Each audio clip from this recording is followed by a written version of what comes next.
Part 2. Chapter 1. Night. 1. 8 days had passed. Now that it is all over and I am writing a record of it, we know all about it. But at the time we knew nothing, and it was natural that many things should seem strange to us. Stepan Trofimovitch and I, anyway, shut ourselves up for the first part of the time and looked on with dismay from a distance. I did indeed go about here and there, and, as before, brought him various items of news, without which he could not exist. I need hardly say that there were rumors of the most varied kind going about the town in regard to the blow that Stavrogin had received, Lizaveta Nikolaevna's fainting fit, and all that happened on that Sunday. But what we wondered was, through whom the story had got about so quickly and so accurately. Not one of the persons present had any need to give away the secret of what had happened, or interest to serve by doing so. The servants had not been present. Lebyadkin was the only one who might have chattered, not so much from spite, for he had gone out in great alarm and fear of an enemy destroys spite against him, but simply from incontinence of speech. But Lebyadkin and his sister had disappeared next day, and nothing could be heard of them. There was no trace of them at Filipov's house. They had moved, no one knew where, and seemed to have vanished. Shatov, of whom I wanted to inquire about Marya Timofyevna, would not open his door, and I believe sat locked up in his room for the whole of those 8 days, even discontinuing his work in the town. He would not see me. I went to see him on Tuesday and knocked at his door. I got no answer, but being convinced by unmistakable evidence that he was at home, I knocked a second time. Then, jumping up, apparently from his bed, he strode to the door and shouted at the top of his voice, "Shatov is not at home." With that I went away. Stepan Trofimovitch and I, not without dismay at the boldness of the supposition, though we tried to encourage one another, reached at last a conclusion. We made up our mind that the only person who could be responsible for spreading these rumors was Fyodor Stepanovitch, though he himself not long after assured his father that he had found the story on everyone's lips, especially at the club, and that the governor and his wife were familiar with every detail of it. What is even more remarkable is that the next day, Monday evening, I met Liputin, and he knew every word that had been passed, so that he must have heard it firsthand. Many of the ladies, and some of the leading ones, were very inquisitive about the mysterious cripple, as they called Marya Timofyevna. There were some, indeed, who were anxious to see her and make her acquaintance, so the intervention of the persons who had been in such haste to conceal the Lebyadkins was timely. But Lizaveta Nikolaevna's fainting certainly took the foremost place in the story, and all society was interested, if only because it directly concerned Yulia Mihailovna as the kinswoman and patroness of the young lady. And what was there they didn't say? What increased the gossip was the mysterious position of affairs. Both houses were obstinately closed. Lizaveta Nikolaevna, so they said, was in bed with brain fever. The same thing was asserted of Nikolay Vsevolodovitch, with the revolting addition of a tooth knocked out and a swollen face. It was even whispered in corners that there would soon be murder among us, that Stavrogin was not the man to put up with such an insult, and that he would kill Shatov, but with the secrecy of a Corsican vendetta. People liked this idea, but the majority of our young people listened with contempt, and with an air of the most nonchalant indifference, which was, of course, assumed. The old hostility to Nikolay Vsevolodovitch in the town was in general strikingly manifest. Even sober-minded people were eager to throw blame on him, though they could not have said for what. It was whispered that he had ruined Lizaveta Nikolaevna's reputation, and that there had been an intrigue between them in Switzerland. Cautious people, of course, restrained themselves, but all listened with relish. There were other things said, though not in public, but in private, on rare occasions and almost in secret, extremely strange things, to which I only refer to warn my readers of them with a view to the later events of my story. Some people, with knitted brows, said, God knows on what foundation, that Nikolay Vsevolodovitch had some special business in our province, that he had, through Count K., been brought into touch with exalted circles in Petersburg, that he was even, perhaps, in government service, and might almost be said to have been furnished with some sort of commission from someone. When very sober-minded and sensible people smiled at this rumor, observing very reasonably that a man always mixed up with scandals, and who was beginning his career among us with a swollen face did not look like a government official, they were told in a whisper that he was employed not in the official, but, so to say, the confidential service, and that in such cases it was essential to be as little like an official as possible. This remark produced a sensation. We knew that the zemstvo of our province was the object of marked attention in the capital. I repeat, these were only flitting rumors that disappeared for a time when Nikolay Vsevolodovitch first came among us. But I may observe that many of the rumors were partly due to a few brief but malicious words, vaguely and disconnectedly dropped at the club by a gentleman who had lately returned from Petersburg. This was a retired captain in the Guards, Artemy Pavlovich Gaganov. He was a very large landowner in our province and district, a man used to the society of Petersburg, and a son of the late Pavel Pavlovich Gaganov, the venerable old man with whom Nikolay Vsevolodovitch had, over 4 years before, had the extraordinarily coarse and sudden encounter which I have described already in the beginning of my story. It immediately became known to everyone that Yulia Mihailovna had made a special call on Varvara Petrovna and had been informed at the entrance. Her honor was too unwell to see visitors. It was known, too, that Yulia Mihailovna sent a message 2 days later to inquire after Varvara Petrovna's health. At last, she began defending Varvara Petrovna everywhere, of course only in the loftiest sense, that is, in the vaguest possible way. She listened coldly and sternly to the hurried remarks made at first about the scene on Sunday, so that during the later days they were not renewed in her presence. So that the belief gained ground everywhere that Yulia Mihailovna knew not only the whole of the mysterious story, but all its secret significance to the smallest detail, and not as an outsider, but as one taking part in it. I may observe, by the way, that she was already gradually beginning to gain that exalted influence among us for which she was so eager and which she was certainly struggling to win, and was already beginning to see herself surrounded by a circle. A section of society recognized her practical sense and tact, but of that later. Her patronage partly explained Fyodor Stepanovitch's rapid success in our society, a success with which Stepan Trofimovitch was particularly impressed at the time. We possibly exaggerated it. To begin with, Fyodor Stepanovitch seemed to make acquaintance almost instantly with the whole town within the first 4 days of his arrival.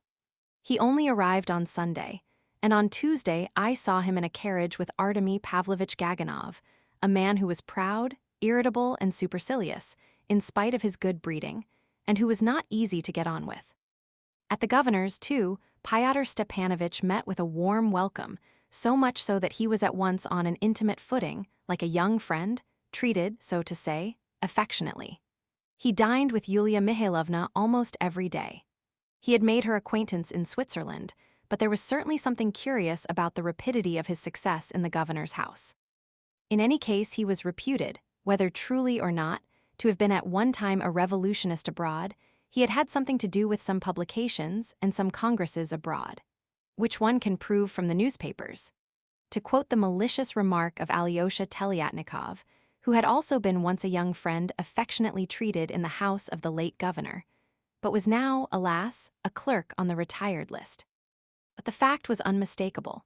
The former revolutionist, far from being hindered from returning to his beloved fatherland, seemed almost to have been encouraged to do so perhaps there was nothing in it.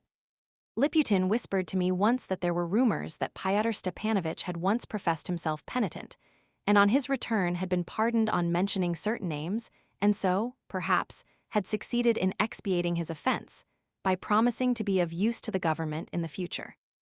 I repeated these malignant phrases to Stepan Trofimovitch, and although the latter was in such a state that he was hardly capable of reflection, he pondered profoundly.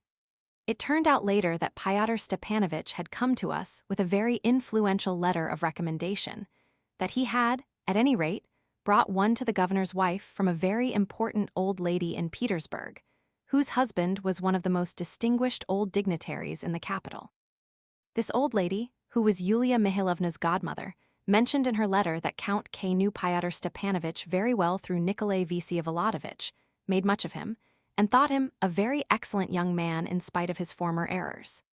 Yulia Mihailovna set the greatest value on her relations with the higher spheres, which were few and maintained with difficulty, and was, no doubt, pleased to get the old lady's letter, but still there was something peculiar about it. She even forced her husband upon a familiar footing with Fyodor Stepanovitch, so much so that Mr. von Lemke complained of it. But of that, too, later. I may mention, too, that the great author was also favorably disposed to Pyotr Stepanovitch and at once invited him to go and see him. Such alacrity on the part of a man, so puffed up with conceit, stung Stepan Trofimovitch more painfully than anything, but I put a different interpretation on it.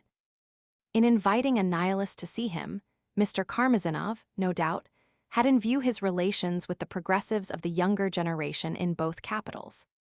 The great author trembled nervously before the revolutionary youth of Russia, and imagining, in his ignorance, that the future lay in their hands, fawned upon them in a despicable way, chiefly because they paid no attention to him whatever. 2. Pyotr Stepanovitch ran round to see his father twice, but unfortunately I was absent on both occasions. He visited him for the first time only on Wednesday, that is, not till the 4th day after their first meeting, and then only on business. Their difficulties over the property were settled, by the way, without fuss or publicity. Varvara Petrovna took it all on herself, and paid all that was owing, taking over the land, of course, and only informed Stepan Trofimovitch that it was all settled, and her butler, Alexey Yegoritch, was, by her authorization, bringing him something to sign. This Stepan Trofimovitch did, in silence, with extreme dignity. Apropos of his dignity, I may mention that I hardly recognized my old friend during those days. He behaved as he had never done before, became amazingly taciturn, and had not even written one letter to Varvara Petrovna since Sunday, which seemed to me almost a miracle. What's more, he had become quite calm. He had fastened upon a final and decisive idea which gave him tranquility. That was evident. He had hit upon this idea and sat still, expecting something. At first, however, he was ill, especially on Monday. He had an attack of his summer cholera. He could not remain all that time without news either, but as soon as I departed from the statement of facts and began discussing the case in itself, and formulated any theory, he at once gesticulated to me to stop. But both his interviews with his son had a distressing effect on him, though they did not shake his determination. After each interview, he spent the whole day lying on the sofa with a handkerchief soaked in vinegar on his head. But he continued to remain calm in the deepest sense. Sometimes, however, he did not hinder my speaking.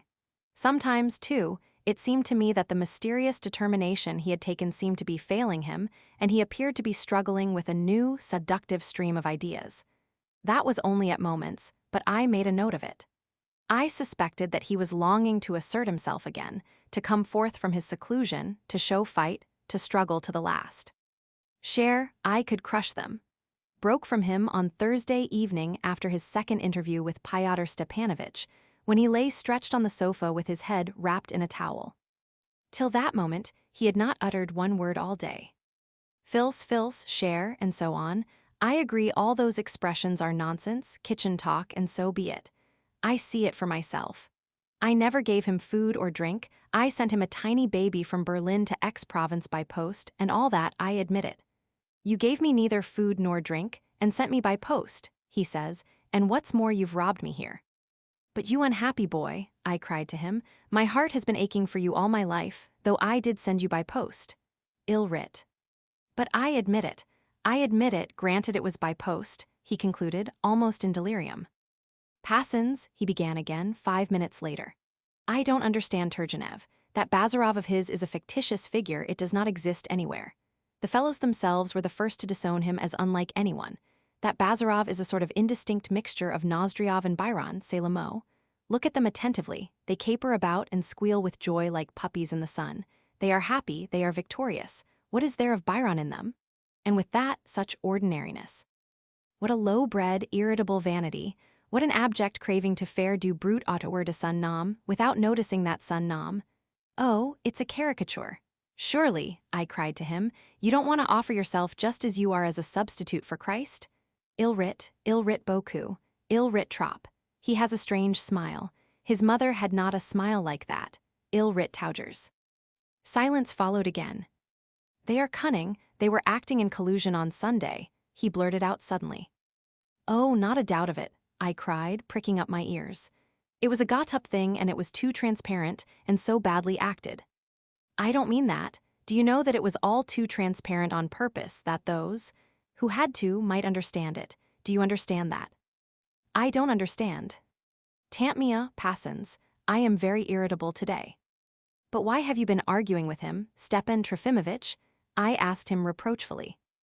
Je voulais convertir, you'll laugh, of course, set pauvre auntie, elle entendre de belles choses. Oh, my dear boy, would you believe it? I felt like a patriot. I always recognized that I was a Russian, however. A genuine Russian must be like you and me. Il y a la dedans quelque chose d'avugal de louche. Not a doubt of it, I assented.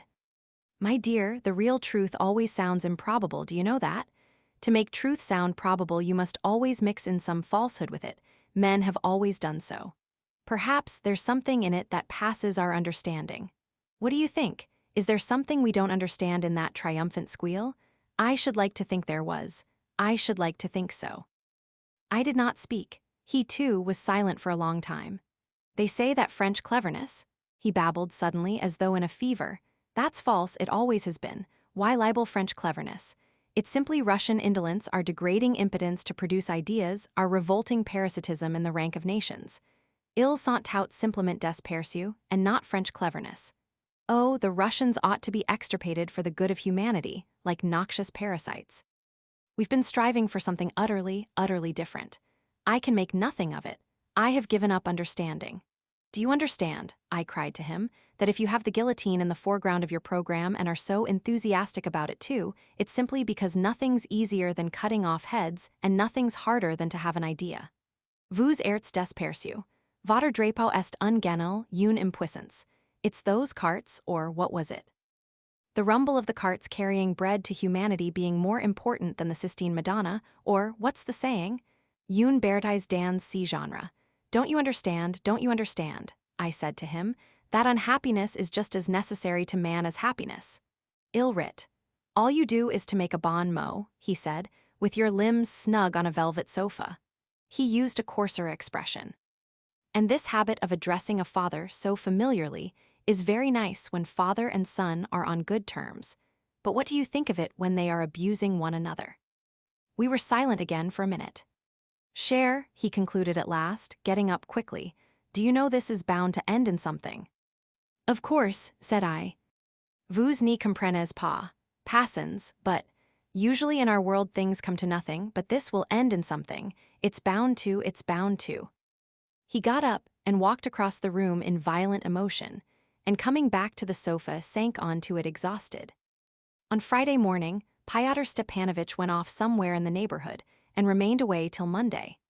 I heard of his departure from Liputin, and in the course of conversation I learned that the Lebyadkins, brother and sister, had moved to the riverside quarter. I moved them, he added, and dropping the Lebyadkins, he suddenly announced to me that Lizaveta Nikolaevna was going to marry Mavriky Nikolaevich, that, although it had not been announced, the engagement was a settled thing. Next day I met Lizaveta Nikolaevna out riding with Mavriky Nikolaevich. She was out for the first time after her illness. She beamed at me from the distance, laughed, and nodded in a very friendly way. I told all this to Stepan Trofimovitch. He paid no attention, except to the news about the Lebyadkins. And now, having described our enigmatic position throughout those 8 days during which we knew nothing, I will pass on to the description of the succeeding incidents of my chronicle, writing, so to say, with full knowledge and describing things as they became known afterwards, and are clearly seen today. I will begin with the 8th day after that Sunday, that is, the Monday evening, for in reality a new scandal began with that evening. 3. It was 7 o'clock in the evening. Nikolay Vsevolodovitch was sitting alone in his study, the room he had been fond of in old days. It was lofty, carpeted with rugs, and contained somewhat heavy old-fashioned furniture. He was sitting on the sofa in the corner, dressed as though to go out, though he did not seem to be intending to do so. On the table before him stood a lamp with a shade. The sides and corners of the big room were left in shadow. His eyes looked dreamy and concentrated, not altogether tranquil. His face looked tired and had grown a little thinner. He really was ill with a swollen face, but the story of a tooth having been knocked out was an exaggeration. One had been loosened, but it had grown into its place again. He had had a cut on the inner side of the upper lip, but that, too, had healed. The swelling on his face had lasted all the week simply because the invalid would not have a doctor, and instead of having the swelling lanced had waited for it to go down. He would not hear of a doctor, and would scarcely allow even his mother to come near him, and then only for a moment, once a day, and only at dusk, after it was dark and before lights had been brought in. He did not receive Fyodor Stepanovitch either, though the latter ran round to Varvara Petrovna's 2 or 3 times a day so long as he remained in the town. And now, at last, returning on the Monday morning after his 3 days' absence, Fyodor Stepanovitch made a circuit of the town, and after dining at Yulia Mihailovna's, came at last in the evening to Varvara Petrovna, who was impatiently expecting him. The interdict had been removed. Nikolay Vsevolodovitch was at home. Varvara Petrovna herself led the visitor to the door of the study. She had long looked forward to their meeting, and Fyodor Stepanovitch had promised to run to her and repeat what passed. She knocked timidly at Nikolay Vsevolodovitch's door, and getting no answer ventured to open the door a couple of inches. "Nicholas, may I bring Fyodor Stepanovitch in to see you?" she asked, in a soft and restrained voice, trying to make out her son's face behind the lamp. You can, of course you can," Fyodor Stepanovitch himself cried out, loudly and gaily. He opened the door with his hand and went in. Nikolay Vsevolodovitch had not heard the knock at the door, and only caught his mother's timid question, and had not had time to answer it. Before him, at that moment, there lay a letter he had just read over, which he was pondering deeply. He started, hearing Fyodor Stepanovitch's sudden outburst, and hurriedly put the letter under a paperweight, but did not quite succeed. A corner of the letter and almost the whole envelope showed. "I called out on purpose that you might be prepared," Fyodor Stepanovitch said hurriedly, with surprising naivete, running up to the table and instantly staring at the corner of the letter, which peeped out from beneath the paperweight. "And no doubt you had time to see how I hid the letter I had just received under the paperweight," said Nikolay Vsevolodovitch calmly, without moving from his place. "A letter? Bless you and your letters, what are they to do with me?" cried the visitor. "But what does matter?" he whispered again, turning to the door, which was by now closed, and nodding his head in that direction. "She never listens," Nikolay Vsevolodovitch observed coldly. "What if she did overhear?" cried Fyodor Stepanovitch, raising his voice cheerfully and settling down in an armchair. "I've nothing against that, only I've come here now to speak to you alone. Well, at last I've succeeded in getting at you. First of all, how are you? I see you're getting on splendidly. Tomorrow you'll show yourself again, eh? Perhaps. Set their minds at rest. Set mine at rest at last." He gesticulated violently with a jocose and amiable air. "If only you knew what nonsense I've had to talk to them. You know, though," he laughed. "I don't know everything. I only heard from my mother that you've been very active." "Oh, well, I've said nothing definite." Fyodor Stepanovitch flared up at once, as though defending himself from an awful attack. "I simply trotted out Shadov's wife. You know, that is, the rumors of your liaison in Paris, which accounted, of course, for what happened on Sunday. You're not angry. I'm sure you've done your best." "Oh, that's just what I was afraid of. Though what does that mean, done your best? That's a reproach, isn't it? You always go straight for things, though. What I was most afraid of as I came here was that you wouldn't go straight for the point." "I don't want to go straight for anything," said Nikolay Vsevolodovitch with some irritation, but he laughed at once. I didn't mean that, don't make a mistake," cried Fyodor Stepanovitch, waving his hands, rattling his words out like peas, and at once relieved at his companion's irritability. "I'm not going to worry you with our business, especially in your present position. I've only come about Sunday's affair, and only to arrange the most necessary steps, because, you see, it's impossible. I've come with the frankest explanations, which I stand in more need of than you so much for your vanity, but at the same time it's true. I've come to be open with you from this time forward." "Then you have not been open with me before." "You know that yourself. I've been cunning with you many times. You smile. I'm very glad of that smile as a prelude to our explanation. I provoked that smile on purpose by using the word cunning, so that you might get cross directly at my daring to think I could be cunning, so that I might have a chance of explaining myself at once. You see how open I have become now. Well, do you care to listen?" In the expression of Nikolay Vsevolodovitch's face, which was contemptuously composed, and even ironical, in spite of his visitor's obvious desire to irritate him by the insolence of his premeditated and intentionally coarse naivetes, there was, at last, a look of rather uneasy curiosity. Listen, said Pyotr Stepanovitch, wriggling more than ever. When I set off to come here, I mean here in the large sense, to this town, 10 days ago, I made up my mind, of course, to assume a character. It would have been best to have done without anything, to have kept one's own character, wouldn't it? There is no better dodge than one's own character, because no one believes in it. I meant, I must own, to assume the part of a fool, because it is easier to be a fool than to act one's own character. But as a fool is after all something extreme, and anything extreme excites curiosity, I ended by sticking to my own character. And what is my own character? The golden mean, neither wise nor foolish, rather stupid, and dropped from the moon, as sensible people say here, isn't that it? Perhaps it is, said Nikolay Vsevolodovitch, with a faint smile. Ah, you agree, I'm very glad. I knew beforehand that it was your own opinion. You needn't trouble, I am not annoyed, and I didn't describe myself in that way to get a flattering contradiction from you, no. You're not stupid, you're clever. Ah, you're smiling again? I've blundered once more. You would not have said you're clever. Granted, I'll let it pass anyway.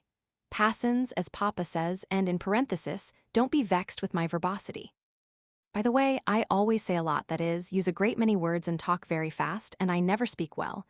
And why do I use so many words, and why do I never speak well? Because I don't know how to speak. People who can speak well speak briefly. So that I am stupid, am I not? But as this gift of stupidity is natural to me, why shouldn't I make skillful use of it? And I do make use of it. It's true that as I came here, I did think at first of being silent. But you know, silence is a great talent, and therefore incongruous for me, and secondly, silence would be risky anyway.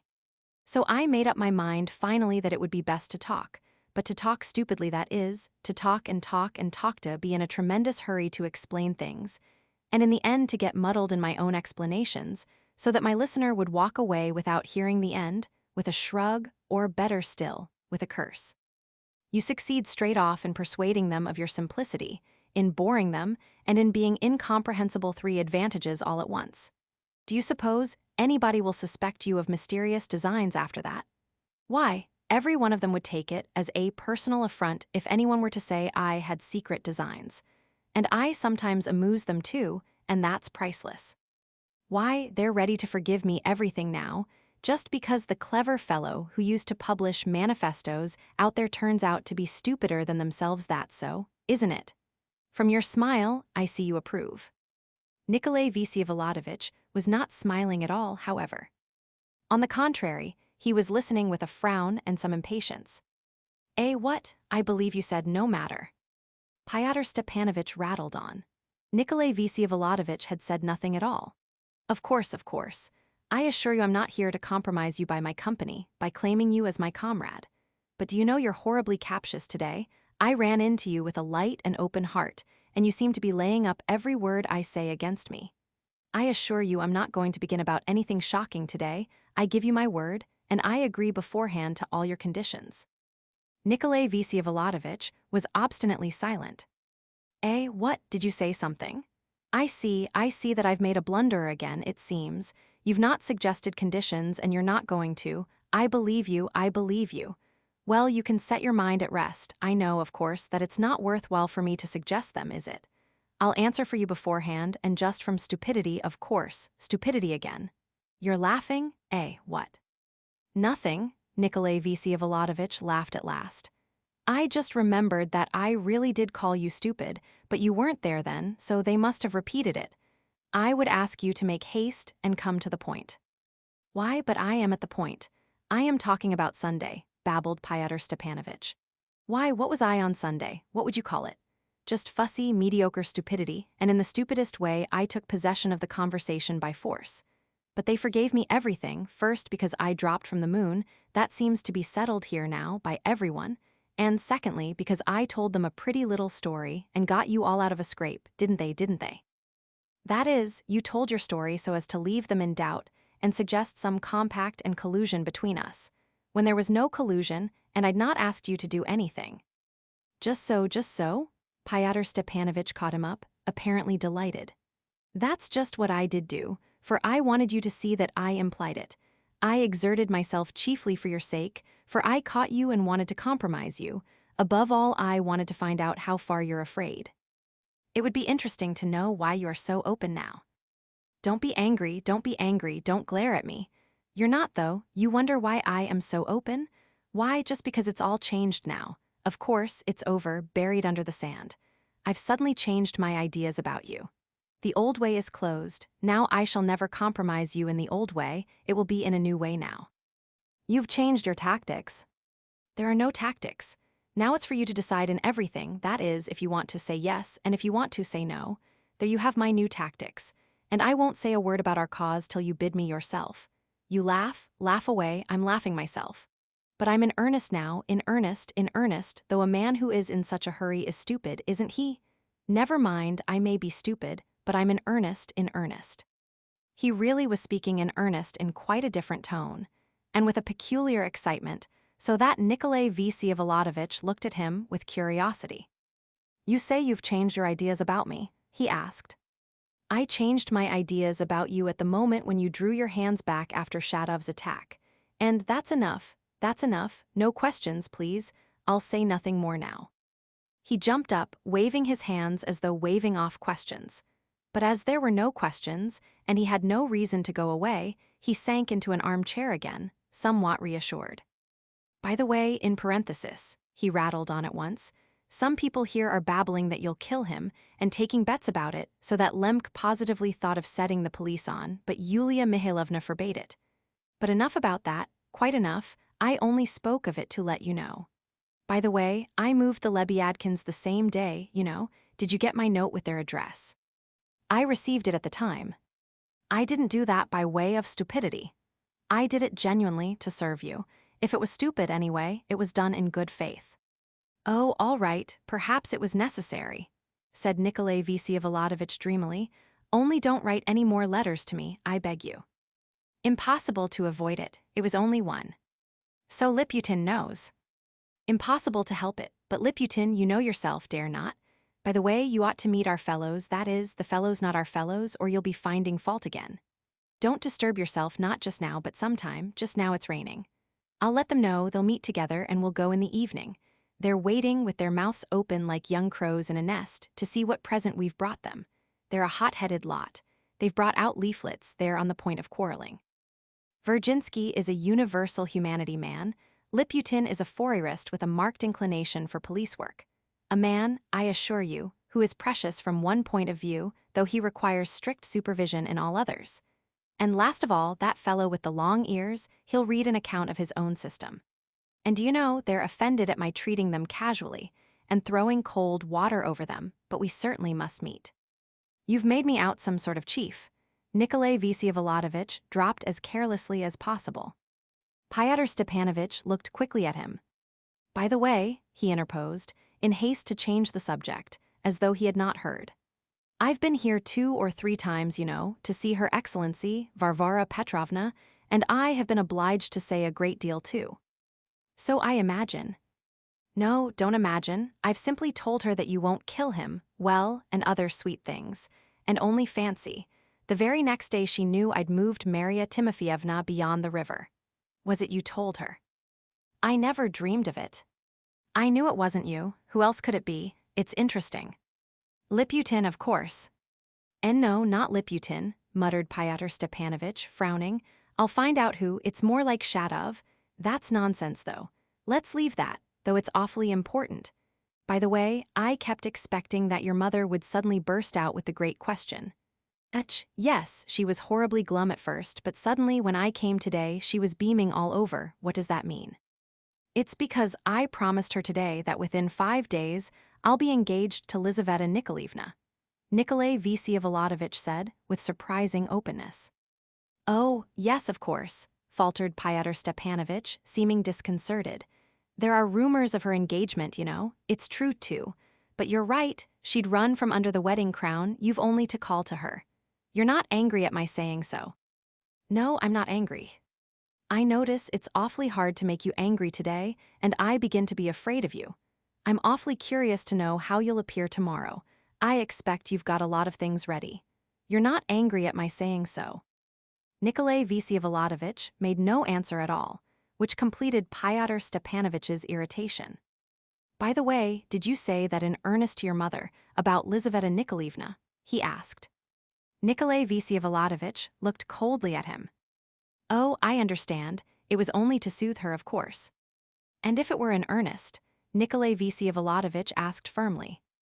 Oh, God bless you then, as they say in such cases. It won't hinder the cause, you see. I don't say our. You don't like the word our? And well, I am at your service, as you know. You think so? I think nothing, Fyodor Stepanovitch hurriedly declared, laughing, because I know you consider what you're about beforehand for yourself, and everything with you has been thought out. I only mean that I am seriously at your service, always and everywhere, and in every sort of circumstance, every sort really. Do you understand that? Nikolay Vsevolodovitch yawned. I've bored you, Fyodor Stepanovitch cried, jumping up suddenly and snatching his perfectly new round hat as though he were going away.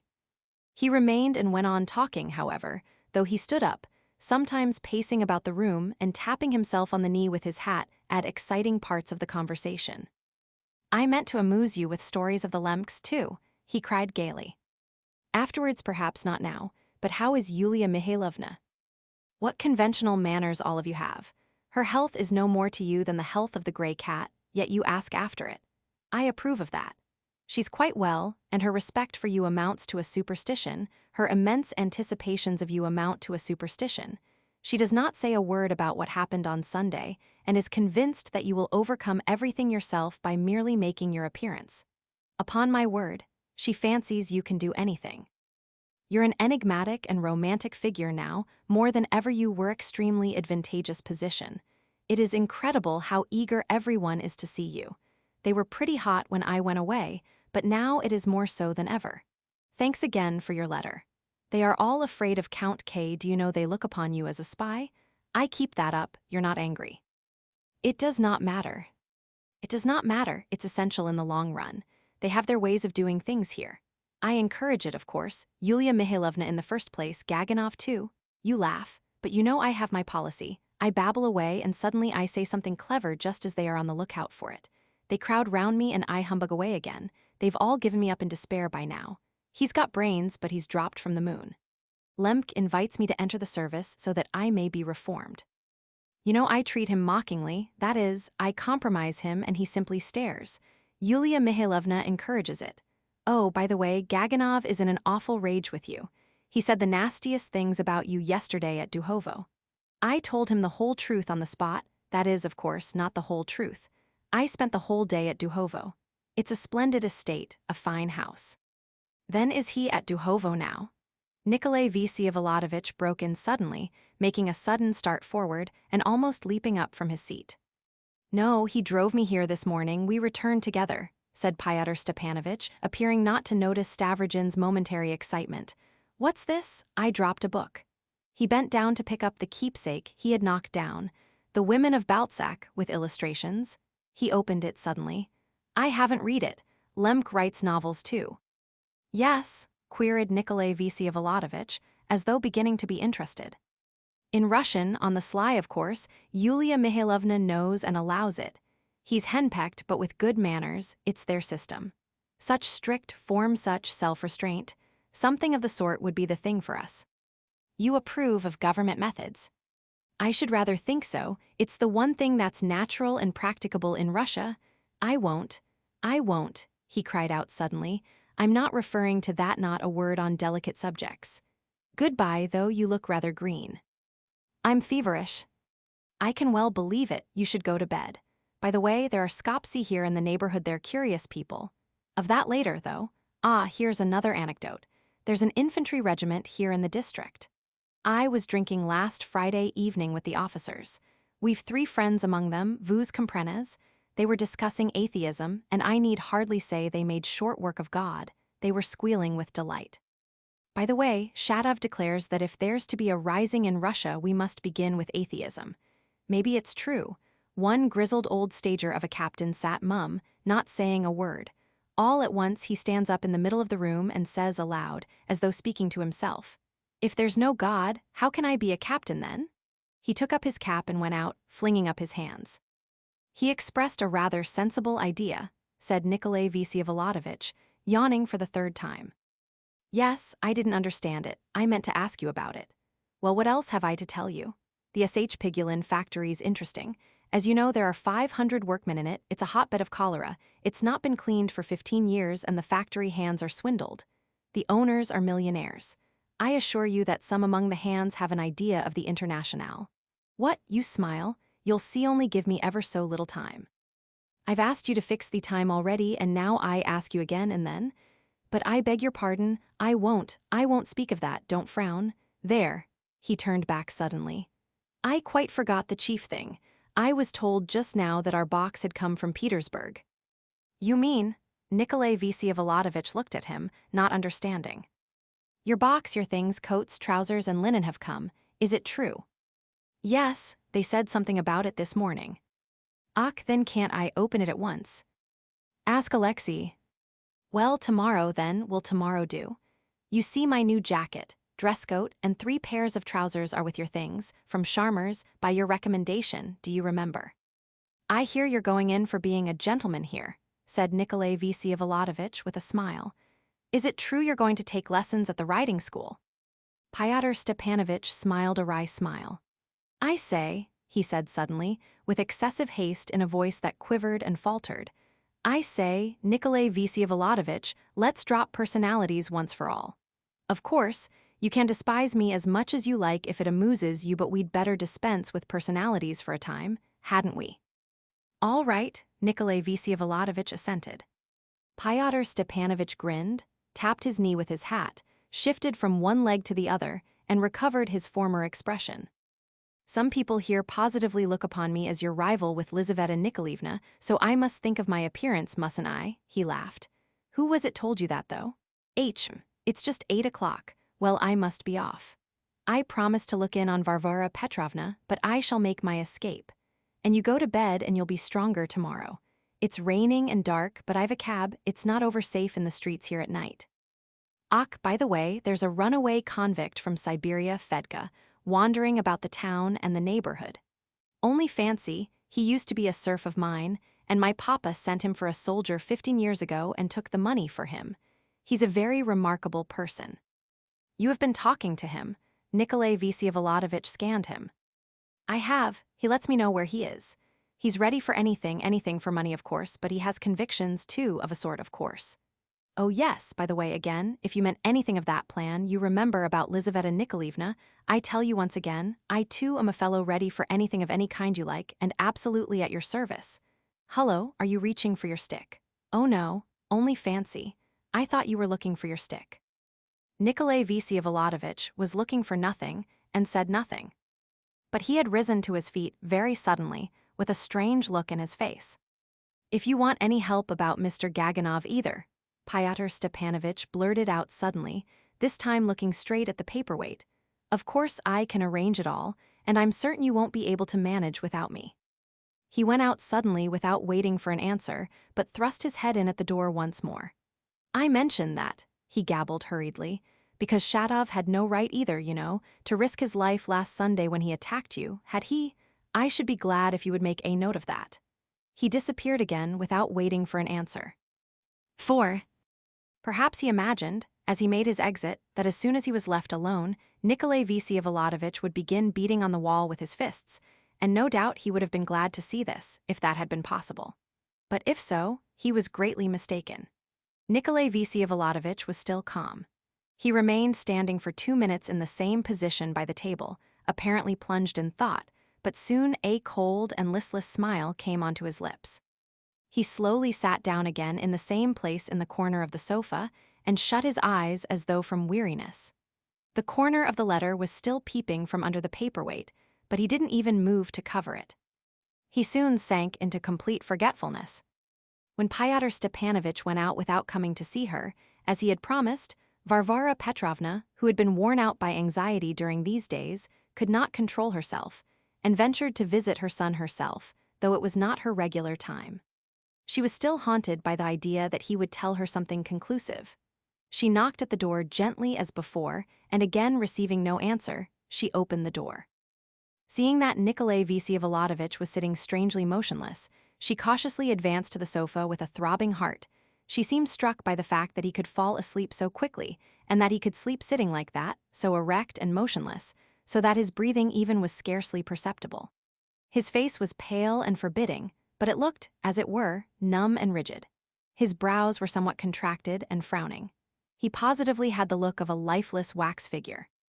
She stood over him for about 3 minutes, almost holding her breath, and suddenly she was seized with terror. She withdrew on tiptoe, stopped at the door, hurriedly made the sign of the cross over him, and retreated unobserved, with a new oppression and a new anguish at her heart. He slept a long while, more than an hour, and still in the same rigid pose. Not a muscle of his face twitched, there was not the faintest movement in his whole body, and his brows were still contracted in the same forbidding frown. If Varvara Petrovna had remained another 3 minutes, she could not have endured the stifling sensation that this motionless lethargy roused in her and would have waked him. But he suddenly opened his eyes and sat for 10 minutes as immovable as before, staring persistently and curiously, as though at some object in the corner which had struck him, although there was nothing new or striking in the room. Suddenly, there rang out the low, deep note of the clock on the wall. With some uneasiness, he turned to look at it, but almost at the same moment the other door opened, and the butler, Alexei Yegoritch, came in. He had in one hand a greatcoat, a scarf, and a hat, and in the other a silver tray with a note on it. 9:30, he announced softly, and laying the other things on a chair, he held out the tray with the nota scrap of paper unsealed and scribbled in pencil. Glancing through it, Nikolay Stavrogin took a pencil from the table, added a few words, and put the note back on the tray. "Take it back as soon as I have gone out, and now dress me," he said, getting up from the sofa.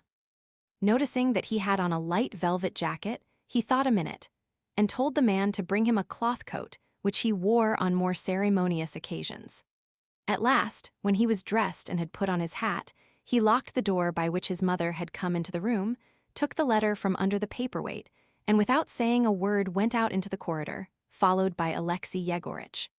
From the corridor, they went down the narrow stone steps of the back stairs to a passage which opened straight into the garden. In the corner stood a lantern and a big umbrella. "Owing to the excessive rain, the mud in the streets is beyond anything," Alexei Yegoritch announced, making a final effort to deter his master from the expedition. But opening his umbrella, the latter went without a word into the damp and sodden garden, which was dark as a cellar. The wind was roaring and tossing the bare treetops. The little sandy paths were wet and slippery.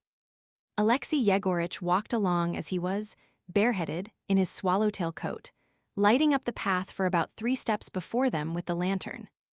"Won't it be noticed?" Nikolay Stavrogin asked suddenly. "Not from the windows. Besides, I have seen to all that already," the old servant answered in quiet and measured tones. "Has my mother retired? Her Excellency locked herself in at 9 o'clock, as she has done the last few days, and there is no possibility of her knowing anything. At what hour am I to expect your honor?" "At 1 or 1:30, not later than 2. "Yes, sir." Crossing the garden by the winding paths that they both knew by heart, they reached the stone wall, and there, in the farthest corner, found a little door, which led out into a narrow and deserted lane, and was always kept locked. It appeared that Alexei Yegoritch had the key in his hand. "Won't the door creak?" Nikolay Stavrogin inquired again. But Alexei Yegoritch informed him that it had been oiled yesterday, as well as today. He was by now wet through. Unlocking the door, he gave the key to Nikolay Stavrogin. "If it should be your pleasure to be taking a distant walk, I would warn your honor that I am not confident of the folk here, especially in the back lanes, and especially beyond the river." He could not resist warning him again. He was an old servant, who had been like a nurse to Nikolay Stavrogin, and at one time used to dandle him in his arms. He was a grave and severe man who was fond of listening to religious discourse and reading books of devotion. "Don't be uneasy, Alexei Yegoritch. May God's blessing rest on you, sir, but only in your righteous undertakings." "What?" said Nikolay Stavrogin, stopping short in the lane. Alexei Yegoritch resolutely repeated his words. He had never before ventured to express himself in such language in his master's presence. Nikolay Stavrogin locked the door, put the key in his pocket, and crossed the lane, sinking 5 or 6 inches into the mud at every step. He came out at last into a long, deserted street. He knew the town like the 5 fingers of his hand, but Bogovlensky Street was a long way off. It was past 10 when he stopped at last before the locked gates of the dark old house that belonged to Filippov. The ground floor had stood empty since the Lebyadkins had left it, and the windows were boarded up, but there was a light burning in Shadov's room on the second floor. As there was no bell, he began banging on the gate with his hand. A window was opened, and Shadov peeped out into the street. It was terribly dark and difficult to make out anything. Shadov was peering out for some time, about a minute. "Is that you?" he asked suddenly. "Yes," replied the uninvited guest. Shadov slammed the window, went downstairs, and opened the gate. Nikolay Vsyevolodovitch stepped over the high sill, and without a word passed by him straight into Kirilov's lodge. 5. There everything was unlocked and all the doors stood open.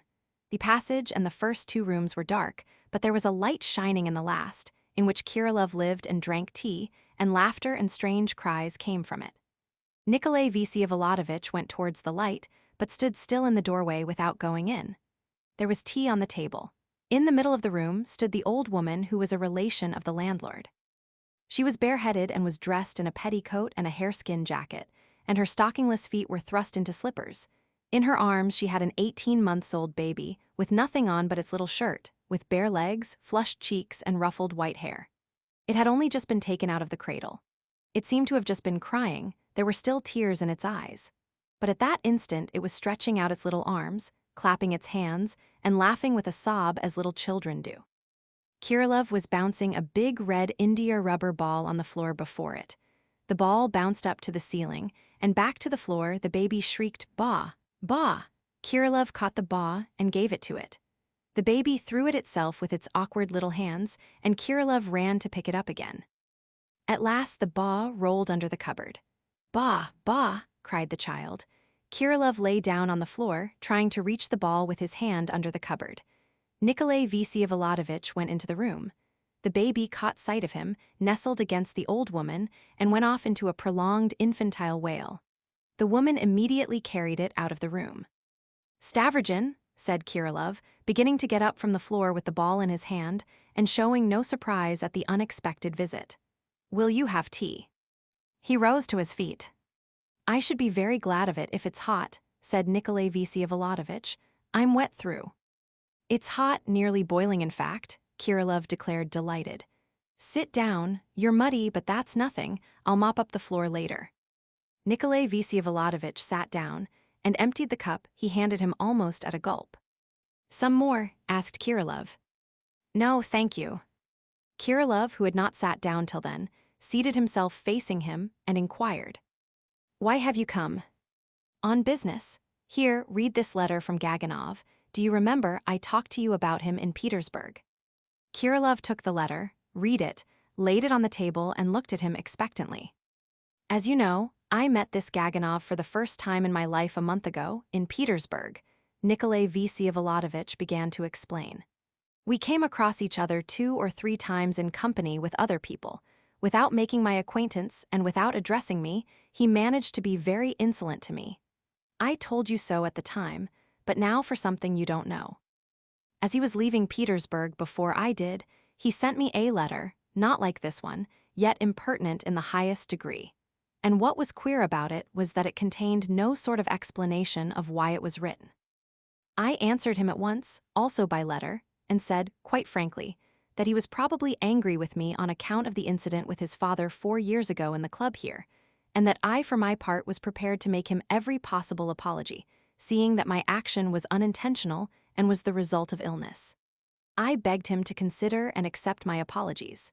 He went away without answering, and now here I find him in a regular fury.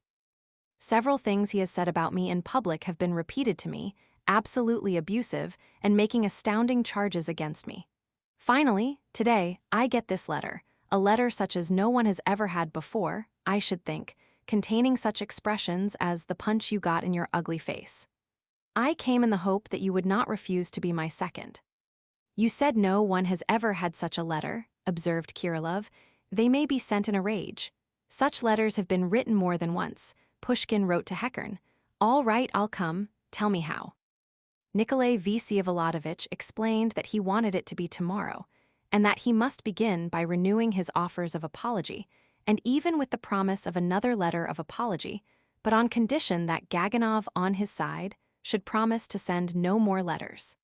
The letter he had received he would regard as unwritten.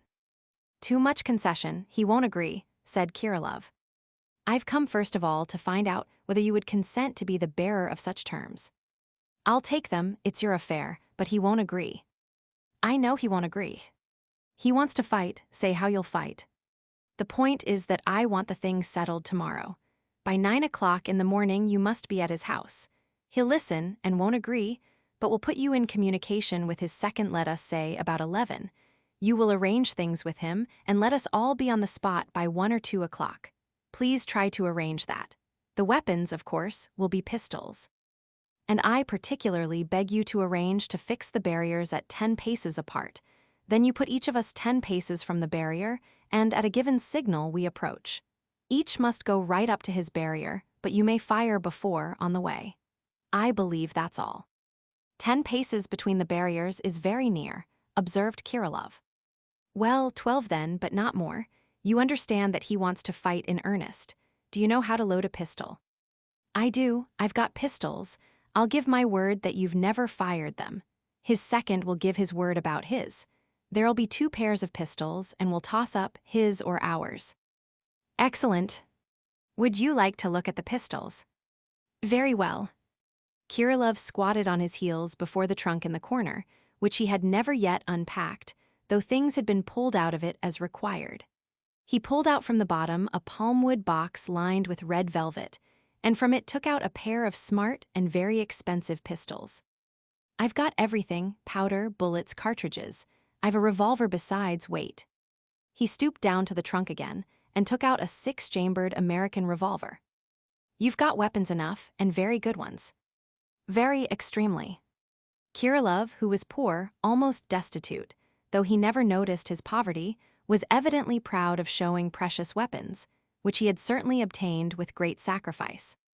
You still have the same intentions? Stavrogin asked after a moment's silence, and with a certain wariness.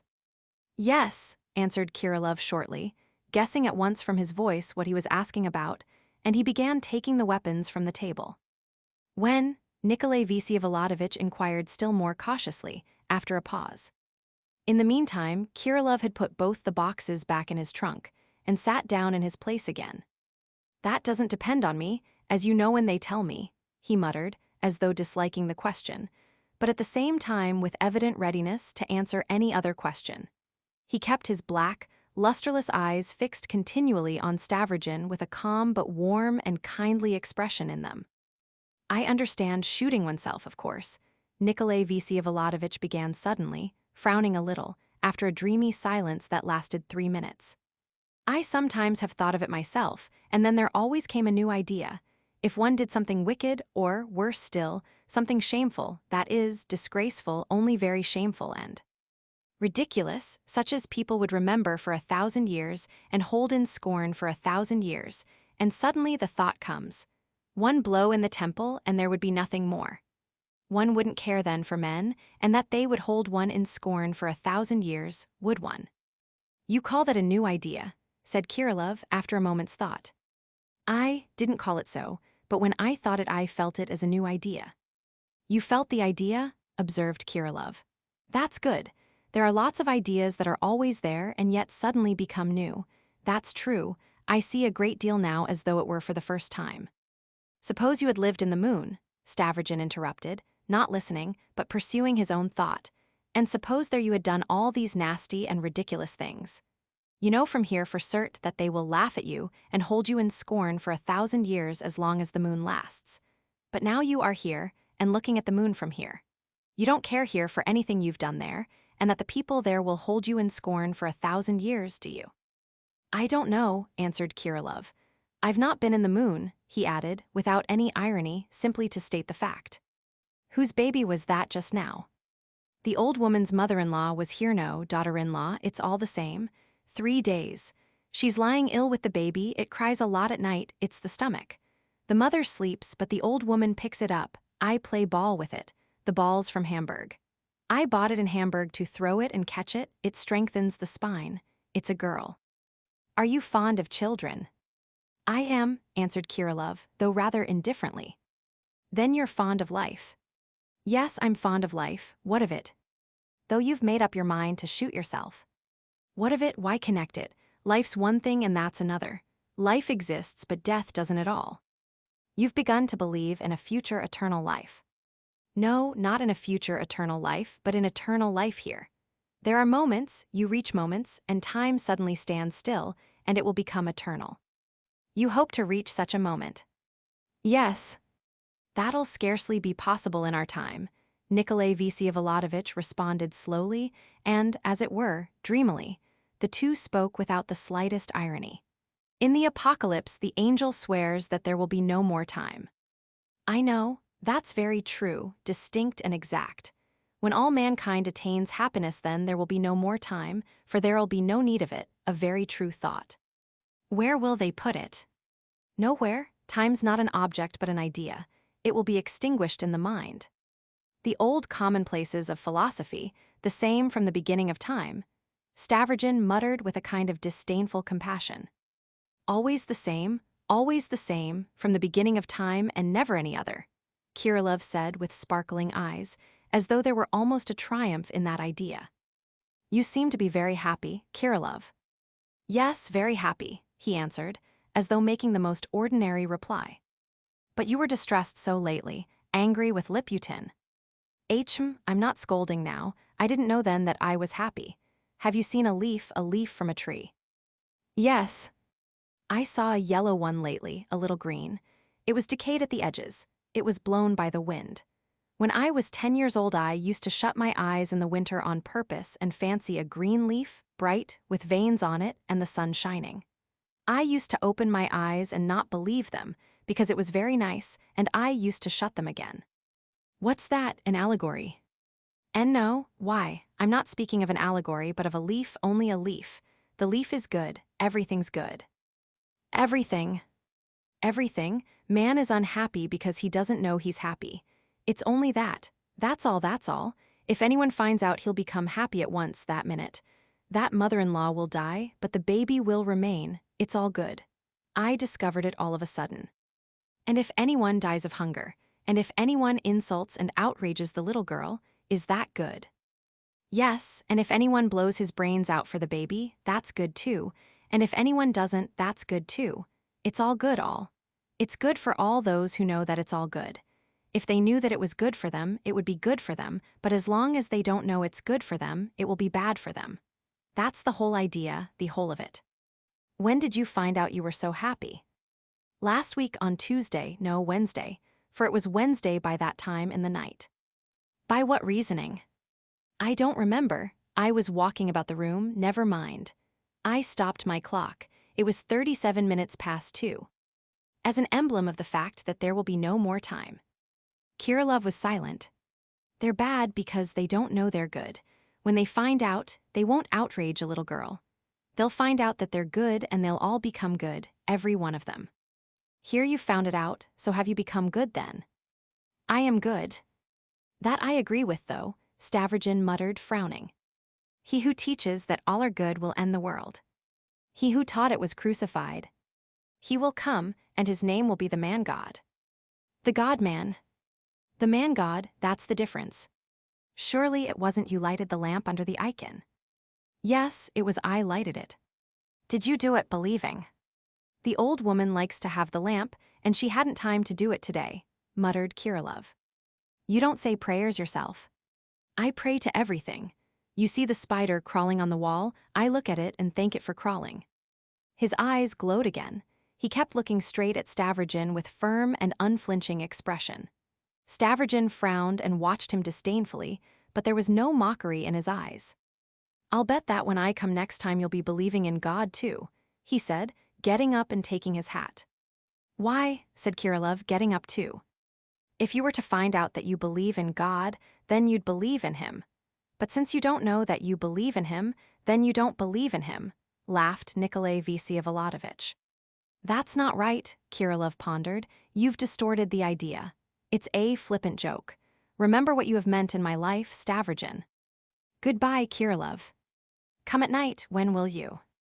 Why, haven't you forgotten about tomorrow? "Ach, I'd forgotten. Don't be uneasy. I won't oversleep. At 9 o'clock. I know how to wake up when I want to. I go to bed saying 7 o'clock, and I wake up at 7 o'clock, 10 o'clock, and I wake up at 10 o'clock. You have remarkable powers," said Nikolay Vsevolodovitch, looking at his pale face. "I'll come and open the gate." "Don't trouble, Shadov will open it for me." "Ah, Shadov, very well, goodbye." 6. The door of the empty house in which Shadov was lodging was not closed, but making his way into the passage, Stavrogin found himself in utter darkness and began feeling with his hand for the stairs to the upper story. Suddenly, a door opened upstairs and a light appeared. Shadov did not come out himself, but simply opened his door. When Nikolay Vsevolodovitch was standing in the doorway of the room, he saw Shadov standing at the table in the corner, waiting expectantly. "Will you receive me on business?" he queried from the doorway. "Come in and sit down," answered Shadov. "Shut the door, stay, I'll shut it." He locked the door, returned to the table, and sat down, facing Nikolay Vsevolodovitch. He had grown thinner during that week, and now he seemed in a fever. "You've been worrying me to death," he said, looking down in a soft half-whisper. "Why didn't you come?" "You were so sure I should come then." "Yes, stay, I have been delirious. Perhaps I'm delirious now. Stay a moment." He got up and seized something that was lying on the uppermost of his 3 bookshelves. It was a revolver. "One night, in delirium, I fancied that you were coming to kill me, and early next morning I spent my last farthing on buying a revolver from that good-for-nothing fellow Lyamshin. I did not mean to let you do it. Then I came to myself again. I've neither powder nor shot. It has been lying there on the shelf till now. Wait a minute." He got up and was opening the casement. "Don't throw it away, why should you?" Nikolay Vsevolodovitch checked him. "It's worth something. Besides, tomorrow people will begin saying that there are revolvers lying about under Shadov's window. Put it back, that's right. Sit down. Tell me, why do you seem to be penitent for having thought I should come to kill you? I have not come now to be reconciled, but to talk of something necessary. Enlighten me to begin with. You didn't give me that blow because of my connection with your wife." "You know I didn't yourself," said Shadov, looking down again. "And not because you believed the stupid gossip about Darya Pavlovna." No, of course not. It's nonsense. My sister told me from the very first," Shadov said, harshly and impatiently, and even with a slight stamp of his foot. "Then I guessed right, and you too guessed right," Nikolay Vsevolodovitch went on in a tranquil voice. "You are right. Marya Timofeyevna Lebyadkin is my lawful wife, married to me 4.5 years ago in Petersburg. I suppose the blow was on her account." Shadov, utterly astounded, listened in silence. "I guessed but did not believe it," he muttered at last, looking strangely at Stavrogin. "And you struck me." Shadov flushed and muttered, almost incoherently. "Because of your fall, your lie, I didn't go up to you to punish you. I didn't know when I went up to you that I should strike you. I did it because you meant so much to me in my life. I understand, spare your words. I am sorry you are feverish. I've come about a most urgent matter." "I have been expecting you too long." Shadov seemed to be quivering all over, and he got up from his seat. "Say what you have to say. I'll speak too, later." He sat down. "What I have come about is nothing of that kind," began Nikolay Vsevolodovitch, scrutinizing him with curiosity. "Owing to certain circumstances, I was forced this very day to choose such an hour to come and tell you that they may murder you." Shadov looked wildly at him. "I know that I may be in some danger," he said in measured tones, "but how can you have come to know of it?" "Because I belong to them as you do, and am a member of their society, just as you are." You are a member of the society." "I see from your eyes that you were prepared for anything from me rather than that," said Nikolay Vsevolodovitch with a faint smile. "But, excuse me, you knew then that there would be an attempt on your life." "Nothing of the sort, and I don't think so now, in spite of your words, though there's no being sure of anything with these fools," he cried suddenly in a fury, striking the table with his fist. "I'm not afraid of them. I've broken with them. That fellow's run here 4 times to tell me it was possible. But he looked at Stavrogin. What do you know about it exactly?" "Don't be uneasy. I am not deceiving you," Nikolay Vsevolodovitch went on, rather coldly, with the air of a man who is only fulfilling a duty. You question me as to what I know. I know that you entered that society abroad 2 years ago at the time of the old organization, just before you went to America, and I believe just after our last conversation, about which you wrote so much to me in your letter from America. By the way, I must apologize for not having answered you by letter, but confine myself to sending the money. Wait a bit, Shatov interrupted, hurriedly pulling out a drawer in the table and taking from under some papers a rainbow-colored note. Here, take it, the 100 rubles you sent me, but for you I should have perished out there. I should have been a long time paying it back if it had not been for your mother. She made me a present of that note 9 months ago because I was so badly off after my illness. But go on, please. He was breathless. In America, you changed your views, and when you came back, you wanted to resign. They gave you no answer, but charged you to take over a printing press here in Russia from someone, and to keep it till you handed it over to someone who would come from them for it. I don't know the details exactly, but I fancy that's the position in outline. You undertook it in the hope, or on the condition, that it would be the last task they would require of you, and that then they would release you altogether. Whether that is so or not, I learnt it, not from them, but quite by chance. But now for what I fancy you don't know, these gentry have no intention of parting with you. That's absurd, cried Shatov. I've told them honestly that I've cut myself off from them in everything. That is my right, the right to freedom of conscience and of thought. I won't put up with it. There's no power which could. I say, don't shout, Nikolay Vsevolodovitch said earnestly, checking him. That Verhovensky is such a fellow that he may be listening to us now in your passage, perhaps, with his own ears or someone else's. Even that drunkard, Lebyadkin, was probably bound to keep an eye on you, and you on him, too, I dare say. You'd better tell me, has Verhovensky accepted your arguments now, or not? He has. He has said that it can be done and that I have the right. Well then, he's deceiving you. I know that even Kirillov, who scarcely belongs to them at all, has given them information about you. And they have lots of agents, even people who don't know that they're serving the society. They've always kept a watch on you. One of the things Fyodor Verhovensky came here for was to settle your business once for all, and he is fully authorized to do so, that is at the first good opportunity, to get rid of you, as a man who knows too much and might give them away. I repeat that this is certain, and allow me to add that they are, for some reason, convinced that you are a spy, and that if you haven't informed against them yet, you will. Is that true? Shatov made a wry face at hearing such a question asked, in such a matter-of-fact tone. If I were a spy, whom could I inform? He said angrily, not giving a direct answer. No, leave me alone, let me go to the devil, he cried suddenly, catching again at his original idea which agitated him violently. Apparently it affected him more deeply than the news of his own danger. You, Stavrogin, how could you mix yourself up with such shameful, stupid, second-hand absurdity? You a member of the society? What an exploit for Stavrogin, he cried suddenly, in despair. He clasped his hands, as though nothing could be a bitterer and more inconsolable grief to him than such a discovery. Excuse me, said Nikolay Vsevolodovitch, extremely surprised, but you seem to look upon me as a sort of son, and on yourself as an insect in comparison. I noticed that even from your letter in America. You know, oh, let us drop me altogether, Shatov broke off suddenly, and if you can explain anything about yourself, explain it. Answer my question, he repeated feverishly. With pleasure. You ask how I could get into such a den? After what I have told you, I'm bound to be frank with you to some extent on the subject. You see, strictly speaking, I don't belong to the society at all, and I never have belonged to it, and I've much more right than you to leave them, because I never joined them.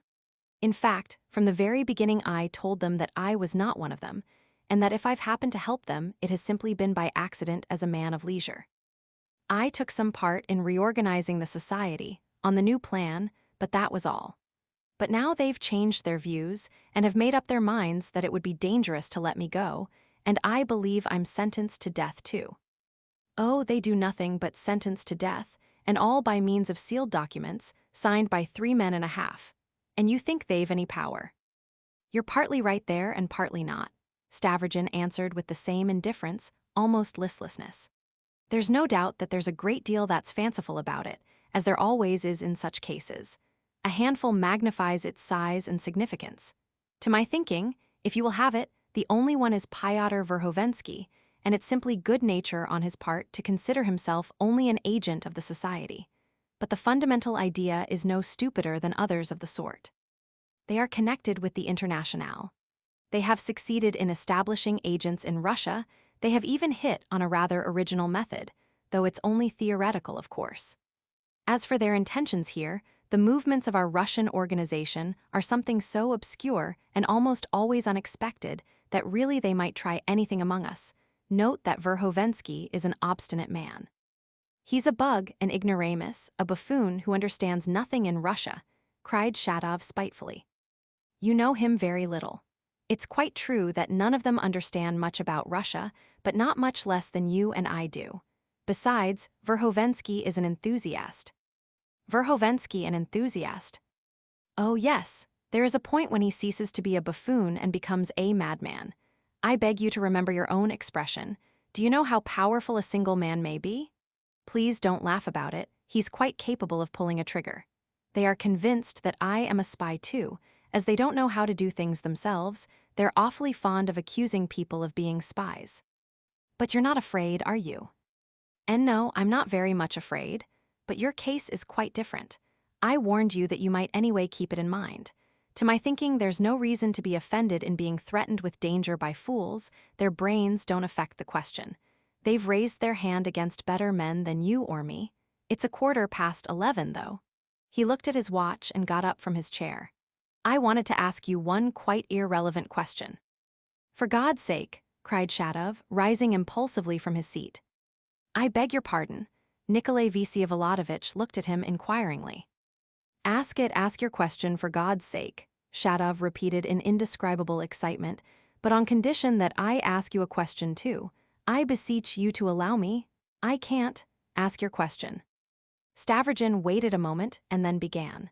I've heard that you have some influence on Marya Timofeyevna and that she was fond of seeing you and hearing you talk. Is that so? Yes, she used to listen, said Shatov, confused.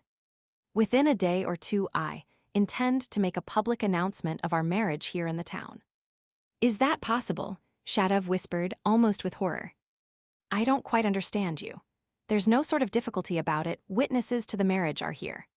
Everything took place in Petersburg, perfectly legally and smoothly, and if it has not been made known till now, it is simply because the witnesses, Kirillov, Fyodor Verhovensky, and Lebyadkin, whom I now have the pleasure of claiming as a brother-in-law, promised to hold their tongues. I don't mean that, you speak so calmly, but good, listen, you weren't forced into that marriage, were you? No, no one forced me into it. Nikolay Stavrogin smiled at Shatov's importunate haste. And what's that talk she keeps up about her baby? Shatov interposed disconnectedly, with feverish haste. She talks about her baby? Bah, I didn't know. It's the first time I've heard of it. She never had a baby and couldn't have had. Marya Timofeyevna is a virgin. Ah, that's just what I thought. Listen. What's the matter with you, Shatov? Shatov hid his face in his hands, turned away, but suddenly clutched Stavrogin by the shoulders. Do you know why anyway? He shouted. Why you did all this, and why you are resolved on such a punishment now?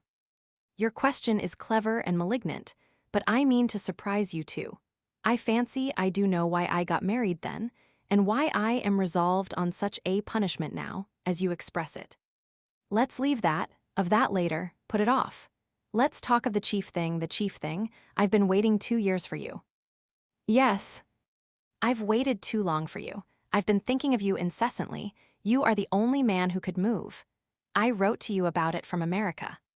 I remember your long letter very well. Too long to be read? No doubt, 6 sheets of notepaper. Don't speak. Tell me, can you spare me another 10 minutes? But now, this minute, I have waited for you too long. Certainly, half an hour if you like, but not more, if that will suit you. And on condition, too, Shatov put in wrathfully, that you take a different tone. Do you hear? I demand when I ought to entreat. Do you understand what it means to demand when one ought to entreat? I understand that in that way you lift yourself above all ordinary considerations for the sake of loftier aims, said Nikolay Stavrogin with a faint smile.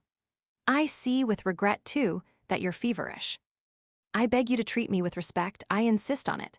shouted Shadov. "Not my personality, I don't care a hang for that, but something else just for this once. While I am talking, we are two beings and have come together in infinity, for the last time in the world.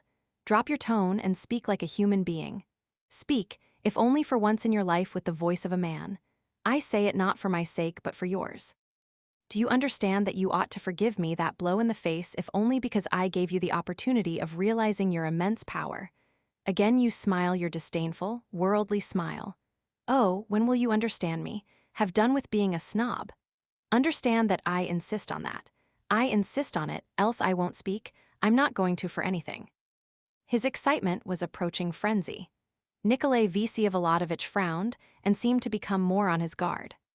"Since I have remained another half-hour with you when time is so precious," he pronounced earnestly and impressively, "you may rest assured that I mean to listen to you at least with interest, and I am convinced that I shall hear from you much that is new."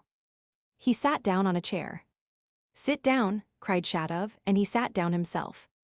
"Please remember," Stavrogin interposed once more, "that I was about to ask a real favor of you concerning Marya Timofeyevna, of great importance for her anyway." "What?" Shadov frowned suddenly with the air of a man who has just been interrupted at the most important moment, and who gazes at you unable to grasp the question. "And you did not let me finish," Nikolay Vsevolodovitch went on with a smile. "Oh, nonsense, afterwards." Shadov waved his hand disdainfully, grasping at last what he wanted, and passed at once to his principal theme. 7. "Do you know," he began, with flashing eyes, almost menacingly, bending right forward in his chair, raising the forefinger of his right hand above him, obviously unaware that he was doing so. "Do you know who are the only God-bearing people on earth, destined to regenerate and save the world in the name of a new God, and to whom are given the keys of life and of the new world? Do you know which is that people and what is its name? From your manner I am forced to conclude, and I think I may as well do so at once, that it is the Russian people." "And you can laugh, oh what a race," Shadov burst out. "Calm yourself, I beg of you. On the contrary, I was expecting something of the sort from you." "You expected something of the sort, and don't you know those words yourself?" "I know them very well. I see only too well what you're driving at. All your phrases, even the expression, God-bearing people, is only a sequel to our talk 2 years ago, abroad, not long before you went to America. At least, as far as I can recall it now. It's your phrase altogether, not mine. Your own, not simply the sequel of our conversation. Our conversation it was not at all. It was a teacher uttering weighty words and a pupil who was raised from the dead. I was that pupil and you were the teacher. But, if you remember, it was just after my words you joined their society, and only afterwards went away to America." "Yes, and I wrote to you from America about that. I wrote to you about everything. Yes, I could not at once tear my bleeding heart from what I had grown into from childhood, on which had been lavished all the raptures of my hopes and all the tears of my hatred. It is difficult to change gods. I did not believe you then, because I did not want to believe. I plunged for the last time into that sewer. But the seed remained and grew up. Seriously, tell me seriously, didn't you read all my letter from America? Perhaps you didn't read it at all." "I read 3 pages of it, the 2 first and the last, and I glanced through the middle as well, but I was always meaning." "Ah, never mind, drop it. Damn it," cried Shadov, waving his hand.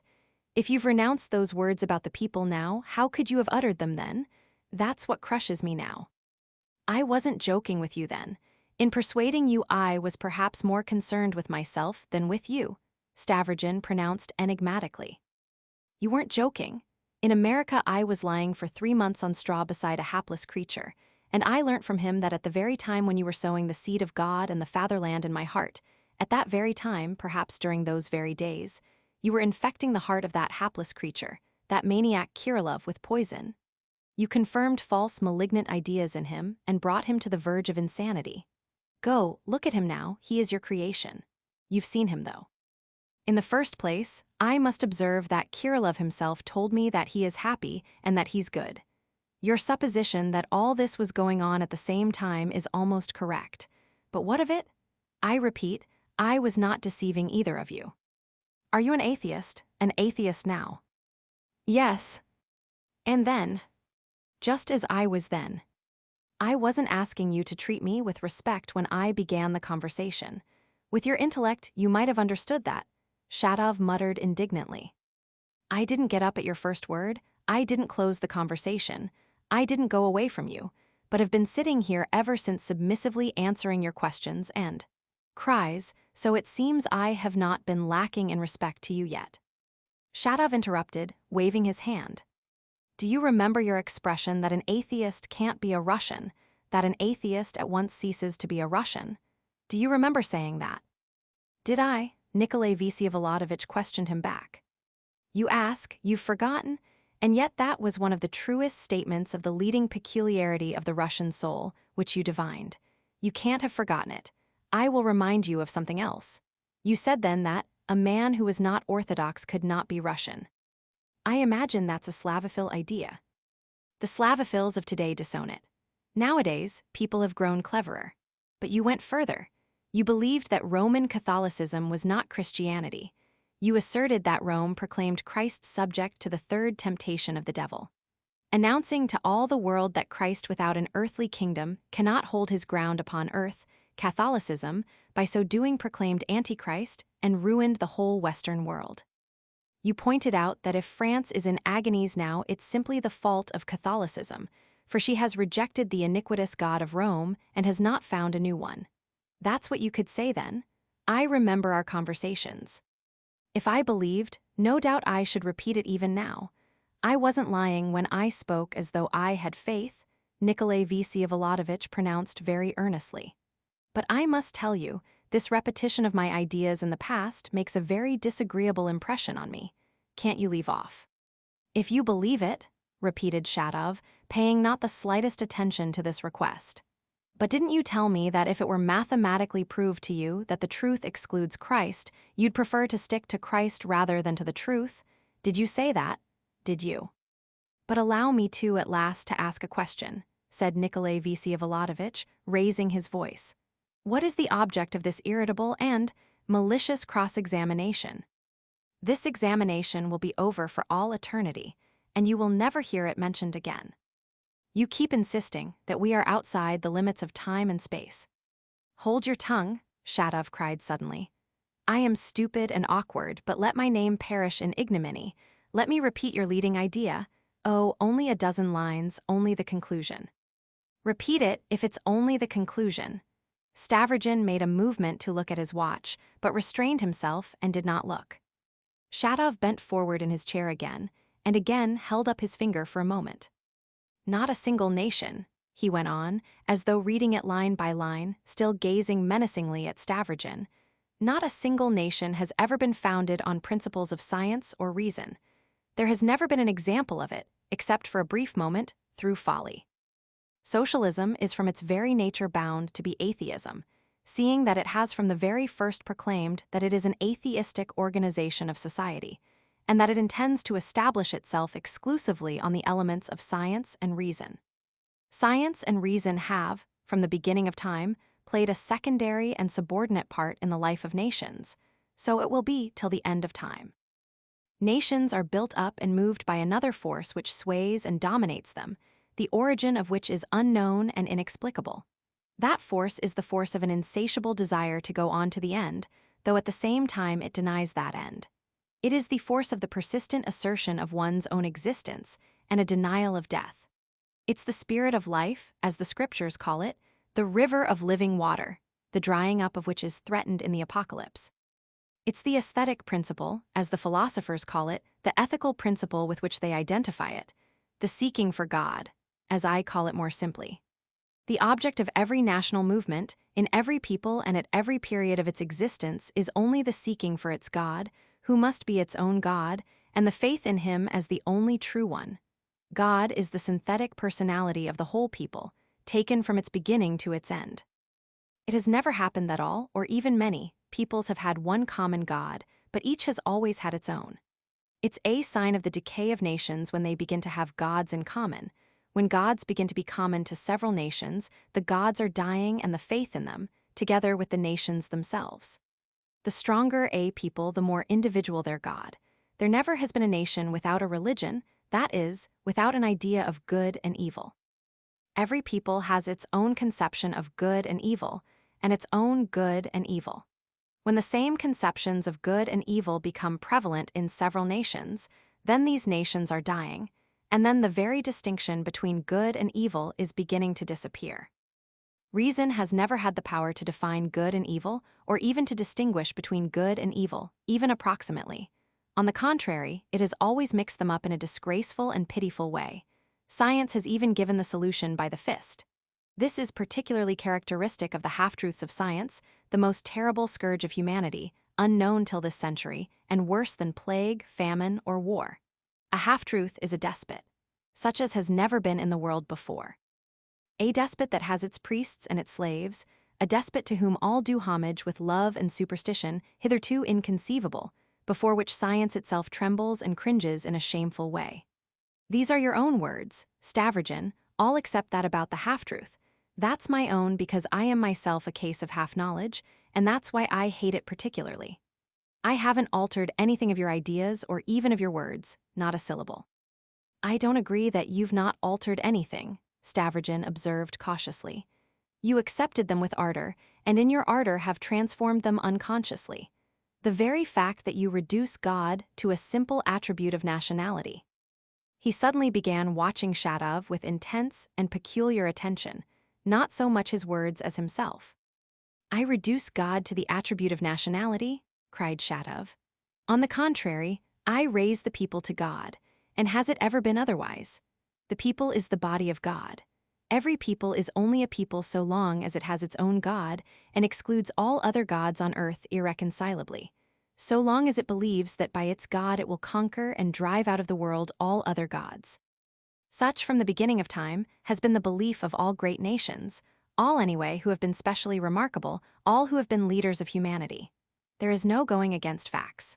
The Jews lived only to await the coming of the true God and left the world the true God. The Greeks deified nature and bequeathed the world their religion, that is, philosophy and art. Rome deified the people and the state, and bequeathed the idea of the state to the nations. France, throughout her long history, was only the incarnation and development of the Roman God, and if they have at last flung their Roman God into the abyss and plunged into atheism, which, for the time being, they call socialism, it is solely because socialism is, anyway, healthier than Roman Catholicism. If a great people does not believe that the truth is only to be found in itself alone, and in it exclusively, if it does not believe that it alone is fit and destined to raise up and save all the rest by its truth, it would at once sink into being ethnographical material, and not a great people. A really great people can never accept a secondary part in the history of humanity, nor even one of the first, but will have the first part. A nation which loses this belief ceases to be a nation, but there is only one truth, and therefore only a single one out of the nations can have the true God, even though other nations may have great gods of their own.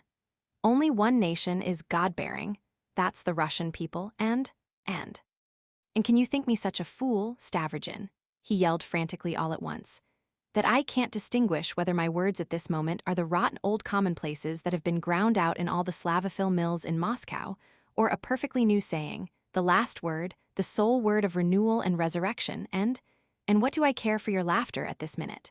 What do I care that you utterly fail to understand me, not a word, not a sound? Oh, how I despise your haughty laughter, and your look at this minute. He jumped up from his seat, there was positively foam on his lips. On the contrary, Shatov, on the contrary. Stavrogin began with extraordinary earnestness and self-control, still keeping his seat. On the contrary, your fervent words have revived many extremely powerful recollections in me. In your words, I recognize my own mood 2 years ago, and now I will not tell you, as I did just now, that you have exaggerated my ideas. I believe, indeed, that they were even more exceptional, even more independent, and I assure you for the third time that I should be very glad to confirm all that you've said just now, every syllable of it, but you want a hair. WHT. Your own nasty expression, Shatov laughed spitefully, sitting down again. To cook your hair you must first catch it, to believe in God you must first have a God. You used to say that in Petersburg, I'm told, like Nozdryov, who tried to catch a hare by his hind legs. No, what he did was to boast he'd caught him. By the way, allow me to trouble you with a question, though, for indeed I think I have the right to one now. Tell me, have you caught your hare? Don't dare to ask me in such words. Ask differently, quite differently. Shatov suddenly began trembling all over. Certainly, I'll ask differently. Nikolay Vsevolodovitch looked coldly at him. I only wanted to know, do you believe in God yourself? I believe in Russia. I believe in her orthodoxy. I believe in the body of Christ. I believe that the new advent will take place in Russia. I believe, Shatov muttered frantically. And in God, in God. I will believe in God. Not one muscle moved in Stavrogin's face. Shatov looked passionately and defiantly at him, as though he would have scorched him with his eyes. I haven't told you that I don't believe, he cried at last. I will only have you know that I am a luckless, tedious book and nothing more so far. But confound me, we're discussing you, not me. I'm a man of no talent and can only give my blood, nothing more, like every man without talent, never mind my blood either. I'm talking about you. I've been waiting here 2 years for you. Here I've been dancing about in my nakedness before you for the last half hour. Only you can raise that flag. He broke off and sat as though in despair, with his elbows on the table and his head in his hands.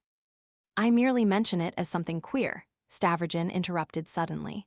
Everyone for some inexplicable reason keeps foisting a flag upon me. Fyodor Verhovensky, too, is convinced that I might raise his flag. That's how his words were repeated to me anyway. He has taken it into his head that I'm capable of playing the part of Stenka Razin for them, from my extraordinary aptitude for crime, his saying too. What? Cried Shatov, from your extraordinary aptitude for crime? Just so. And is it true? He asked with an angry smile. Is it true that when you were in Petersburg you belonged to a secret society for practicing beastly sensuality? Is it true that you could give lessons to the Marquis de Sade? Is it true that you decoyed and corrupted children? Speak, don't dare to lie, he cried, beside himself. Nikolay Stavrogin cannot lie to Shatov, who struck him in the face. Tell me everything, and if it's true I'll kill you here on the spot. I did talk like that, but it was not I who outraged children, Stavrogin brought out, after a silence that lasted too long. He turned pale and his eyes gleamed. But you talked like that, Shatov went on imperiously, keeping his flashing eyes fastened upon him. Is it true that you declared that you saw no distinction in beauty between some brutal, obscene action and any great exploit, even the sacrifice of life for the good of humanity? Is it true that you have found identical beauty, equal enjoyment, in both extremes? It's impossible to answer like this. I won't answer, muttered Stavrogin, who might well have got up and gone away, but who did not get up and go away. I don't know either why evil is hateful and good is beautiful, but I know why the sense of that distinction is effaced and lost in people like the Stavrogins, Shatov persisted, trembling all over. Do you know why you made that base and shameful marriage? Simply because the shame and senselessness of it reached the pitch of genius. Oh, you are not one of those who linger on the brink. You fly head foremost. You married from a passion for martyrdom, from a craving for remorse, through moral sensuality. It was a laceration of the nerves. Defiance of common sense was too tempting. Stavrogin and a wretched, half-witted, crippled beggar. When you bit the governor's ear, did you feel sensual pleasure? Did you? You idle, loafing little snob, did you? You're a psychologist, said Stavrogin, turning paler and paler, though you're partly mistaken as to the reasons of my marriage. But who can have given you all this information? He asked, smiling with an effort. Was it Kirillov? But he had nothing to do with it. You turn pale. But what is it you want? Nikolay Vsevolodovitch asked, raising his voice at last. I've been sitting under your lash for the last half hour, and you might at least let me go civilly, unless you really have some reasonable object in treating me like this. Reasonable object? Of course, you're in duty bound anyway, to let me know your object. I've been expecting you to do so all the time, but you've shown me nothing so far but frenzied spite. I beg you to open the gate for me. He got up from the chair. Shatov rushed frantically after him. Kiss the earth, water it with your tears, pray for forgiveness, he cried, clutching him by the shoulder. I didn't kill you. That morning, though, I drew back my hands. Stavrogin brought out almost with anguish, keeping his eyes on the ground. Speak out, speak out. You came to warn me of danger. You have let me speak. You mean tomorrow to announce your marriage publicly. Do you suppose I don't see from your face that some new menacing idea is dominating you? Stavrogin, why am I condemned to believe in you through all eternity? Could I speak like this to anyone else? I have modesty, but I am not ashamed of my nakedness because it's Stavrogin I am speaking to. I was not afraid of caricaturing a grand idea by handling it because Stavrogin was listening to me. Shan't I kiss your footprints when you've gone? I can't tear you out of my heart, Nikolay Stavrogin. I'm sorry I can't feel affection for you, Shadov, Stavrogin replied coldly. I know you can't, and I know you're not lying. Listen, I can set it all right. I can catch your hair for you. Stavrogin did not speak. You're an atheist because you're a snob of the snobs. You've lost the distinction between good and evil because you've lost touch with your own people. A new generation is coming, straight from the heart of the people, and you will know nothing of it, neither you nor the Verhovenskys, father or son, nor I, for I'm a snob too I, the son of your serf and lackey, Pashka. Listen, attain to God by work, it all lies in that, or disappear like rotten mildew. Attain to him by work. God by work, what sort of work? Peasants' work, go give up all your wealth. Ah, you laugh, you're afraid of some trick. But Stavrogin was not laughing. You suppose that one may attain to God by work, and by peasants' work, he repeated, reflecting as though he had really come across something new and serious which was worth considering. By the way, he passed suddenly to a new idea, you reminded me just now. Do you know that I'm not rich at all, that I've nothing to give up? I'm scarcely in a position even to provide for Marya Timofeyevna's future. Another thing, I came to ask you if it would be possible for you to remain near Marya Timofeyevna in the future, as you are the only person who has some influence over her poor brain. I say this so as to be prepared for anything. All right, you're speaking of Marya Timofeyevna, said Shadov, waving one hand while he held a candle in the other. All right, afterwards, of course. Listen, go to Tikhon. To whom? To Tikhon, who used to be a bishop. He lives retired now, on account of illness, here in the town, in the Bogorodsky monastery. What do you mean? Nothing, people go and see him, you go, what is it to you, what is it to you? It's the first time I've heard of him, and I've never seen anything of that sort of people. Thank you, I'll go. This way. Shadov lighted him down the stairs. Go along. He flung open the gate into the street. I shan't come to you any more, Shadov, said Stavrogin quietly as he stepped through the gateway. The darkness and the rain continued as before. Chapter 2 Night continued. 1. He walked the length of Bogovlensky Street. At last the road began to go downhill. His feet slipped in the mud, and suddenly there lay open before him a wide, misty, as it were empty expanse the river. The houses were replaced by hovels. The street was lost in a multitude of irregular little alleys. Nikolay Vsevolodovitch was a long while making his way between the fences, keeping close to the river bank, but finding his way confidently, and scarcely giving it a thought indeed.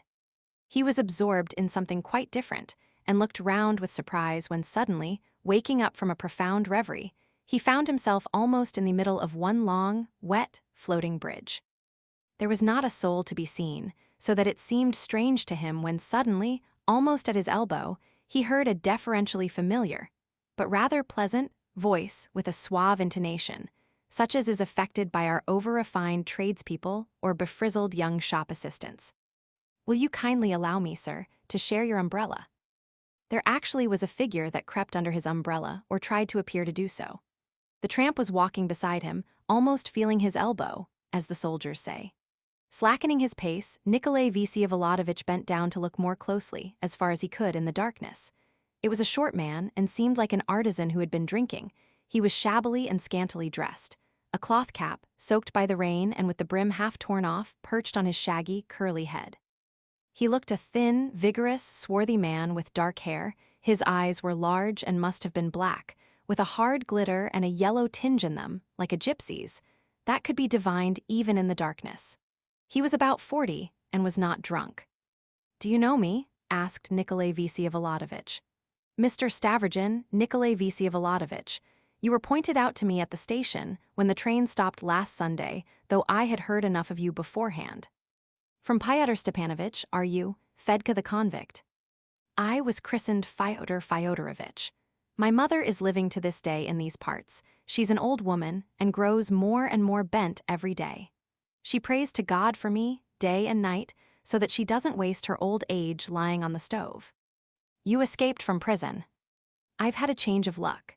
I gave up books and bells and church-going because I'd a life sentence, so that I had a very long time to finish my term. What are you doing here? Well, I do what I can. My uncle, too, died last week in prison here. He was there for false coin, so I threw 24 stones at the dogs by way of memorial. That's all I've been doing so far. Moreover, Pyotr Stepanovitch gives me hopes of a passport, and a merchant's one too, to go all over Russia, so I'm waiting on his kindness. Because, says he, my papa lost you at cards at the English club, and I, says he, find that inhumanity unjust. You might have the kindness to give me 3 rubles, sir, for a glass to warm myself. So you've been spying on me. I don't like that. By whose orders? As to orders, it's nothing of the sort. It's simply that I knew of your benevolence, which is known to all the world. All we get, as you know, is an armful of hay or a prod with a fork. Last Friday, I filled myself as full of pie as Martin did of soap. Since then, I didn't eat one day, and the day after I fasted, and on the third, I'd nothing again. I've had my fill of water from the river. I'm breeding fish in my belly. So won't your honor give me something? I've a sweetheart expecting me not far from here, but I daren't show myself to her without money. What did Pyotr Stepanovitch promise you from me? He didn't exactly promise anything, but only said that I might be of use to your honor if my luck turns out good, but how exactly he didn't explain. For Pyotr Stepanovitch wants to see if I have the patience of a Cossack and feels no sort of confidence in me. Why? Pyotr Stepanovitch is an astronomer and has learnt all God's planets, but even he may be criticized. I stand before you, sir, as before God, because I have heard so much about you. Pyotr Stepanovitch is one thing, but you, sir, maybe are something else. When he said of a man he's a scoundrel, he knows nothing more about him except that he's a scoundrel. Or if he said he's a fool, then that man has no calling with him except that of fool. But I may be a fool Tuesday and Wednesday, and on Thursday wiser than he. Here now he knows about me that I'm awfully sick to get a passport, for there's no getting on in Russia without papers, so he thinks that he's snared my soul. I tell you, sir, life's a very easy business for Pyotr Stepanovitch, for he fancies a man to be this and that, and goes on as though he really was. And, what's more, he's beastly stingy. It's his notion that, apart from him, I daren't trouble you, but I stand before you, sir, as before God. This is the 4th night I've been waiting for your honor on this bridge, to show that I can find my own way on the quiet without him. I'd better bow to a boot, thinks I, than to a peasant's shoe. And who told you that I was going to cross the bridge at night? Well, that, I'll own, came out by chance, most through Captain Lebyadkin's foolishness, because he can't keep anything to himself. So that 3 rubles from your honor would pay me for the weary time I've had these 3 days and nights. And the clothes I've had soaked, I feel that too much to speak of it. I'm going to the left, you'll go to the right. Here's the end of the bridge. Listen, Fyodor, I like people to understand what I say, once for all. I won't give you a farthing. Don't meet me in future on the bridge or anywhere. I've no need of you and never shall have, and if you don't obey, I'll tie you and take you to the police. March. Aha, fling me something for my company anyhow. I've cheered you on your way. Be off. But do you know the way here? There are all sorts of turnings. I could guide you, for this town is for all the world as though the devil carried it in his basket and dropped it in bits here and there. I'll tie you up, said Nikolay Vsyevolodovitch, turning upon him menacingly. Perhaps you'll change your mind, sir. It's easy to ill-treat the helpless. Well, I see you can rely on yourself. I rely upon you, sir, and not very much on myself. I've no need of you at all. I've told you so already. But I have need, that's how it is. I shall wait for you on the way back, there's nothing for it. I give you my word of honor, if I meet you I'll tie you up. Well, I'll get a belt ready for you to tie me with. A lucky journey to you, sir. You kept the helpless snug under your umbrella. For that alone I'll be grateful to you to my dying day. He fell behind. Nikolay Vsyevolodovitch walked on to his destination, feeling disturbed. This man who had dropped from the sky was absolutely convinced that he was indispensable to him, Stavrogin, and was in insolent haste to tell him so. He was being treated unceremoniously all round. But it was possible, too, that the tramp had not been altogether lying, and had tried to force his services upon him on his own initiative, without Fyodor Stepanovitch's knowledge, and that would be more curious still. 2. The house which Nikolay Vsevolodovitch had reached stood alone in a deserted lane between fences, beyond which market gardens stretched, at the very end of the town. It was a very solitary little wooden house, which was only just built and not yet weatherboarded. In one of the little windows the shutters were not yet closed, and there was a candle standing on the window ledge, evidently as a signal to the late guest who was expected that night. 30 paces away Stavrogin made out on the doorstep the figure of a tall man, evidently the master of the house, who had come out to stare impatiently up the road. He heard his voice, too, impatient and, as it were, timid. "Is that you? You?" "Yes," responded Nikolay Vsevolodovitch, but not till he had mounted the steps and was folding up his umbrella. "At last, sir." Captain Lebyadkin, for it was he, ran fussily to and fro. "Let me take your umbrella, please. It's very wet. I'll open it on the floor here in the corner. Please walk in. Please walk in." The door was open from the passage into a room that was lighted by 2 candles. "If it had not been for your promise that you would certainly come, I should have given up expecting you." "1:15, said Nikolay Vsevolodovitch, looking at his watch as he went into the room. "And in this rain and such an interesting distance. I've no clock, and there are nothing but market gardens round me, so that you fall behind the times. Not that I murmur exactly, for I dare not, but only because I've been devoured with impatience all the week, to have things settled at last." "How so?" "To hear my fate, Nikolay Vsevolodovitch, please sit down." He bowed, pointing to a seat by the table, before the sofa. Nikolay Vsevolodovitch looked round. The room was tiny and low-pitched. The furniture consisted only of the most essential articles, plain wooden chairs and a sofa, also newly made without covering or cushions. There were 2 tables of limewood, one by the sofa, and the other in the corner was covered with a tablecloth, laid with things over which a clean table napkin had been thrown. And, indeed, the whole room was obviously kept extremely clean. Captain Lebyadkin had not been drunk for 8 days. His face looked bloated and yellow. His eyes looked uneasy, inquisitive, and obviously bewildered. It was only too evident that he did not know what tone he could adopt, and what line it would be most advantageous for him to take. "Here," he indicated his surroundings, "I live like Zosima. Sobriety, solitude, and poverty the vow of the knights of old." You imagine that the knights of old took such vows. Perhaps I'm mistaken. Alas, I have no culture, I've ruined all. Believe me, Nikolay Vsevolodovitch, here first I have recovered from shameful propensities, not a glass nor a drop. I have a home, and for 6 days past I have experienced a conscience at ease. Even the walls smell of resin and remind me of nature. And what have I been? What was I? At night without a bed I wander, and my tongue put out by day. To use the words of a poet of genius, but you're wet through, wouldn't you like some tea? Don't trouble. The samovar has been boiling since 8 o'clock, but it went out at last like everything in this world. The sun, too, they say, will go out in its turn, but if you like I'll get up the samovar. Agafea is not asleep. Tell me, Marya Timofyevna. She's here, Lebyadkin replied at once in a whisper. Would you like to have a look at her? He pointed to the closed door to the next room. She's not asleep. Oh, no, how could she be? On the contrary, she's been expecting you all the evening, and as soon as she heard you were coming, she began making her toilet. He was just twisting his mouth into a jocose smile, but he instantly checked himself. How is she on the whole? Asked Nikolay Vsevolodovitch, frowning. On the whole, you know that yourself, sir. He shrugged his shoulders commiseratingly, but just now she's telling her fortune with cards.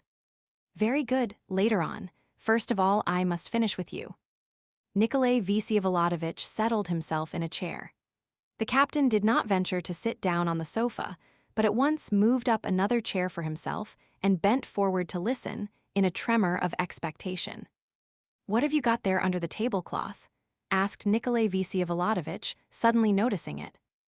That, said Lebyadkin, turning towards it also. That's from your generosity, by way of housewarming, so to say, considering also the length of the walk and your natural fatigue, he sniggered ingratiatingly. Then he got up on tiptoe and respectfully and carefully lifted the tablecloth from the table in the corner. Under it was seen a slight meal: ham, veal, sardines, cheese, a little green decanter, and a long bottle of Bordeaux. Everything had been laid neatly, expertly, and almost daintily. Was that your effort? Yes, sir. Ever since yesterday I've done my best, and all to do you honor. Marya Timofeyevna doesn't trouble herself, as you know, on that score. And what's more, it's all from your liberality, your own providing, as you're the master of the house and not I, and I'm only, so to say, your agent. All the same, Nikolay Vsevolodovitch, all the same, in spirit I'm independent. Don't take away from me this last possession. He finished up pathetically. You might sit down again. Grateful, grateful, and independent. He sat down. Ah, Nikolay Vsevolodovitch, so much has been fermenting in this heart that I have not known how to wait for your coming. Now you will decide my fate, and that unhappy creature's, and then, shall I pour out all I feel to you as I used to in old days, 4 years ago? You deigned to listen to me then, you read my verses. They might call me your Falstaff from Shakespeare in those days, but you meant so much in my life. I have great terrors now, and it's only to you I look for counsel and light. Fyodor Stepanovitch is treating me abominably. Nikolay Vsevolodovitch listened with interest and looked at him attentively. It was evident that though Captain Lebyadkin had left off drinking, he was far from being in a harmonious state of mind. Drunkards of many years' standing, like Lebyadkin, often show traces of incoherence, of mental cloudiness, of something, as it were, damaged. And crazy, though they may deceive, cheat, and swindle, almost as well as anybody if occasion arises. I see that you haven't changed a bit in these 4 years and more, Captain, said Nikolay Vsevolodovitch, somewhat more amiably. It seems, in fact, as though the second half of a man's life is usually made up of nothing but the habits he has accumulated during the first half. Grand words, you solve the riddle of life, said the captain, half cunningly, half in genuine and unfeigned admiration, for he was a great lover of words. Of all your sayings, Nikolay Vsevolodovitch, I remember one thing above all. You were in Petersburg when you said it. One must really be a great man to be able to make a stand even against common sense. That was it. Yes, and a fool as well. A fool as well, maybe. But you've been scattering clever sayings all your life, while they... Imagine Liputin, imagine Fyodor Stepanovitch saying anything like that. Oh, how cruelly Fyodor Stepanovitch has treated me. But how about yourself, Captain? What can you say of your behavior? Drunkenness and the multitude of my enemies.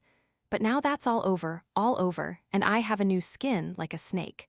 Do you know, Nikolay Vsevolodovitch, I am making my will. In fact, I've made it already. That's interesting. What are you leaving, and to whom? To my fatherland, to humanity, and to the students. Nikolay Vsevolodovitch, I read in the paper the biography of an American. He left all his vast fortune to factories and to the exact sciences, and his skeleton to the students of the academy there, and his skin to be made into a drum, so that the American national hymn might be beaten upon it day and night. Alas, we are pygmies in mind compared with the soaring thought of the states of North America. Russia is the play of nature, but not of mind. If I were to try leaving my skin for a drum, for instance, to the Akhmelinsky Infantry Regiment, in which I had the honor of beginning my service, on condition of beating the Russian national hymn upon it every day in face of the regiment, they'd take it for liberalism and prohibit my skin. And so, I confine myself to the students. I want to leave my skeleton to the academy, but on the condition that a label should be stuck on the forehead forever and ever, with the words, "A repentant freethinker." There now. The captain spoke excitedly, and genuinely believed, of course, that there was something fine in the American will, but he was cunning too, and very anxious to entertain Nikolay Vsevolodovitch, with whom he had played the part of a buffoon for a long time in the past. But the latter did not even smile. On the contrary, he asked, as it were, suspiciously, "So you intend to publish your will in your lifetime, and get rewarded for it?" "And what if I do, Nikolay Vsevolodovitch? What if I do?" said Lebyadkin, watching him carefully. "What sort of luck have I had? I've given up writing poetry, and at one time even you were amused by my verses, Nikolay Vsevolodovitch. Do you remember our reading them over a bottle? But it's all over with my pen. I've written only one poem, like Gogol's The Last Story. Do you remember he proclaimed to Russia that it broke spontaneously from his bosom? It's the same with me. I've sung my last and it's over. What sort of poem? In case she were to break her leg. Wati. That was all the captain was waiting for. He had an unbounded admiration for his own poems, but, through a certain cunning duplicity, he was pleased, too, that Nikolay Vsevolodovitch always made merry over his poems, and sometimes laughed at them immoderately. In this way he killed two birds with one stone, satisfying at once his poetical aspirations and his desire to be of service. But now he had a third special and very ticklish object in view. Bringing his verses on the scene, the captain thought to exculpate himself on one point about which, for some reason, he always felt himself most apprehensive and most guilty. In case of her breaking her leg, that is, of her riding on horseback, it's a fantasy, Nikolay Vsevolodovitch, a wild fancy, but the fancy of a poet. One day I was struck by meeting a lady on horseback and asked myself the vital question, what would happen then? That is, in case of accident. All her followers turn away, all her suitors are gone. A pretty kettle of fish. Only the poet remains faithful, with his heart shattered in his breast, Nikolay Vsevolodovitch. Even a louse may be in love and is not forbidden by law, and yet the lady was offended by the letter and the verses. I'm told that even you were angry. Were you? I wouldn't believe in anything so grievous. Whom could I harm simply by imagination? Besides, I swear on my honor, Liputin kept saying, send it, send it. Every man, however humble, has a right to send a letter, and so I sent it. You offered yourself as a suitor, I understand. Enemies, enemies, enemies. Repeat the verses, said Nikolay Vsevolodovitch sternly. Ravings, ravings, more than anything. However, he drew himself up, stretched out his hand and began. With broken limbs, my beauteous queen is twice as charming as before, and, deep in love as I have been today, I love her even more. Come, that's enough, said Nikolay Vsevolodovitch, with a wave of his hand. I dream of Petersburg, cried Lebyadkin, passing quickly to another subject, as though there had been no mention of verses. I dream of regeneration. Benefactor, may I reckon that you won't refuse the means for the journey? I've been waiting for you all the week as my sunshine. I'll do nothing of the sort. I've scarcely any money left, and why should I give you money? Nikolay Vsevolodovitch seemed suddenly angry. Dryly and briefly he recapitulated all the captain's misdeeds. His drunkenness, his lying, his squandering of the money meant for Marya Timofyevna, his having taken her from the nunnery, his insolent letters threatening to publish the secret, the way he had behaved about Darya Pavlovna, and so on and so on. The captain heaved, gesticulated, began to reply, but every time Nikolay Vsevolodovitch stopped him peremptorily. And listen, he observed at last, you keep writing about family disgrace. What disgrace is it to you that your sister is the lawful wife of a Stavrogin? But marriage in secret, Nikolay Vsevolodovitch, a fatal secret. I receive money from you, and I'm suddenly asked the question, what's that money for? My hands are tied. I cannot answer to the detriment of my sister, to the detriment of the family honor. The captain raised his voice. He liked that subject and reckoned boldly upon it. Alas, he did not realize what a blow was in store for him. Calmly and exactly, as though he were speaking of the most everyday arrangement, Nikolay Vsevolodovitch informed him that in a few days, perhaps even tomorrow or the day after, he intended to make his marriage known everywhere, to the police as well as to local society. And so the question of family honor would be settled once for all, and with it the question of subsidy. The captain's eyes were ready to drop out of his head. He positively could not take it in. It had to be explained to him. But she is crazy. I shall make suitable arrangements. But how about your mother? Well, she must do as she likes. But will you take your wife to your house? Perhaps so, but that is absolutely nothing to do with you and no concern of yours. No concern of mine, cried the captain. What about me then? Well, certainly you won't come into my house. But you know, I'm a relation. One does one's best to escape from such relations. Why should I go on giving you money then? Judge for yourself. Nikolay Vsevolodovitch, Nikolay Vsevolodovitch, this is impossible. You will think better of it, perhaps. You don't want to lay hands upon. What will people think? What will the world say? Much I care for your world. I married your sister when the fancy took me, after a drunken dinner, for a bet, and now I'll make it public, since that amuses me now. He said this with a peculiar irritability, so that Lebyadkin began with horror to believe him. But Mimi, what about me? I'm what matters most. Perhaps you're joking, Nikolay Vsevolodovitch. No, I'm not joking. As you will, Nikolay Vsevolodovitch, but I don't believe you. Then I'll take proceedings. You're fearfully stupid, Captain. Maybe, but this is all that's left me, said the captain, losing his head completely. In old days, we used to get free quarters anyway, for the work she did in the corners. But what will happen now if you throw me over altogether? But you want to go to Petersburg to try a new career. By the way, is it true what I hear, that you mean to go and give information in the hope of obtaining a pardon by betraying all the others? The captain stood gaping with wide-open eyes and made no answer. Listen, Captain, Stavrogin began suddenly, with great earnestness, bending down to the table. Until then he had been talking, as it were, ambiguously, so that Lebyadkin, who had wide experience in playing the part of buffoon, was up to the last moment a trifle uncertain whether his patron were really angry or simply putting it on, whether he really had the wild intention of making his marriage public, or whether he were only playing. Now Nikolay Vsevolodovitch's stern expression was so convincing that a shiver ran down the captain's back.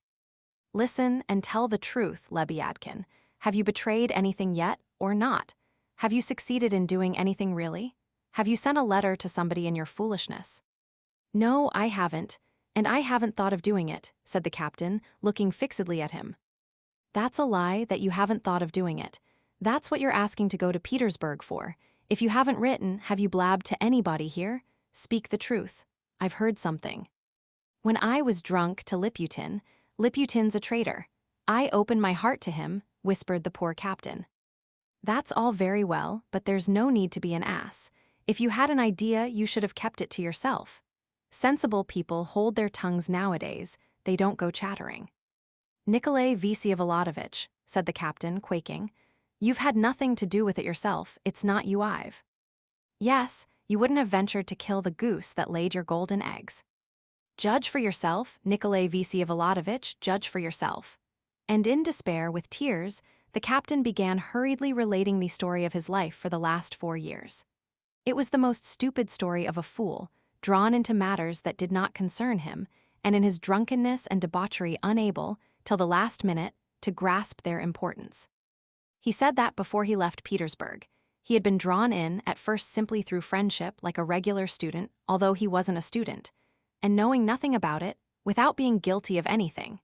He had scattered various papers on staircases, left them by dozens at doors, on bell handles, had thrust them in as though they were newspapers, taken them to the theater, put them in people's hats, and slipped them into pockets. Afterwards he had taken money from them. For what means had I? He had distributed all sorts of rubbish through the districts of 2 provinces. Oh, Nikolay Vsevolodovitch, he exclaimed, what revolted me most was that this was utterly opposed to civic, and still more to patriotic laws. They suddenly printed that men were to go out with pitchforks, and to remember that those who went out poor in the morning might go home rich at night. Only think of it. It made me shudder, and yet I distributed it. Or suddenly 5 or 6 lines addressed to the whole of Russia, apropos of nothing. Make haste and lock up the churches, abolish God, do away with marriage, destroy the right of inheritance, take up your knives. That's all, and God knows what it means. I tell you, I almost got caught with this 5-line leaflet. The officers in the regiment gave me a thrashing, but bless them for it, let me go. And last year I was almost caught when I passed off French counterfeit notes for 50 rubles on Korovayev, but thank God, Korovayev fell into the pond when he was drunk, and was drowned in the nick of time, and they didn't succeed in tracking me. Here, at Virginsky's, I proclaimed the freedom of the communistic life. In June, I was distributing manifestos again in X district. They say they will make me do it again. Fyodor Stepanovitch suddenly gave me to understand that I must obey. He's been threatening me a long time. How he treated me that Sunday. Nikolay Vsevolodovitch, I am a slave, I am a worm, but not a god, which is where I differ from Derzhavin. But I've no income, no income. The reference is to a poem of Derzhavin's. Nikolay Vsevolodovitch, heard it all with curiosity. A great deal of that I had heard nothing of, he said. Of course, anything may have happened to you. Listen, he said after a minute's thought. If you like, you can tell them, you know whom, that Liputin was lying and that you were only pretending to give information to frighten me, supposing that I, too, was compromised and that you might get more money out of me that way. Do you understand? Dear Nikolay Vsevolodovitch, is it possible that there's such a danger hanging over me? I've been longing for you to come, to ask you. Nikolay Vsevolodovitch laughed. They certainly wouldn't let you go to Petersburg, even if I were to give you money for the journey. But it's time for me to see Marya Timofyevna. And he got up from his chair. Nikolay Vsevolodovitch, but how about Marya Timofyevna? Why, as I told you. Can it be true? You still don't believe it. Will you really cast me off like an old worn-out shoe? I'll see, laughed Nikolay Vsevolodovitch. Come, let me go. Wouldn't you like me to stand on the steps, for fear I might by chance overhear something, for the rooms are small. That's as well, stand on the steps, take my umbrella.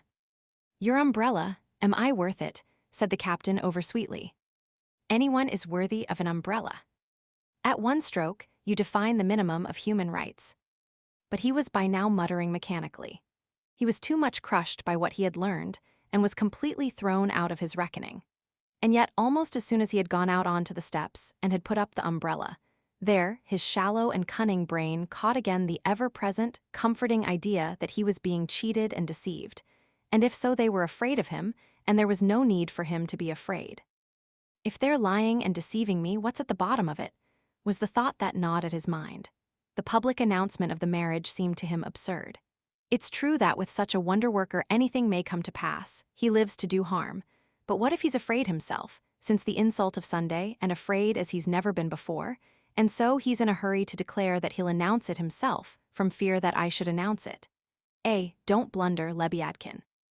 And why does he come on the sly, at night, if he means to make it public himself? And if he's afraid, it means that he's afraid now, at this moment, for these few days. Don't make a mistake, Lebyadkin. He scares me with Pyotr Stepanovitch. Oi, I'm frightened. Yes, this is what's so frightening, and what induced me to blab to Liputin. Goodness knows what these devils are up to. I never can make head or tail of it. Now they are all astir again as they were 5 years ago. To whom could I give information, indeed? Haven't I written to anyone in my foolishness? So then I might write as though through foolishness? Isn't he giving me a hint? You're going to Petersburg on purpose. The sly rogue. I've scarcely dreamed of it, and he guesses my dreams. As though he were putting me up to going himself. It's one or the other of two games he's up to. Either he's afraid because he's been up to some pranks himself, or he's not afraid for himself, but is simply egging me on to give them all away. Ach, it's terrible, Lebyadkin. Ach, you must not make a blunder. He was so absorbed in thought that he forgot to listen. It was not easy to hear either. The door was a solid one, and they were talking in a very low voice. Nothing reached the captain but indistinct sounds. He positively spat in disgust and went out again, lost in thought, to whistle on the steps. 3. Marya Timofyevna's room was twice as large as the one occupied by the captain, and furnished in the same rough style. But the table in front of the sofa was covered with a gay-colored tablecloth, and on it a lamp was burning. There was a handsome carpet on the floor. The bed was screened off by a green curtain, which ran the length of the room, and besides the sofa, there stood by the table a large, soft, easy chair, in which Marya Timofyevna never sat, however. In the corner there was an icon as there had been in her old room, and a little lamp was burning before it, and on the table were all her indispensable properties. The pack of cards, the little looking-glass, the songbook, even a milk loaf. Besides these there were 2 books with colored pictures, one, extracts from a popular book of travels, published for juvenile reading. The other a collection of very light, edifying tales, for the most part about the days of chivalry, intended for Christmas presents or school reading. She had, too, an album of photographs of various sorts. Marya Timofyevna was, of course, expecting the visitor, as the captain had announced. But when Nikolay Vsevolodovitch went in, she was asleep, half reclining on the sofa, propped on a woolwork cushion. Her visitor closed the door after him noiselessly and, standing still, scrutinized the sleeping figure. The captain had been romancing when he told Nikolay Vsevolodovitch she had been dressing herself up. She was wearing the same dark dress as on Sunday at Varvara Petrovna's. Her hair was done up in the same little close knot at the back of her head. Her long, thin neck was exposed in the same way. The black shawl Varvara Petrovna had given her lay carefully folded on the sofa. She was coarsely rouged and powdered as before. Nikolay Vsevolodovitch did not stand there more than a minute. She suddenly waked up, as though she were conscious of his eyes fixed upon her. She opened her eyes and quickly drew herself up. But something strange must have happened to her visitor. He remained standing at the same place by the door. With a fixed and searching glance, he looked mutely and persistently into her face. Perhaps that look was too grim, perhaps there was an expression of aversion in it, even a malignant enjoyment of her fright if it were not a fancy left by her dreams. But suddenly, after almost a moment of expectation, the poor woman's face wore a look of absolute terror. It twitched convulsively. She lifted her trembling hands and suddenly burst into tears, exactly like a frightened child. In another moment, she would have screamed. But Nikolay Vsevolodovitch pulled himself together.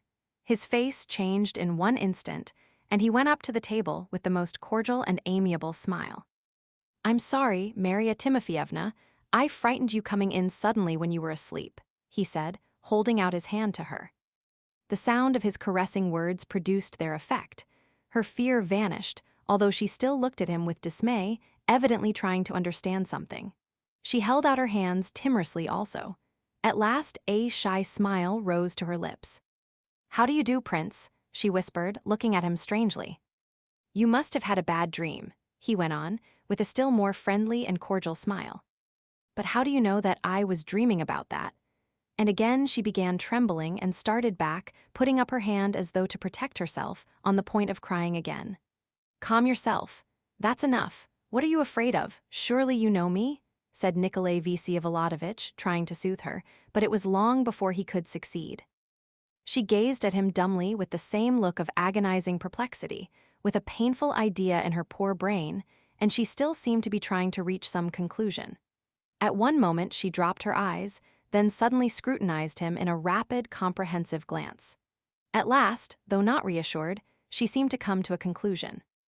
"Sit down beside me, please, that I may look at you thoroughly later on," she brought out with more firmness, evidently with a new object.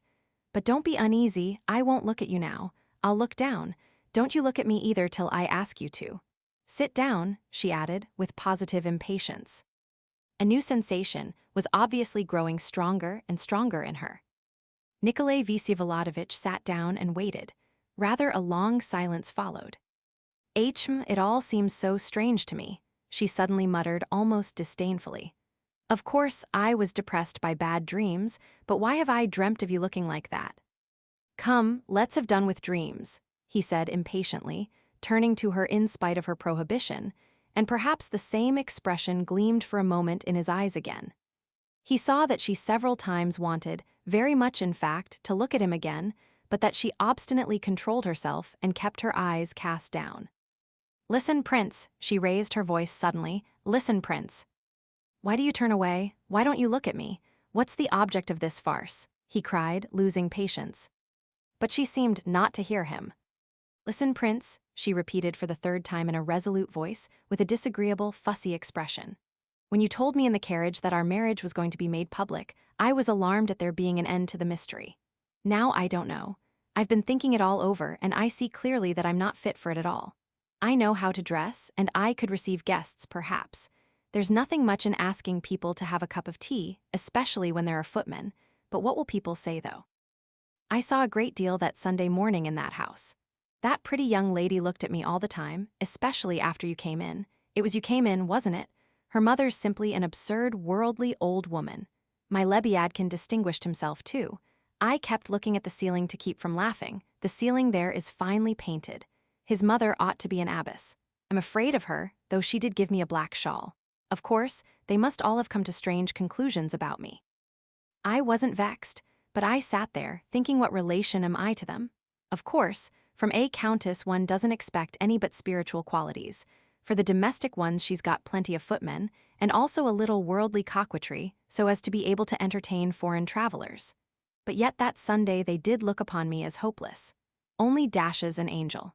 I'm awfully afraid they may wound him by some careless allusion to me. Don't be afraid and don't be uneasy, said Nikolay Vsevolodovitch, making a wry face.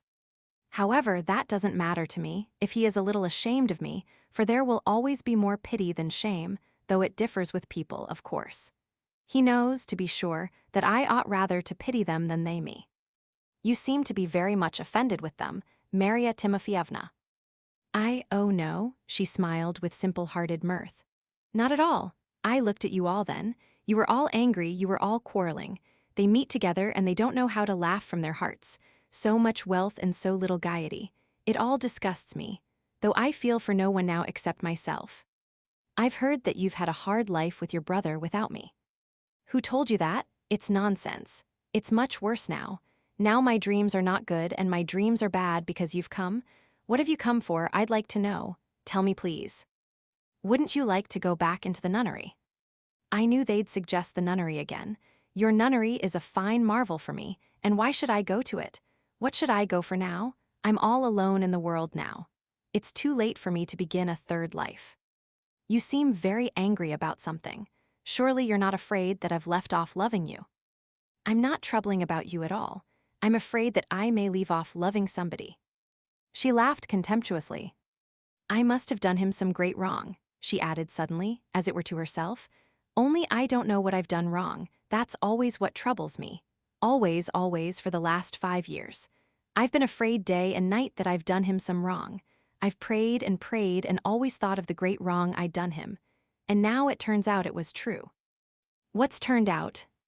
I'm only afraid whether there's something on his side, she went on, not answering his question, not hearing it in fact. And then, again, he couldn't get on with such horrid people. The Countess would have liked to eat me, though she did make me sit in the carriage beside her. You're all in the plot. Surely he's not betrayed me? Her chin and lips were twitching. Tell me, have you read about Grishka Otrepyev, how he was cursed in 7 cathedrals? Nikolay Vsevolodovitch did not speak. But I'll turn round now and look at you. She seemed to decide suddenly. You turn to me too and look at me, but more attentively. I want to make sure for the last time. I've been looking at you for a long time. Said Marya Timofyevna, looking at him intently. You've grown much fatter. She wanted to say something more, but suddenly, for the 3rd time, the same terror instantly distorted her face, and again she drew back, putting her hand up before her. What's the matter with you? Cried Nikolay Vsevolodovitch, almost enraged. But her panic lasted only 1 instant. Her face worked with a sort of strange smile, suspicious and unpleasant. I beg you, Prince, get up and come in, she brought out suddenly, in a firm, emphatic voice. Come in, where am I to come in? I've been fancying for 5 years how he would come in. Get up and go out of the door into the other room. I'll sit as though I weren't expecting anything, and I'll take up a book, and suddenly you'll come in after 5 years traveling. I want to see what it will be like. Nikolay Vsevolodovitch ground his teeth and muttered something to himself. Enough, he said, striking the table with his open hand. I beg you to listen to me, Marya Timofyevna. Do me the favor to concentrate all your attention if you can. You're not altogether mad, you know, he broke out impatiently. Tomorrow I shall make our marriage public. You never will live in a palace, get that out of your head. Do you want to live with me for the rest of your life, only very far away from here? In the mountains in Switzerland, there's a place there. Don't be afraid. I'll never abandon you or put you in a madhouse. I shall have money enough to live without asking anyone's help. You shall have a servant, you shall do no work at all. Everything you want that's possible shall be got for you. You shall pray, go where you like, and do what you like. I won't touch you. I won't go away from the place myself at all. If you like, I won't speak to you all my life, or if you like, you can tell me your stories every evening as you used to do in Petersburg in the corners. I'll read aloud to you if you like. But it must be all your life in the same place, and that place is a gloomy one. Will you? Are you ready? You won't regret it, torment me with tears and curses, will you?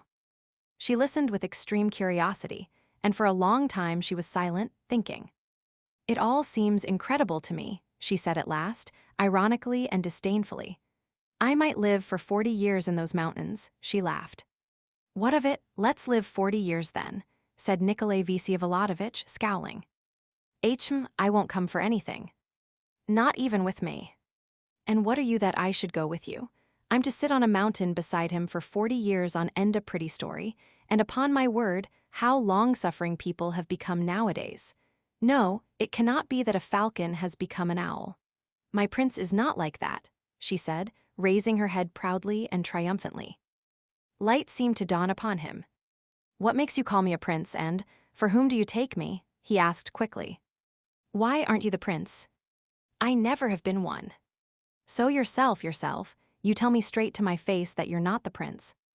I tell you I never have been. Good Lord, she cried, clasping her hands. I was ready to expect anything from his enemies, but such insolence, never. Is he alive? She shrieked in a frenzy, turning upon Nikolay Stavrogin. Have you killed him? Confess. Whom do you take me for? He cried, jumping up from his chair with a distorted face, but it was not easy now to frighten her. She was triumphant. Who can tell who you are and where you've sprung from? Only my heart. My heart had misgivings all these 5 years of all the intrigues, and I've been sitting here wondering what blind owl was making up to me. No, my dear, you're a poor actor, worse than Lebyadkin even. Give my humble greetings to the Countess and tell her to send someone better than you. Has she hired you, tell me? Have they given you a place in her kitchen out of charity? I see through your deception. I understand you all, every one of you. He seized her firmly above the elbow. She laughed in his face. You're like him, very like, perhaps you're a relation, you're a sly lot. Only mine is a bright falcon and a prince, and you're an owl and a shopman. Mine will bow down to God if it pleases him and won't if it doesn't. And Shadushka, he's my dear, my darling. Slapped you on the cheeks, my Lebyadkin told me. And what were you afraid of then when you came in? Who had frightened you then? When I saw your mean face after I'd fallen down and you picked me up, it was like a worm crawling into my heart. It's not he, I thought, not he. My falcon would never have been ashamed of me before a fashionable young lady. Oh heavens, that alone kept me happy for those 5 years, that my falcon was living somewhere beyond the mountains, soaring, gazing at the sun. Tell me, you impostor, have you got much by it? Did you need a big bribe to consent? I wouldn't have given you a farthing. Ha ha ha, ha ha. Idiot, snarled Nikolay Stavrogin, still holding her tight by the arm. Go away, impostor, she shouted peremptorily. I'm the wife of my prince, I'm not afraid of your knife. Knife? Yes, knife, you've a knife in your pocket. You thought I was asleep, but I saw it. When you came in just now, you took out your knife. What are you saying, unhappy creature? What dreams you have? He exclaimed, pushing her away from him with all his might so that her head and shoulders fell painfully against the sofa. He was rushing away, but she at once flew to overtake him, limping and hopping, and though Lebyadkin, panic-stricken, held her back with all his might, she succeeded in shouting after him into the darkness, shrieking and laughing. A curse on you, Grishka Otrepyev. 4. A knife, he repeated with uncontrollable anger, striding along through the mud and puddles without picking his way. It is true that at moments he had a terrible desire to laugh aloud frantically, but for some reason he controlled himself and restrained his laughter. He recovered himself only on the bridge, on the spot where Fedka had met him that evening. He found the man lying in wait for him again. Seeing Nikolay Stavrogin, he took off his cap, grinned gaily, and began babbling briskly and merrily about something. At first Nikolay Stavrogin walked on without stopping, and for some time did not even listen to the tramp who was pestering him again.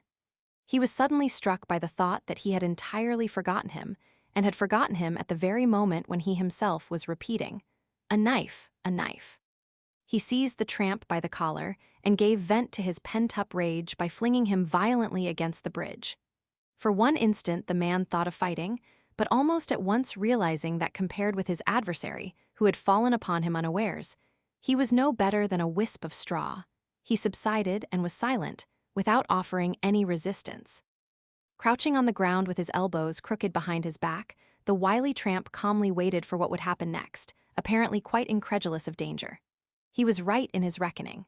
Nikolay Stavrogin had already with his left hand taken off his thick scarf to tie his prisoner's arms, but suddenly, for some reason, he abandoned him and shoved him away. The man instantly sprang on to his feet, turned round, and a short, broad boot knife suddenly gleamed in his hand. Away with that knife, put it away, at once. Nikolay Stavrogin commanded with an impatient gesture, and the knife vanished as instantaneously as it had appeared.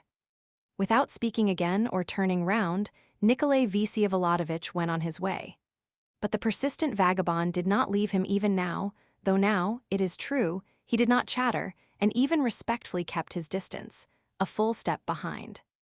They crossed the bridge like this and came out onto the river bank, turning this time to the left, again into a long deserted back street, which led to the center of the town by a shorter way than going through Bogovlensky Street. "Is it true, as they say, that you robbed a church in the district the other day?" Nikolay Vsevolodovitch asked suddenly. "I went in to say my prayers in the first place," the tramp answered, sedately and respectfully as though nothing had happened, more than sedately, in fact, almost with dignity. There was no trace of his former, friendly familiarity. All that was to be seen was a serious, businesslike man who had indeed been gratuitously insulted, but who was capable of overlooking an insult. "But when the Lord led me there," he went on, I thought what a heavenly abundance. It was all owing to my helpless state, as in our way of life there's no doing without assistance. And now, God be my witness, sir, it was my own loss. The Lord punished me for my sins, and what with the censer and the deacon's halter, I only got 12 rubles altogether. The chin setting of St. Nikolay of pure silver went for next to nothing. They said it was plated. You killed the watchman. That is, I cleared the place out together with that watchman. But afterwards, next morning, by the river, we fell to quarreling which should carry the sack. I sinned, I did lighten his load for him. Well, you can rob and murder again. That's the very advice Fyodor Stepanovitch gives me, in the very same words, for he's uncommonly mean and hard-hearted about helping a fellow creature. And what's more, he hasn't a ha'porth of belief in the heavenly Creator, who made us out of earthly clay. But he says it's all the work of nature, even to the last beast. He doesn't understand either that with our way of life, it's impossible for us to get along without friendly assistance. If you begin to talk to him, he looks like a sheep at the water. It makes one wonder. Would you believe, at Captain Lebyadkin's, out yonder, whom your honor's just been visiting, when he was living at Filipov's, before you came, the door stood open all night long. He'd be drunk and sleeping like the dead, and his money dropping out of his pockets all over the floor. I've chanced to see it with my own eyes, for in our way of life it's impossible to live without assistance. How do you mean with your own eyes? Did you go in at night then? Maybe I did go in, but no one knows of it. Why didn't you kill him? Reckoning it out, I steadied myself. For once having learned for sure that I can always get 150 rubles, why should I go so far when I can get 1,500 rubles, if I only bide my time? For Captain Lebyadkin, I've heard him with my own ears, had great hopes of you when he was drunk. And there isn't a tavern here, not the lowest pothouse, where he hasn't talked about it when he was in that state. So that hearing it from many lips, I began, too, to rest all my hopes on your excellency. I speak to you, sir, as to my father or my own brother, for Fyodor Stepanovitch will never learn that from me, and not a soul in the world. So won't your excellency spare me 3 rubles in your kindness? You might set my mind at rest, so that I might know the real truth, for we can't get on without assistance. Nikolay Vsevolodovitch laughed aloud, and taking out his purse, in which he had as much as 50 rubles in small notes, threw him one note out of the bundle, then a second, a third, a fourth. Fedka flew to catch them in the air. The notes dropped into the mud, and he snatched them up, crying, "Etch, etch!" Nikolay Vsevolodovitch finished by flinging the whole bundle at him, and still laughing went on down the street, this time alone.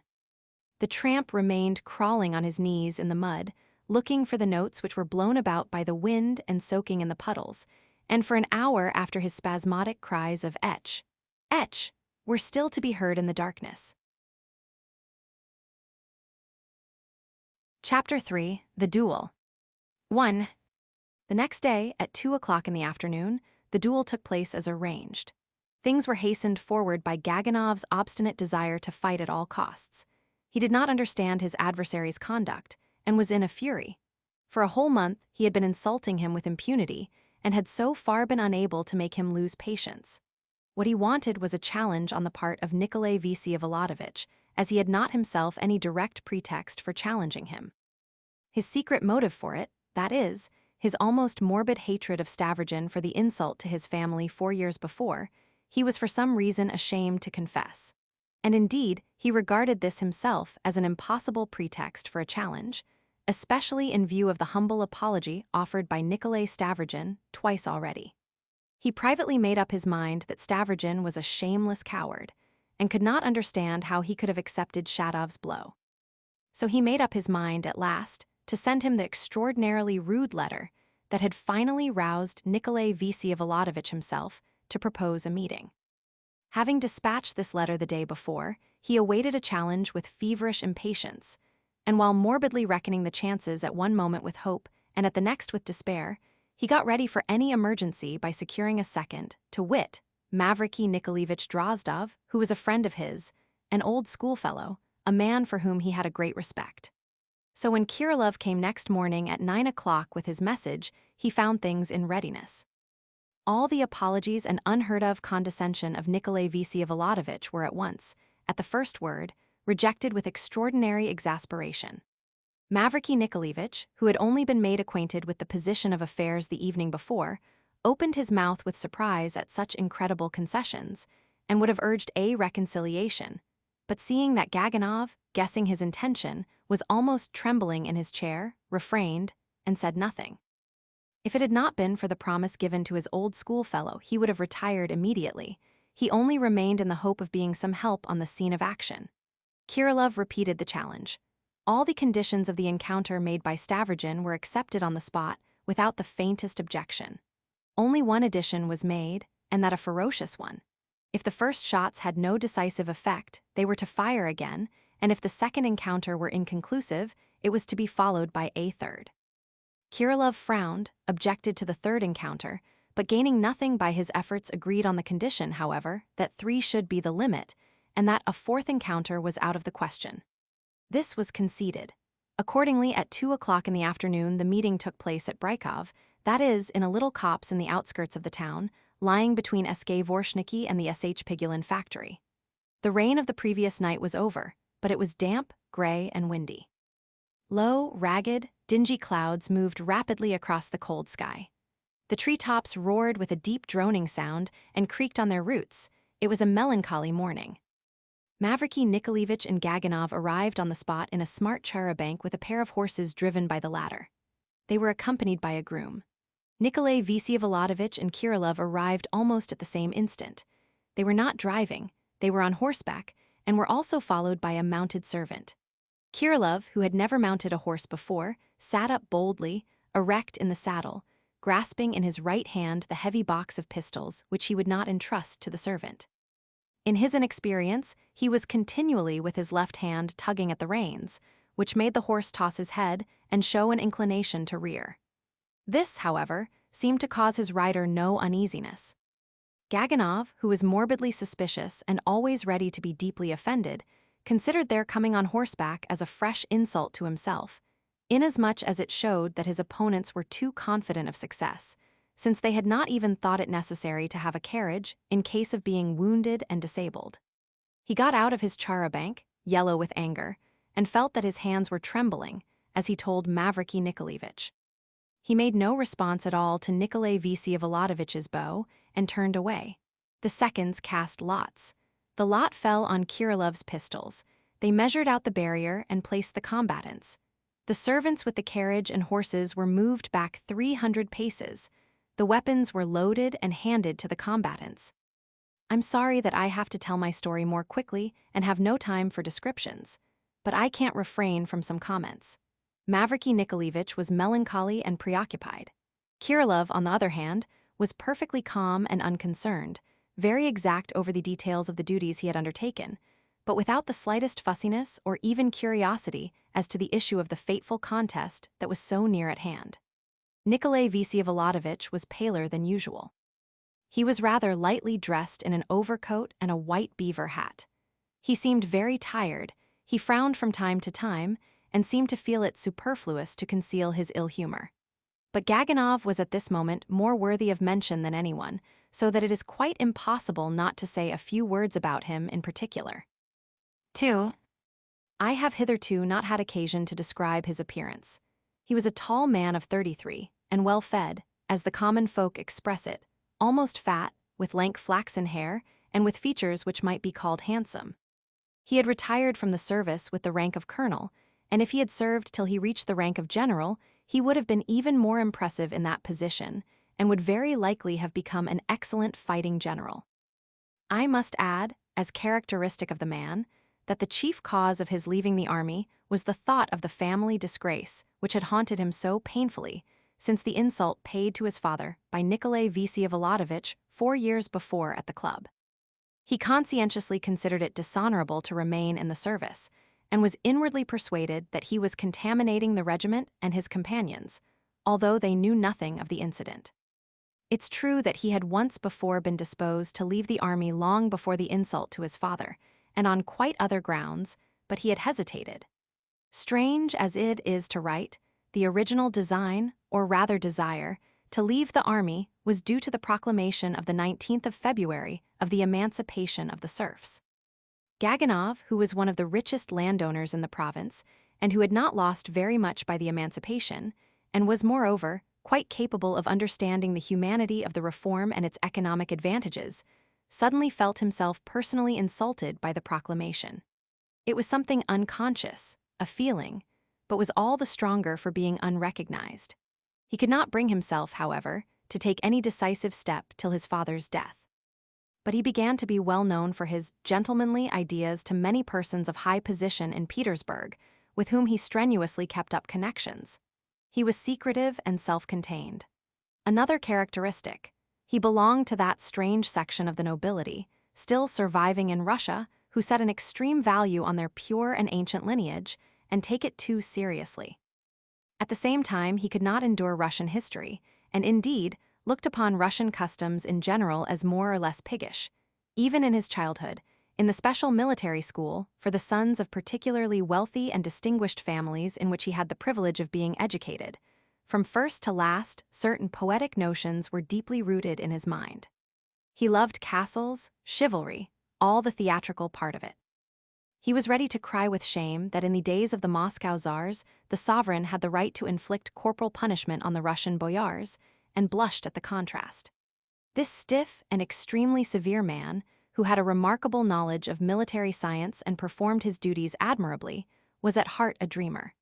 It was said that he could speak at meetings and had the gift of language, but at no time during the 33 years of his life had he spoken.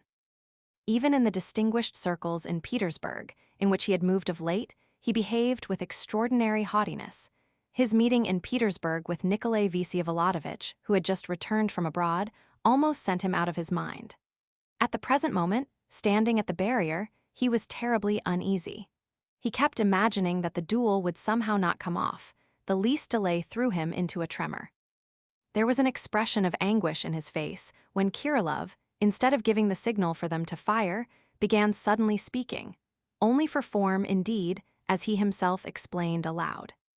Simply as a formality, now that you have the pistols in your hands, and I must give the signal, I ask you for the last time, will you not be reconciled? It's the duty of a second. As though to spite him, Mavriky Nikolaevich, who had till then kept silence, although he had been reproaching himself all day for his compliance and acquiescence, suddenly caught up Kirillov's thought and began to speak. I entirely agree with Mr. Kirillov's words.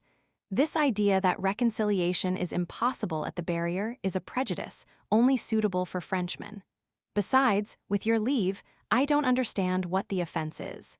I've been wanting to say so for a long time, because every apology is offered, isn't it? He flushed all over. He had rarely spoken so much and with such excitement. I repeat again my offer to make every possible apology, Nikolay Vsevolodovitch interposed hurriedly. This is impossible, shouted Gaganov furiously, addressing Mavriky Nikolaevich and stamping with rage. Explain to this man, he pointed with his pistol at Nikolay Vsevolodovitch, if you're my second and not my enemy Mavriky Nikolaevich, that such overtures only aggravate the insult. He feels it impossible to be insulted by me.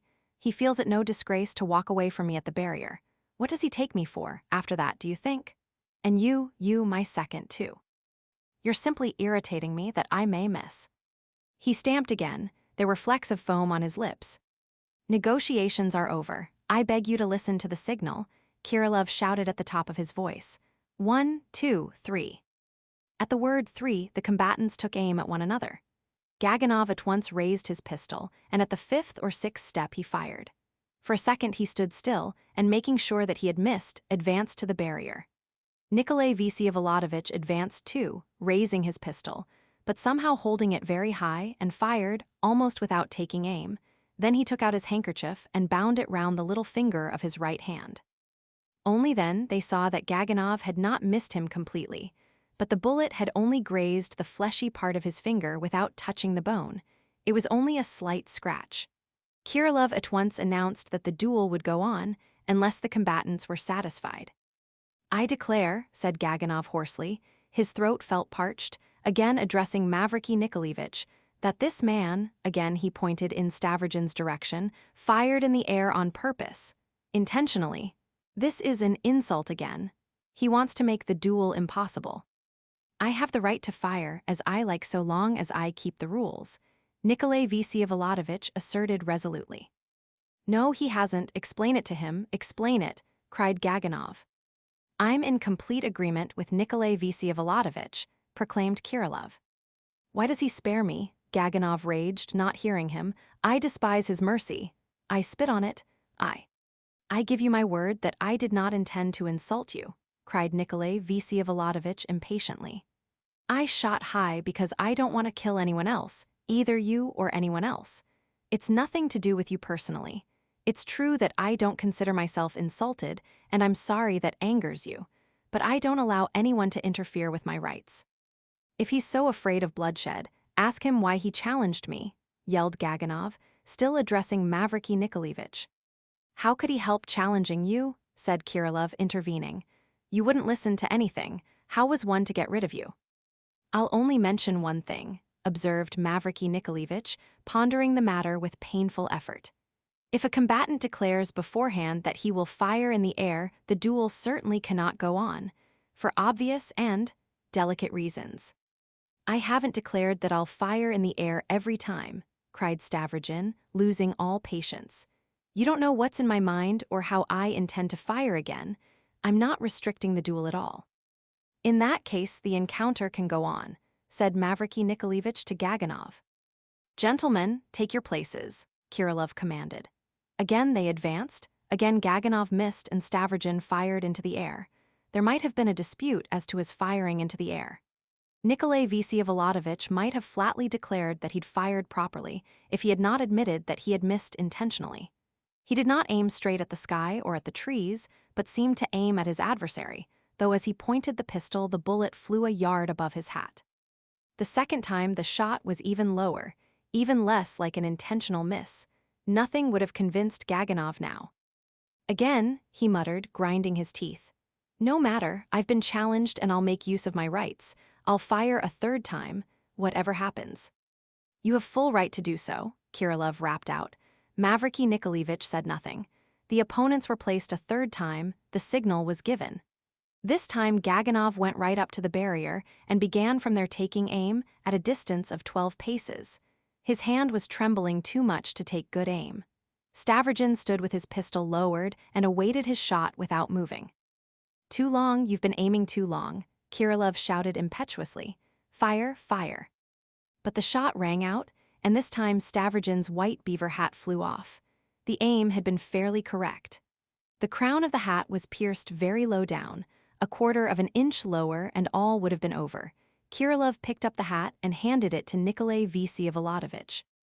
"Fire, don't detain your adversary," cried Mavriky Nikolaevich in extreme agitation, seeing that Stavrogin seemed to have forgotten to fire and was examining the hat with Kirillov. Stavrogin started, looked at Gaganov, turned round and this time, without the slightest regard for punctilio, fired to one side into the copse. The duel was over. Gaganov stood as though overwhelmed. Mavriky Nikolaevich went up and began saying something to him, but he did not seem to understand. Kirillov took off his hat as he went away and nodded to Mavriky Nikolaevich, but Stavrogin forgot his former politeness. When he had shot into the copse, he did not even turn towards the barrier. He handed his pistol to Kirillov and hastened towards the horses. His face looked angry, he did not speak. Kirillov, too, was silent. They got on their horses and set off at a gallop. 3. "Why don't you speak?" he called impatiently to Kirillov when they were not far from home. "What do you want?" replied the latter, almost slipping off his horse, which was rearing. Stavrogin restrained himself. I didn't mean to insult that fool, and I've insulted him again, he said quietly. Yes, you've insulted him again, Kirilov jerked out, and besides, he's not a fool. I've done all I can anyway. No. What ought I to have done? Not have challenged him. Except another blow in the face. Yes, except another. I can't understand anything now, said Stavrogin wrathfully. Why does everyone expect of me something not expected from anyone else? Why am I to put up with what no one else puts up with, and undertake burdens no one else can bear? I thought you were seeking a burden yourself. I seek a burden. Yes. You've seen that. Yes. Is it so noticeable? Yes. There was silence for a moment. Stavrogin had a very preoccupied face. He was almost impressed. I didn't aim because I didn't want to kill anyone. There was nothing more in it, I assure you, he said hurriedly, and with agitation, as though justifying himself. You ought not to have offended him. What ought I to have done then? You ought to have killed him. Are you sorry I didn't kill him? I'm not sorry for anything. I thought you really meant to kill him. You don't know what you're seeking. I seek a burden, laughed Stavrogin. If you didn't want blood yourself, why did you give him a chance to kill you? If I hadn't challenged him, he'd have killed me simply, without a duel. That's not your affair. Perhaps he wouldn't have killed you. Only have beaten me. That's not your business. Bear your burden, or else there's no merit. Hang your merit, I don't seek anyone's approbation. I thought you were seeking it, Kirilov commented with terrible unconcern. They rode into the courtyard of the house. Do you care to come in? Said Nikolay Vsevolodovitch. No, I'm going home. Goodbye. He got off the horse and took his box of pistols under his arm. Anyway, you're not angry with me, said Stavrogin, holding out his hand to him. Not in the least, said Kirilov, turning round to shake hands with him. If my burden's light, it's because it's from nature. Perhaps your burden's heavier because that's your nature. There's no need to be much ashamed, only a little. I know I'm a worthless character, and I don't pretend to be a strong one. You'd better not, you're not a strong person. Come and have tea. Nikolay Vsevolodovitch went into the house, greatly perturbed. 4. He learned at once from Alexei Yegoritch that Varvara Petrovna had been very glad to hear that Nikolay Vsevolodovitch had gone out for a ride the first time he had left the house after 8 days' illness. She had ordered the carriage, and had driven out alone for a breath of fresh air, according to the habit of the past, as she had forgotten for the last 8 days what it meant to breathe fresh air. Alone, or with Darya Pavlovna? Nikolay Vsevolodovitch interrupted the old man with a rapid question, and he scowled when he heard that Darya Pavlovna had declined to go abroad on account of indisposition and was in her rooms. Listen, old man, he said, as though suddenly making up his mind. Keep watch over her all today, and if you notice her coming to me, stop her at once and tell her that I can't see her for a few days at least, that I ask her not to come myself. I'll let her know myself when the time comes. Do you hear? I'll tell her, sir, said Alexei Yegoritch, with distress in his voice, dropping his eyes. Not till you see clearly she's meaning to come and see me of herself, though. Don't be afraid, sir, there shall be no mistake. Your interviews have all passed through me hitherto. You've always turned to me for help. I know, not till she comes of herself anyway. Bring me some tea if you can at once. The old man had hardly gone out, when almost at the same instant the door reopened, and Darya Pavlovna appeared in the doorway. Her eyes were tranquil, though her face was pale. Where have you come from? Exclaimed Stavrogin. I was standing there and waiting for him to go out to come into you. I heard the order you gave him, and when he came out just now, I hid round the corner, on the right, and he didn't notice me. I've long meant to break off with you, Dasha. For a while, for the present. I couldn't see you last night in spite of your note. I meant to write to you myself, but I don't know how to write, he added with vexation, almost as though with disgust. I thought myself that we must break it off. Varvara Petrovna is too suspicious of our relations. Well, let her be. She mustn't be worried, so now we part till the end comes. You still insist on expecting the end. Yes, I'm sure of it. But nothing in the world ever has an end. This will have an end, then call me, I'll come, now goodbye. And what sort of end will it be? Smiled Nikolay Vsevolodovitch. You're not wounded and have not shed blood, she asked, not answering his question. It was stupid. I didn't kill anyone, don't be uneasy. However, you'll hear all about it today from everyone. I'm not quite well. I'm going. The announcement of the marriage won't be today, she added irresolutely. It won't be today, and it won't be tomorrow. I can't say about the day after tomorrow. Perhaps we shall all be dead, and so much the better. Leave me alone, do. You won't ruin that other, mad girls.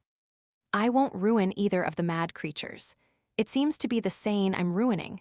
I'm so vile and loathsome, Dasha, that I might really send for you, at the latter end, as you say, and in spite of your sanity you'll come.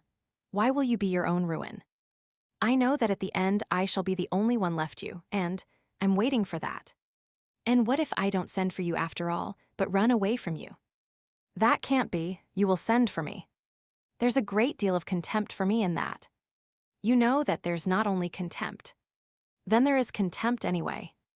I used the wrong word. God is my witness, it's my greatest wish that you may never have need of me. One phrase is as good as another. I should also have wished not to have ruined you. You can never anyhow be my ruin, and you know that yourself better than anyone, Darya Pavlovna said, rapidly and resolutely. If I don't come to you, I shall be a sister of mercy, a nurse shall wait upon the sick or go selling the gospel. I've made up my mind to that. I cannot be anyone's wife. I can't live in a house like this either. That's not what I want. You know all that. No, I never could tell what you want. It seems to me that you're interested in me, as some veteran nurses get specially interested in some particular invalid in comparison with the others, or still more, like some pious old women who frequent funerals and find one corpse more attractive than another. Why do you look at me so strangely?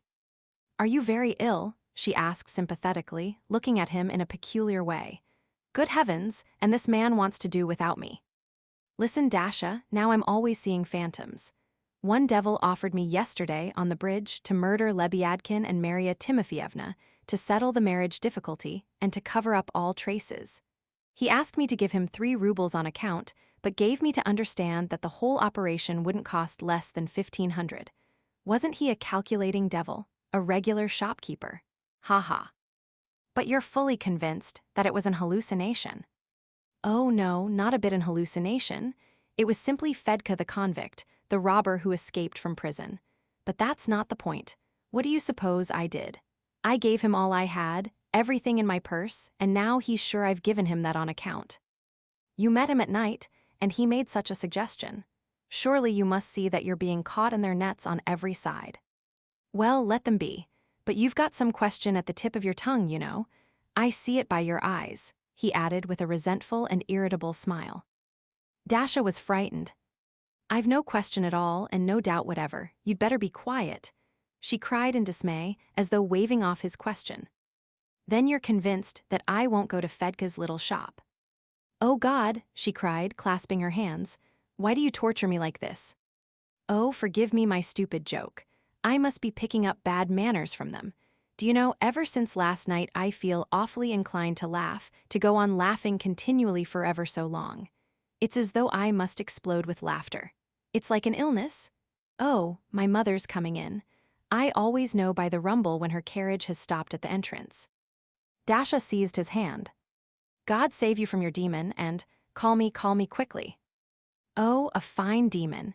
It's simply a little nasty, scrofulous imp with a cold in his head, one of the unsuccessful ones. But you have something you don't dare to say again, Dasha.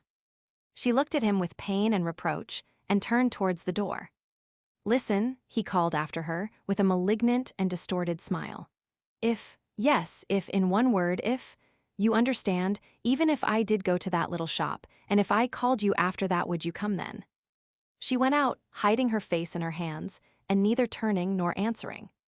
She will come even after the shop, he whispered, thinking a moment, and an expression of scornful disdain came into his face. A nurse, but perhaps that's what I want. Chapter 4, All in Expectation. 1. The impression made on the whole neighborhood by the story of the duel which was rapidly noised abroad, was particularly remarkable from the unanimity with which everyone hastened to take up the cudgels for Nikolay Vsevolodovitch. Many of his former enemies declared themselves his friends. The chief reason for this change of front in public opinion was chiefly due to one person, who had hitherto not expressed her opinion, but who now very distinctly uttered a few words, which at once gave the event a significance exceedingly interesting to the vast majority. This was how it happened. On the day after the duel, all the town was assembled at the Marshal of Nobilities in honor of his wife's name day. Yulia Mihailovna was present, or rather presided, accompanied by Lizaveta Nikolaevna, radiant with beauty and peculiar gaiety, which struck many of our ladies at once as particularly suspicious at this time. And I may mention, by the way, her engagement to Mavriky Nikolaevich was by now an established fact.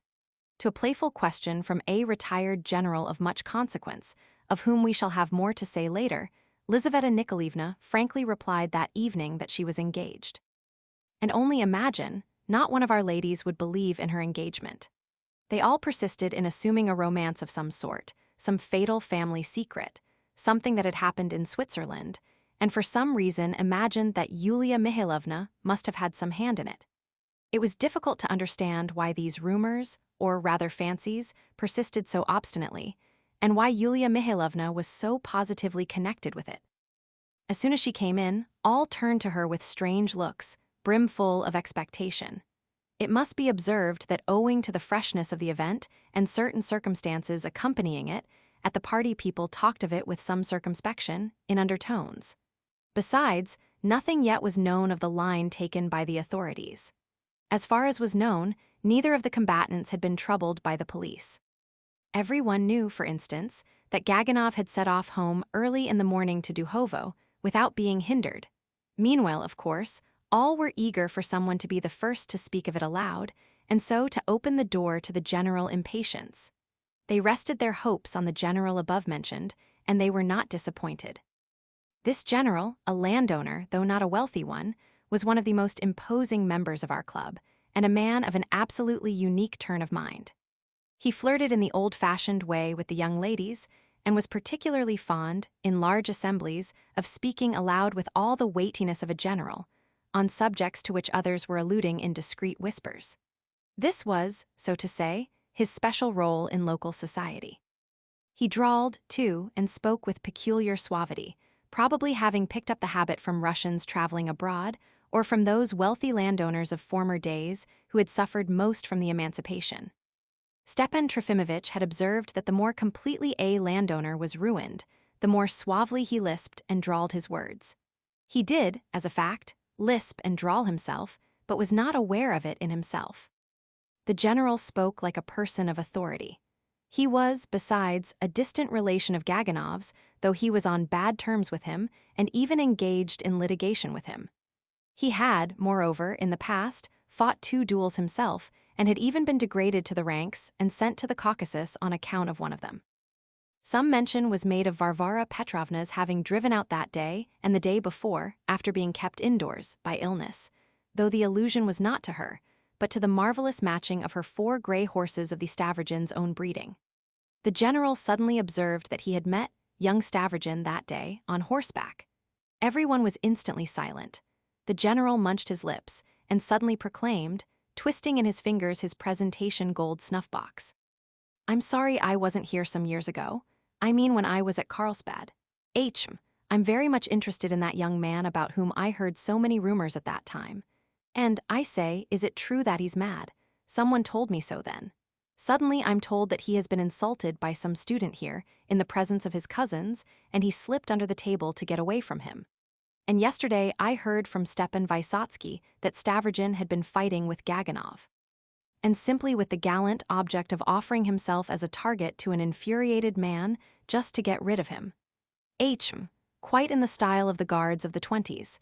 Is there any house where he visits here?" The general paused, as though expecting an answer. A way had been opened for the public impatience to express itself. "What could be simpler?" cried Yulia Mihailovna, raising her voice, irritated that all present had turned their eyes upon her, as though at a word of command. "Can one wonder that Stavrogin fought Gaganov and took no notice of the student? He couldn't challenge a man who used to be his serf. A noteworthy saying, a clear and simple notion, yet it had entered nobody's head till that moment. It was a saying that had extraordinary consequences. All scandal and gossip, all the petty tittle-tattle was thrown into the background. Another significance had been detected. A new character was revealed whom all had misjudged. A character, almost ideally severe in his standards. Mortally insulted by a student, that is, an educated man, no longer a serf, he despised the affront because his assailant had once been his serf. Society had gossiped and slandered him. Shallow-minded people had looked with contempt on a man who had been struck in the face. He had despised a public opinion, which had not risen to the level of the highest standards, though it discussed them. And meantime, you and I, Ivan Alexandrovitch, sit and discuss the correct standards. One old club member observed to another, with a warm and generous glow of self-reproach. Yes, Fyodor Mikhailovich, yes, the other chimed in with zest, talk of the younger generation. It's not a question of the younger generation, observed a third, putting in his spoke. It's nothing to do with the younger generation. He's a star, not one of the younger generation. That's the way to look at it. And it's just that sort we need. They're rare people.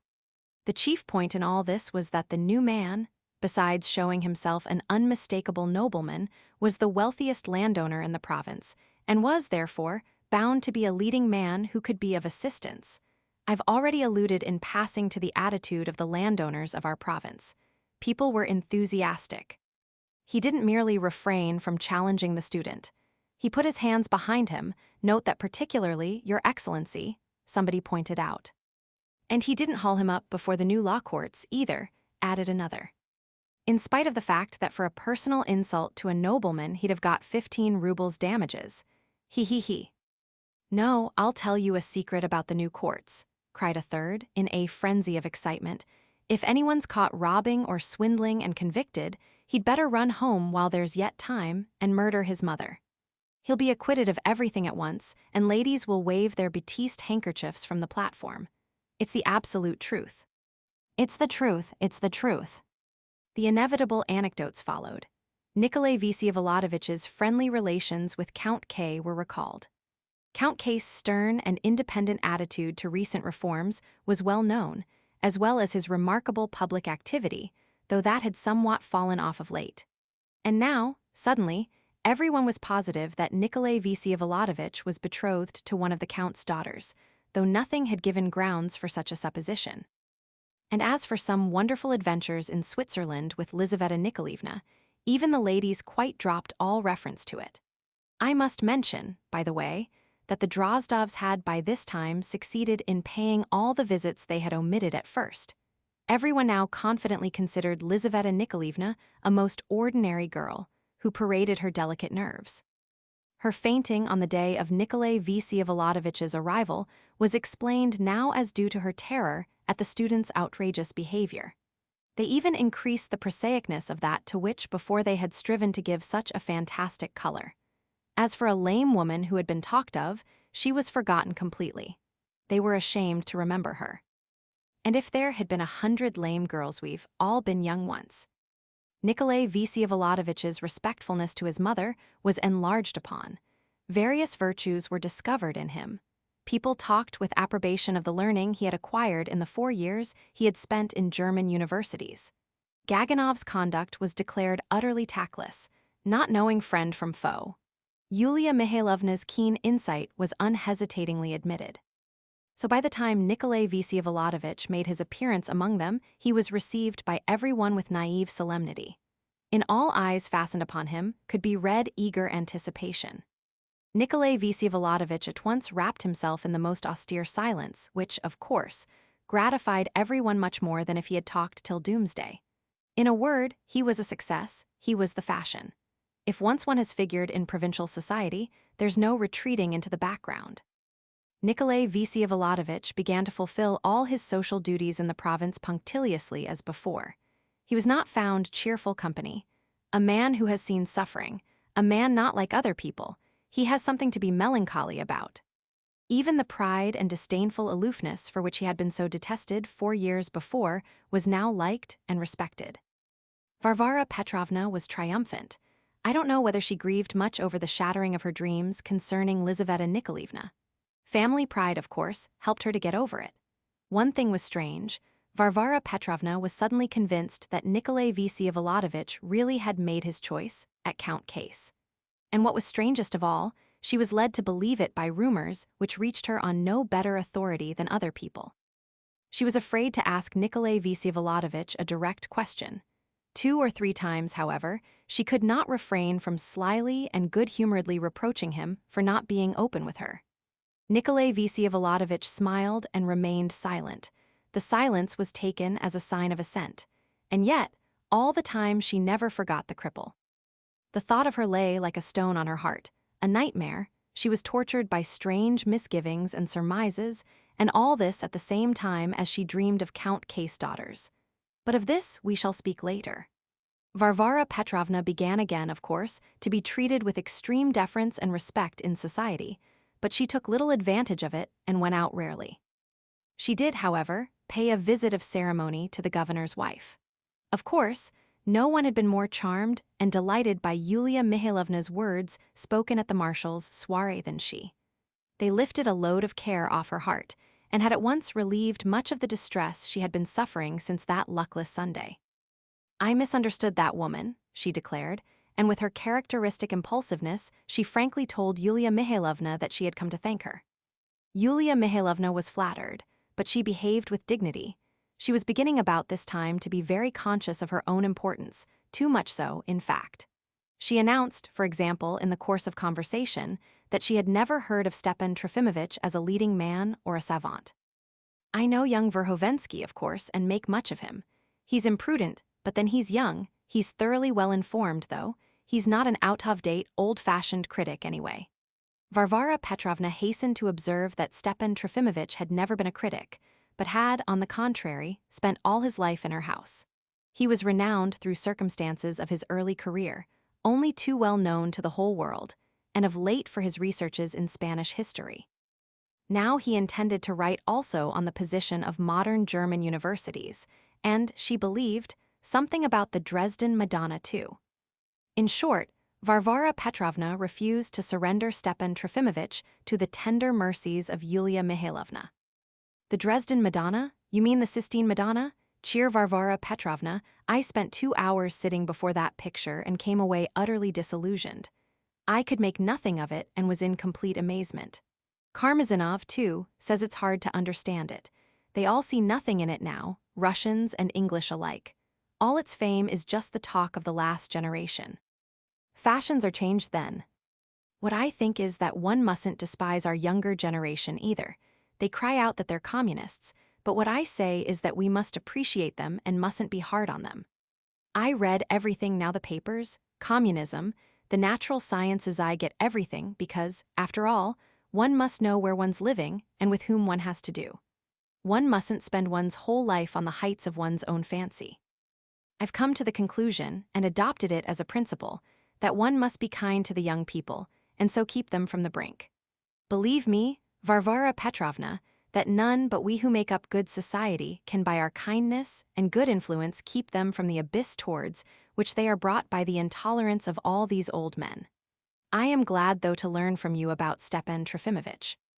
You suggest an idea to me. He may be useful at our literary matinee. You know I'm arranging for a whole day of festivities, a subscription entertainment for the benefit of the poor governesses of our province.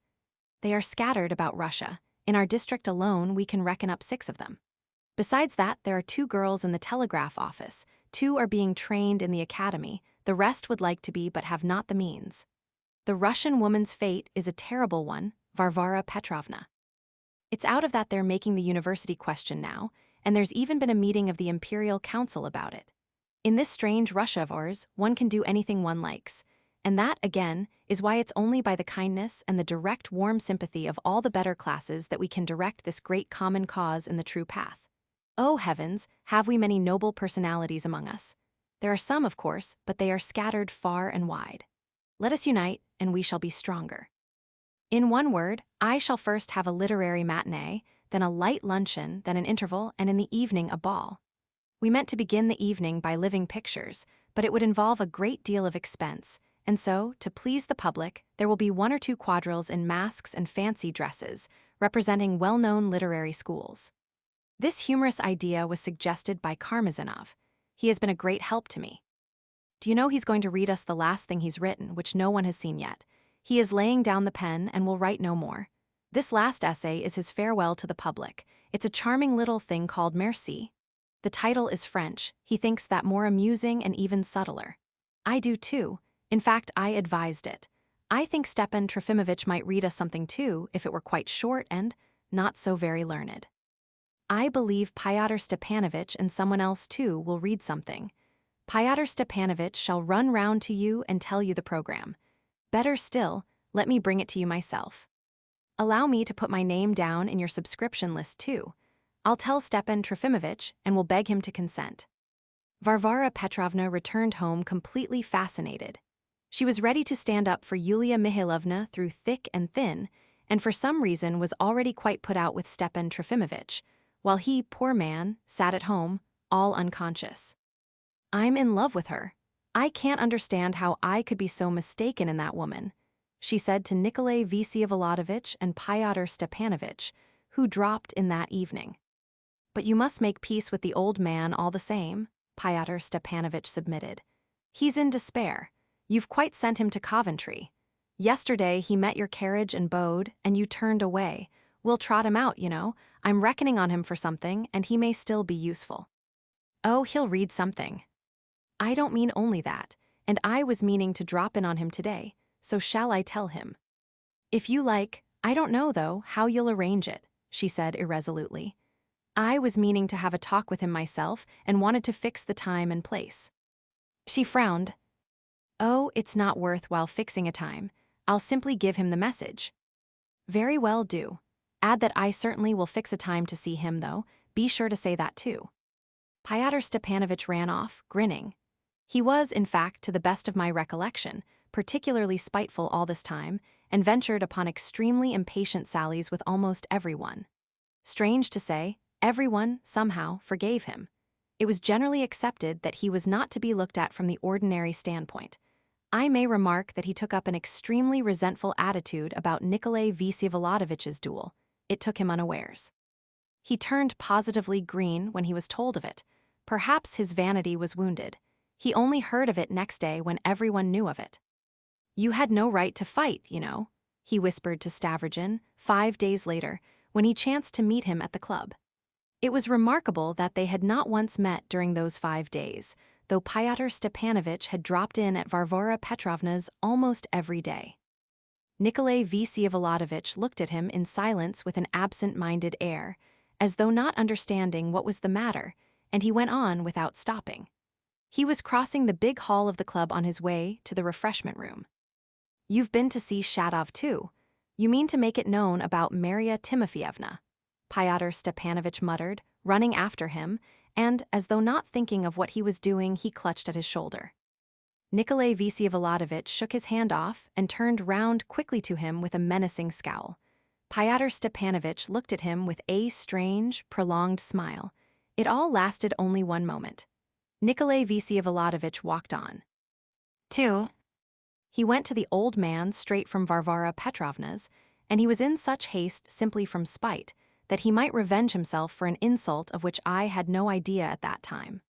The fact is that at their last interview on the Thursday of the previous week, Stepan Trofimovitch, though the dispute was one of his own beginning, had ended by turning Fyodor Stepanovitch out with his stick. He concealed the incident from me at the time.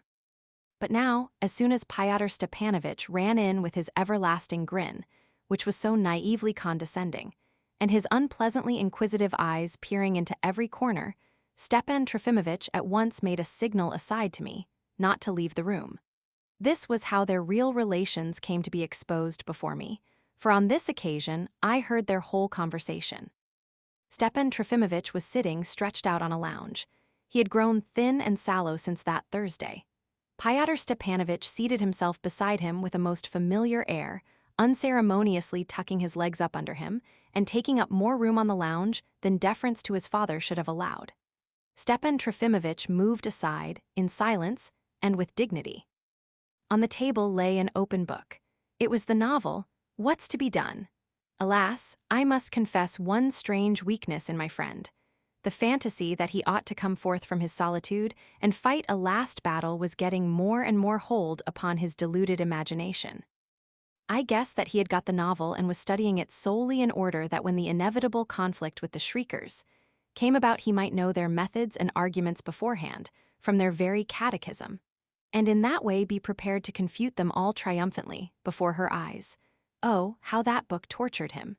He sometimes flung it aside in despair, and leaping up, paced about the room almost in a frenzy. I agree that the author's fundamental idea is a true one, he said to me feverishly, but that only makes it more awful. It's just our idea, exactly ours. We first sowed the seed, nurtured it, prepared the way, and indeed, what could they say new after us? But heavens, how it's all expressed, distorted, mutilated, he exclaimed, tapping the book with his fingers. Were these the conclusions we were striving for? Who can understand the original idea in this? Improving your mind, sniggered Fyodor Stepanovitch, taking the book from the table and reading the title. It's high time. I'll bring you better if you like. Stepan Trofimovitch again preserved a dignified silence. I was sitting on a sofa in the corner. Fyodor Stepanovitch quickly explained the reason of his coming. Of course, Stepan Trofimovitch was absolutely staggered, and he listened in alarm, which was mixed with extreme indignation. And that Yulia Mihailovna counts on my coming to read for her. Well, they're by no means in such need of you. On the contrary, it's by way of an attention to you so as to make up to Varvara Petrovna. But of course, you won't dare to refuse, and I expect you want it yourself, he added with a grin. You old fogies are all so devilishly ambitious, but I say though you must look out that it's not too boring. What have you got? Spanish history, or what is it? You'd better let me look at it 3 days beforehand, or else you'll put us to sleep perhaps. The hurried and too barefaced coarseness of these thrusts was obviously premeditated. He affected to behave as though it were impossible to talk to Stepan Trofimovitch in different and more delicate language. Stepan Trofimovitch resolutely persisted in ignoring his insults, but what his son told him made a more and more overwhelming impression upon him. And she herself sent me this message through you, he asked, turning pale. Well, you see, she means to fix a time and place for a mutual explanation, the relics of your sentimentalizing. You've been coquetting with her for 20 years and have trained her to the most ridiculous habits. But don't trouble yourself, it's quite different now.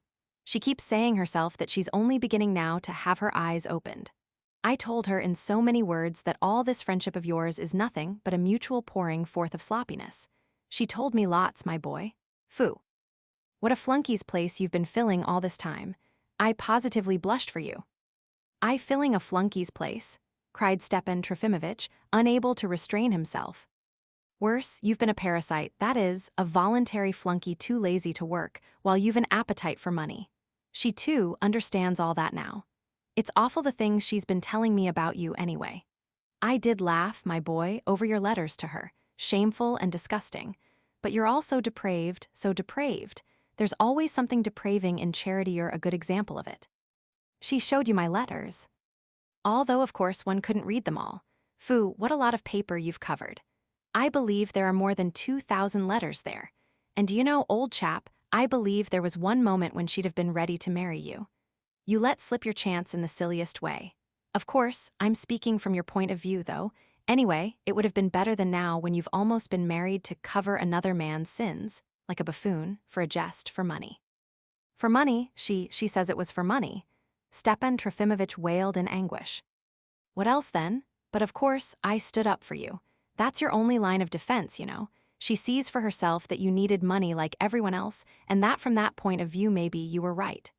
I proved to her as clear as 2 × 2 makes 4 that it was a mutual bargain. She was a capitalist, and you were a sentimental buffoon in her service. She's not angry about the money, though you have milked her like a goat. She's only in a rage at having believed in you for 20 years, at your having so taken her in over these noble sentiments and made her tell lies for so long. She never will admit that she told lies of herself, but you'll catch it the more for that.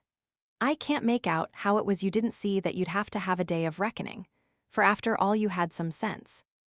I advised her yesterday to put you in an almshouse, a genteel one. Don't disturb yourself, there'll be nothing humiliating. I believe that's what she'll do. Do you remember your last letter to me, 3 weeks ago? Can you have shown her that?" cried Stepan Trofimovitch, leaping up in horror. "Rather, first thing, the one in which you told me she was exploiting you, envious of your talent? Oh yes, and that about other men's sins. You have got a conceit though, my boy, how I did laugh. As a rule your letters are very tedious. You write a horrible style. I often don't read them at all, and I've one lying about to this day, unopened. I'll send it to you tomorrow. But that last letter of yours was the tip-top of perfection. How I did laugh, oh, how I laughed." "Monster, monster," wailed Stepan Trofimovitch. "Phoo, damn it all, there's no talking to you. I say, you're getting huffy again as you were last Thursday." Stepan Trofimovitch drew himself up, menacingly. "How dare you speak to me in such language?" "What language? It's simple and clear. Tell me, you monster, are you my son or not? You know that best. To be sure, all fathers are disposed to be blind in such cases." "Silence, silence," cried Stepan Trofimovitch, shaking all over. "You see, you're screaming and swearing at me as you did last Thursday. You tried to lift your stick against me, but you know, I found that document. I was rummaging all the evening in my trunk from curiosity. It's true there's nothing definite, you can take that comfort. It's only a letter of my mother's to that Pole, but to judge from her character. Another word, and I'll box your ears." "What a set of people," said Fyodor Stepanovitch, suddenly addressing himself to me. "You see, this is how we've been ever since last Thursday. I'm glad you're here this time anyway and can judge between us. To begin with, a fact. He reproaches me for speaking like this of my mother, but didn't he egg me on to it? In Petersburg, before I left the high school, didn't he wake me twice in the night to embrace me and cry like a woman, and what do you suppose he talked to me about at night? Why, the same modest anecdotes about my mother. It was from him I first heard them." "Oh, I meant that in a higher sense. Oh, you didn't understand me. You understood nothing, nothing. But anyway, it was meaner in you than in me, meaner, acknowledge that, you see, it's nothing to me if you like. I'm speaking from your point of view. Don't worry about my point of view. I don't blame my mother. If it's you, then it's you. If it's a Pole, then it's a Pole. It's all the same to me. I'm not to blame because you and she managed so stupidly in Berlin. As though you could have managed things better. Aren't you an absurd set after that? And does it matter to you whether I'm your son or not? Listen," he went on, turning to me again, "he's never spent a penny on me all his life. Till I was 16, he didn't know me at all, afterwards he robbed me here, and now he cries out that his heart has been aching over me all his life, and carries on before me like an actor. I'm not Varvara Petrovna, mind you." He got up and took his hat. "I curse you henceforth." Stepan Trofimovitch, as pale as death, stretched out his hand above him. "Ach, what folly a man will descend to," cried Fyodor Stepanovitch, actually surprised.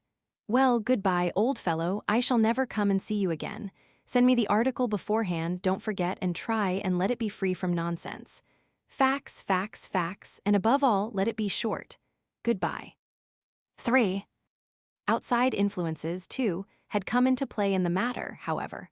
Fyodor Stepanovitch certainly had some designs on his parent.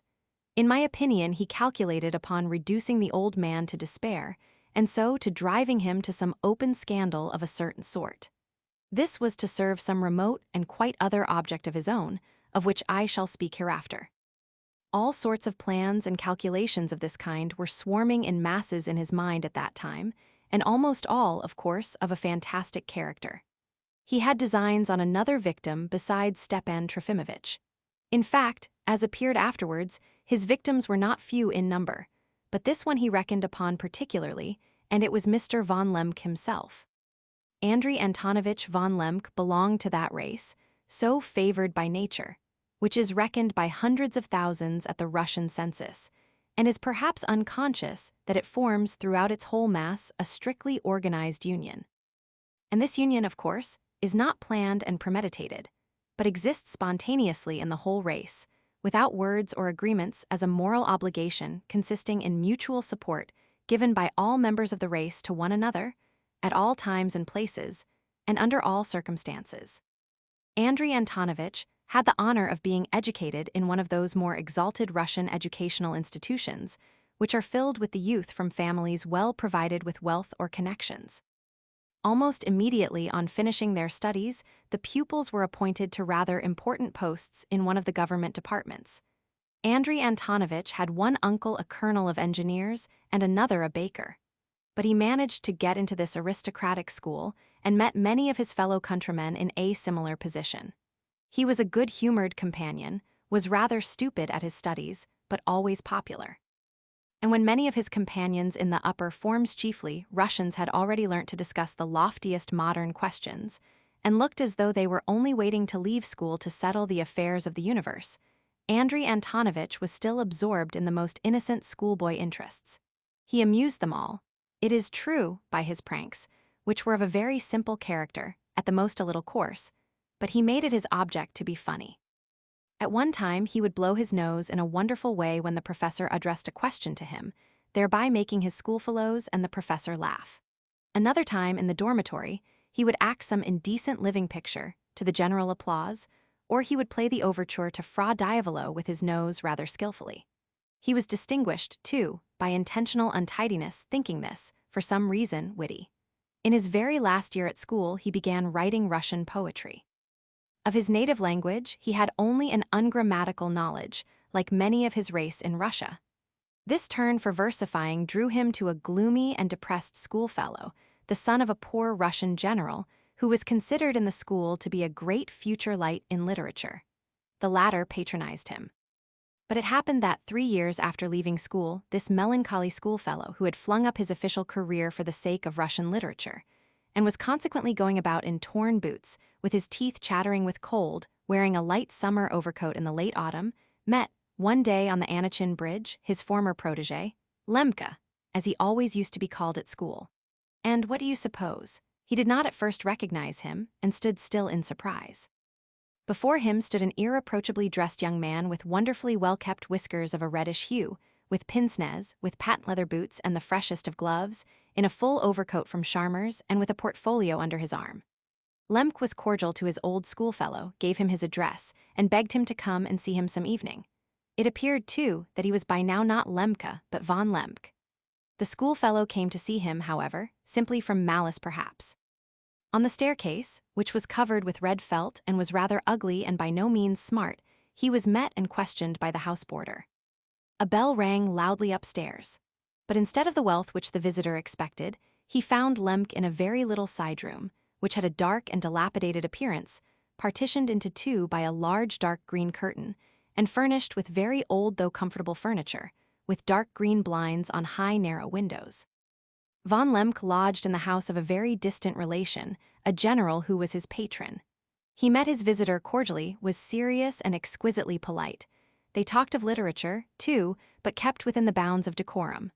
A manservant in a white tie brought them some weak tea and little dry, round biscuits. The schoolfellow, from spite, asked for some seltzer water. It was given him, but after some delays, and Lemk was somewhat embarrassed at having to summon the footman a second time and give him orders.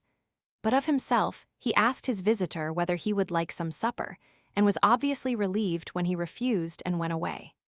In short, Lemk was making his career, and was living in dependence on his fellow countryman, the influential general. He was at that time sighing for the general's fifth daughter, and it seemed to him that his feeling was reciprocated. But Amalia was nonetheless married in due time to an elderly factory owner, a German, and an old comrade of the general's. Andrei Antonovitch did not shed many tears, but made a paper theater. The curtain drew up, the actors came in, and gesticulated with their arms. There were spectators in the boxes, the orchestra moved their bows across their fiddles by machinery, the conductor waved his baton, and in the stalls officers and dandies clapped their hands. It was all made of cardboard, it was all thought out and executed by Lemk himself. He spent 6 months over this theater. The general arranged a friendly party on purpose. The theater was exhibited, all the general's 5 daughters, including the newly married Amalia with her factory owner, numerous fraus and frauleins with their men folk, attentively examined and admired the theater, after which they danced. Lemk was much gratified and was quickly consoled. The years passed by and his career was secured. He always obtained good posts and always under chiefs of his own race, and he worked his way up at last to a very fine position for a man of his age. He had, for a long time, been wishing to marry and looking about him carefully. Without the knowledge of his superiors, he had sent a novel to the editor of a magazine, but it had not been accepted. On the other hand, he cut out a complete toy railway, and again his creation was most successful. Passengers came onto the platform with bags and portmanteaus, with dogs and children, and got into the carriages. The guards and porters moved away, the bell was rung, the signal was given, and the train started off. He was a whole year busy over this clever contrivance, but he had to get married all the same. The circle of his acquaintance was fairly wide, chiefly in the world of his compatriots, but his duties brought him into Russian spheres also, of course. Finally, when he was in his 39th year, he came in for a legacy. His uncle the baker died and left him 13,000 rubles in his will. The one thing needful was a suitable post. In spite of the rather elevated style of his surroundings in the service, Mr. von Lemke was a very modest man. He would have been perfectly satisfied with some independent little government post, with the right to as much government timber as he liked, or something snug of that sort, and he would have been content all his life long. But now, instead of the Minna or Ernestine he had expected, Yulia Mihailovna suddenly appeared on the scene. His career was instantly raised to a more elevated plane. The modest and precise man felt that he too was capable of ambition. Yulia Mihailovna had a fortune of 200 serfs, to reckon in the old style, and she had besides powerful friends. On the other hand, Lemke was handsome, and she was already over 40. It is remarkable that he fell genuinely in love with her by degrees as he became more used to being betrothed to her. On the morning of his wedding day, he sent her a poem. She liked all this very much, even the poem. It's no joke to be 40. He was very quickly raised to a certain grade and received a certain order of distinction, and then was appointed governor of our province. Before coming to us, Yulia Mihailovna worked hard at molding her husband. In her opinion, he was not without abilities. He knew how to make an entrance and to appear to advantage. He understood how to listen and be silent with profundity, had acquired a quite distinguished deportment, could make a speech, indeed had even some odds and ends of thought, and had caught the necessary gloss of modern liberalism. What worried her, however, was that he was not very open to new ideas, and after the long, everlasting plodding for a career, was unmistakably beginning to feel the need of repose. She tried to infect him with her own ambition, and he suddenly began making a toy church. The pastor came out to preach the sermon, the congregation listened with their hands before them, one lady was drying her tears with her handkerchief, one old gentleman was blowing his nose. Finally, the organ pealed forth. It had been ordered from Switzerland and made expressly in spite of all expense. Yulia Mihailovna, in positive alarm, carried off the whole structure as soon as she knew about it, and locked it up in a box in her own room. To make up for it, she allowed him to write a novel on condition of its being kept secret. From that time, she began to reckon only upon herself. Unhappily, there was a good deal of shallowness and lack of judgment in her attitude. Destiny had kept her too long an old maid. Now one idea after another fluttered through her ambitious and rather overexcited brain. She cherished designs, she positively desired to rule the province, dreamed of becoming at once the center of a circle, adopted political sympathies. Von Lemke was actually a little alarmed, though, with his official tact, he quickly divined that he had no need at all to be uneasy about the government of the province itself. The first 2 or 3 months passed, indeed, very satisfactorily. But now Fyodor Stepanovitch had turned up, and something queer began to happen. The fact was that young Verhovensky, from the first step, had displayed a flagrant lack of respect for Andrei Antonovitch, and had assumed a strange right to dictate to him, while Yulia Mihailovna, who had always till then been so jealous of her husband's dignity, absolutely refused to notice it, or, at any rate, attached no consequence to it. The young man became a favorite, ate, drank, and almost slept in the house. Von Lemke tried to defend himself, called him young man before other people, and slapped him patronizingly on the shoulder, but made no impression. Fyodor Stepanovitch always seemed to be laughing in his face, even when he appeared on the surface to be talking seriously to him, and he would say the most startling things to him before company. Returning home one day, he found the young man had installed himself in his study and was asleep on the sofa there, uninvited. He explained that he had come in, and finding no one at home had had a good sleep. Von Lemke was offended and again complained to his wife. Laughing at his irritability, she observed tartly that he evidently did not know how to keep up his own dignity, and that with her anyway, the boy had never permitted himself any undue familiarity. He was naive and fresh indeed, though not regardful of the conventions of society. Von Lemke sulked. This time she made peace between them. Fyodor Stepanovitch did not go so far as to apologize, but got out of it with a coarse jest, which might at another time have been taken for a fresh offense, but was accepted on this occasion as a token of repentance. The weak spot in Andrei Antonovitch's position was that he had blundered in the first instance by divulging the secret of his novel to him.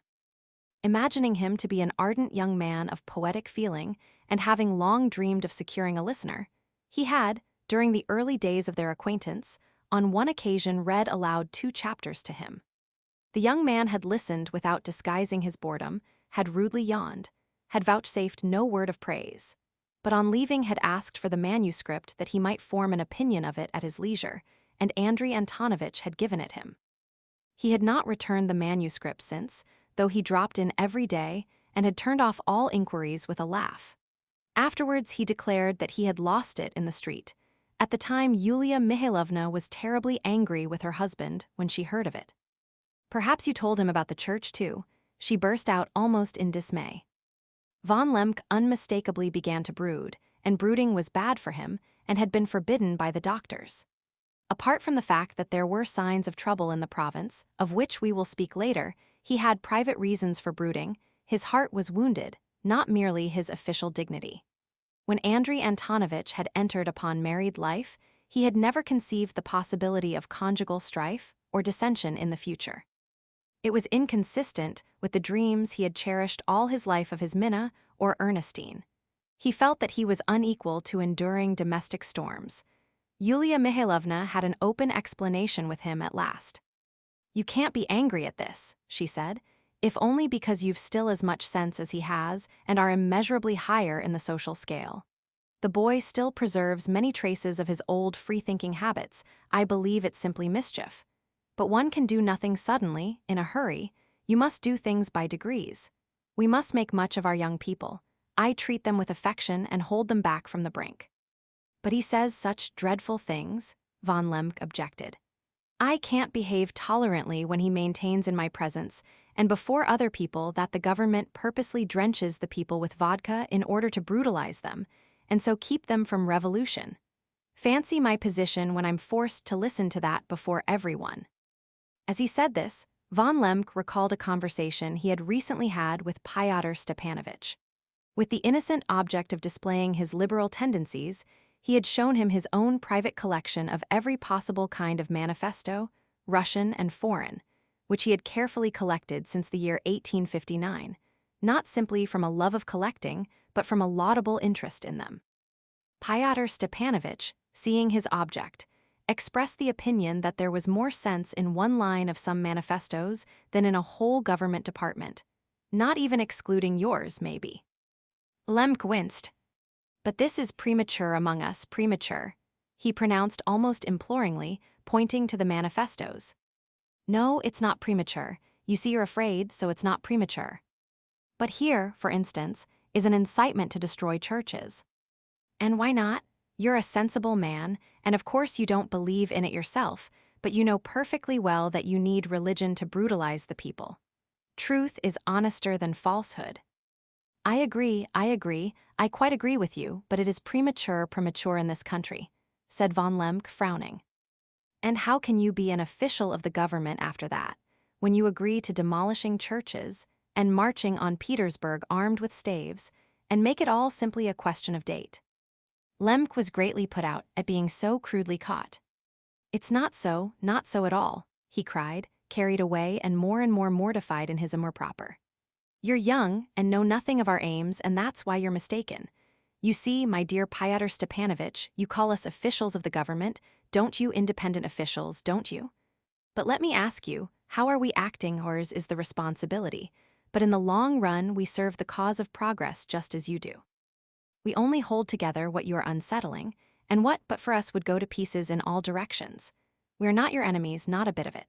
We say to you, go forward, progress. You may even unsettle things, that is, things that are antiquated and in need of reform.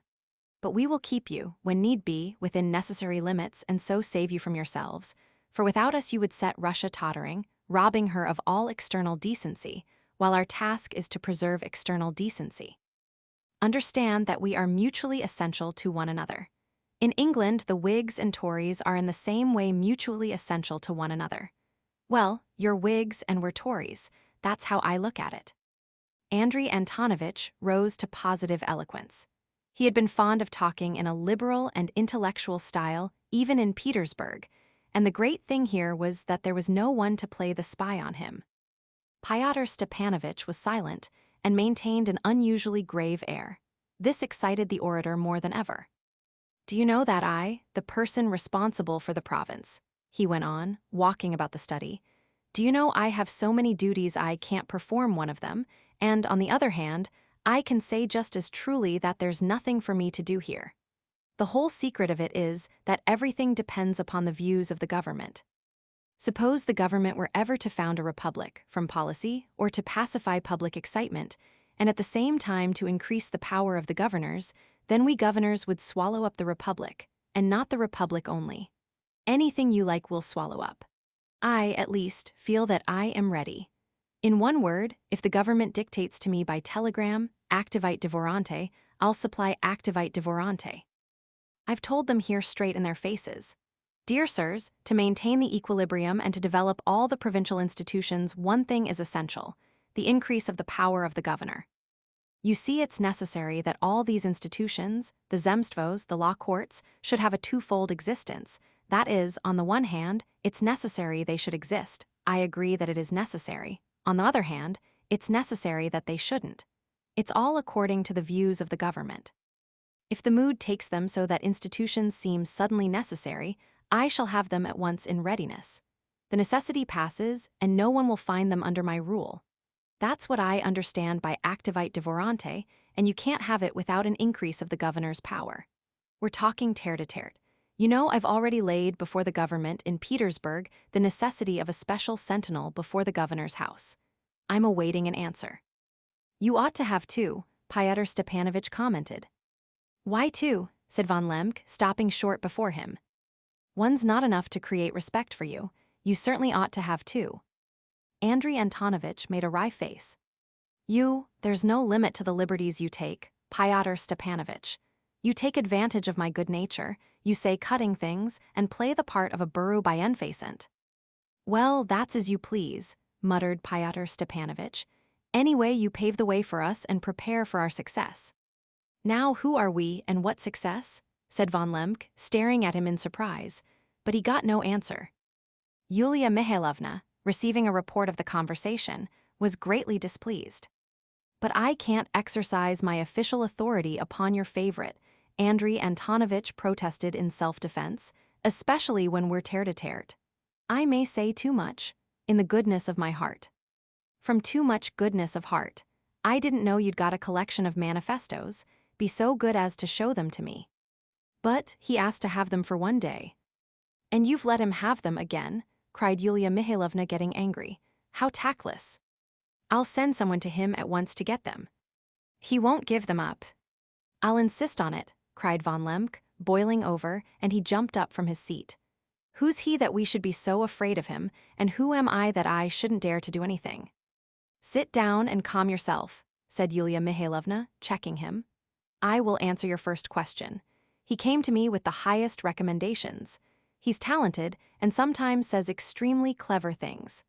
Karmazinov tells me that he has connections almost everywhere and extraordinary influence over the younger generation in Petersburg and Moscow.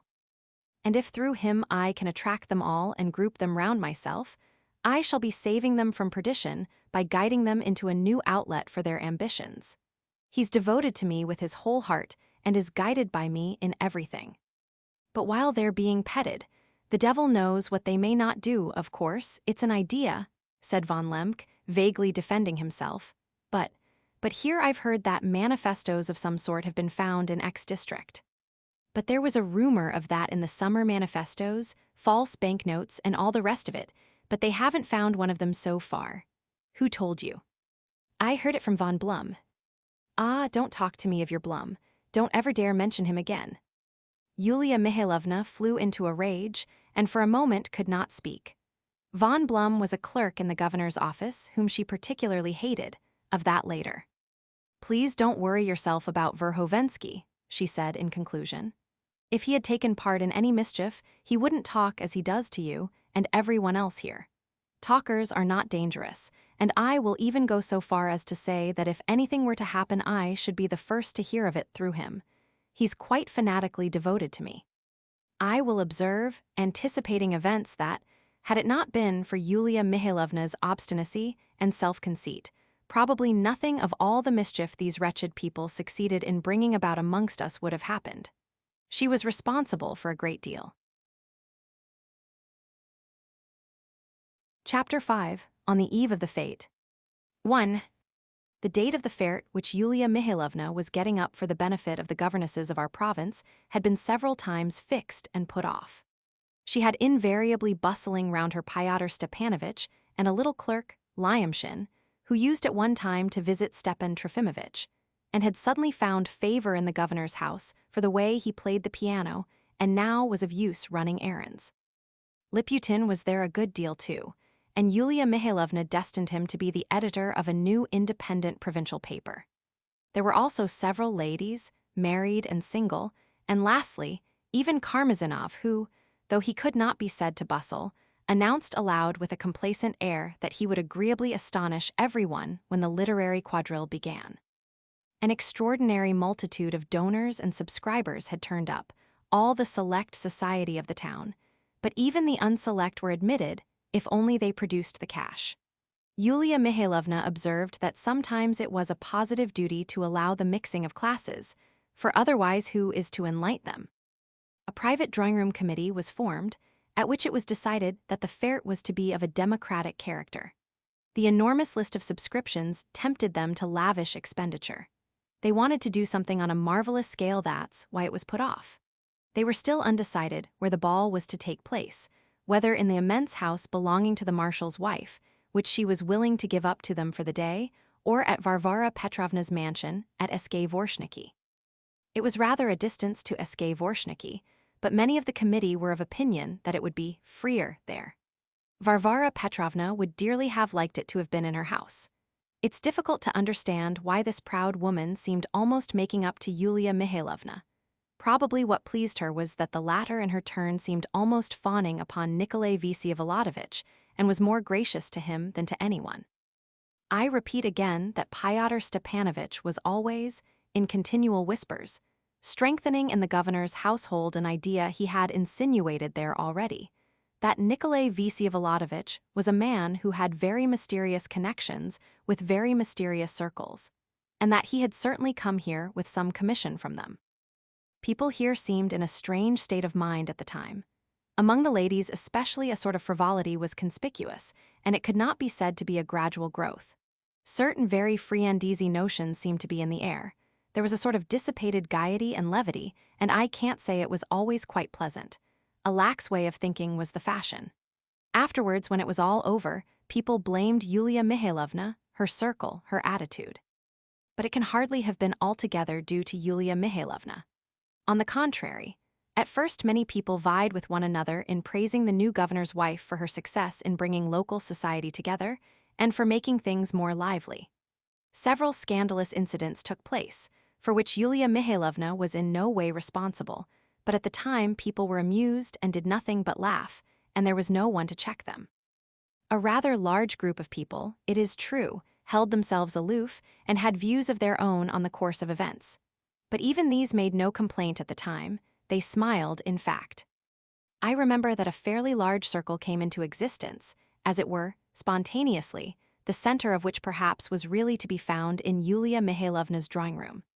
In this intimate circle which surrounded her, among the younger members of it, of course, it was considered admissible to play all sorts of pranks, sometimes rather friandizi ones, and in fact, such conduct became a principle among them. In this circle, there were even some very charming ladies. The young people arranged picnics and even parties and sometimes went about the town in a regular cavalcade, in carriages and on horseback. They sought out adventures, even got them up themselves, simply for the sake of having an amusing story to tell. They treated our town as though it were a sort of Glupov. People called them the jeerers or sneerers because they did not stick at anything. It happened, for instance, that the wife of a local lieutenant, a little brunette, very young though she looked worn out from her husband's ill treatment, At an evening party thoughtlessly sat down to play whist for high stakes in the fervent hope of winning enough to buy herself a mantle. And instead of winning, lost 15 rubles. Being afraid of her husband, and having no means of paying, she plucked up the courage of former days and ventured on the sly to ask for a loan, on the spot, at the party, from the son of our mayor, a very nasty youth, precociously vicious. The latter not only refused it, but went laughing aloud to tell her husband. Lieutenant, who certainly was poor with nothing but his salary, took his wife home and avenged himself upon her to his heart's content, in spite of her shrieks, wails, and entreaties on her knees for forgiveness. This revolting story excited nothing but mirth all over the town, and though the poor wife did not belong to Yulia Mihailovna's circle, one of the ladies of the cavalcade, an eccentric and adventurous character who happened to know her, drove round, and simply carried her off to her own house. Here she was at once taken up by our madcaps, made much of, loaded with presents, and kept for 4 days without being sent back to her husband. She stayed at the adventurous lady's all day long, drove about with her and all the sportive company in expeditions about the town, and took part in dances and merry-making. They kept egging her on to haul her husband before the court and to make a scandal. They declared that they would all support her and would come and bear witness. The husband kept quiet, not daring to oppose them. The poor thing realized at last that she had got into a hopeless position, and more dead than alive with fright. On the 4th day, she ran off in the dusk from her protectors to her lieutenant. It's not definitely known what took place between husband and wife, but 2 shutters of the low-pitched little house in which the lieutenant lodged were not opened for a fortnight.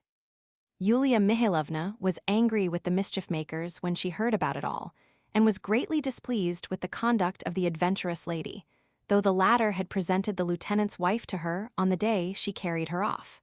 However, this was soon forgotten. Another time, a petty clerk, a respectable head of a family, married his daughter, a beautiful girl of 17, known to everyone in the town, to another petty clerk, a young man who came from a different district. But suddenly, it was learned that the young husband had treated the beauty very roughly on the wedding night, chastising her for what he regarded as a stain on his honor. Lyamshin, who was almost a witness of the affair, because he got drunk at the wedding and so stayed the night, as soon as day dawned, ran round with the diverting intelligence.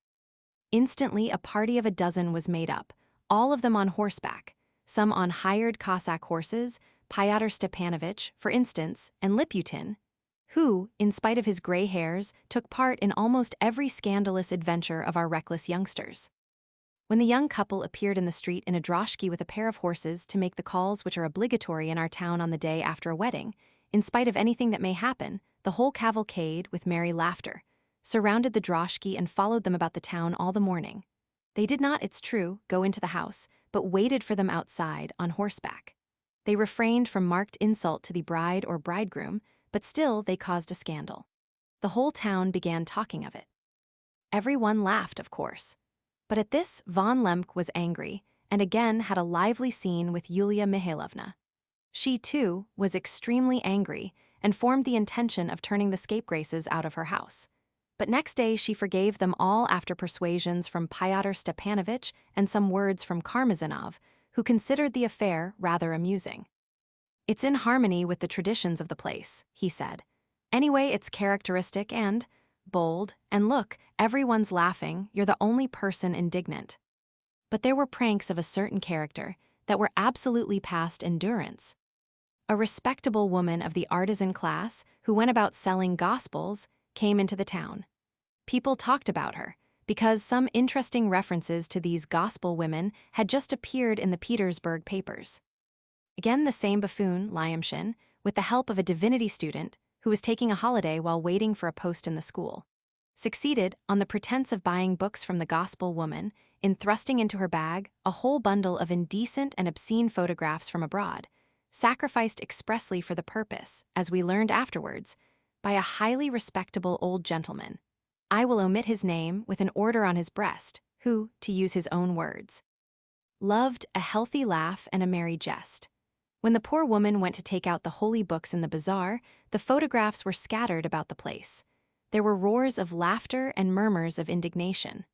A crowd collected, began abusing her, and would have come to blows if the police had not arrived in the nick of time. The gospel woman was taken to the lockup, and only in the evening, thanks to the efforts of Mavriky Nikolaevich, who had learned with indignation the secret details of this loathsome affair, she was released and escorted out of the town. At this point, Yulia Mihailovna would certainly have forbidden Lyamshin her house, but that very evening the whole circle brought him to her with the intelligence that he had just composed a new piece for the piano, and persuaded her at least to hear it. The piece turned out to be really amusing and bore the comic title of the Franco-Prussian War. It began with the menacing strains of the Marseillaise. Quan sang impur abruve nos silens. There is heard the pompous challenge, the intoxication of future victories, but suddenly mingling with the masterly variations on the national hymn, somewhere from some corner quite close, on one side come the vulgar strains of Mein lieber Augustin. The Marseillaise goes on unconscious of them. The Marseillaise is at the climax of its intoxication with its own grandeur, but Augustin gains strength, Augustin grows more and more insolent, and suddenly the melody of Augustin begins to blend with the melody of the Marseillaise. The latter begins, as it were, to get angry. Becoming aware of Augustin at last, she tries to fling him off, to brush him aside like a tiresome, insignificant fly. But Mein lieber Augustin holds his ground firmly. He is cheerful and self-confident, he is gleeful and impudent, and the Marseillaise seems suddenly to become terribly stupid. She can no longer conceal her anger and mortification. It is a wail of indignation, tears, and curses, with hands outstretched to Providence. Pa en paustenater terrain, pa un de nos forteresses. But she is forced to sing in time with Mein lieber Augustin. Her melody passes in a sort of foolish way into Augustin, she yields and dies away, and only by snatches there is heard again. Quan sang impur. But at once it passes very offensively into the vulgar waltz. She submits altogether. It is Jules Favre sobbing on Bismarck's bosom and surrendering everything. But at this point Augustin too grows fierce, hoarse sounds are heard, there is a suggestion of countless gallons of beer, of a frenzy of self-glorification, demands for millions, for fine cigars, champagne, and hostages. Augustin passes into a wild yell. The Franco-Prussian War is over. Our circle applauded. Yulia Mihailovna smiled and said, "Now, how is one to turn him out?" Peace was made. The rascal really had talent. Stepan Trofimovitch assured me on one occasion that the very highest artistic talents may exist in the most abominable blackguards, and that the one thing does not interfere with the other. There was a rumor afterwards that Lyamshin had stolen this burlesque from a talented and modest young man of his acquaintance, whose name remained unknown. But this is beside the mark. This worthless fellow who had hung about Stepan Trofimovitch for years, who used at his evening parties, when invited, to mimic Jews of various types, a deaf peasant woman making her confession, or the birth of a child, now at Yulia Mihailovna's caricatured Stepan Trofimovitch himself in a killing way, under the title of a liberal of the 40s. Everybody shook with laughter, so that in the end it was quite impossible to turn him out. He had become too necessary a person. Besides, he fawned upon Fyodor Stepanovitch in a slavish way, and he, in his turn, had obtained by this time a strange and unaccountable influence over Yulia Mihailovna. I wouldn't have talked about this scoundrel, and indeed, he would not be worth dwelling upon, but there was another revolting story, so people declare, in which he had a hand, and this story I cannot omit from my record. One morning, the news of a hideous and revolting sacrilege was all over the town.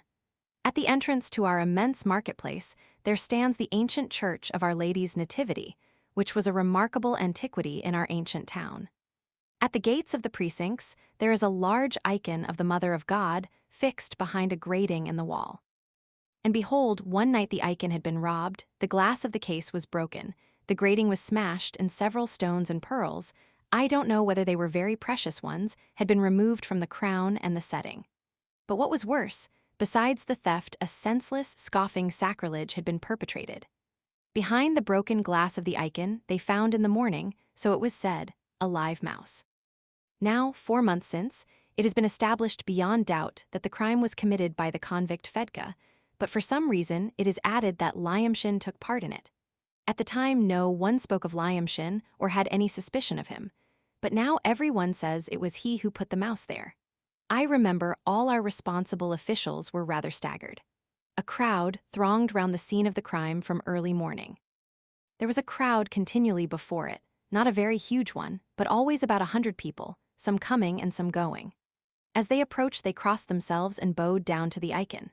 They began to give offerings, and a church dish made its appearance, and with the dish a monk.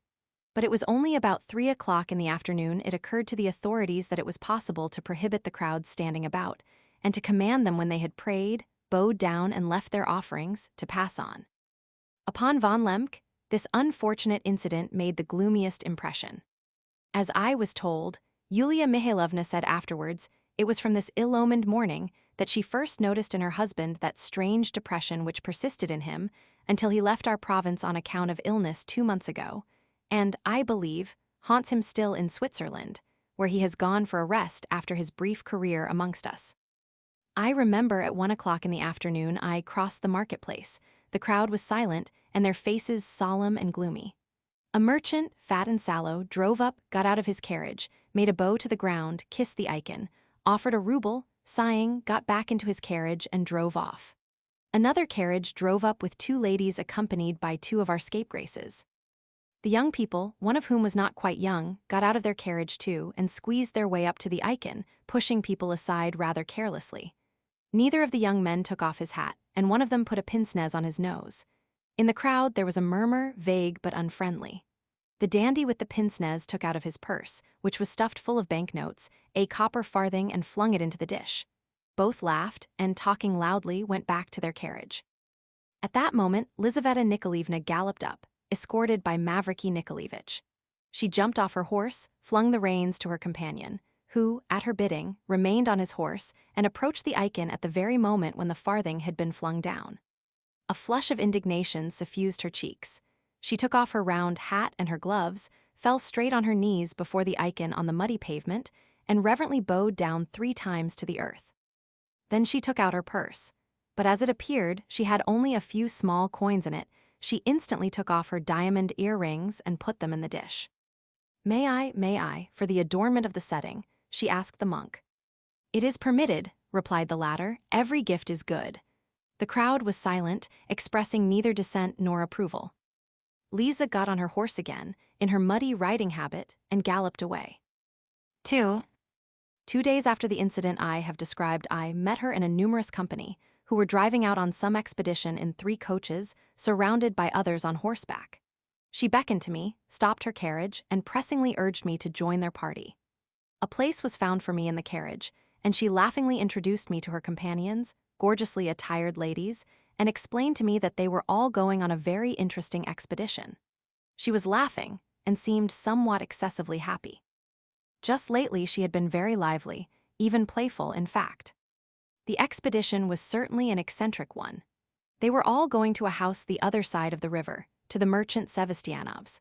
In the lodge of this merchant's house our saint and prophet, Semyon Yakovlevitch, who was famous not only amongst us, but in the surrounding provinces and even in Petersburg and Moscow, had been living for the last 10 years in retirement, ease, and comfort. Everyone went to see him, especially visitors to the neighborhood, extracting from him some crazy utterance, bowing down to him, and leaving an offering. These offerings were sometimes considerable, and if Semyon Yakovlevitch did not himself assign them to some other purpose, were piously sent to some church, or more often to the monastery of Our Lady. A monk from the monastery was always in waiting upon Semyon Yakovlevitch with this object. All were in expectation of great amusement.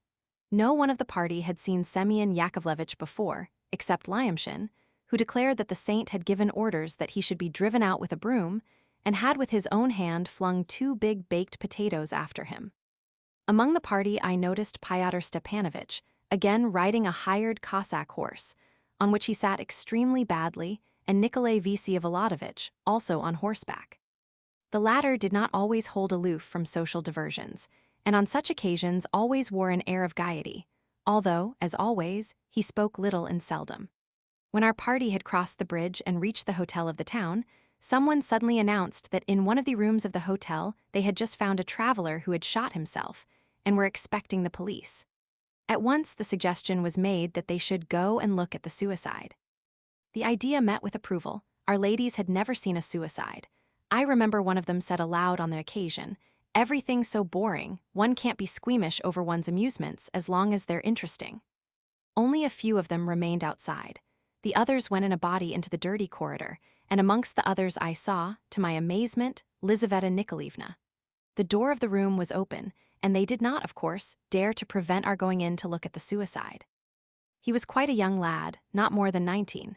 He must have been very good-looking, with thick fair hair, with a regular oval face and a fine, pure forehead. The body was already stiff, and his white young face looked like marble. On the table lay a note in his handwriting to the effect that no one was to blame for his death, that he had killed himself because he had squandered 400 rubles. The word squandered was used in the letter. In the 4 lines of his letter there were 3 mistakes in spelling. A stout country gentleman, evidently a neighbor, who had been staying in the hotel on some business of his own, was particularly distressed about it. From his words, it appeared that the boy had been sent by his family. That is, a widowed mother, sisters, and aunts from the country to the town in order that, under the supervision of a female relation in the town, he might purchase and take home with him various articles for the trousseau of his eldest sister, who was going to be married. The family had, with sighs of apprehension, entrusted him with the 400 rubles, the savings of 10 years, and had sent him on his way with exhortations, prayers, and signs of the cross. The boy had till then been well-behaved and trustworthy. Arriving 3 days before at the town, he had not gone to his relations, had put up at the hotel, and gone straight to the club in the hope of finding in some back room a traveling banker, or at least some game of cards for money. But that evening there was no banker there or gambling going on. Going back to the hotel about midnight, he asked for champagne, Havana cigars, and ordered a supper of 6 or 7 dishes. But the champagne made him drunk, and the cigar made him sick, so that he did not touch the food when it was brought to him, and went to bed almost unconscious. Waking next morning as fresh as an apple, he went at once to the gypsies' camp, which was in a suburb beyond the river, and of which he had heard the day before at the club. He did not reappear at the hotel for 2 days. At last, at 5 o'clock in the afternoon of the previous day, he had returned drunk, had at once gone to bed, and had slept till 10 o'clock in the evening. On waking up, he had asked for a cutlet, a bottle of Chateau d'Yquem, and some grapes, paper, and ink, and his bill. No one noticed anything special about him. He was quiet, gentle, and friendly. He must have shot himself at about midnight, though it was strange that no one had heard the shot, and they only raised the alarm at midday, when, after knocking in vain, they had broken in the door. The bottle of Chateau d'Yquem was half empty. There was half a plateful of grapes left too. The shot had been fired from a little 3-chambered revolver, straight into the heart. Very little blood had flowed. The revolver had dropped from his hand onto the carpet. The boy himself was half lying in a corner of the sofa. Death must have been instantaneous. There was no trace of the anguish of death in the face. The expression was serene, almost happy, as though there were no cares in his life. All our party stared at him with greedy curiosity. In every misfortune of one's neighbor, there is always something cheering for an onlooker whoever he may be. Our ladies gazed in silence. Their companions distinguished themselves by their wit and their superb equanimity. One observed that his was the best way out of it, and that the boy could not have hit upon anything more sensible. Another observed that he had had a good time if only for a moment.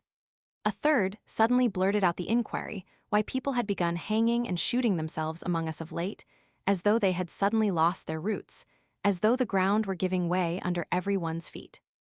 People looked coldly at this raisonneur. Then Lyamshin, who prided himself on playing the fool, took a bunch of grapes from the plate. Another, laughing, followed his example, and a third stretched out his hand for the Chateau d'Yquem.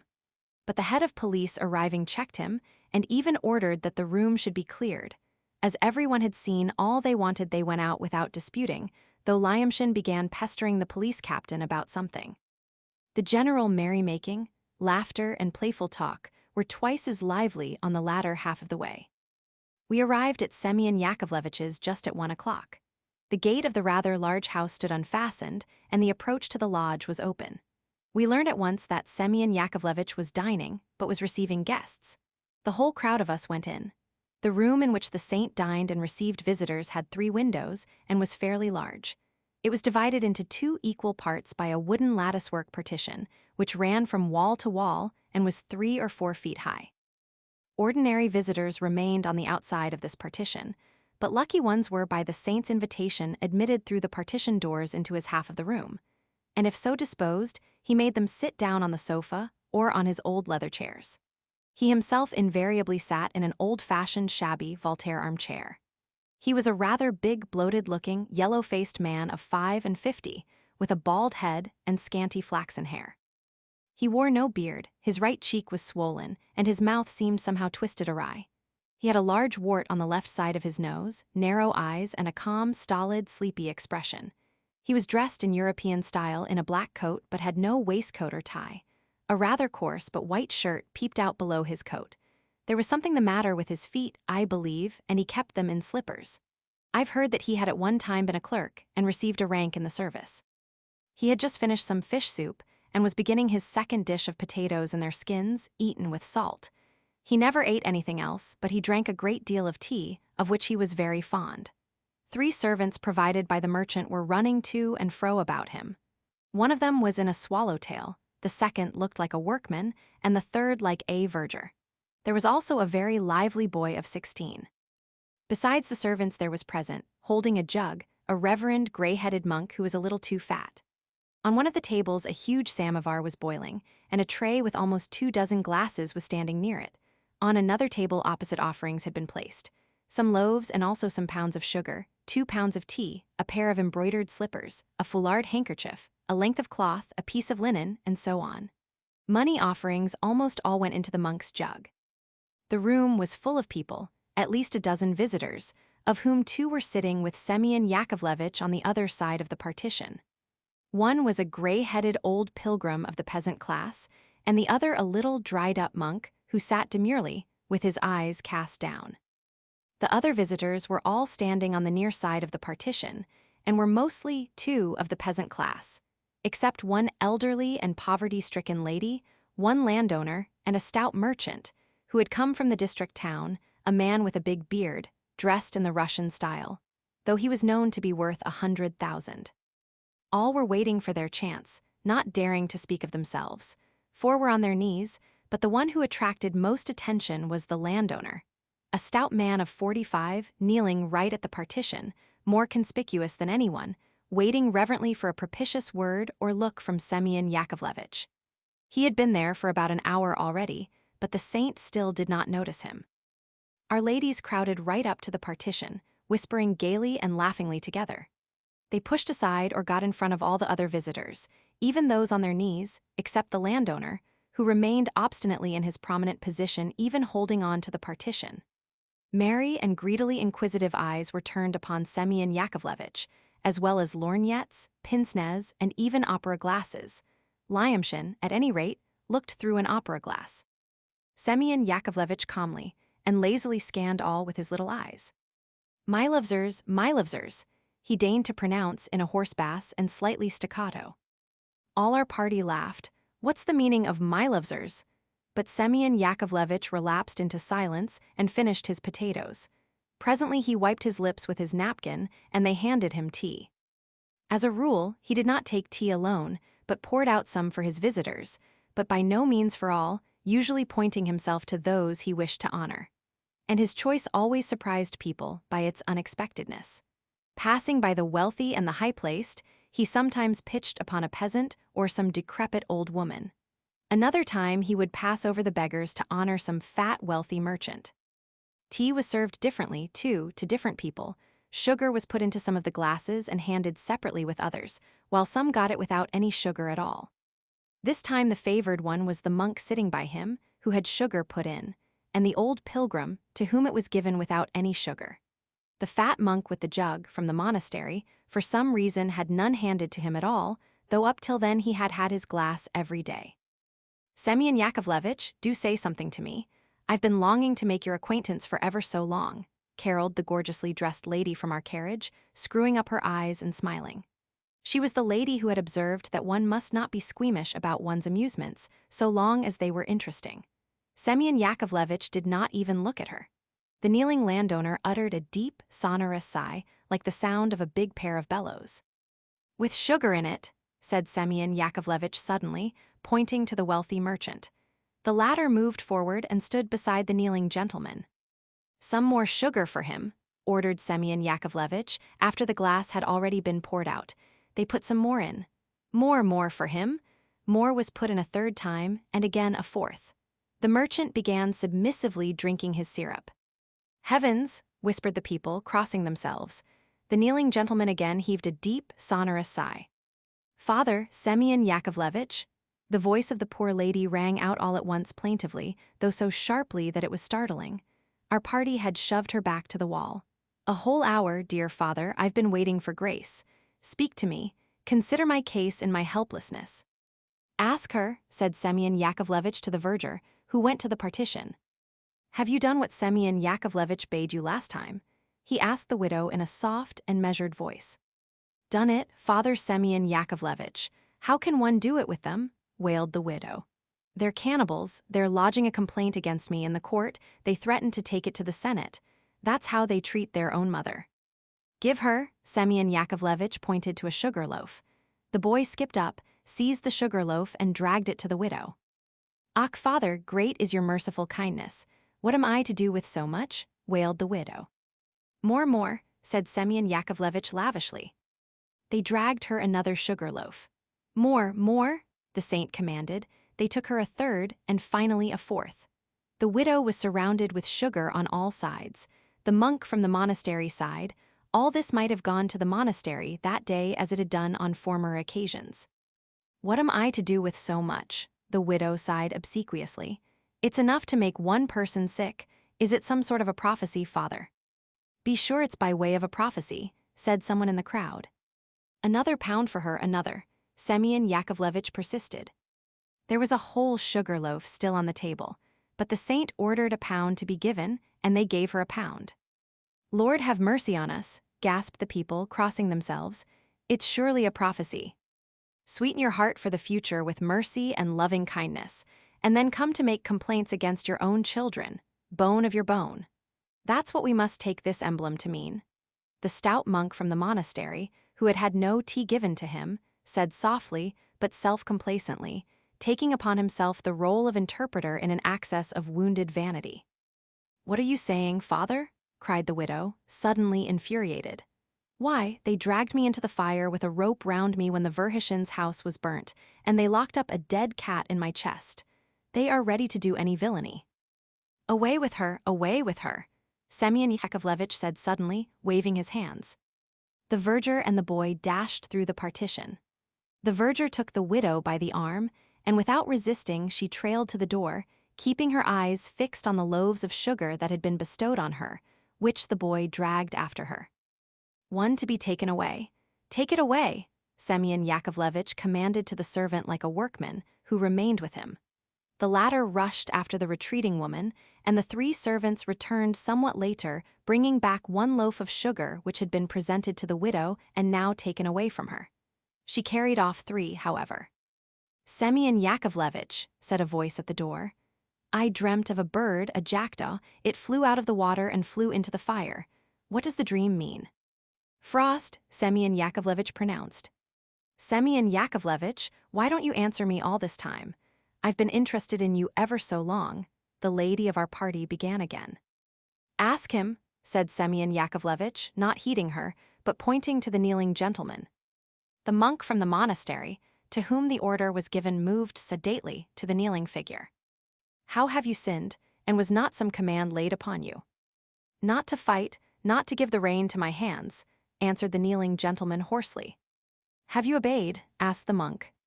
"I cannot obey. My own strength gets the better of me." Away with him, with a broom, cried Semyon Yakovlevitch, waving his hands. The gentleman rushed out of the room without waiting for this penalty. "He's left a gold piece where he knelt," observed the monk, picking up a half-imperial. "For him," said the saint, pointing to the rich merchant. The latter dared not refuse it and took it. "Gold to gold," the monk from the monastery could not refrain from saying. "And give him some with sugar in it," said the saint, pointing to Varvara Petrovna. The servant poured out the tea and took it by mistake to the dandy with the pince-nez. The long one," Semyon Yakovlevitch corrected him. Varvara Petrovna took the glass, made a military half-bow, and began drinking it. I don't know why, but all our party burst into peals of laughter. Mavriky Nikolaevich, cried Liza, addressing him suddenly. That kneeling gentleman has gone away. You kneel down in his place. Mavriky Nikolaevich looked at her in amazement. I beg you to, you'll do me the greatest favor. Listen, Mavriky Nikolaevich, she went on, speaking in an emphatic, obstinate, excited, and rapid voice. You must kneel down, I must see you kneel down. If you won't, don't come near me. I insist, I insist. I don't know what she meant by it, but she insisted upon it relentlessly, as though she were in a fit. Mavriky Nikolaevich, as we shall see later, set down these capricious impulses, which had been particularly frequent of late, to outbreaks of blind hatred for him, not due to spite. For on the contrary, she esteemed him, loved him, and respected him, and he knew that himself, but from a peculiar unconscious hatred which at times she could not control.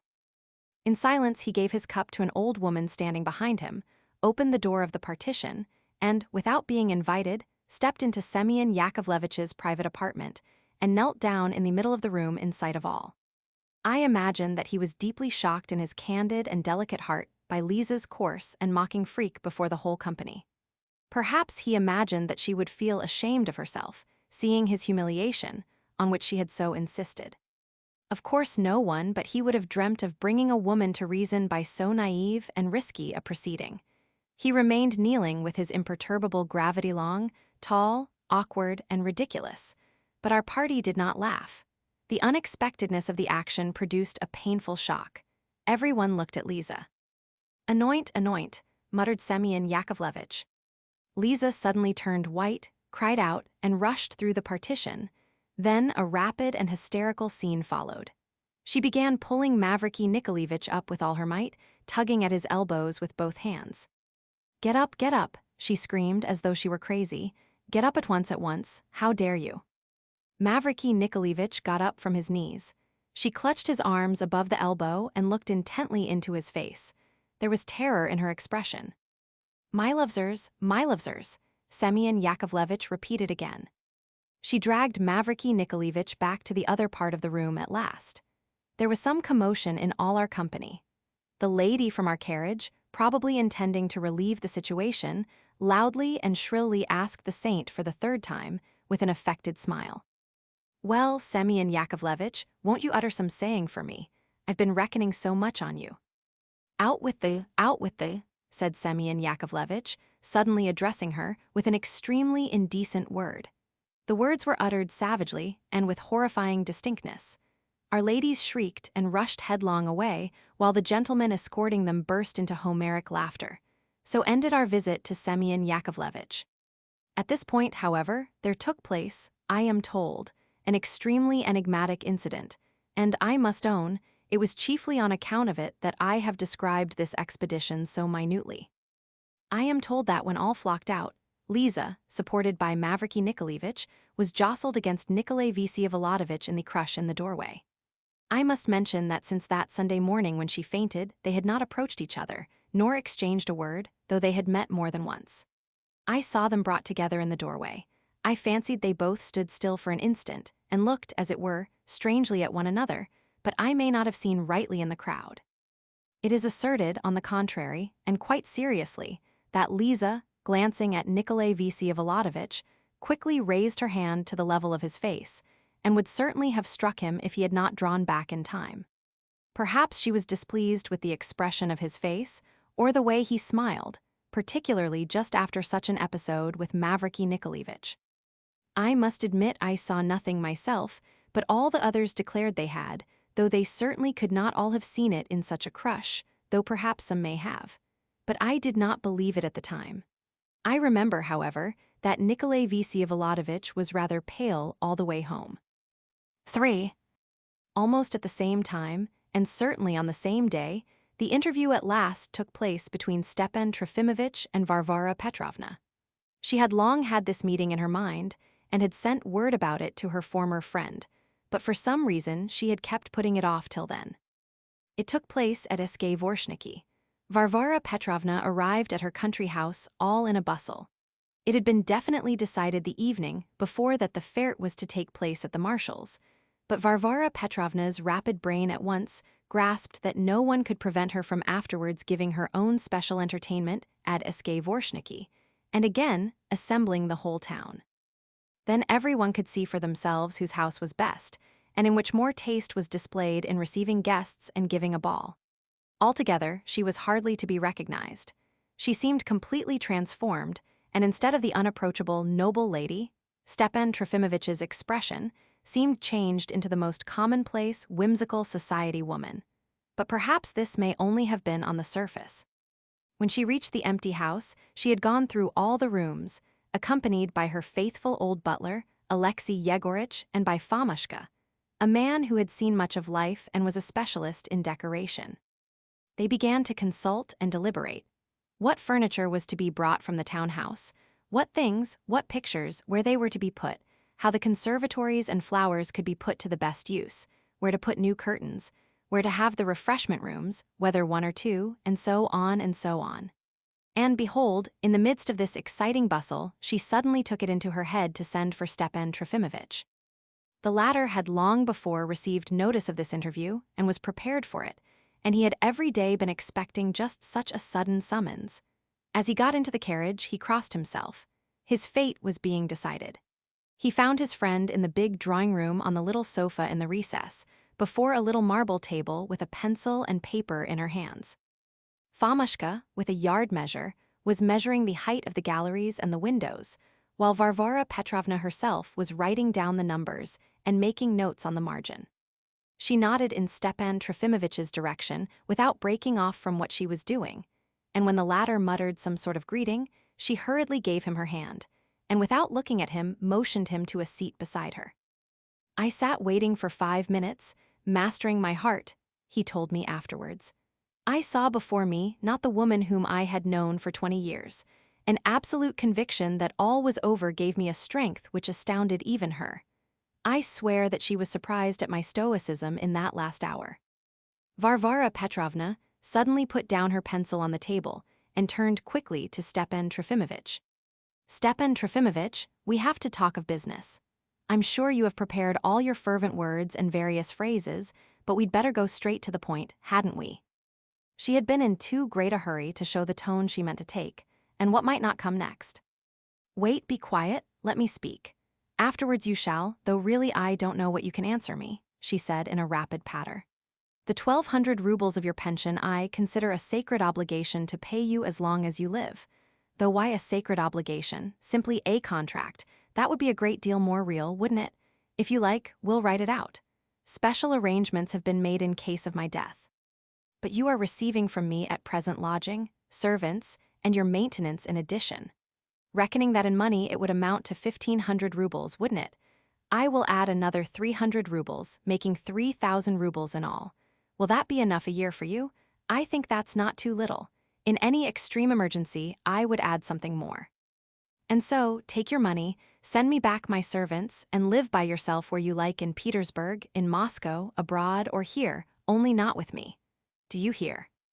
Only lately those lips dictated to me as imperatively and as suddenly very different demands," said Stepan Trofimovitch slowly and with sorrowful distinctness. "I submitted, and danced the Cossack dance to please you. We, la comparison pute erder permise. Siedate command petit Cossack du don qui sautate sur sa proper tom." Now. Stop, Stepan Trofimovitch, you are horribly long-winded. You didn't dance, but came to see me in a new tie, new linen, gloves, scented and pommadumed. I assure you that you were very anxious to get married yourself. It was written on your face, and I assure you a most unseemly expression it was. If I did not mention it to you at the time, it was simply out of delicacy. But you wished it, you wanted to be married, in spite of the abominable things you wrote about me and your betrothed. Now it's very different. And what has the Cossack du Don to do with it, and what tomb do you mean? I don't understand the comparison. On the contrary, you have only to live. Live as long as you can. I shall be delighted. In an almshouse? In an almshouse? People don't go into almshouses with 3,000 rubles a year. Ah, I remember, she laughed. Pyotr Stepanovitch did joke about an almshouse once. Bah, there certainly is a special almshouse which is worth considering. It's for persons who are highly respectable. There are colonels there, and there's positively one general who wants to get into it. If you went into it with all your money, you would find peace, comfort, servants to wait on you. There you could occupy yourself with study, and could always make up a party for cards. Passons. Passons? Varvara Petrovna winced.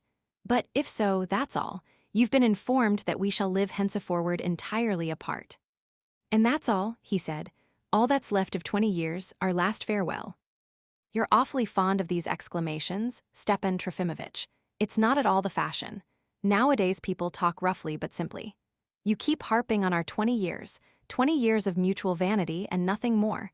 Every letter you've written me was written not for me but for posterity.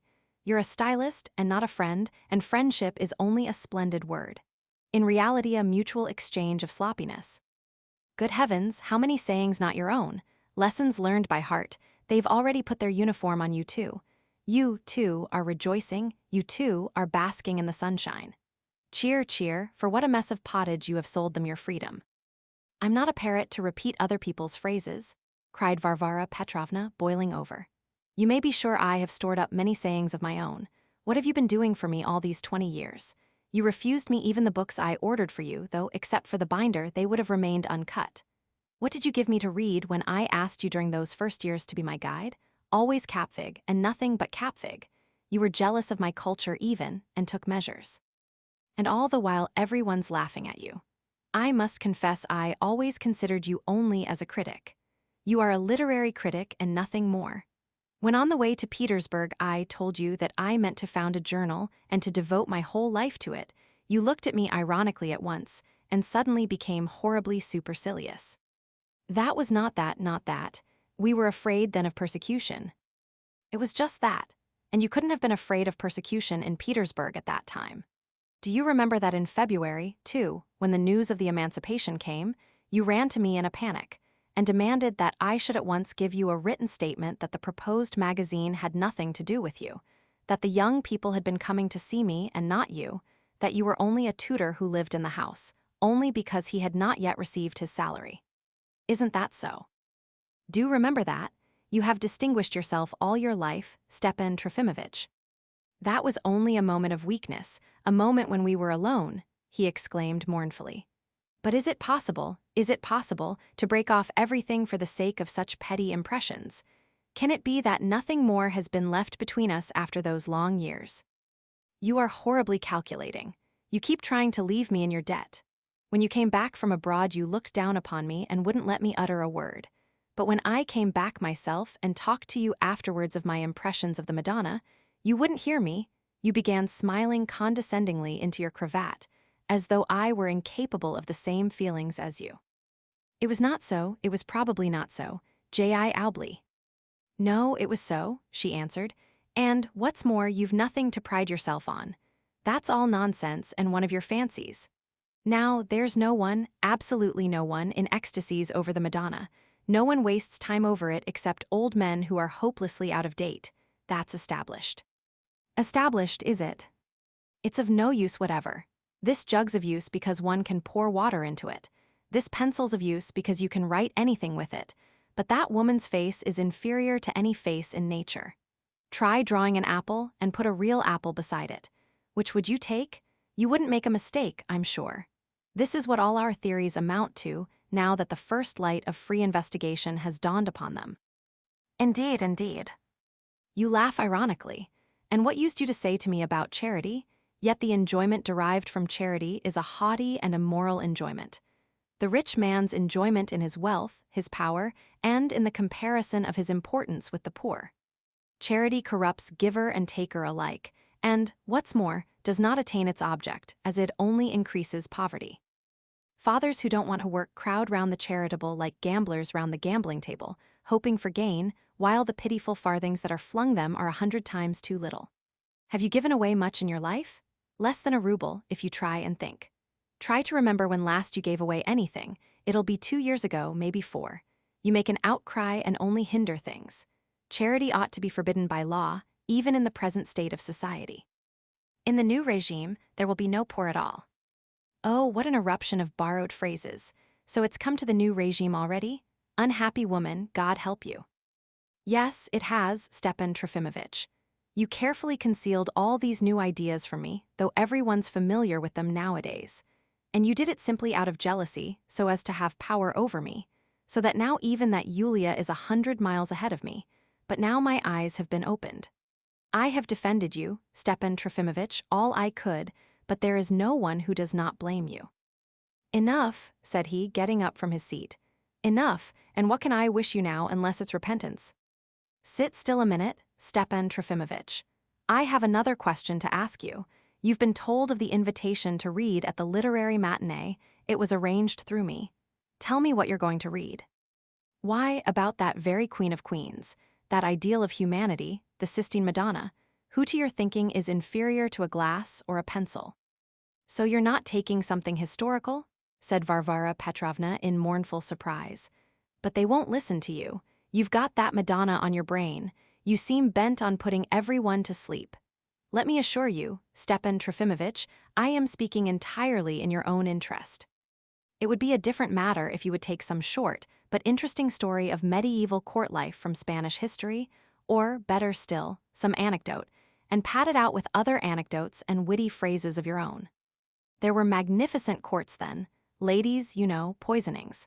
Karmazinov says it would be strange if you couldn't read something interesting from Spanish history. Karmazinov, that fool, who has written himself out looking for a subject for me. Karmazinov, that almost imperial intellect. You are too free in your language, Stepan Trofimovitch. Your Karmazinov is a spiteful old woman whose day is over. Cheer, cheer, how long have you been so enslaved by them? Oh God. I can't endure him even now for the airs he gives himself. But I do justice to his intellect. I repeat, I have done my best to defend you as far as I could. And why do you insist on being absurd and tedious? On the contrary, come onto the platform with a dignified smile as the representative of the last generation, and tell them 2 or 3 anecdotes in your witty way, as only you can tell things sometimes. Though you may be an old man now, though you may belong to a past age, though you may have dropped behind them, in fact, yet you'll recognize it yourself, with a smile in your preface, and all will see that you're an amiable, good-natured, witty relic. In brief, a man of the old savor, and so far advanced as to be capable of appreciating at their value all the absurdities of certain ideas which you have hitherto followed. Come, as a favor to me, I beg you. Cheer enough, don't ask me. I can't. I shall speak of the Madonna, but I shall raise a storm that will either crush them all or shatter me alone. It will certainly be you alone, Stepan Trofimovitch. Such is my fate. I will speak of the contemptible slave, of the stinking, depraved flunky who will first climb a ladder with scissors in his hands and slash to pieces the divine image of the great ideal, in the name of equality, envy, and digestion. Let my curse thunder out upon them, and then. The madhouse? Perhaps, but in any case, whether I shall be left vanquished or victorious, that very evening I shall take my bag, my beggar's bag. I shall leave all my goods and chattels, all your presents, all your pensions and promises of future benefits, and go forth on foot to end my life a tutor in a merchant's family, or to die somewhere of hunger in a ditch. I have said it. Alia jacta est. He got up again. I've been convinced for years, said Varvara Petrovna, getting up with flashing eyes, that your only object in life is to put me and my house to shame by your calumnies. What do you mean by being a tutor in a merchant's family or dying in a ditch? It's spite, calumny, and nothing more. You have always despised me, but I will end like a knight, faithful to my lady. Your good opinion has always been dearer to me than anything. From this moment I will take nothing, but will worship you disinterestedly. How stupid that is. You have never respected me. I may have had a mass of weaknesses. Yes, I have sponged on you. I speak the language of nihilism, but sponging has never been the guiding motive of my action. It has happened so of itself. I don't know how. I always imagined there was something higher than meat and drink between us, and I've never been a scoundrel. And so, to take the open road to set things right. I set off late autumn out of doors, the mist lies over the fields, the hoarfrost of old age covers the road before me, and the wind howls about the approaching grave. But so forward, on my new way. Filled with purest love and fervor, faith which my sweet dream did yield. O my dreams, farewell, 20 years, alia jacta est. His face was wet with a sudden gush of tears. He took his hat. "I don't understand Latin," said Varvara Petrovna, doing her best to control herself. Who knows, perhaps, she too felt like crying. But caprice and indignation once more got the upper hand. "I know only one thing, that all this is childish nonsense. You will never be capable of carrying out your threats, which are a mass of egoism. You will set off nowhere, to no merchant. You'll end very peaceably on my hands, taking your pension, and receiving your utterly impossible friends on Tuesdays. Goodbye, Stepan Trofimovitch." Elia jacta est. He made her a deep bow and returned home, almost dead with emotion. Chapter 6. Fyodor Stepanovitch is busy. 1. The date of the fete was definitely fixed, and von Lemke became more and more depressed. He was full of strange and sinister forebodings, and this made Yulia Mihailovna seriously uneasy. Indeed, things were not altogether satisfactory. Our mild governor had left the affairs of the province a little out of gear. At the moment, we were threatened with cholera. Serious outbreaks of cattle plague had appeared in several places. Fires were prevalent that summer in towns and villages, whilst among the peasantry foolish rumors of incendiarism grew stronger and stronger. Cases of robbery were twice as numerous as usual. But all this, of course, would have been perfectly ordinary had there been no other and more weighty reasons to disturb the equanimity of Andrei Antonovitch, who had till then been in good spirits. What struck Yulia Mihailovna most of all was that he became more silent and, strange to say, more secretive every day. Yet it was hard to imagine what he had to hide. It is true that he rarely opposed her, and as a rule followed her lead without question. At her instigation, for instance, 2 or 3 regulations of a risky and hardly legal character were introduced with the object of strengthening the authority of the governor. There were several ominous instances of transgressions being condoned with the same end in view. Persons who deserved to be sent to prison and Siberia were, solely because she insisted, recommended for promotion. Certain complaints and inquiries were deliberately and systematically ignored. All this came out later on. Not only did Lemke sign everything, but he did not even go into the question of the share taken by his wife in the execution of his duties. On the other hand, he began at times to be restive about the most trifling matters, to the surprise of Yulia Mihailovna. No doubt he felt the need to make up for the days of suppression by brief moments of mutiny. Unluckily, Yulia Mihailovna was unable, for all her insight, to understand this honorable punctiliousness in an honorable character. Alas, she had no thought to spare for that, and that was the source of many misunderstandings. There are some things of which it is not suitable for me to write, and indeed, I am not in a position to do so. It is not my business to discuss the blunders of administration either, and I prefer to leave out this administrative aspect of the subject altogether. In the Chronicle, I've set before myself a different task. Moreover, a great deal will be brought to light by the Commission of Inquiry, which has just been appointed for our province. It's only a matter of waiting a little. Certain explanations, however, cannot be omitted. But to return to Yulia Mihailovna. The poor lady, I feel very sorry for her, might have attained all that attracted and allured her, renown and so on, without any such violent and eccentric actions as she resolved upon at the very first step. But either from an exaggerated passion for the romantic or from the frequently blighted hopes of her youth, she felt suddenly, at the change of her fortunes, that she had become one of the specially elect, almost God's anointed, over whom there gleamed a burning tongue of fire. And this tongue of flame was the root of the mischief, for, after all, it is not like a chignon, which will fit any woman's head. But there is nothing of which it is more difficult to convince a woman than of this. On the contrary, anyone who cares to encourage the delusion in her will always be sure to meet with success. And people vied with one another in encouraging the delusion in Yulia Mihailovna. The poor woman became at once the sport of conflicting influences, while fully persuaded of her own originality. Many clever people feathered their nests and took advantage of her simplicity during the brief period of her rule in the province. And what a jumble there was under this assumption of independence. She was fascinated at the same time by the aristocratic element and the system of big landed properties and the increase of the governor's power, and the democratic element and the new reforms and discipline and free-thinking and stray socialistic notions, and the correct tone of the aristocratic salon and the friandise, almost pothouse, manners of the young people that surrounded her. She dreamed of giving happiness and reconciling the irreconcilable, or, rather, of uniting all and everything in the adoration of her own person. She had favorites, too. She was particularly fond of Fyodor Stepanovitch, who had recourse at times to the grossest flattery in dealing with her. But she was attracted by him for another reason, an amazing one, and most characteristic of the poor lady. She was always hoping that he would reveal to her a regular conspiracy against the government. Difficult as it is to imagine such a thing, it really was the case. She fancied for some reason that there must be a nihilist plot concealed in the province. By his silence at one time and his hints at another, Fyodor Stepanovitch did much to strengthen this strange idea in her. She imagined that he was in communication with every revolutionary element in Russia, but at the same time passionately devoted to her.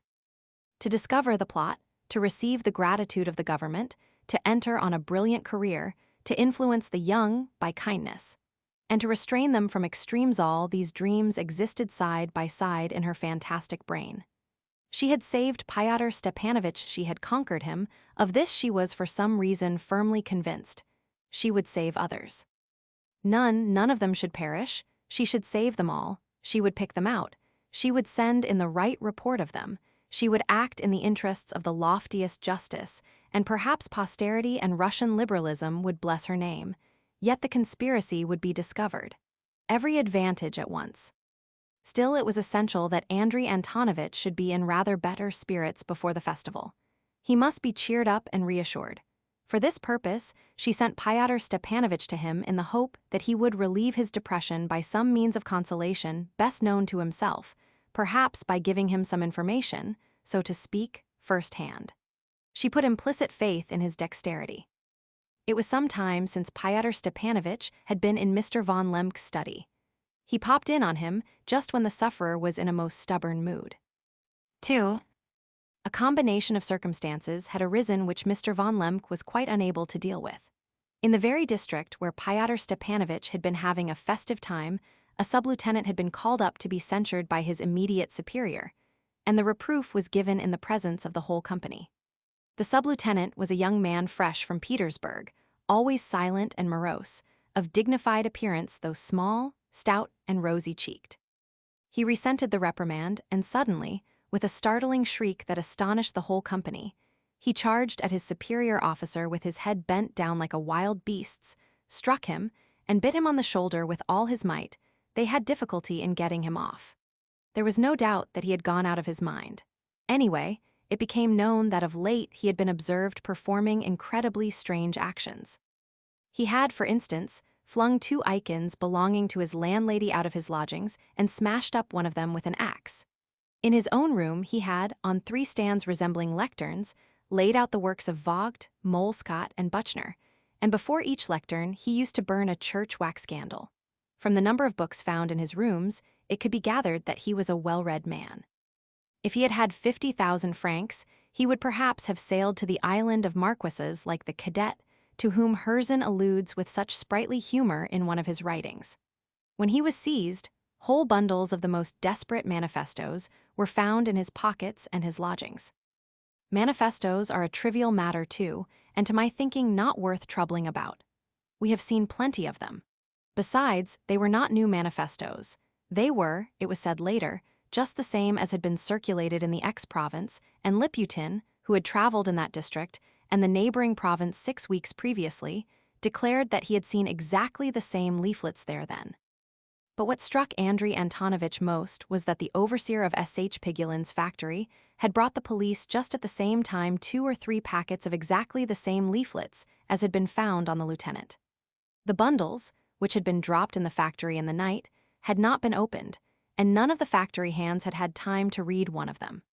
The incident was a trivial one, but it set Andrei Antonovitch pondering deeply. The position presented itself to him in an unpleasantly complicated light. In this factory, the famous S.H. Pigulin scandal was just then brewing, which made so much talk among us and got into the Petersburg and Moscow papers with all sorts of variations. 3 weeks previously, one of the hands had fallen ill and died of Asiatic cholera, then several others were stricken down. The whole town was in a panic, for the cholera was coming nearer and nearer, and had reached the neighboring province. I may observe that satisfactory sanitary measures had been, so far as possible, taken to meet the unexpected guest. But the factory belonging to the SH Pigulins, who were millionaires and well-connected people, had somehow been overlooked. And there was a sudden outcry from everyone that this factory was the hotbed of infection, that the factory itself, and especially the quarters inhabited by the workpeople, were so inveterately filthy that even if cholera had not been in the neighborhood, there might well have been an outbreak there. Steps were immediately taken, of course, and Andrei Antonovitch vigorously insisted on their being carried out without delay within 3 weeks. The factory was cleansed, but the SH Pigulins, for some unknown reason, closed it. One of the SH Pigulin brothers always lived in Petersburg, and the other went away to Moscow when the order was given for cleansing the factory. The overseer proceeded to pay off the workpeople and, as it appeared, cheated them shamelessly. The hands began to complain among themselves, asking to be paid fairly, and foolishly went to the police, though without much disturbance, for they were not so very much excited. It was just at this moment that the manifestos were brought to Andrei Antonovitch by the overseer. Fyodor Stepanovitch popped into the study unannounced, like an intimate friend and one of the family. Besides, he had a message from Yulia Mihailovna. Seeing him, Lemk frowned grimly and stood still at the table without welcoming him. Till that moment, he had been pacing up and down the study and had been discussing something tête-à-tête with his clerk Blum, a very clumsy and surly German whom he had brought with him from Petersburg, in spite of the violent opposition of Yulia Mihailovna. On Fyodor Stepanovitch's entrance, the clerk had moved to the door, but had not gone out. Fyodor Stepanovitch even fancied that he exchanged significant glances with his chief. "Aha, I've caught you at last, you secretive monarch of the town," Fyodor Stepanovitch cried out laughing and laid his hand over the manifesto on the table. "This increases your collection, eh?" Andrei Antonovitch flushed crimson. His face seemed to twitch. Leave off at once," he cried, trembling with rage, "and don't you dare, sir. What's the matter with you? You seem to be angry." "Allow me to inform you, sir, that I've no intention of putting up with your sans facon henceforward, and I beg you to remember." "Why, damn it all, he is in earnest." Hold your tongue, Von Lemke stamped on the carpet, "and don't dare." God knows what it might have come to. Alas, there was one circumstance involved in the matter of which neither Fyodor Stepanovitch nor even Yulia Mihailovna herself had any idea. The luckless Andrei Antonovitch had been so greatly upset during the last few days that he had begun to be secretly jealous of his wife and Fyodor Stepanovitch. In solitude, especially at night, he spent some very disagreeable moments. Well, I imagine that if a man reads you his novel 2 days running till after midnight and wants to hear your opinion of it, he has of his own act discarded official relations. Anyway, Yulia Mihailovna treats me as a friend. There's no making you out, Fyodor Stepanovitch brought out, with a certain dignity indeed. Here is your novel, by the way. He laid on the table a large heavy manuscript rolled up in blue paper. Lemke turned red and looked embarrassed. "Where did you find it?" he asked discreetly, with a rush of joy which he was unable to suppress, though he did his utmost to conceal it. "Only fancy, done up like this, it rolled under the chest of drawers. I must have thrown it down carelessly on the chest when I went out. It was only found the day before yesterday, when the floor was scrubbed. You did set me a task, though."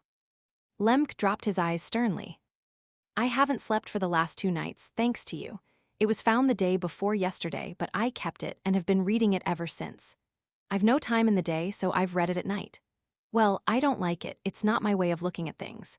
But that's no matter. I've never set up for being a critic, but I couldn't tear myself away from it, my dear man, though I didn't like it. The 4th and 5th chapters are. They really are. Damn it all, they are beyond words. And what a lot of humor you've packed into it. It made me laugh.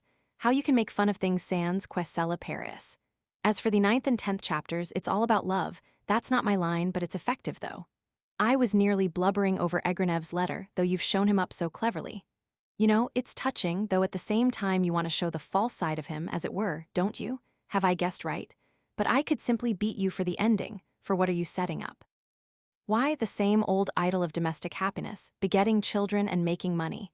They were married and lived happy ever afterwards come, it's too much. You will enchant your readers, for even I couldn't put the book down, but that makes it all the worse. The reading public is as stupid as ever, but it's the duty of sensible people to wake them up while you... But that's enough, goodbye. Don't be cross another time. I came in to you because I had a couple of words to say to you, but you are so unaccountable. Andrei Antonovitch, meantime, took his novel and locked it up in an oak bookcase, seizing the opportunity to wink to Blum to disappear. The latter withdrew with a long, mournful face. I am not unaccountable, I am simply nothing but annoyances, he muttered, frowning but without anger and sitting down to the table. Sit down and say what you have to say. It's a long time since I've seen you, Fyodor Stepanovitch, only don't burst upon me in the future with such manners. Sometimes, when one has business, it's... My manners are always the same.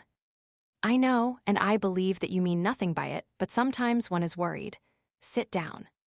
Fyodor Stepanovitch immediately lolled back on the sofa and drew his legs under him. 3. What sort of worries? Surely not these trifles. He nodded towards the manifesto. I can bring you as many of them as you like. I made their acquaintance in X province. You mean at the time you were staying there? Of course, it was not in my absence. I remember there was a hatchet printed at the top of it. Allow me. He took up the manifesto. Yes, there's the hatchet here too. That's it, the very same. Yes, here's a hatchet. You see a hatchet. Well, is it the hatchet that scares you? No, it's not. And I am not scared, but this business. It is a business, there are circumstances. What sort? That it's come from the factory. He. But do you know, at that factory the workpeople will soon be writing manifestos for themselves. What do you mean? Von Lemke stared at him severely. What I say, you've only to look at them. You are too soft, Andrei Antonovitch, you write novels, but this has to be handled in the good old way. What do you mean by the good old way? What do you mean by advising me? The factory has been cleaned. I gave the order and they've cleaned it. And the workmen are in rebellion. They ought to be flogged, every one of them. That would be the end of it. In rebellion? That's nonsense. I gave the order and they've cleaned it. You are soft, Andrei Antonovitch. In the first place, I am not so soft as you think, and in the second place... Von Lemke was piqued again. He had exerted himself to keep up the conversation with the young man from curiosity, wondering if he would tell him anything new. Ha, an old acquaintance again? Fyodor Stepanovitch interrupted, pouncing on another document that lay under a paperweight, something like a manifesto, obviously printed abroad and in verse. Oh, come, I know this one by heart. A noble personality. Let me have a look at it, yes. A noble personality it is. I made acquaintance with that personality abroad. Where did you unearth it? You say you've seen it abroad, Von Lemke said eagerly. I should think so, 4 months ago or maybe 5. You seem to have seen a great deal abroad. Von Lemke looked at him subtly. Fyodor Stepanovitch, not heeding him, unfolded the document and read the poem aloud. A noble personality. He was not of rank exalted. He was not of noble birth. He was bred among the people in the breast of Mother Earth. But the malice of the nobles and the Tsar's revengeful wrath drove him forth to grief and torture on the martyr's chosen path. He set out to teach the people freedom, love, equality, to exhort them to resistance, but to flee the penalty of the prison, whip and gallows, to a foreign land he went.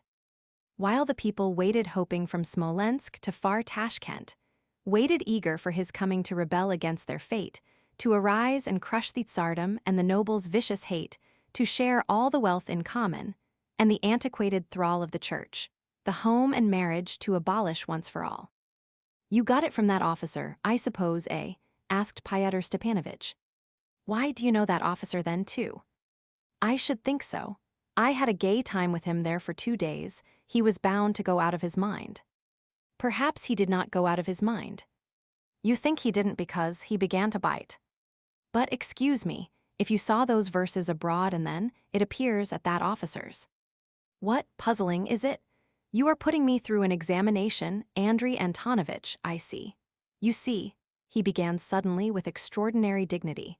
As to what I saw abroad I have already given explanations, and my explanations were found satisfactory, otherwise I should not have been gratifying this town with my presence. I consider that the question as regards me has been settled, and I am not obliged to give any further account of myself, not because I am an informer, but because I could not help acting as I did. The people who wrote to Yulia Mihailovna about me knew what they were talking about, and they said I was an honest man. But that's neither here nor there. I've come to see you about a serious matter, and it's as well you've sent your chimney sweep away. It's a matter of importance to me, Andrei Antonovitch. I shall have a very great favor to ask of you. A favor, By all means, I am waiting and, I confess, with curiosity. And I must add, Fyodor Stepanovitch, that you surprise me not a little. Von Lemke was in some agitation. Fyodor Stepanovitch crossed his legs. In Petersburg, he began, I talked freely of most things, but there were things this, for instance. He tapped the noble personality with his finger, about which I held my tongue in the first place because it wasn't worth talking about, and secondly, because I only answered questions. I don't care to put myself forward in such matters. In that I see the distinction between a rogue and an honest man forced by circumstances. Well, in short, we'll dismiss that. But now that this has come to the surface and is in your hands, and I see that you'll find out all about it, for you are a man with eyes and one can't tell beforehand what you'll do when these fools are still going on. Well, the fact is, I've come to ask you to save one man, a fool too, most likely mad, for the sake of his youth, his misfortunes, in the name of your humanity. You can't be so humane only in the novels you manufacture, he said, breaking off with coarse sarcasm and impatience. In fact, he was seen to be a straightforward man, awkward and impolitic from excess of humane feeling, and perhaps from excessive sensitiveness above all. A man of limited intelligence, as von Lemke saw at once with extraordinary subtlety. He had indeed long suspected it, especially when during the previous week he had, sitting alone in his study at night, secretly cursed him with all his heart for the inexplicable way in which he had gained Yulia Mihailovna's good graces. For whom are you interceding, and what does all this mean? He inquired majestically, trying to conceal his curiosity. Damn it, it's not my fault that I trust you. Is it my fault that I look upon you as a most honorable and, above all, a sensible man, capable, that is, of understanding? Damn. The poor fellow evidently could not master his emotion. You must understand at last, he went on. You must understand that in pronouncing his name I am betraying him to you. I am betraying him, am I not? Am I not? But how am I to guess, if you don't make up your mind to speak out? That's just it, you always cut the ground from under one's feet with your logic, damn it. Well, here goes. This noble personality, this student, is Shadov, that's all. Shadov? How do you mean it's Shadov? Shadov is the student who is mentioned in this. He lives here, he was once a serf, the man who gave that slap. I know. Lemke screwed up his eyes. But excuse me, what is he accused of? Precisely, and above all, what is your petition? I beg you to save him, do you understand? I used to know him 8 years ago, I might almost say I was his friend, cried Fyodor Stepanovitch, completely carried away. But I am not bound to give you an account of my past life, he added, with a gesture of dismissal. All this is of no consequence, it's the case of 3 men and a half, and with those that are abroad you can't make up a dozen. But what I am building upon is your humanity and your intelligence. You will understand, and you will put the matter in its true light, as the foolish dream of a man driven crazy by misfortunes, by continued misfortunes, and not as some impossible political plot or God knows what. He was almost gasping for breath. I see that he is responsible for the manifestos with the axe, Lemke concluded almost majestically. Excuse me, though, if he were the only person concerned, how could he have distributed it both here and in other districts and in the X province? And, above all, where did he get them? But I tell you that at the utmost, there are not more than 5 people in it, a dozen perhaps. How can I tell? You don't know. How should I know, damn it all? Why, you knew that Shadov was one of the conspirators. Fyodor Stepanovitch waved his hand as though to keep off the overwhelming penetration of the inquirer. Well, listen, I'll tell you the whole truth. Of the manifestos I know nothing, that is, absolutely nothing. Damn it all, don't you know what nothing means? That sub-lieutenant, to be sure, and somebody else and someone else here, and Shadov perhaps and someone else too, well, that's the lot of them. A wretched lot. But I've come to intercede for Shadov.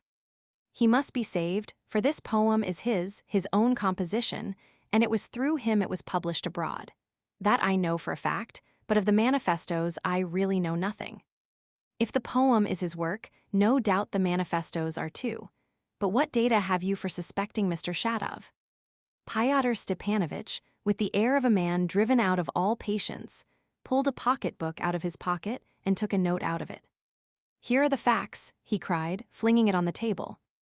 Lemk unfolded it. It turned out to be a note written 6 months before from here to some address abroad. It was a brief note, only 2 lines. "I can't print a noble personality here, and in fact I can do nothing. Print it abroad. Roman 4. Shatov." Lemk looked intently at Fyodor Stepanovitch.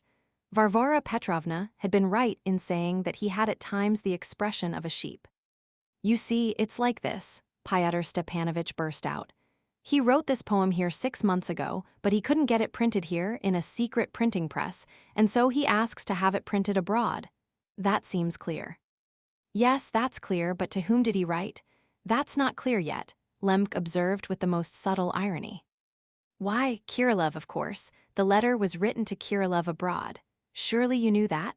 What's so annoying is that perhaps you are only putting it on before me, and most likely you knew all about this poem and everything long ago. How did it come to be on your table? It found its way there somehow. Why are you torturing me, if so?" He feverishly mopped his forehead with his handkerchief. "I know something, perhaps," Lemk parried dexterously, "but who is this Kirillov?" "Engineer who has lately come to the town. He was Stavrogin's second, a maniac, a madman. Your sub-lieutenant may really only be suffering from temporary delirium, but Kirillov is a thoroughgoing madman thoroughgoing, that I guarantee. Ah, Andrei Antonovitch, if the government only knew what sort of people these conspirators all are, they wouldn't have the heart to lay a finger on them. Every single one of them ought to be in an asylum. I had a good look at them in Switzerland and at the congresses, from which they direct the movement here. Why, who directs it? 3 men and a half. It makes one sick to think of them. And what sort of movement is there here? Manifestos, and what recruits have they made? Sub-lieutenants in brain fever and 2 or 3 students. You are a sensible man, answer this question. Why don't people of consequence join their ranks? Why are they all students and half-baked boys of 22, and not many of those? I dare say there are thousands of bloodhounds on their track, but have they tracked out many of them? 7. I tell you it makes one sick." Lemk listened with attention, but with an expression that seemed to say, "You don't feed nightingales on fairy tales." "Excuse me, though. You asserted that the letter was sent abroad, but there's no address on it. How do you come to know that it was addressed to Mr. Kirillov and abroad too, and that it really was written by Mr. Shatov?"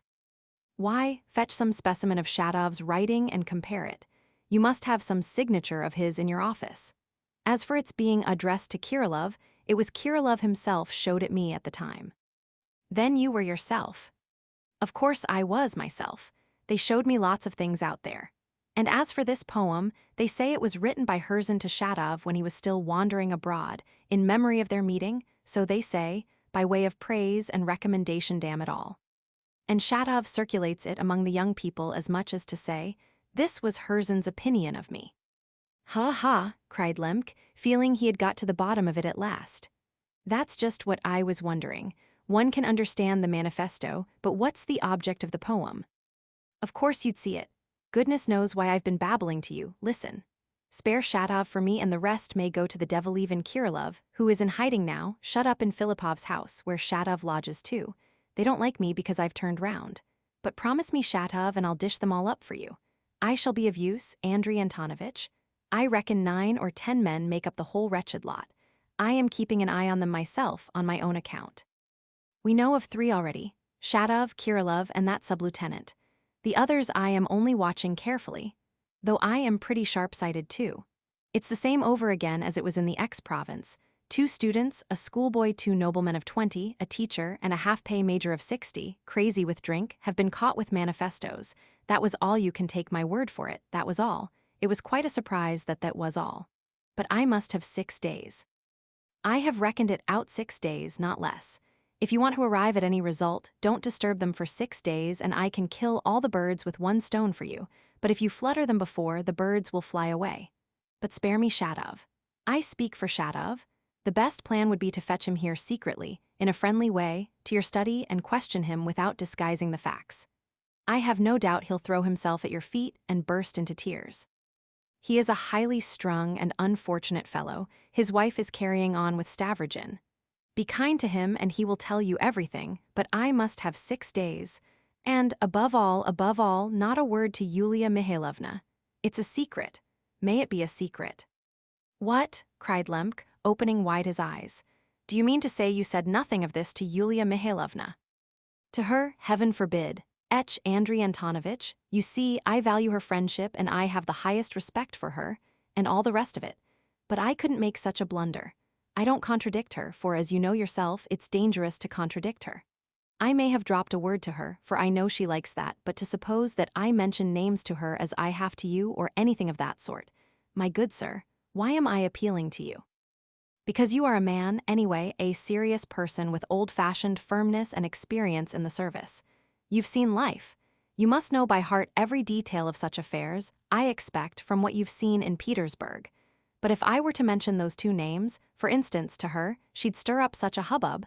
You know, she would like to astonish Petersburg. No, she's too hot-headed, she really is." "Yes, she has something of that faug," Andrei Antonovitch muttered with some satisfaction, though at the same time he resented this unmannerly fellow's daring to express himself rather freely about Yulia Mihailovna. But Pyotr Stepanovitch probably imagined that he had not gone far enough, and that he must exert himself further to flatter Lemk and make a complete conquest of him. "Faug is just it," he assented. "She may be a woman of genius, a literary woman, but she would scare our sparrows. She wouldn't be able to keep quiet for 6 hours, let alone 6 days. Andrei Antonovitch, don't attempt to tie a woman down for 6 days. You do admit that I have some experience in this sort of thing, I mean. I know something about it, and you know that I may very well know something about it. I am not asking for 6 days for fun, but with an object. I have heard," Lemk hesitated to utter his thought, "I have heard that on your return from abroad you made some expression, as it were of repentance, in the proper quarter." "Well, that's as it may be. And, of course, I don't want to go into it. But it has seemed to me all along that you've talked in quite a different style about the Christian faith, for instance, about social institutions, about the government even. I've said lots of things, no doubt, I am saying them still, but such ideas mustn't be applied as those fools do it, that's the point. What's the good of biting his superior's shoulder? You agreed with me yourself, only you said it was premature." "I didn't mean that when I agreed, and said it was premature." "You weigh every word you utter, though. He, you are a careful man," Pyotr Stepanovitch observed gaily all of a sudden. "Listen, old friend, I had to get to know you, that's why I talked in my own style. You are not the only one I get to know like that. Maybe I needed to find out your character." "What's my character to you?" "How can I tell what it may be to me?" He laughed again. "You see, my dear and highly respected Andrei Antonovitch, you are cunning, but it's not come to that yet, and it certainly never will come to it, you understand. Perhaps you do understand. Though I did make an explanation in the proper quarter when I came back from abroad, and I really don't know why a man of certain convictions should not be able to work for the advancement of his sincere convictions. But nobody there has yet instructed me to investigate your character, and I've not undertaken any such job from them. Consider, I need not have given those 2 names to you. I might have gone straight there. That is where I made my first explanations. And if I'd been acting with a view to financial profit or my own interest in any way, it would have been a bad speculation on my part, for now they'll be grateful to you and not to me at headquarters. I've done it solely for Shadov's sake," Pyotr Stepanovitch added generously, "for Shadov's sake because of our old friendship. But when you take up your pen to write to headquarters, you may put in a word for me, if you like. I'll make no objection, he. Adieu, though, I've stayed too long and there was no need to gossip so much," he added with some amiability, and he got up from the sofa. "On the contrary, I am very glad that the position has been defined, so to speak." Von Lemk too got up, and he too looked pleasant, obviously affected by the last words. "I accept your services and acknowledge my obligation, and you may be sure that anything I can do by way of reporting your zeal. 6 days, the great thing is to put it off for 6 days, and that you shouldn't stir for those 6 days, that's what I want." "So be it. Of course, I don't tie your hands and shouldn't venture to. You are bound to keep watch, only don't flutter the nest too soon. I rely on your sense and experience for that. But I should think you've plenty of bloodhounds and trackers of your own in reserve, ha ha." Pyotr Stepanovitch blurted out with the gaiety and irresponsibility of youth. Not quite so, Lemk parried amiably. Young people are apt to suppose that there is a great deal in the background.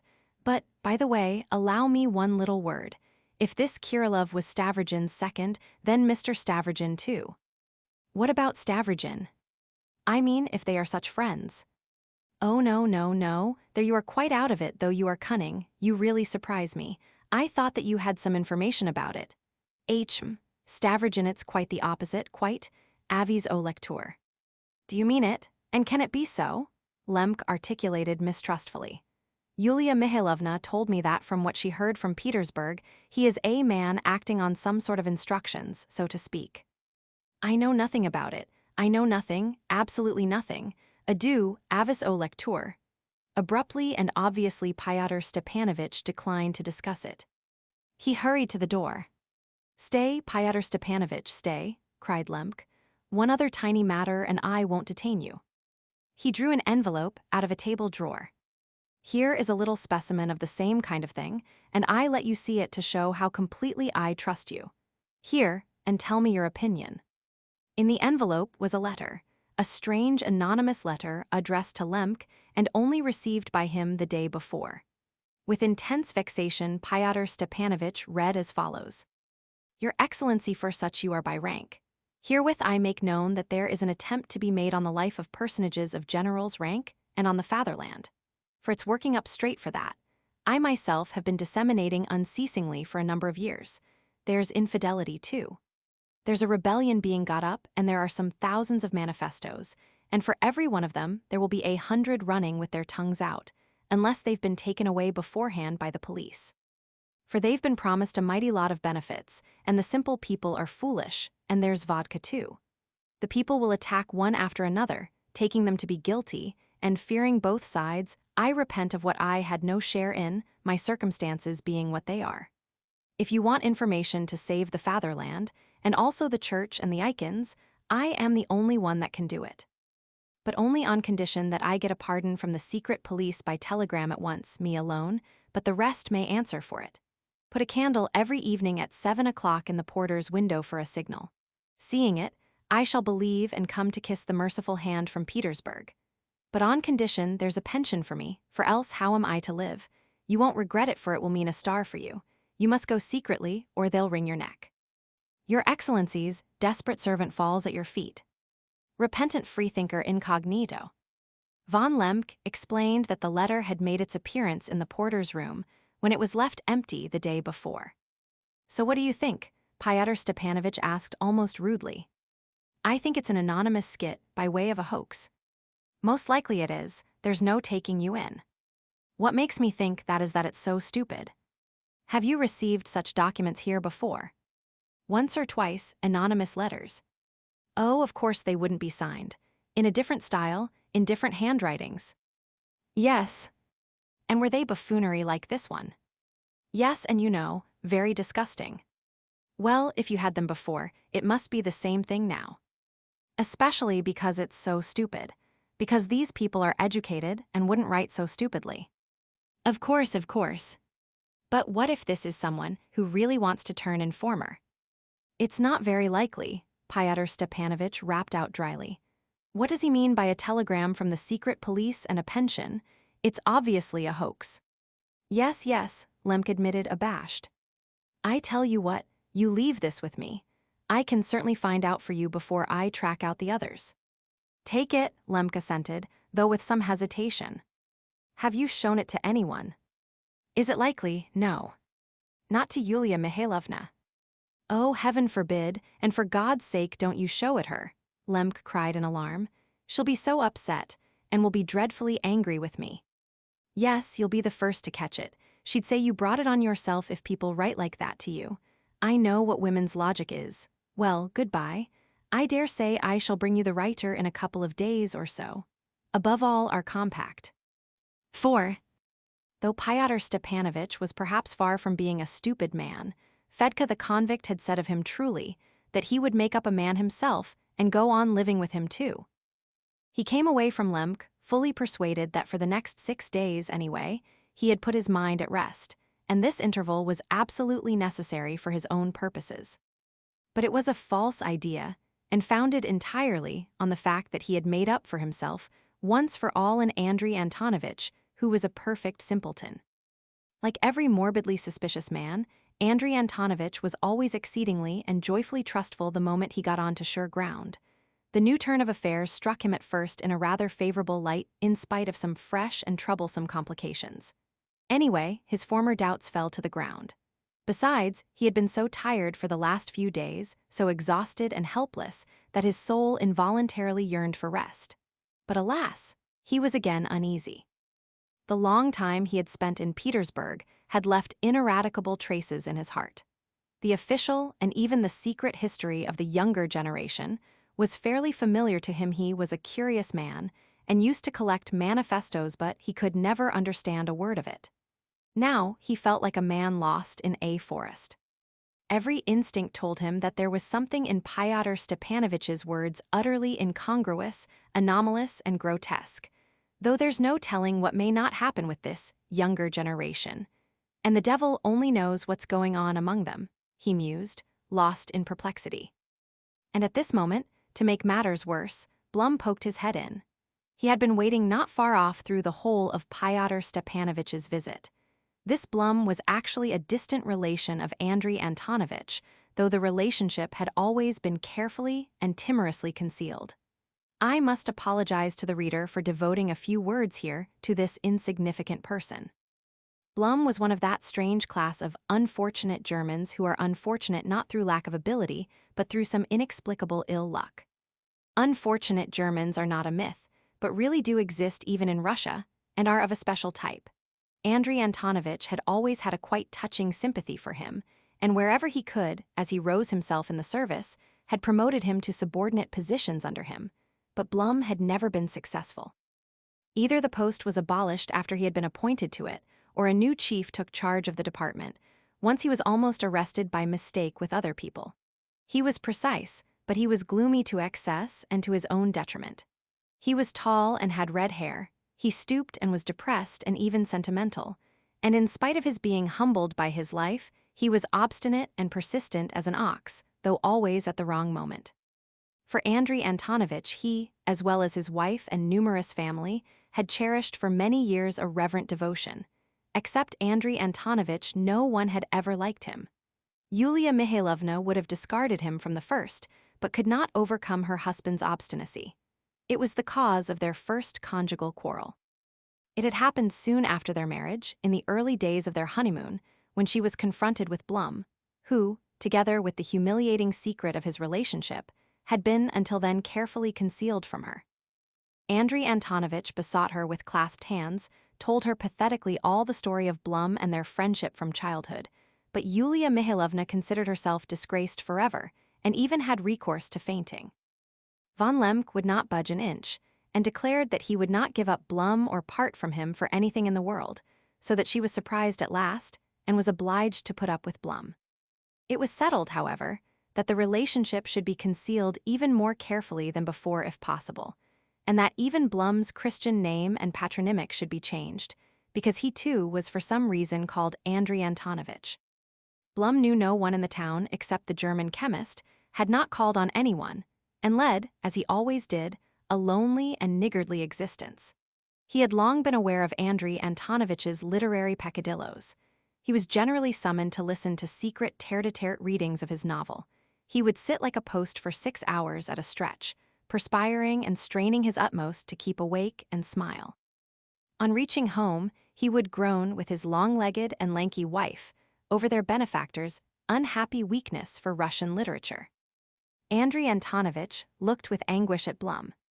"I beg you to leave me alone, Blum," he began with agitated haste, obviously anxious to avoid any renewal of the previous conversation which had been interrupted by Fyodor Stepanovitch. "And yet this may be arranged in the most delicate way and with no publicity. You have full power." Blum respectfully but obstinately insisted on some point, stooping forward and coming nearer and nearer by small steps to Andrei Antonovitch. "Blum, you are so devoted to me, and so anxious to serve me, that I am always in a panic when I look at you." You always say witty things and sleep in peace satisfied with what you've said, but that's how you damage yourself. Blum, I have just convinced myself that it's quite a mistake, quite a mistake. Not from the words of that false, vicious young man whom you suspect yourself. He has won you by his flattering praise of your talent for literature. Blum, you understand nothing about it. Your project is absurd, I tell you. We shall find nothing, and there will be a fearful upset and laughter too, and then Yulia Mihailovna. We shall certainly find everything we are looking for. Blum advanced firmly towards him, laying his right hand on his heart. We will make a search suddenly early in the morning, carefully showing every consideration for the person himself and strictly observing all the prescribed forms of the law. The young men, Lyamshin and Telyatnikov, assert positively that we shall find all we want. They were constant visitors there. Nobody is favorably disposed to Mr. Verhovensky. Madame Stavrogin has openly refused him her graces, and every honest man, if only there is such a one in this coarse town, is persuaded that a hotbed of infidelity and social doctrines has always been concealed there. He keeps all the forbidden books, Ryleeve's Reflections, all Herzen's works. I have an approximate catalogue in case of need. Oh heavens, everyone has these books. How simple you are, my poor Blum. And many manifestos, Blum went on without heeding the observation. We shall end by certainly coming upon traces of the real manifestos here. That young Verhovensky I feel very suspicious of. But you are mixing up the father and the son. They are not on good terms. The son openly laughs at his father. That's only a mask. Blum, you've sworn to torment me? Think, he is a conspicuous figure here after all. He's been a professor, he is a well-known man. He'll make such an uproar and there will be such jibes all over the town and we shall make a mess of it all. And only think how Yulia Mihailovna will take it. Blum pressed forward and did not listen. He was only a lecturer, and of a low rank when he retired. He smote himself on the chest. He has no marks of distinction. He was discharged from the service on suspicion of plots against the government. He has been under secret supervision, and undoubtedly still is so. And in view of the disorders that have come to light now, you are undoubtedly bound in duty. You are losing your chance of distinction by letting slip the real criminal. Yulia Mihailovna, get away, Blum, von Lemke cried suddenly, hearing the voice of his spouse in the next room. Blum started but did not give in. Allow me, he persisted, pressing both hands still more tightly on his chest. Get away, hissed Andrei Antonovitch. Do what you like. Afterwards, oh my God. The curtain was raised, and Yulia Mihailovna made her appearance. She stood still majestically at the sight of Blum, casting a haughty and offended glance at him, as though the very presence of this man was an affront to her. Blum respectfully made her a deep bow without speaking and, doubled up with veneration, moved towards the door on tiptoe with his arms held a little away from him. Either because he really took Andrei Antonovitch's last hysterical outbreak as a direct permission to act as he was asking, or whether he strained a point in this case for the direct advantage of his benefactor, because he was too confident that success would crown his efforts. Anyway, as we shall see later on, this conversation of the governor with his subordinate led to a very surprising event which amused many people, became public property, moved Yulia Mihailovna to fierce anger, utterly disconcerting Andrei Antonovitch and reducing him at the crucial moment to a state of deplorable indecision. 5. It was a busy day for Fyodor Stepanovitch. From von Lemke he hastened to Bogovlensky Street, but as he went along Baikovy Street, past the house where Karmazinov was staying, he suddenly stopped, grinned, and went into the house.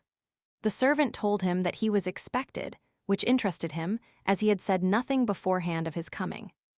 But the great writer really had been expecting him, not only that day, but the day before and the day before that. 3 days before he had handed him his manuscript Merci, which he had meant to read at the literary matinee at Yulia Mihailovna's fete.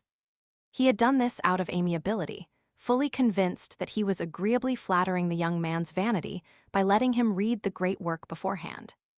Fyodor Stepanovitch had noticed long before that this vainglorious, spoiled gentleman, who was so offensively unapproachable for all but the elect, this writer, with the intellect of a statesman, was simply trying to curry favor with him, even with avidity.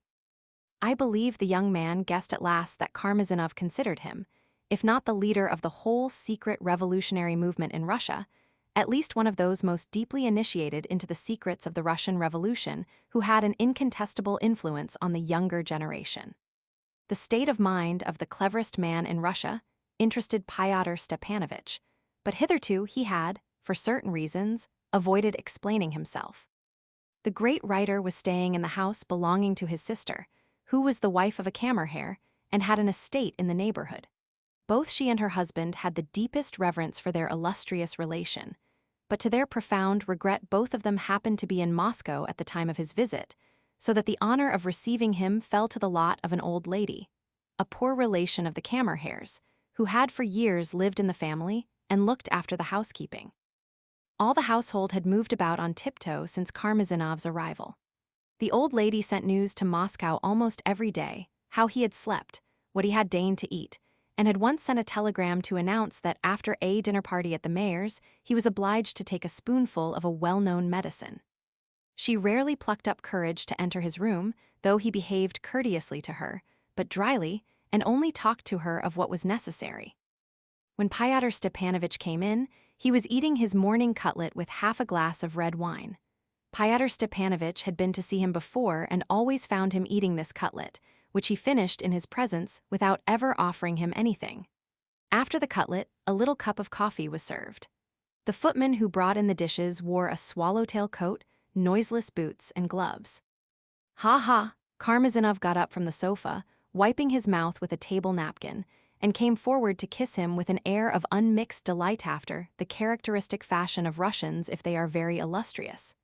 But Fyodor Stepanovitch knew by experience that, though Karmazinov made a show of kissing him, he really only proffered his cheek, and so this time he did the same. The cheeks met. Karmazinov did not show that he noticed it, sat down on the sofa, and affably offered Fyodor Stepanovitch an easy chair facing him, in which the latter stretched himself at once. "You wouldn't like some lunch?" inquired Karmazinov, abandoning his usual habit but with an air, of course, which would prompt a polite refusal. Fyodor Stepanovitch at once expressed a desire for lunch. A shade of offended surprise darkened the face of his host, but only for an instant. He nervously rang for the servant, and in spite of all his breeding, raised his voice scornfully as he gave orders for a second lunch to be served. "What will you have, cutlet or coffee?" he asked once more. "A cutlet and coffee, and tell him to bring some more wine. I am hungry," answered Fyodor Stepanovitch, calmly scrutinizing his host's attire. Mr. Karmazinov was wearing a sort of indoor wadded jacket with pearl buttons, but it was too short, which was far from becoming to his rather comfortable stomach and the solid curves of his hips. But tastes differ. Over his knees he had a checkered woolen plaid reaching to the floor, though it was warm in the room. "Are you unwell?" commented Fyodor Stepanovitch. "No, not unwell, but I am afraid of being so in this climate," answered the writer in his squeaky voice, though he uttered each word with a soft cadence and agreeable gentlemanly lisp. "I've been expecting you since yesterday." "Why, I didn't say I'd come." "No, but you have my manuscript, have you? Read it." "Manuscript, which one?" Karmazinov was terribly surprised. "But you've brought it with you, haven't you?" He was so disturbed that he even left off eating and looked at Fyodor Stepanovitch with a face of dismay. "Ah, that bonjour you mean." "Merci." "Oh, all right, I'd quite forgotten it and hadn't read it. I haven't had time. I really don't know, it's not in my pockets. It must be on my table. Don't be uneasy, it will be found." "No, I'd better send to your rooms at once. It might be lost, besides it might be stolen." "Oh, who'd want it? But why are you so alarmed?" "Why, Yulia Mihailovna told me you always have several copies made, one kept at a notary's abroad, another in Petersburg, a third in Moscow, and then you send some to a bank, I believe." "But Moscow might be burnt again and my manuscript with it. No, I'd better send at once." "Stay, here it is." Fyodor Stepanovitch pulled a roll of notepaper out of a pocket at the back of his coat. "It's a little crumpled. Only fancy, it's been lying there with my pocket handkerchief ever since I took it from you. I forgot it." Karmazinov greedily snatched the manuscript, carefully examined it, counted the pages, and laid it respectfully beside him on a special table, for the time, in such a way that he would not lose sight of it for an instant. "You don't read very much, it seems," he hissed, unable to restrain himself. No, not very much. And nothing in the way of Russian literature. In the way of Russian literature, let me see, I have read something. On the way or away, or at the parting of the ways, something of the sort, I don't remember. It's a long time since I read it, 5 years ago, I've no time. A silence followed.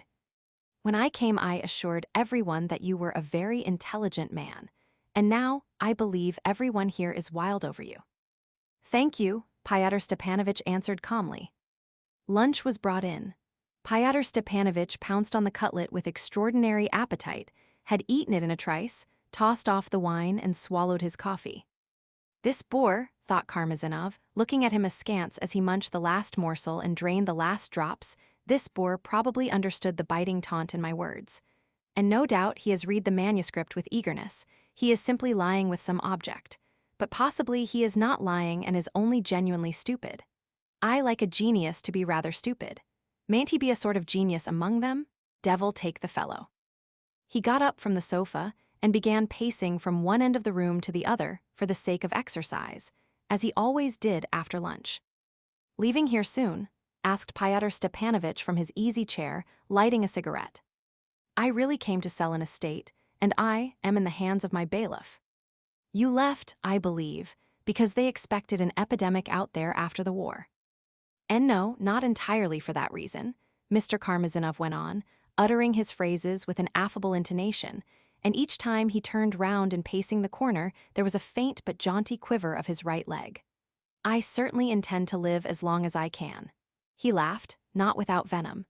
There is something in our Russian nobility that makes them wear out very quickly, from every point of view. But I wish to wear out as late as possible, and now I am going abroad for good.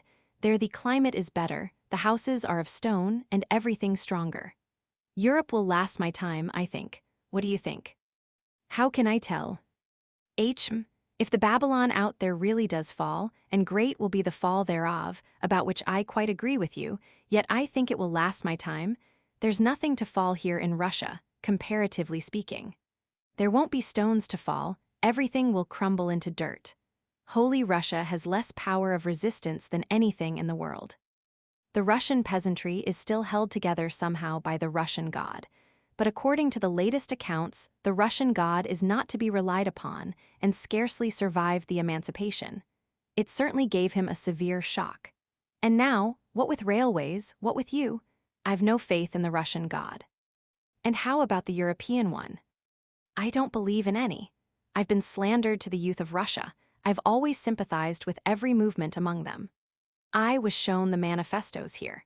Everyone looks at them with perplexity because they are frightened at the way things are put in them, but everyone is convinced of their power even if they don't admit it to themselves.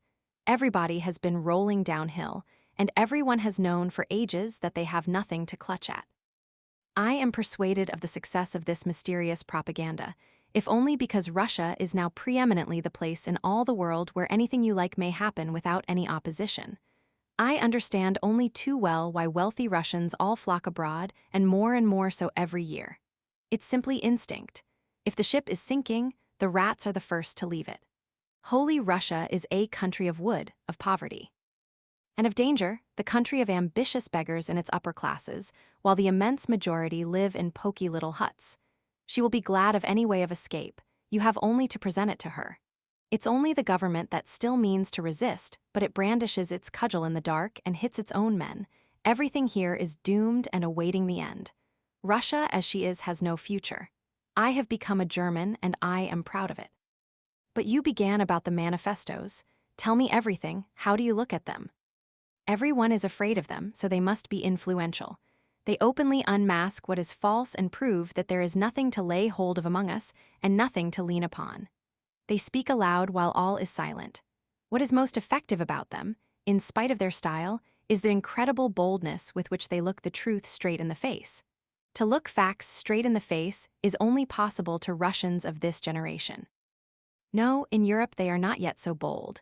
It is a realm of stone, though there is still something to lean upon. So far as I see and am able to judge, the whole essence of the Russian revolutionary idea lies in the negation of honor. I like its being so boldly and fearlessly expressed. No, in Europe they wouldn't understand it yet, but that's just what we shall clutch at. For a Russian, a sense of honor is only a superfluous burden, and it always has been a burden through all his history. The open right to dishonor will attract him more than anything. I belong to the older generation and, I must confess, still cling to honor, but only from habit. It is only that I prefer the old forms, granted it's from timidity. You see, one must live somehow what's left of one's life. He suddenly stopped. I am talking, he thought. While he holds his tongue and watches me, he has come to make me ask him a direct question, and I shall ask him. Yulia Mihailovna asked me by some stratagem to find out from you what the surprise is that you are preparing for the ball tomorrow. Fyodor Stepanovitch asked suddenly. Yes, there really will be a surprise, and I certainly shall astonish, said Karmazinov with increased dignity. But I won't tell you what the secret is. Fyodor Stepanovitch did not insist. There is a young man here called Shatov, observed the great writer. Would you believe it, I haven't seen him. A very nice person. What about him? Oh, nothing. He talks about something. Isn't he the person who gave Stavrogin that slap in the face? Yes. And what's your opinion of Stavrogin? I don't know, he is such a flirt. Karmazinov detested Stavrogin because it was the latter's habit not to take any notice of him. That flirt, he said, chuckling, if what is advocated in your manifestos ever comes to pass, will be the first to be hanged. Perhaps before, Fyodor Stepanovitch said suddenly. Quite right too, Karmazinov assented, not laughing and with pronounced gravity. You have said so once before, and, do you know, I repeated it to him. What, you surely didn't repeat it? Karmazinov laughed again. He said that if he were to be hanged, it would be enough for you to be flogged, not simply as a compliment, but to hurt, as they flog the peasants. Fyodor Stepanovitch took his hat and got up from his seat. Karmazinov held out both hands to him at parting. And what if all that you are plotting for is destined to come to pass? He piped suddenly, in a honeyed voice with a peculiar intonation, still holding his hands in his. How soon could it come about? How could I tell? Fyodor Stepanovitch answered rather roughly. They looked intently into each other's eyes. At a guess, approximately, Karmazinov piped still more sweetly. You'll have time to sell your estate and time to clear out too, Fyodor Stepanovitch muttered still more roughly. They looked at one another even more intently. There was a minute of silence. It will begin early next May and will be over by October, Fyodor Stepanovitch said suddenly. I thank you sincerely, Karmazinov pronounced in a voice saturated with feeling, pressing his hands. You will have time to get out of the ship, you rat, Fyodor Stepanovitch was thinking as he went out into the street. Well, if that imperial intellect inquires so confidently of the day and the hour, and thanks me so respectfully for the information I have given, we mustn't doubt of ourselves. But he really isn't stupid. And he is simply a rat escaping. Men like that don't tell tales.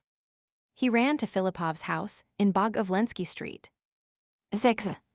Fyodor Stepanovitch went first to Kirilov's. He found him, as usual, alone and at the moment practicing gymnastics, that is, standing with his legs apart, brandishing his arms above his head in a peculiar way. On the floor lay a ball. The tea stood cold on the table, not cleared since breakfast. Fyodor Stepanovitch stood for a minute on the threshold. You are very anxious about your health, it seems, he said in a loud and cheerful tone, going into the room. What a jolly ball, though. Foo, how it bounces. Is that for gymnastics, too? Kirilov put on his coat. Yes, that's for the good of my health, too, he muttered dryly. Sit down. I'm only here for a minute. Still, I'll sit down. Health is all very well, but I've come to remind you of our agreement. The appointed time is approaching. In a certain sense, he concluded awkwardly. What agreement? How can you ask? Fyodor Stepanovitch was startled and even dismayed.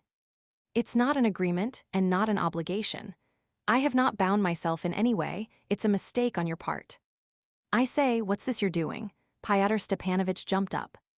What I choose. What do you choose? The same as before. How am I to understand that? Does that mean that you are in the same mind? Yes, only there's no agreement and never has been, and I have not bound myself in any way. I could do as I like and I can still do as I like. Kirilov explained himself curtly and contemptuously. I agree. Be as free as you like if you don't change your mind. Pyotr Stepanovitch sat down again with a satisfied air. You are angry over a word. You've become very irritable of late, that's why I've avoided coming to see you. I was quite sure, though, you would be loyal. I dislike you very much, but you can be perfectly sure, though, I don't regard it as loyalty and disloyalty. But do you know, Pyotr Stepanovitch was startled again, we must talk things over thoroughly again so as not to get in a muddle. The business needs accuracy, and you keep giving me such shocks. Will you let me speak? Speak, snapped Kirillov, looking away. You made up your mind long ago to take your life. I mean, you had the idea in your mind. Is that the right expression? Is there any mistake about that? I have the same idea still. Excellent, take note that no one has forced it on you. Rather not, what nonsense you talk. I dare say I express it very stupidly. Of course, it would be very stupid to force anybody to it. I'll go on. You were a member of the society before its organization was changed and confessed it to one of the members. I didn't confess it, I simply said so. Quite so, and it would be absurd to confess such a thing. What a confession, you simply said so, excellent. No, it's not excellent, for you are being tedious. I am not obliged to give you any account of myself, and you can't understand my ideas. I want to put an end to my life, because that's my idea, because I don't want to be afraid of death, because there's no need for you to know. What do you want? Would you like tea? It's cold. Let me get you another glass. Pyotr Stepanovitch actually had taken up the teapot and was looking for an empty glass. Kirillov went to the cupboard and brought a clean glass. I've just had lunch at Karmazinov's, observed his visitor. Then I listened to him talking and perspired and got into a sweat again running here. I am fearfully thirsty. Drink, cold tea is good. Kirillov sat down on his chair again and again fixed his eyes on the farthest corner. The idea had arisen in the society, he went on in the same voice, that I might be of use if I killed myself, and that when you get up some bit of mischief here, and they are looking for the guilty, I might suddenly shoot myself and leave a letter saying I did it all, so that you might escape suspicion for another year. For a few days anyway, one day is precious. Good, so for that reason they asked me if I would to wait. I said I'd wait till the society fixed the day, because it makes no difference to me. Yes, but remember that you bound yourself not to make up your last letter without me, and that in Russia you would be at my. Well, at my disposition, that is for that purpose only. I need hardly say, in everything else, of course, you are free, Pyotr Stepanovitch added almost amiably. I didn't bind myself, I agreed, because it makes no difference to me. Good, good, I have no intention of wounding your vanity, but it's not a question of vanity. But remember that $120 were collected for your journey, so you've taken money. Not at all, Kirillov fired up. The money was not on that condition, one doesn't take money for that. People sometimes do. That's a lie. I sent a letter from Petersburg, and in Petersburg I paid you $120. I put it in your hand. And it has been sent off there, unless you've kept it for yourself. All right, I don't dispute anything. It has been sent off. All that matters is that you are still in the same mind. Exactly the same. When you come and tell me it's time, I'll carry it all out. Will it be very soon? Not very many days. But remember, we'll make up the letter together, the same night. The same day if you like. You say I must take the responsibility for the manifestos on myself. And something else too. I am not going to make myself out responsible for everything. What won't you be responsible for? Said Pyotr Stepanovitch again. What I don't choose, that's enough. I don't want to talk about it anymore. Pyotr Stepanovitch controlled himself and changed the subject. To speak of something else, he began, will you be with us this evening? It's Virginsky's name day, that's the pretext for our meeting. I don't want to. Do me a favor, do come, you must. We must impress them by our number and our looks. You have a face. Well, in one word, you have a fateful face. You think so? Laughed Kirillov. Very well, I'll come, but not for the sake of my face. What time is it? Oh, quite early, 6:30. And you know you can go in, sit down, and not speak to anyone, however many there may be there. Only, I say, don't forget to bring pencil and paper with you. What's that for? Why, it makes no difference to you, and it's my special request. You'll only have to sit still, speaking to no one, listen, and sometimes seem to make a note. You can draw something if you like. What nonsense, what for? Why, since it makes no difference to you, you keep saying that it's just the same to you. No, what for? Why, because that member of the society, the inspector, has stopped at Moscow, and I told some of them here that possibly the inspector may turn up tonight, and they'll think that you are the inspector. And as you've been here 3 weeks already, they'll be still more surprised. Stage tricks, you haven't got an inspector in Moscow. Well, suppose I haven't, damn him. What business is that of yours, and what bother will it be to you? You are a member of the society yourself. Tell them I am the inspector. I'll sit still and hold my tongue, but I won't have the pencil and paper. But why? I don't want to. Fyodor Stepanovitch was really angry. He turned positively green, but again he controlled himself. He got up and took his hat. Is that fellow with you? He brought out suddenly in a low voice. Yes. That's good, I'll soon get him away, don't be uneasy. I am not uneasy. He is only here at night. The old woman is in the hospital, her daughter-in-law is dead. I've been alone for the last 2 days. I've shown him the place in the paling where you can take a board out. He gets through, no one sees. I'll take him away soon. He says he has got plenty of places to stay the night in. That's rot, they are looking for him, but here he wouldn't be noticed. Do you ever get in to talk with him? Yes, at night. He abuses you tremendously. I've been reading the Apocalypse to him at night, and we have tea. He listened eagerly, very eagerly, the whole night. Hang it all, you'll convert him to Christianity. He is a Christian as it is. Don't be uneasy, he'll do the murder. Whom do you want to murder? No, I don't want him for that. I want him for something different. And does Shatov know about Fedka? I don't talk to Shatov, and I don't see him. Is he angry? No, we are not angry, only we shun one another. We lay too long side by side in America. I am going to him directly. As you like. Stavrogin and I may come and see you from there, about 10 o'clock. Do. I want to talk to him about something important. I say, make me a present of your ball. What do you want with it now? I want it for gymnastics too. I'll pay you for it if you like. You can take it without. Fyodor Stepanovitch put the ball in the back pocket of his coat. But I'll give you nothing against Stavrogin, Kirillov muttered after his guest as he saw him out. The latter looked at him in amazement but did not answer. Kirillov's last words perplexed Fyodor Stepanovitch extremely. He had not time yet to discover their meaning, but even while he was on the stairs of Shatov's lodging, he tried to remove all trace of annoyance and to assume an amiable expression. Shatov was at home and rather unwell. He was lying on his bed, though dressed. What bad luck, Fyodor Stepanovitch cried out in the doorway. Are you really ill? The amiable expression of his face suddenly vanished. There was a gleam of spite in his eyes. Not at all, Shatov jumped up nervously. I am not ill at all, a little headache. He was disconcerted. The sudden appearance of such a visitor positively alarmed him.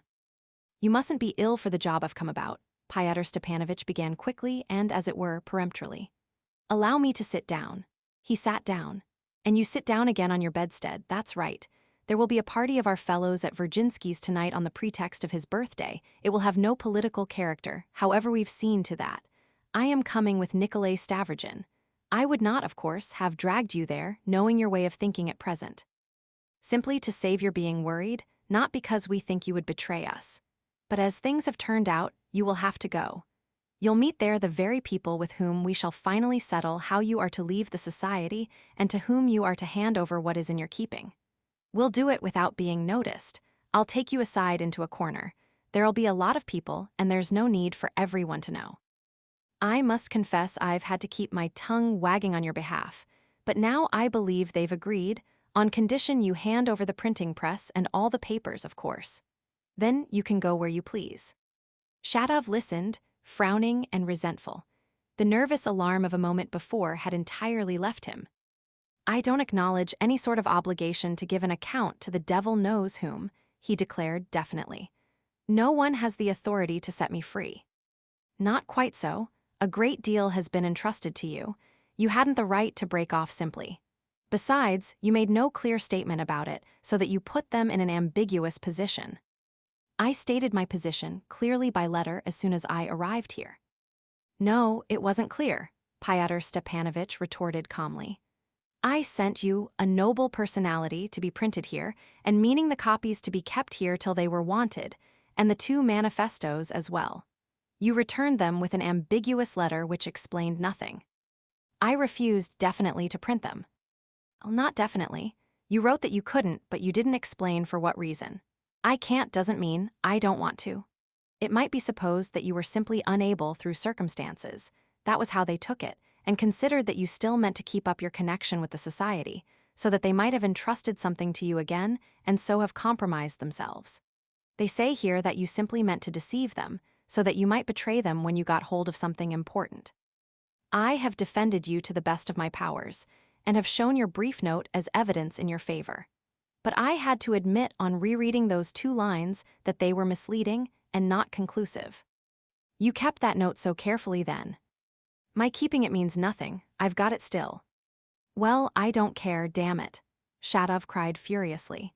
Your fools may consider that I've betrayed them if they like what is it to me. I should like to see what you can do to me. Your name would be noted, and at the first success of the revolution you would be hanged. That's when you get the upper hand and dominate Russia. You needn't laugh. I tell you again, I stood up for you. Anyway, I advise you to turn up today. Why waste words through false pride? Isn't it better to part friends? In any case, you'll have to give up the printing press and the old type and papers. That's what we must talk about. I'll come, Shatov muttered, looking down thoughtfully. Fyodor Stepanovitch glanced askance at him from his place. Will Stavrogin be there? Shatov asked suddenly, raising his head. He is certain to be. Ha. Again they were silent for a minute. Shatov grinned disdainfully and irritably. And that contemptible, noble personality of yours that I wouldn't print here. Has it been printed? He asked. Yes.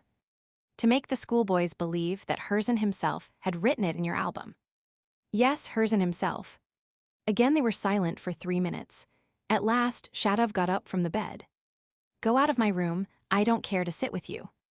I'm going, Fyodor Stepanovitch brought out with positive alacrity, getting up at once. Only one word, Kirillov is quite alone in the lodge now, isn't he, without a servant? Quite alone. Get along, I can't stand being in the same room with you.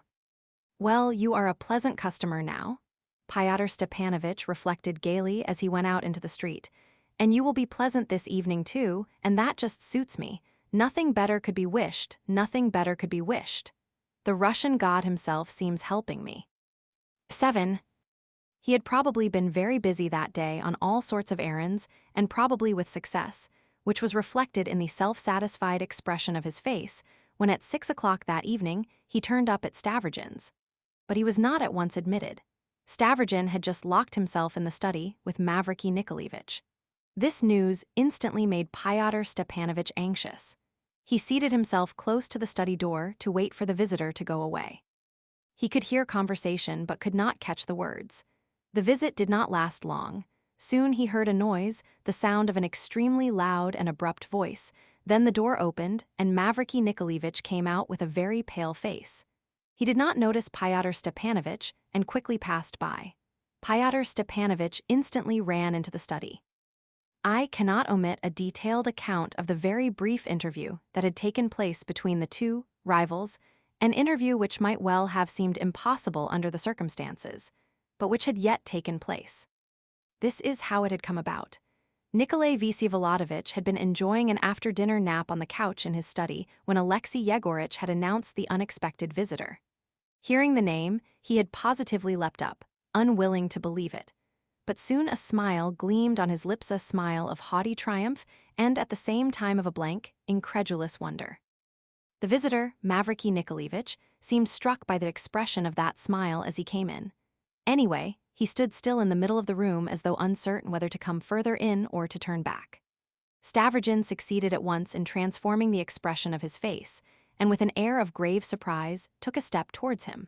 The visitor did not take his outstretched hand, but awkwardly moved a chair and, not uttering a word, sat down without waiting for his host to do so.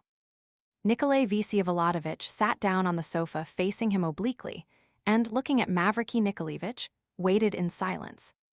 "If you can, marry Lizaveta Nikolaevna," Mavriky Nikolaevich brought out suddenly at last, and what was most curious, it was impossible to tell from his tone whether it was an entreaty, a recommendation, a surrender, or a command. Stavrogin still remained silent, but the visitor had evidently said all he had come to say and gazed at him persistently, waiting for an answer. "If I am not mistaken, but it's quite certain, Lizaveta Nikolaevna is already betrothed to you," Stavrogin said at last. "Promised and betrothed," Mavriky Nikolaevich assented firmly and clearly. "You have quarreled. Excuse me, Mavriky Nikolaevich." "No, she loves and respects me. Those are her words. Her words are more precious than anything. Of that there can be no doubt. But let me tell you, if she were standing in the church at her wedding and you were to call her, she'd give up me and everyone and go to you." "From the wedding?" "Yes, and after the wedding. Aren't you making a mistake?" "No, under her persistent, sincere, and intense hatred for you, love is flashing out at every moment, and madness, the sincerest infinite love, and madness, on the contrary, behind the love she feels for me, which is sincere too, every moment there are flashes of hatred. The most intense hatred. I could never have fancied all these transitions before. But I wonder, though, how could you come here and dispose of the hand of Lizaveta Nikolaevna? Have you the right to do so? Has she authorized you?" Mavriky Nikolaevich frowned, and for a minute he looked down. "That's all words on your part," he brought out suddenly, "words of revenge and triumph. I am sure you can read between the lines, and is this the time for petty vanity? Haven't you satisfaction enough? Must I really dot my I's and go into it all? Very well, I will dot my I's if you are so anxious for my humiliation. I have no right, it's impossible for me to be authorized. Lizaveta Nikolaevna knows nothing about it, and her betrothed has finally lost his senses and is only fit for a madhouse, and to crown everything, has come to tell you so himself.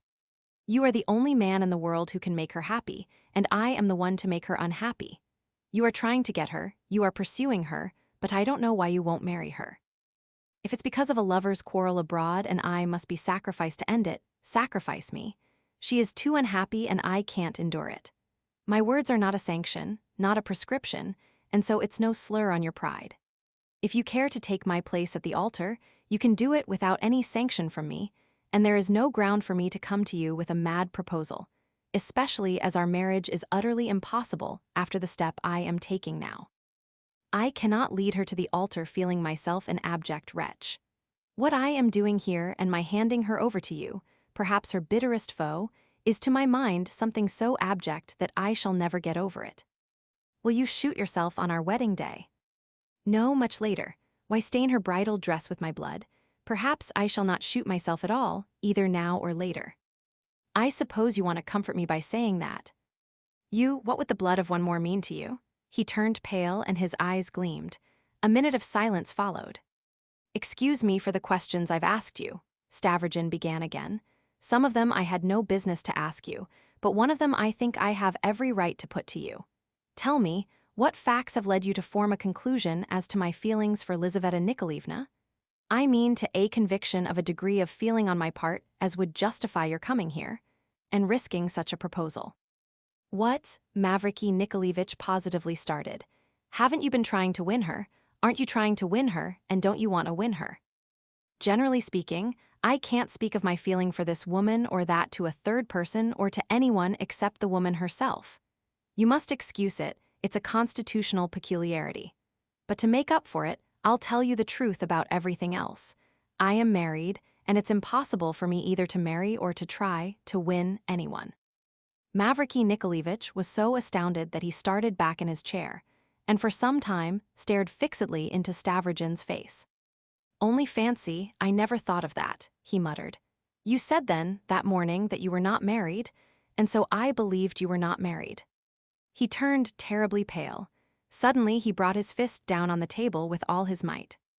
If after that confession you don't leave Lizaveta Nikolaevna alone, if you make her unhappy, I'll kill you with my stick like a dog in a ditch. He jumped up and walked quickly out of the room. Fyodor Stepanovitch, running in, found his host in a most unexpected frame of mind. "Ah, that's you." Stavrogin laughed loudly. His laughter seemed to be provoked simply by the appearance of Fyodor Stepanovitch as he ran in with such impulsive curiosity. "Were you listening at the door? Wait a bit. What have you come about? I promised you something, didn't I? Ah, bah, I remember, to meet our fellows. Let us go. I am delighted. You couldn't have thought of anything more appropriate." He snatched up his hat and they both went at once out of the house. "Are you laughing beforehand at the prospect of seeing our fellows?" chirped gaily Fyodor Stepanovitch, dodging round him with obsequious alacrity, at one moment trying to walk beside his companion on the narrow brick pavement, and at the next running right into the mud of the road. For Stavrogin walked in the middle of the pavement without observing that he left no room for anyone else. "I am not laughing at all," he answered loudly and gaily. "On the contrary, I am sure that you have the most serious set of people there. Surly dullards, as you once deigned to express it. Nothing is more amusing sometimes than a surly dullard." "Ah, you mean Mavriky Nikolaevich. I am convinced he came to give up his betrothed to you, eh? I egged him on to do it, indirectly, would you believe it? And if he doesn't give her up, we'll take her anyway, won't we, eh?" Fyodor Stepanovitch knew no doubt that he was running some risk in venturing on such sallies, but when he was excited, he preferred to risk anything rather than to remain in uncertainty. Stavrogin only laughed.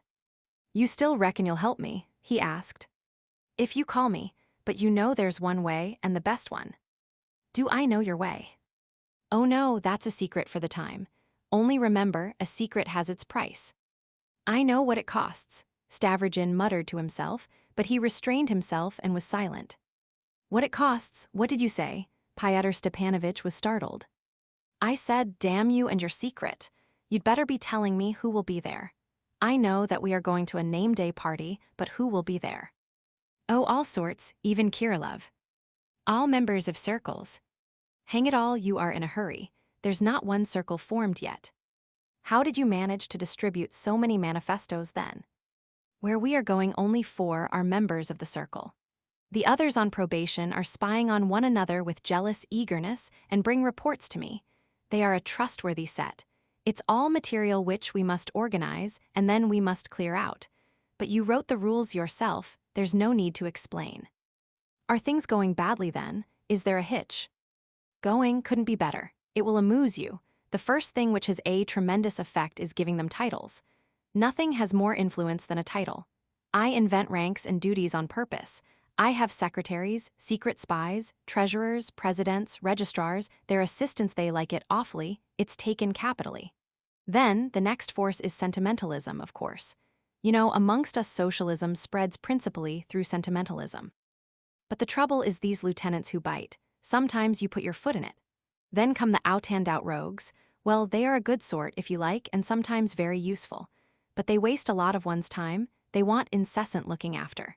And the most important force of all the cement that holds everything together is their being ashamed of having an opinion of their own. That is a force. And whose work is it, whose precious achievement is it, that not one idea of their own is left in their heads? They think originality a disgrace. If so, why do you take so much trouble? Why, if people lie simply gaping at everyone, how can you resist annexing them? Can you seriously refuse to believe in the possibility of success? Yes, you have the faith, but one wants will. It's just with people like this that success is possible. I tell you, I could make them go through fire. One has only to din it into them that they are not advanced enough. The fools reproach me that I have taken in everyone here over the Central Committee and the innumerable branches. You once blamed me for it yourself, but where's the deception? You and I are the Central Committee, and there will be as many branches as we like. And always the same sort of rabble. Raw material, even they will be of use. And you are still reckoning on me. You are the chief, you are the head. I shall only be a subordinate, your secretary. We shall take to our bark, you know. The oars are of maple, the sails are of silk. At the helm sits a fair maiden, Lizaveta Nikolaevna. Hang it, how does it go in the ballad? He is stuck, laughed Stavrogin.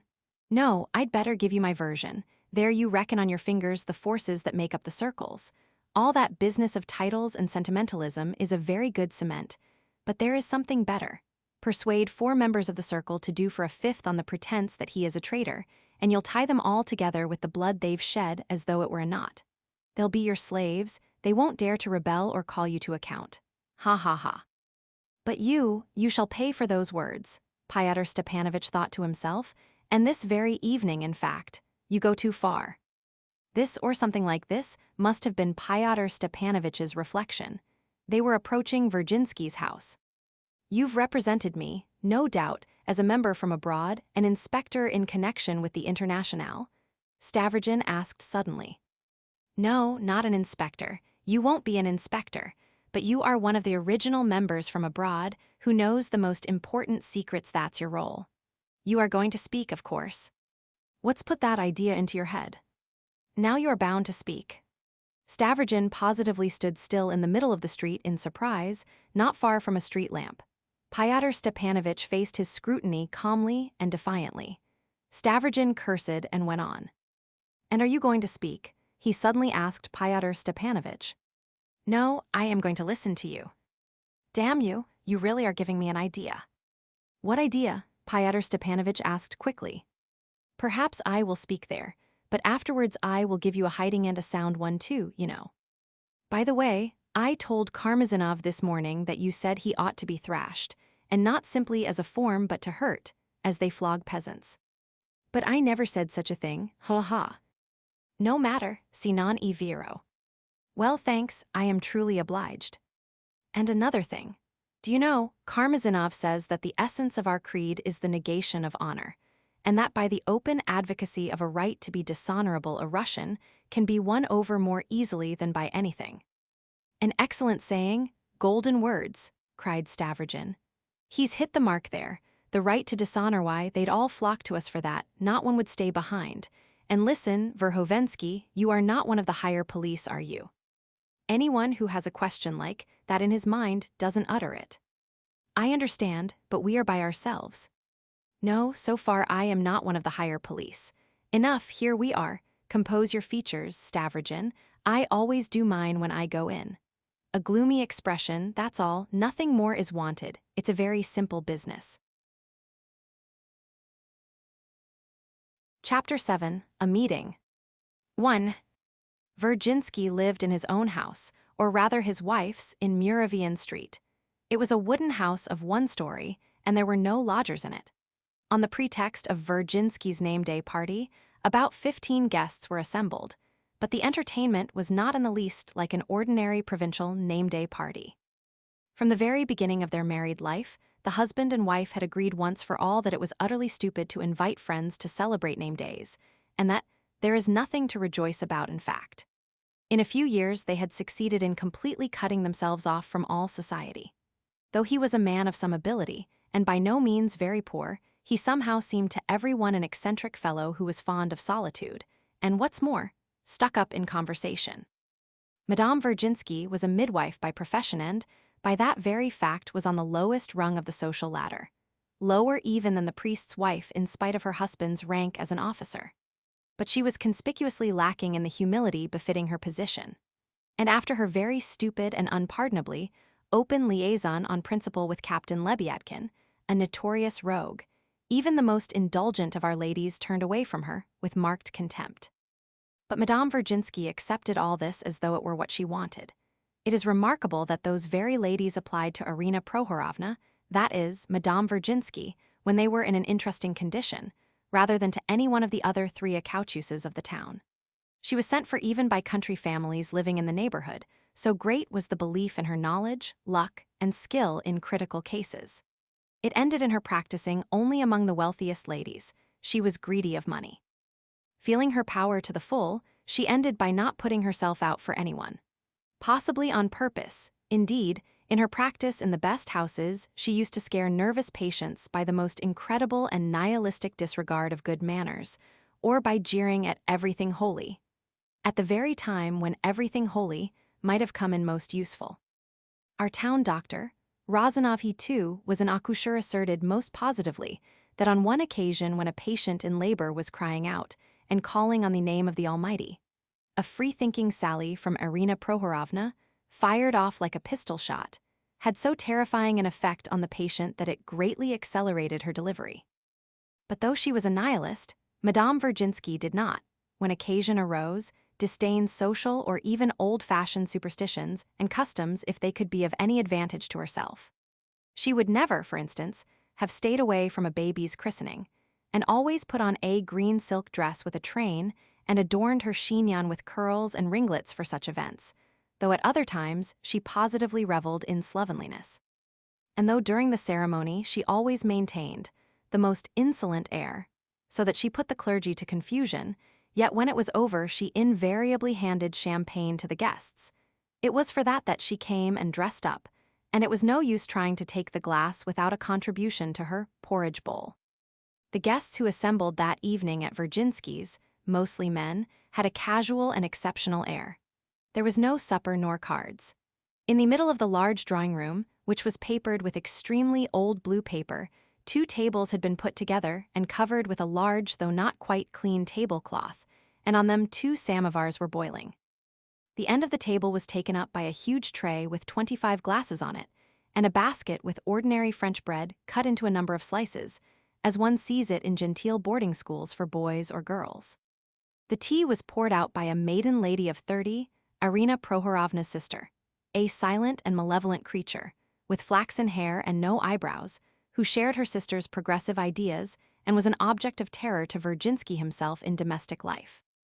There were only 3 ladies in the room: the lady of the house, her eyebrowless sister, and Verhovensky's sister, a girl who had just arrived from Petersburg.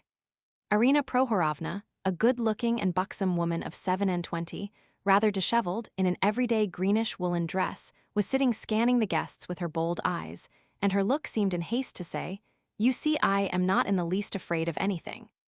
Miss Verhovensky, a rosy-cheeked student and a nihilist, who was also good-looking, short, plump and round as a little ball, had settled herself beside Irina Prohorovna, almost in her traveling clothes. She held a roll of paper in her hand and scrutinized the guests with impatient and roving eyes. Verhovensky himself was rather unwell that evening, but he came in and sat in an easy chair by the tea table. All the guests were sitting down too, and the orderly way in which they were ranged on chairs suggested a meeting. Evidently, all were expecting something and were filling up the interval with loud but irrelevant conversation. When Stavrogin and Verhovensky appeared, there was a sudden hush. But I must be allowed to give a few explanations to make things clear. I believe that all these people had come together in the agreeable expectation of hearing something particularly interesting, and had notice of it beforehand. They were the flower of the reddest radicalism of our ancient town, and had been carefully picked out by Verhovensky for this meeting. I may remark, too, that some of them, though not very many, had never visited him before. Of course, most of the guests had no clear idea why they had been summoned. It was true that at that time all took Fyodor Stepanovitch for a fully authorized emissary from abroad. This idea had somehow taken root among them at once and naturally flattered them. And yet among the citizens assembled ostensibly to keep a name day, there were some who had been approached with definite proposals.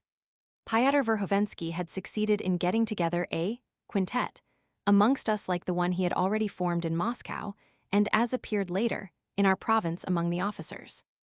It was said that he had another in X province. This quintet of the elect were sitting now at the general table, and very skillfully succeeded in giving themselves the air of being quite ordinary people, so that no one could have known them. They were, since it is no longer a secret, first Liputin, then Verhovensky himself, then Shigolov, a gentleman with long ears, the brother of Madame Verhovensky, Lyamshin, and lastly a strange person called Tolkachenko, a man of 40 who was famed for his vast knowledge of the people, especially of thieves and robbers. He used to frequent the taverns on purpose, though not only with the object of studying the people, and plumed himself on his shabby clothes, tarred boots, and crafty wink and a flourish of peasant phrases. Lyamshin had once or twice brought him to Stepan Trofimovitch's gatherings, where, however, he did not make a great sensation. He used to make his appearance in the town from time to time, chiefly when he was out of a job. He was employed on the railway.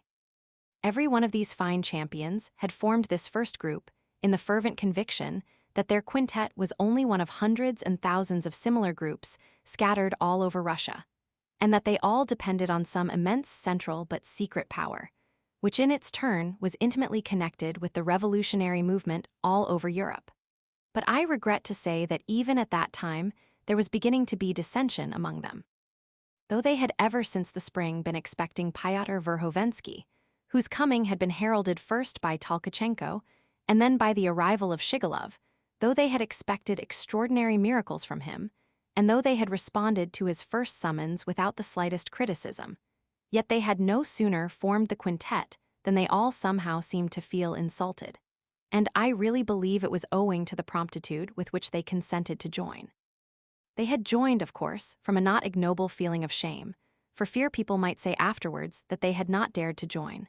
Still, they felt Fyodor Verhovensky ought to have appreciated their heroism and have rewarded it by telling them some really important bits of news at least. But Verhovensky was not at all inclined to satisfy their legitimate curiosity and told them nothing but what was necessary. He treated them in general with great sternness and even rather casually. This was positively irritating, and Comrade Shigalov was already egging the others on to insist on his explaining himself, though, of course, not at Virginsky's, where so many outsiders were present.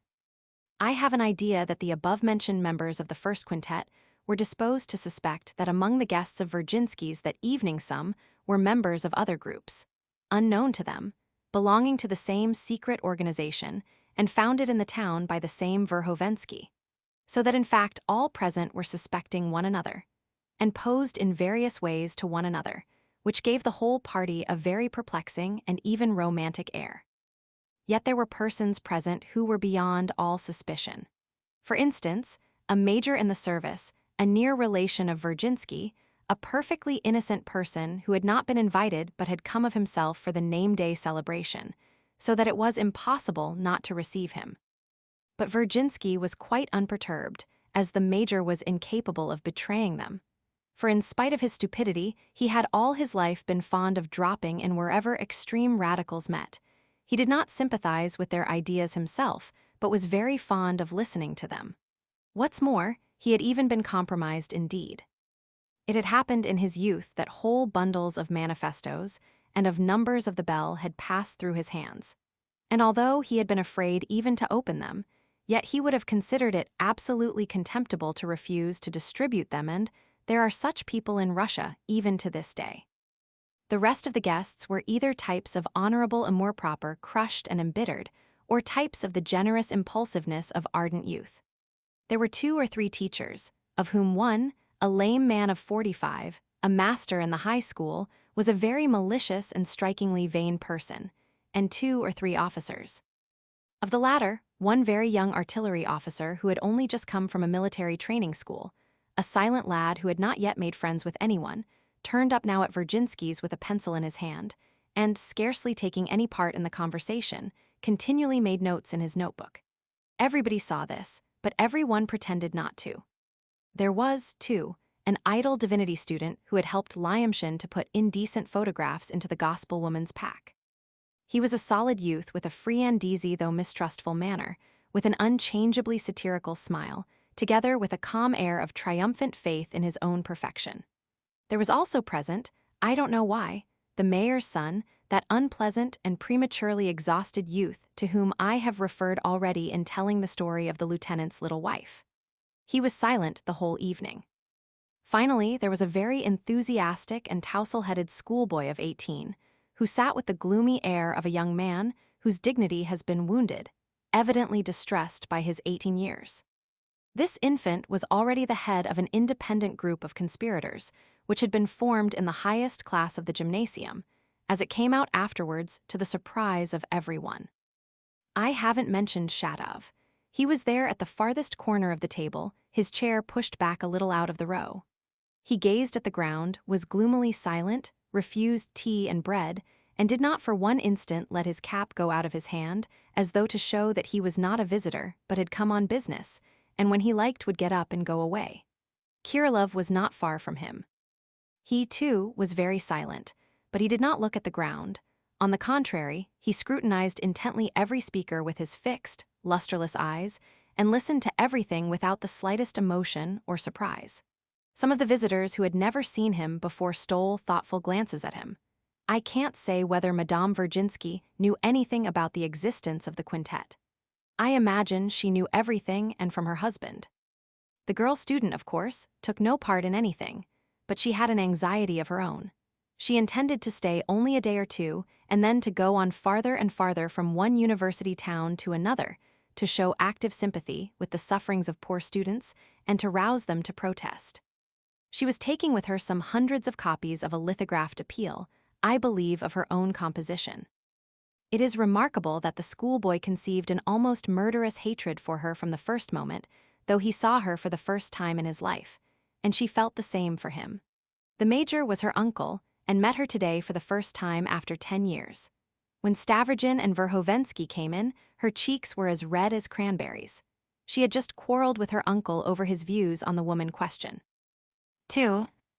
With conspicuous nonchalance, Verhovensky lounged in the chair at the upper end of the table, almost without greeting anyone. His expression was disdainful and even haughty. Stavrogin bowed politely, but in spite of the fact that they were all only waiting for them, everybody, as though acting on instruction, appeared scarcely to notice them. The lady of the house turned severely to Stavrogin as soon as he was seated. "Stavrogin, will you have tea?" "Please," he answered. "Tea for Stavrogin," she commanded her sister at the samovar. "And you, will you?" This was to Verhovensky. "Of course. What a question to ask a visitor. And give me cream too, you always give one such filthy stuff by way of tea, and with a name-day party in the house." "What, you believe in keeping name-days too?" The girl student laughed suddenly. "We were just talking of that." "That's stale," muttered the schoolboy at the other end of the table. "What's stale? To disregard conventions, even the most innocent, is not stale. On the contrary, to the disgrace of everyone, so far it's a novelty," the girl student answered instantly, darting forward on her chair. "Besides, there are no innocent conventions," she added with intensity.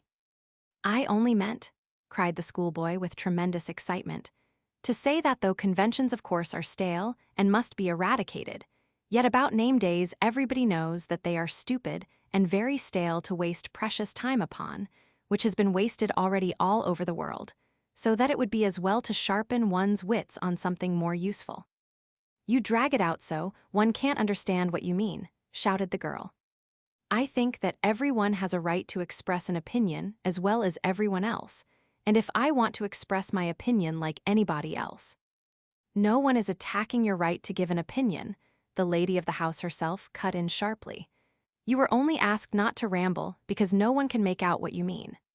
But allow me to remark that you are not treating me with respect. If I couldn't fully express my thought, it's not from want of thought but from too much thought," the schoolboy muttered, almost in despair, losing his thread completely. "If you don't know how to talk, you'd better keep quiet," blurted out the girl. The schoolboy positively jumped from his chair. "I only wanted to state," he shouted, crimson with shame and afraid to look about him, "that you only wanted to show off your cleverness because Mr. Stavrogin came in so there. That's a nasty and immoral idea and shows the worthlessness of your development. I beg you not to address me again," the girl rattled off. "Stavrogin," began the lady of the house, "they've been discussing the rights of the family before you came this officer here," she nodded towards her relation, the major, "and of course, I am not going to worry you with such stale nonsense, which has been dealt with long ago. But how have the rights and duties of the family come about in the superstitious form in which they exist at present? That's the question. What's your opinion?" "What do you mean by come about?" Stavrogin asked in his turn. "We know, for instance, that the superstition about God came from thunder and lightning." The girl student rushed into the fray again, staring at Stavrogin with her eyes almost jumping out of her head. "It's well known that primitive man, scared by thunder and lightning, made a god of the unseen enemy, feeling their weakness before it. But how did the superstition of the family arise? How did the family itself arise?" "That's not quite the same thing," Madame Virginsky tried to check her. "I think the answer to this question wouldn't be quite discreet," answered Stavrogin. "How so?" said the girl student, craning forward suddenly. But there was an audible titter in the group of teachers, which was at once caught up at the other end by Lyamshin and the schoolboy, and followed by a hoarse chuckle from the major. "You ought to write vaudevilles," Madame Virginsky observed to Stavrogin. "It does you no credit. I don't know what your name is, the girl rapped out with positive indignation. And don't you be too forward, boomed the major. You are a young lady and you ought to behave modestly, and you keep jumping about as though you were sitting on a needle. Kindly hold your tongue and don't address me familiarly with your nasty comparisons. I've never seen you before, and I don't recognize the relationship. But I am your uncle. I used to carry you about when you were a baby. I don't care what babies you used to carry about. I didn't ask you to carry me. It must have been a pleasure to you to do so, you rude officer. And allow me to observe, don't dare to address me so familiarly unless it's as a fellow citizen. I forbid you to do it, once for all. There they are all like that, cried the major, banging the table with his fist and addressing Stavrogin, who was sitting opposite. But allow me, I am fond of liberalism and modern ideas, and I am fond of listening to clever conversation, masculine conversation though, I warn you. But to listen to these women, these nightly windmills know, that makes me ache all over. Don't wriggle about, he shouted to the girl, who was leaping up from her chair. No, it's my turn to speak, I've been insulted. You can't say anything yourself, and only hinder other people talking, the lady of the house grumbled indignantly. No, I will have my say, said the major hotly, addressing Stavrogin.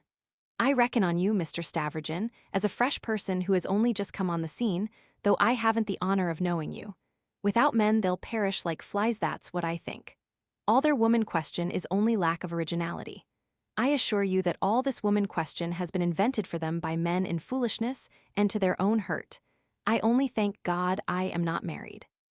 There's not the slightest variety in them, they can't even invent a simple pattern. They have to get men to invent them for them. Here I used to carry her in my arms, used to dance the mazurka with her when she was 10 years old. Today she's come, naturally I fly to embrace her, and at the second word she tells me there's no God. She might have waited a little, she was in too great a hurry. Clever people don't believe, I dare say, but that's from their cleverness. But you chicken, what do you know about God? I said to her. Some student taught you, and if he'd taught you to light the lamp before the icons, you would have lighted it. You keep telling lies, you are a very spiteful person.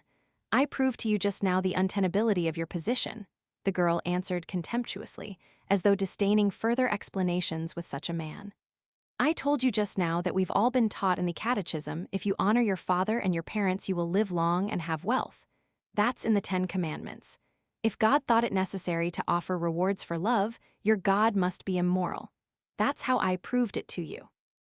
It wasn't the second word, and it was because you asserted your rights. It's not my fault if you're stupid and don't understand even now.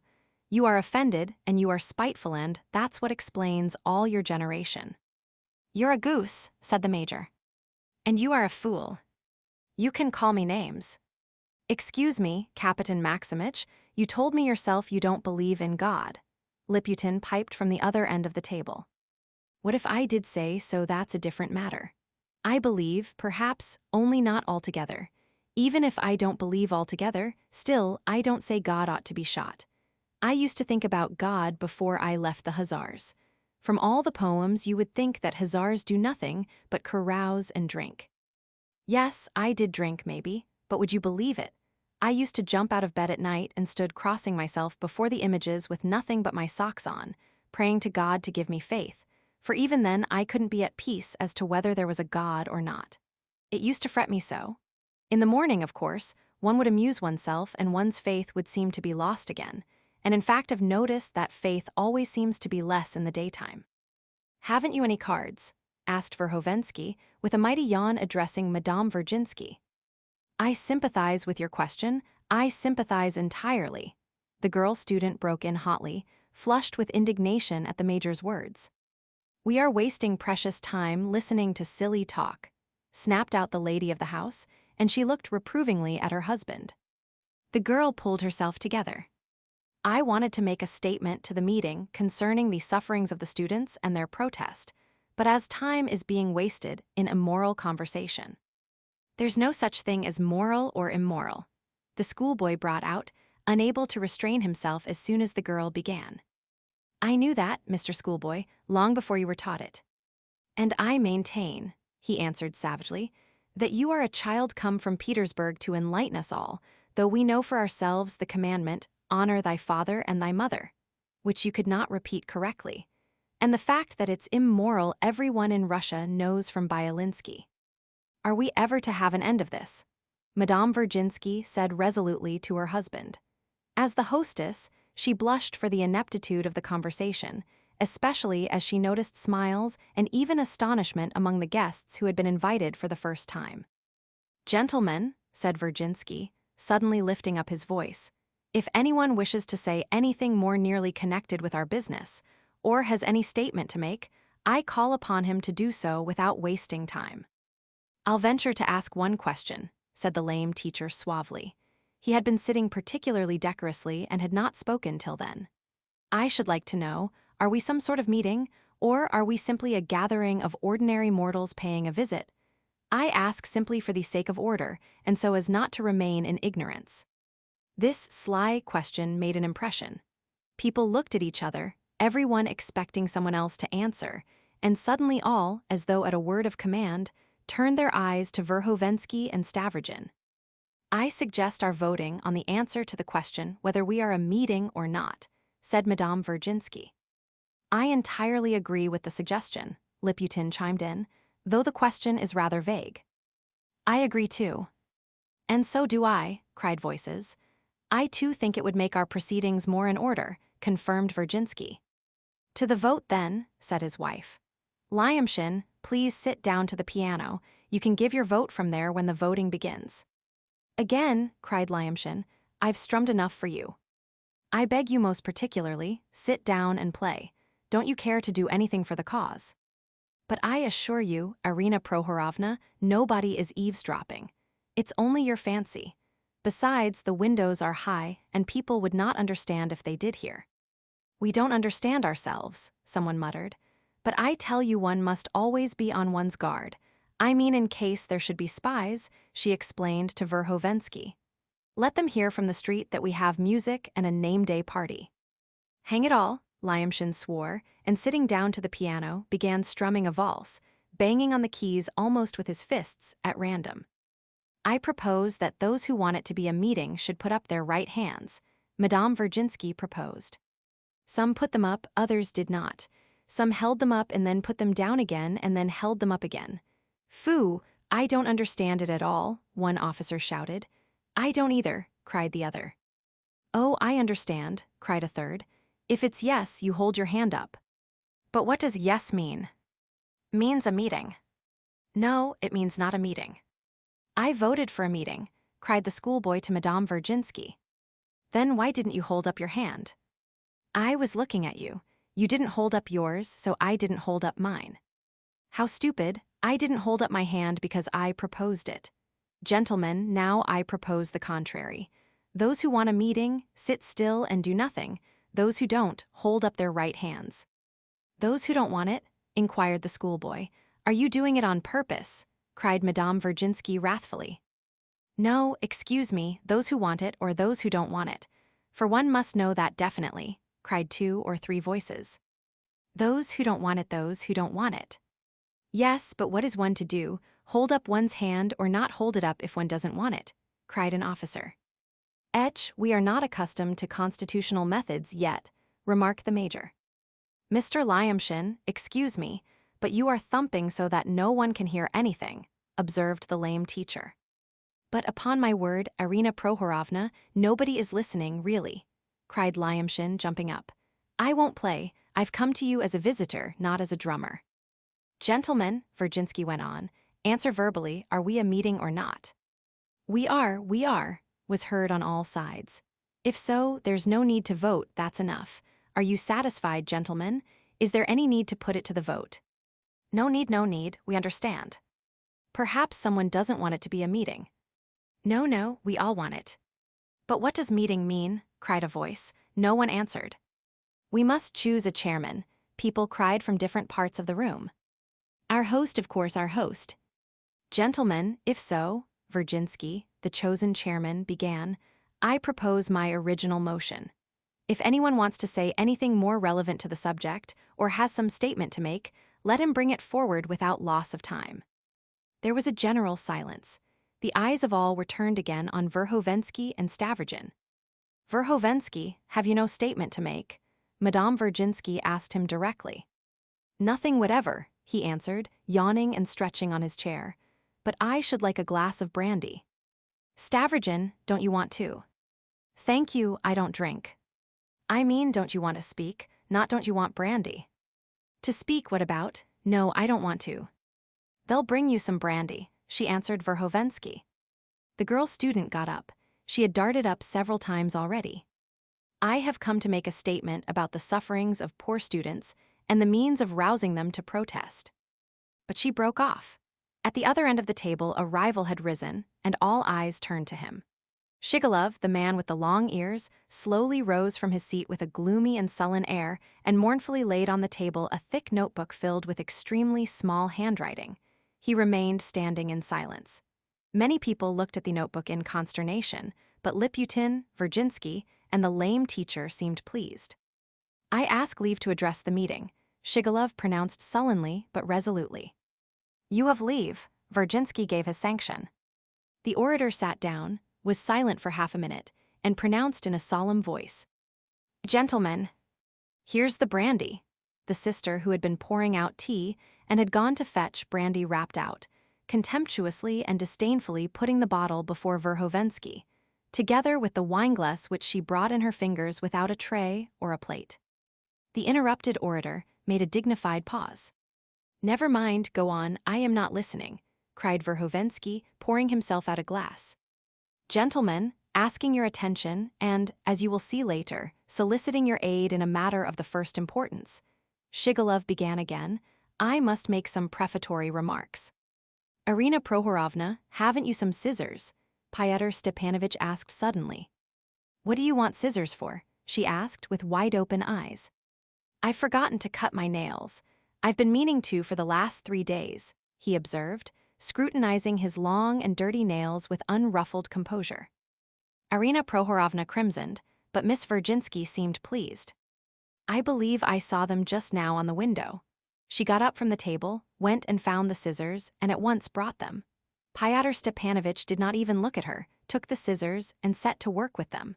Arina Prohorovna grasped that these were realistic manners and was ashamed of her sensitiveness. People looked at one another in silence. The lame teacher looked vindictively and enviously at Verhovensky. Shigalov went on. Dedicating my energies to the study of the social organization, which is in the future to replace the present condition of things, I've come to the conviction that all makers of social systems from ancient times up to the present year, 187, have been dreamers, tellers of fairy tales, fools who contradicted themselves, who understood nothing of natural science and the strange animal called man. Plato, Rousseau, Fourier, columns of aluminum are only fit for sparrows and not for human society. But now that we are all at last preparing to act, a new form of social organization is essential. In order to avoid further uncertainty, I propose my own system of world organization. Here it is. He tapped the notebook. I wanted to expound my views to the meeting in the most concise form possible, but I see that I should need to add a great many verbal explanations, and so the whole exposition would occupy at least 10 evenings, one for each of my chapters. There was the sound of laughter. I must add, besides, that my system is not yet complete. Laughter again. I am perplexed by my own data, and my conclusion is a direct contradiction of the original idea with which I start. Starting from unlimited freedom, I arrive at unlimited despotism. I will add, however, that there can be no solution of the social problem but mine. The laughter grew louder and louder, but it came chiefly from the younger and less initiated visitors. There was an expression of some annoyance on the faces of Madame Virginsky, Liputin, and the lame teacher. If you've been unsuccessful in making your system consistent and have been reduced to despair yourself, what could we do with it? One officer observed warily. You are right, Mr. Officer. Shigalov turned sharply to him, especially in using the word despair. Yes, I am reduced to despair. Nevertheless, nothing can take the place of the system set forth in my book, and there is no other way out of it. No one can invent anything else. And so I hasten without loss of time to invite the whole society to listen for 10 evenings to my book and then give their opinions of it. If the members are unwilling to listen to me, let us break up from the start, the men to take up service under government, the women to their cooking, For if you reject my solution, you'll find no other, none whatever. If they let the opportunity slip, it will simply be their loss, for they will be bound to come back to it again." There was a stir in the company. "Is he mad or what?" voices asked. "So the whole point lies in Shigalov's despair," Lyamshin commented, "and the essential question is whether he must despair or not." "Shigalov's being on the brink of despair is a personal question," declared the schoolboy. "I propose we put it to the vote how far Shigalov's despair affects the common cause, and at the same time whether it's worth while listening to him or not," an officer suggested gaily. "That's not right," the lame teacher put in his spoke at last. As a rule, he spoke with a rather mocking smile, so that it was difficult to make out whether he was in earnest or joking. "That's not right, gentlemen. Mr. Shigalov is too much devoted to his task and is also too modest. I know his book. He suggests as a final solution of the question the division of mankind into two unequal parts. 1/10 enjoys absolute liberty and unbounded power over the other 9/10. The others have to give up all individuality and become, so to speak, a herd, and through boundless submission, will by a series of regenerations attain primeval innocence, something like the Garden of Eden. They'll have to work, however.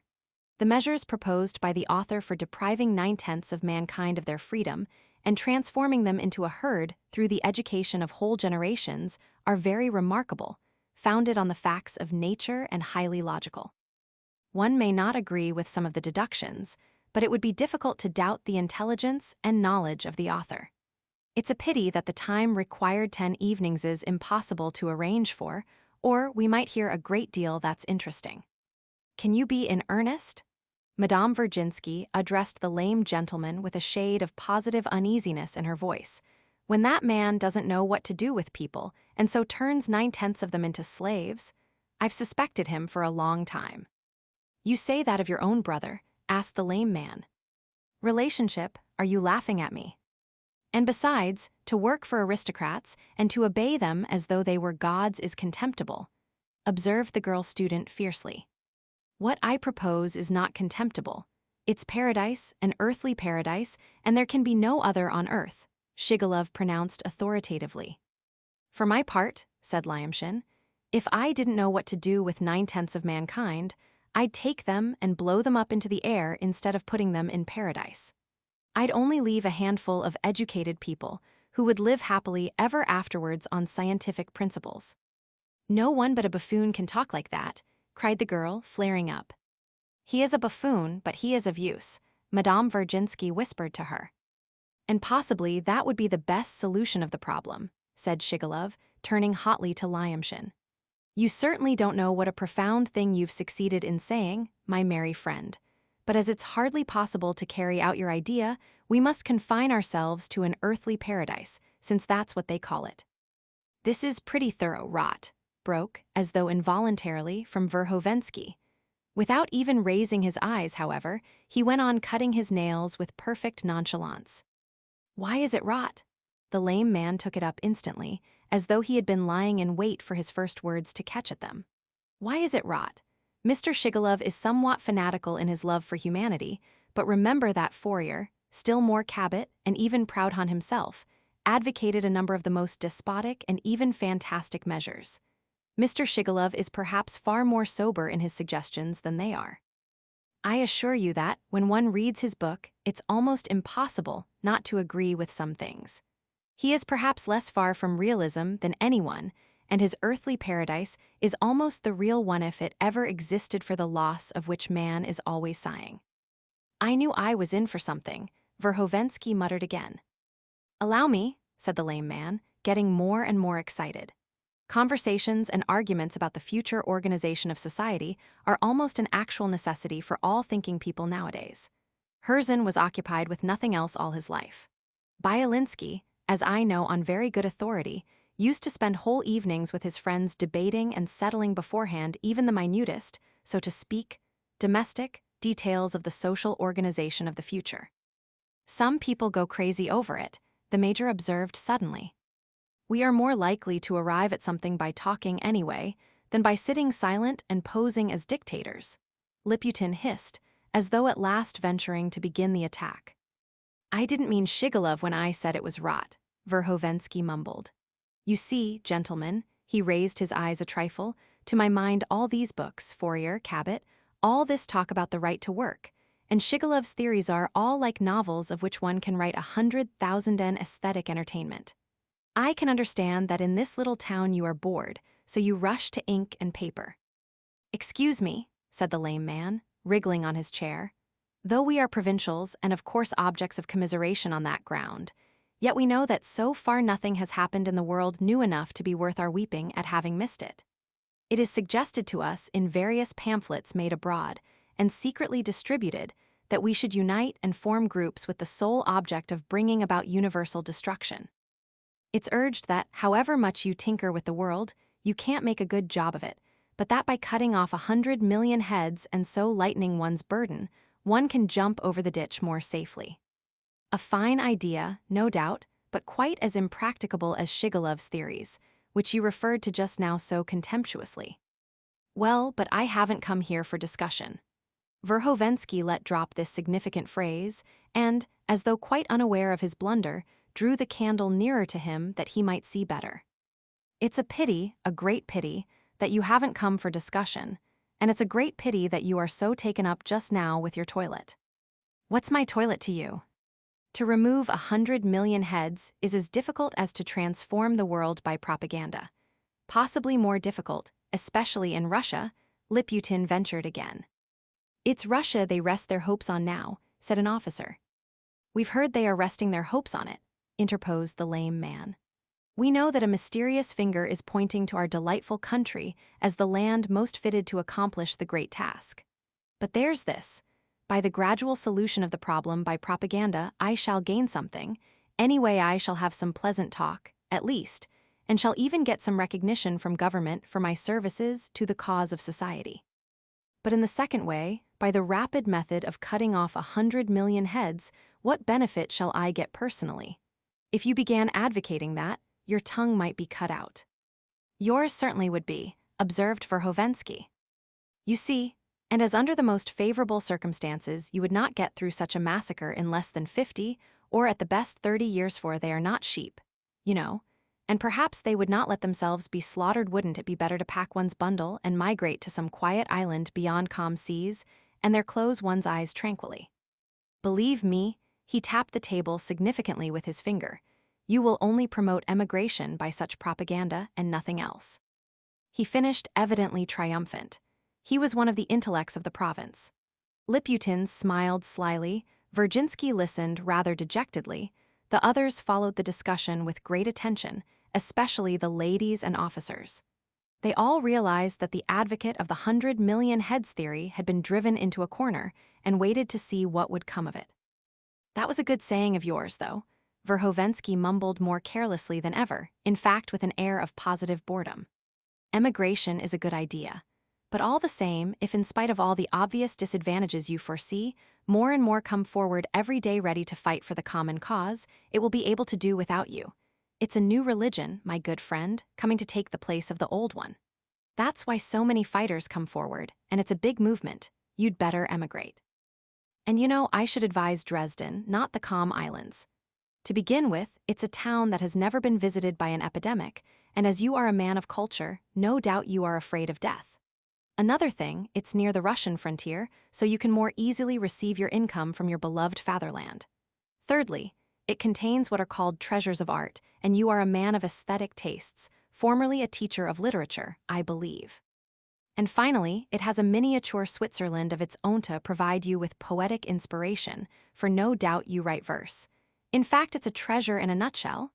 There was a general movement, especially among the officers. In another instant, they would have all begun talking at once, but the lame man rose irritably to the bait. No, perhaps I am not going to give up the common cause. You must understand that. What, would you join the quintet if I proposed it to you? Verhovensky boomed suddenly, and he laid down the scissors. Everyone seemed startled. The mysterious man had revealed himself too freely. He had even spoken openly of the quintet. Everyone feels himself to be an honest man and will not shirk his part in the common cause. The lame man tried to wriggle out of it, but...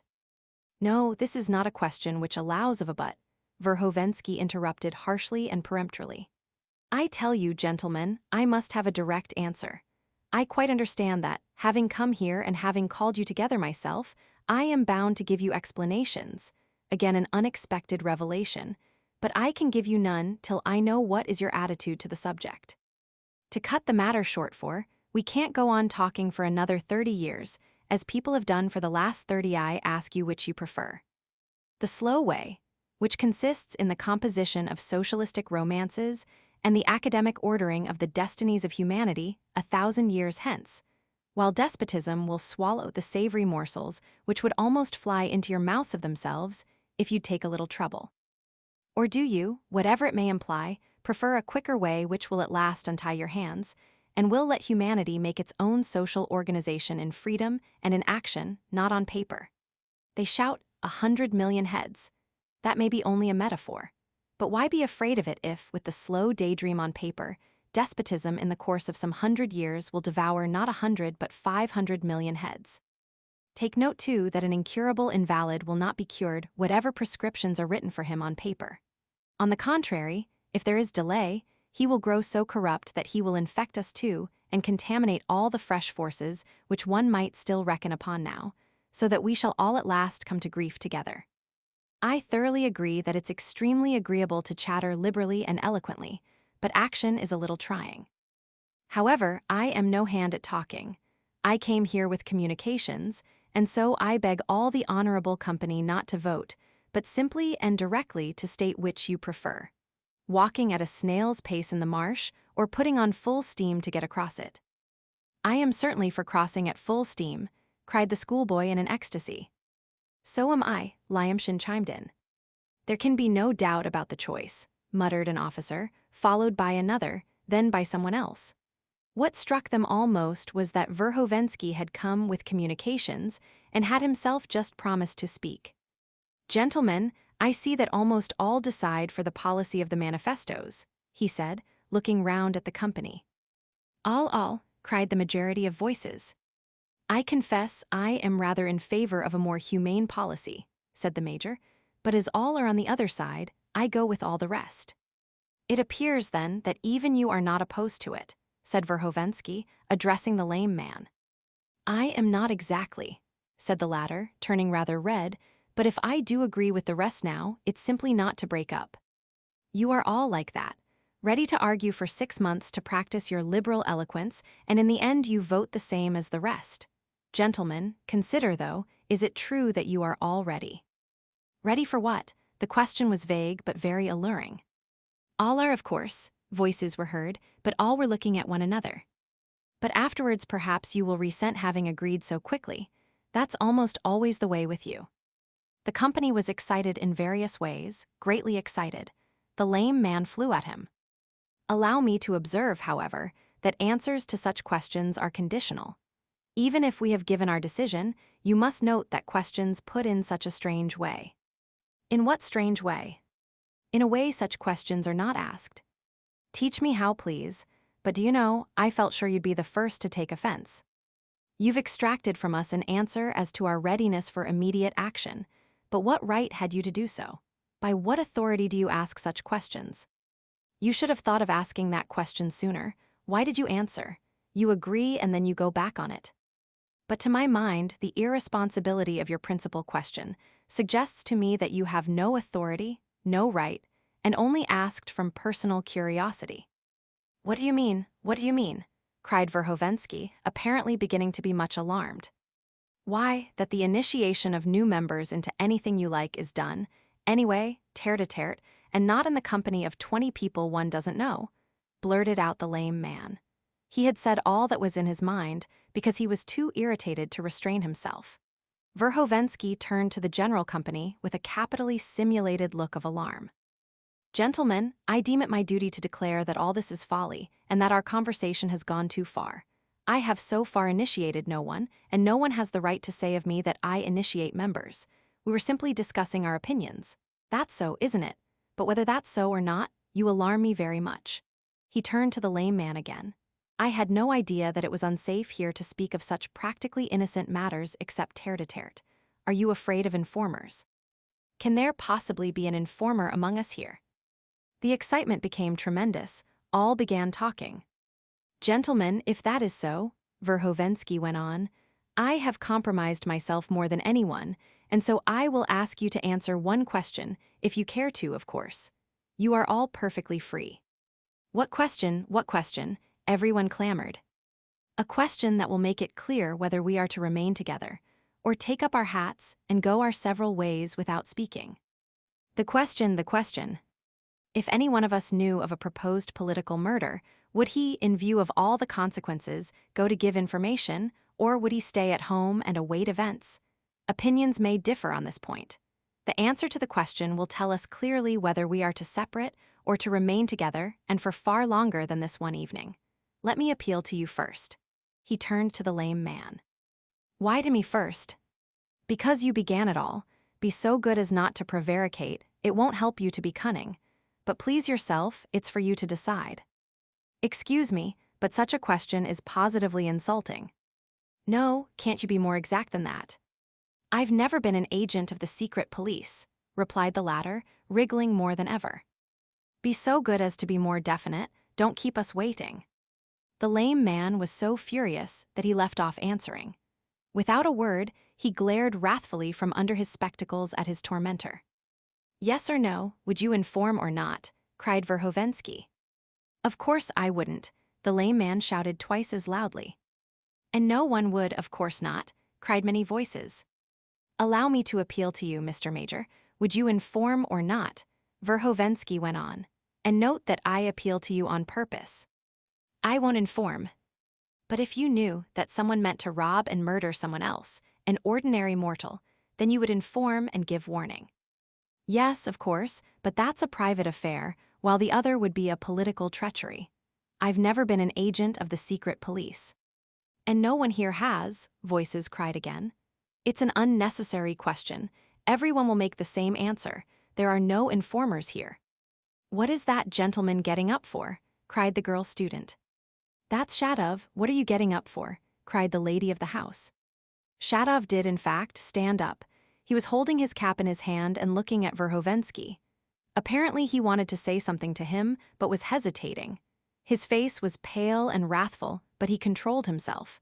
He did not say one word, but in silence walked towards the door. Shadov, this won't make things better for you, Verhovensky called after him enigmatically. But it will for you, since you are a spy and a scoundrel. Shadov shouted to him from the door, and he went out. Shouts and exclamations again. That's what comes of a test, cried a voice. It's been of use, cried another. Hasn't it been of use too late, observed a third. Who invited him? Who let him in? Who is he? Who is Shadov? Will he inform or won't he? There was a shower of questions. If he were an informer, he would have kept up appearances instead of cursing it all and going away, observed someone. See, Stavrogin is getting up too. Stavrogin has not answered the question either, cried the girl student. Stavrogin did actually stand up, and at the other end of the table Kirillov rose at the same time. Excuse me, Mr. Stavrogin, Madame Virginsky addressed him sharply. We all answered the question, while you are going away without a word. I see no necessity to answer the question which interests you, muttered Stavrogin. But we've compromised ourselves and you won't, shouted several voices. What business is it of mine if you have compromised yourselves? Laughed Stavrogin, but his eyes flashed. What business, voices exclaimed. Many people got up from their chairs. Allow me, gentlemen, allow me, cried the lame man. Mr. Verhovensky hasn't answered the question either, he has only asked it. The remark produced a striking effect. All looked at one another. Stavrogin laughed aloud in the lame man's face and went out. Kirillov followed him. Verhovensky ran after them into the passage. What are you doing? He faltered, seizing Stavrogin's hand and gripping it with all his might in his. Stavrogin pulled away his hand without a word. Be at Kirillov's directly, I'll come. It's absolutely necessary for me to see you. It isn't necessary for me, Stavrogin cut him short. Stavrogin will be there, Kirillov said finally. Stavrogin, it is necessary for you. I will show you that there. They went out. Chapter 8, Ivan the Tsarevich. They had gone. Pyotr Stepanovitch was about to rush back to the meeting to bring order into chaos, but probably reflecting that it wasn't worth bothering about, left everything, and 2 minutes later was flying after the other two. On the way, he remembered a short cut to Filipov's house. He rushed along it, up to his knees in mud, and did in fact arrive at the very moment when Stavrogin and Kirillov were coming in at the gate. "You here already?" observed Kirillov. "That's good, come in." "How is it you told us you lived alone?" asked Stavrogin, passing a boiling samovar in the passage. "You will see directly who it is I live with," muttered Kirillov. "Go in." They had hardly entered when Verhovensky at once took out of his pocket the anonymous letter he had taken from Lemk and laid it before Stavrogin. They all then sat down. Stavrogin read the letter in silence. "Well," he asked. "That scoundrel will do as he writes," Verhovensky explained. "So, as he is under your control, tell me how to act. I assure you he may go to Lemk tomorrow." "Well, let him go." "Let him go, and when we can prevent him too." "You are mistaken. He is not dependent on me. Besides, I don't care. He doesn't threaten me in any way, he only threatens you." "You too." "I don't think so. But there are other people who may not spare you. Surely you understand that? Listen, Stavrogin, this is only playing with words. Surely you don't grudge the money." "Why would it cost money?" "It certainly would, 2,000 or at least 1,500. Give it to me tomorrow or even today, and tomorrow evening I'll send him to Petersburg for you.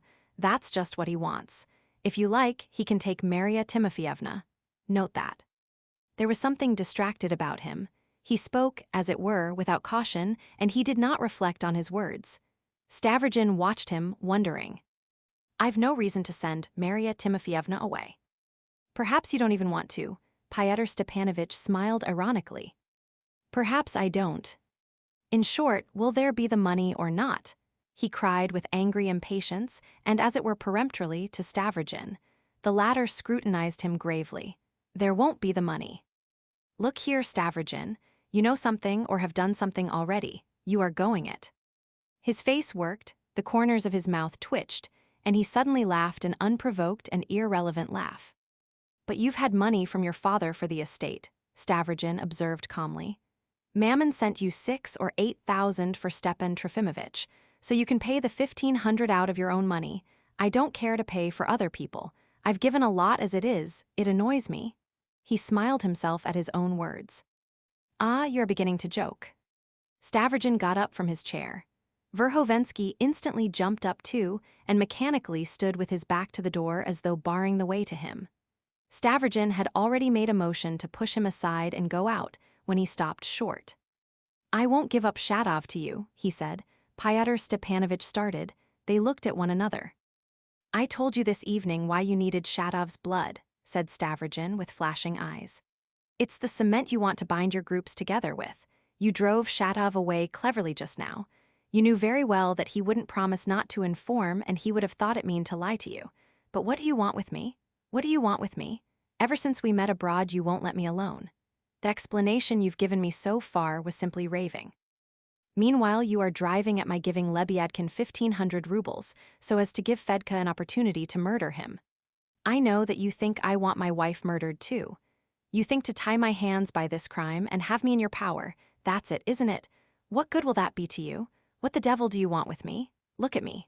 Once for all, am I the man for you? And let me alone." "Has Fedka been to you himself?" Verhovensky asked breathlessly. "Yes, he came. His price is 1,500 too, but here he'll repeat it himself. There he stands." Stavrogin stretched out his hand. Pyotr Stepanovitch turned round quickly. A new figure, Fedka, wearing a sheepskin coat, but without a cap as though he were at home, stepped out of the darkness in the doorway. He stood there laughing and showing his even white teeth. His black eyes, with yellow whites, darted cautiously about the room watching the gentleman. There was something he did not understand. He had evidently been just brought in by Kirillov, and his inquiring eyes turned to the latter. He stood in the doorway, but was unwilling to come into the room. "I suppose you got him ready here to listen to our bargaining, or that he may actually see the money in our hands." "Is that it?" asked Stavrogin, and without waiting for an answer he walked out of the house. Verhovensky, almost frantic, overtook him at the gate. "Stop, not another step," he cried, seizing him by the arm. Stavrogin tried to pull away his arm, but did not succeed. He was overcome with fury. Seizing Verhovensky by the hair with his left hand, he flung him with all his might on the ground and went out at the gate. But he had not gone 30 paces before Verhovensky overtook him again. "Let us make it up, let us make it up," he murmured in a spasmodic whisper. Stavrogin shrugged his shoulders, but neither answered nor turned round.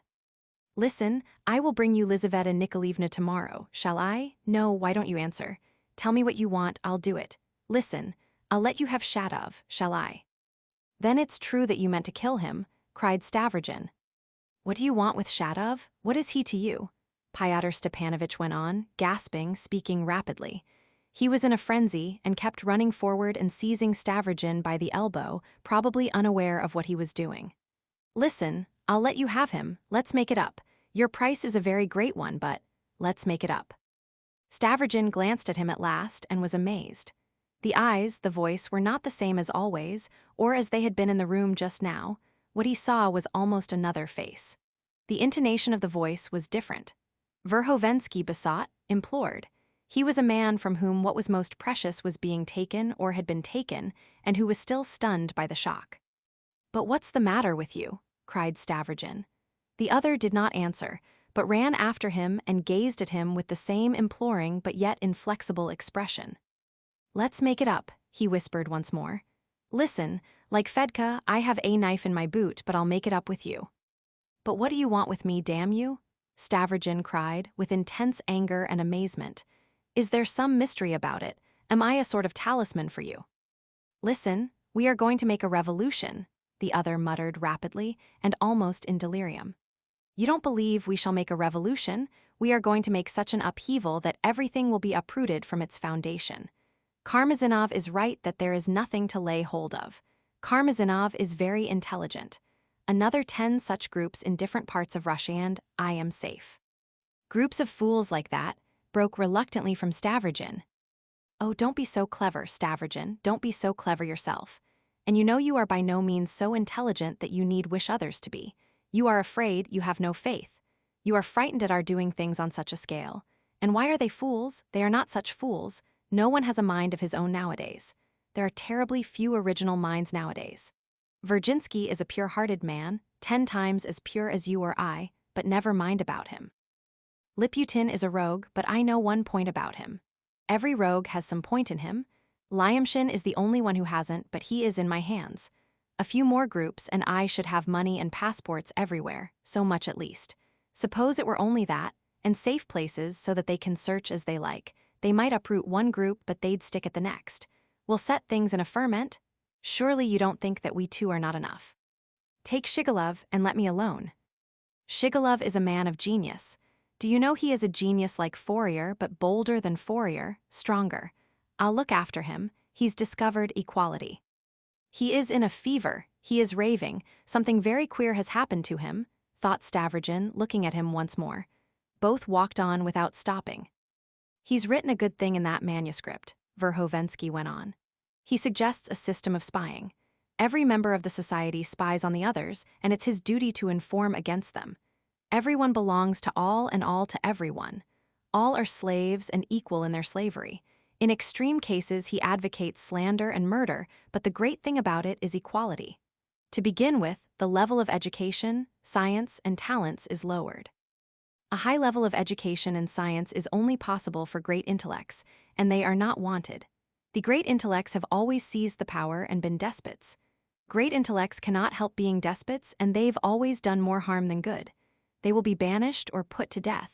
Cicero will have his tongue cut out, Copernicus will have his eyes put out, Shakespeare will be stoned. That's Shigalovism. Slaves are bound to be equal. There has never been either freedom or equality without despotism, but in the herd there is bound to be equality, and that's Shigalovism. Ha ha ha, do you think it strange? I am for Shigalovism. Stavrogin tried to quicken his pace and to reach home as soon as possible. If this fellow is drunk, where did he manage to get drunk? Crossed his mind. Can it be the brandy? Listen, Stavrogin, to level the mountains is a fine idea, not an absurd one. I am for Shigalov. Down with culture. We've had enough science. Without science, we have material enough to go on for 1,000 years, but one must have discipline. The one thing wanting in the world is discipline. The thirst for culture is an aristocratic thirst. The moment you have family ties or love, you get the desire for property. We will destroy that desire. We'll make use of drunkenness, slander, spying. We'll make use of incredible corruption. We'll stifle every genius in its infancy. We'll reduce all to a common denominator, complete equality. We've learned a trade and we are honest men, we need nothing more. That was an answer given by English working men recently. Only the necessary is necessary, that's the motto of the whole world henceforward. But it needs a shock. That's for us, the directors, to look after. Slaves must have directors. Absolute submission, absolute loss of individuality, but once in 30 years Shigalov would let them have a shock and they would all suddenly begin eating one another up, to a certain point, simply as a precaution against boredom. Boredom is an aristocratic sensation. The Shigalovians will have no desires. Desire and suffering are our lot, but Shigalovism is for the slaves. You exclude yourself, Stavrogin broke in again. You too, do you know, I have thought of giving up the world to the Pope. Let him come forth on foot and barefoot and show himself to the rabble, saying, see what they have brought me to, and they will all rush after him, even the troops. The Pope at the head with us round him and below us Shigalovism. All that's needed is that the International should come to an agreement with the Pope, so it will, and the old chap will agree at once. There's nothing else he can do, remember my words. Ha ha, is it stupid? Tell me, is it stupid or not? That's enough, Stavrogin muttered with vexation. Enough, listen, I've given up the Pope, damn Shigalovism, damn the Pope, we must have something more every day. Not Shigalovism, for Shigalovism is a rare specimen of the jeweler's art. It's an ideal, it's in the future. Shigalov is an artist and a fool like every philanthropist. We need coarsework, and Shigalov despises coarsework. Listen. The Pope shall be for the West, and you shall be for us, you shall be for us. Let me alone, you drunken fellow, muttered Stavrogin, and he quickened his pace. Stavrogin, you are beautiful, cried Fyodor Stepanovitch almost ecstatically. Do you know that you are beautiful? What's the most precious thing about you is that you sometimes don't know it. Oh, I've studied you. I often watch you on the sly. There's a lot of simple-heartedness and naivete about you still. Do you know that? There still is, there is. You must be suffering and suffering genuinely from that simple-heartedness. I love beauty. I am a nihilist, but I love beauty. Are nihilists incapable of loving beauty? It's only idols they dislike, but I love an idol.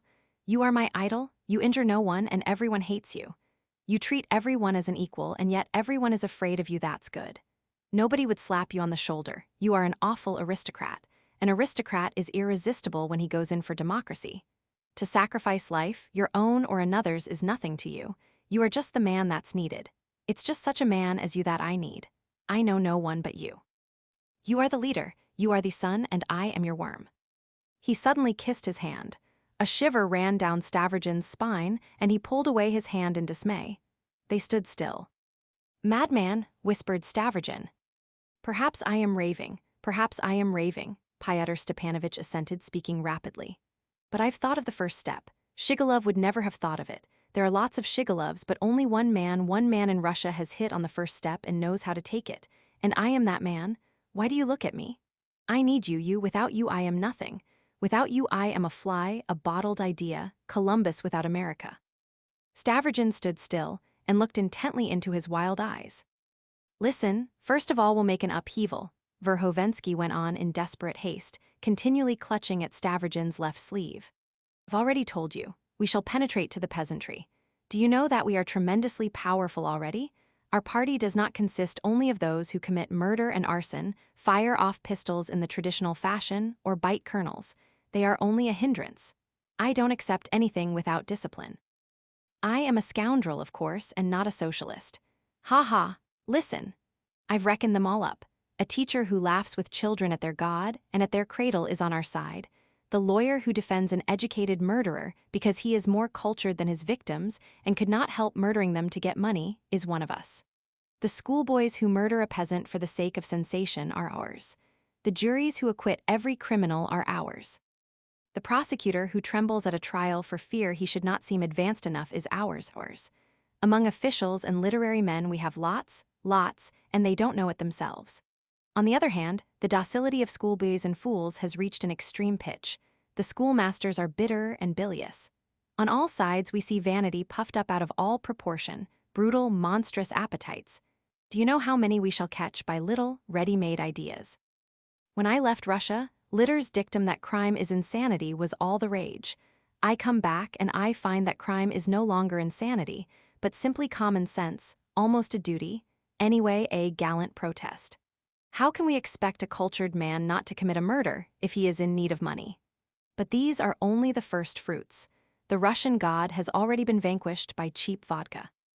The peasants are drunk, the mothers are drunk, the children are drunk, the churches are empty, and in the peasant courts one hears 200 lashes or stand us a bucket of vodka. Oh, this generation has only to grow up. It's only a pity we can't afford to wait, or we might have let them get a bit more tipsy. Ah, what a pity there's no proletariat. But there will be, we are going that way. It's a pity, too, that we've grown greater fools, muttered Stavrogin, moving forward as before. Listen, I've seen a child of 6 years old leading home his drunken mother whilst she swore at him with foul words. Do you suppose I am glad of that? When it's in our hands, maybe we'll mend things. If need be, we'll drive them for 40 years into the wilderness. But 1 or 2 generations of vice are essential now. Monstrous, abject vice by which a man is transformed into a loathsome, cruel, egoistic reptile. That's what we need. And what's more, a little fresh blood that we may get accustomed to it. Why are you laughing? I am not contradicting myself. I am only contradicting the philanthropists and Shigallovism, not myself. I am a scoundrel, not a socialist. Ha ha ha, I'm only sorry there's no time. I promised Karmazinov to begin in May and to make an end by October. Is that too soon? Ha ha, do you know what, Stavrogin, though the Russian people use foul language, there's nothing cynical about them so far. Do you know the serfs had more self-respect than Karmazinov? Though they were beaten, they always preserved their gods, which is more than Karmazinov's done. Well, Verhovensky, this is the first time I've heard you talk, and I listen with amazement, observed Stavrogin. So you are really not a socialist then, but some sort of ambitious politician. A scoundrel, you are wondering what I am. I'll tell you what I am directly, that's what I am leading up to. It was not for nothing that I kissed your hand. But the people must believe that we know what we are after, while the other side do nothing but brandish their cudgels and beat their own followers. Ah, if we only had more time. That's the only trouble, we have no time. We will proclaim destruction. Why is it that idea has such a fascination? But we must have a little exercise, we must. We'll set fires going, we'll set legends going. Every scurvy group will be of use.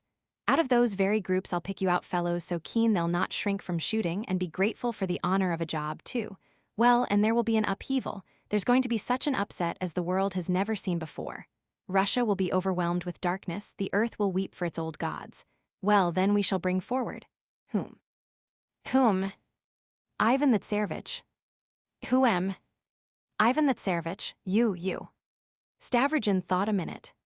A pretender? He asked suddenly, looking with intense surprise at his frantic companion.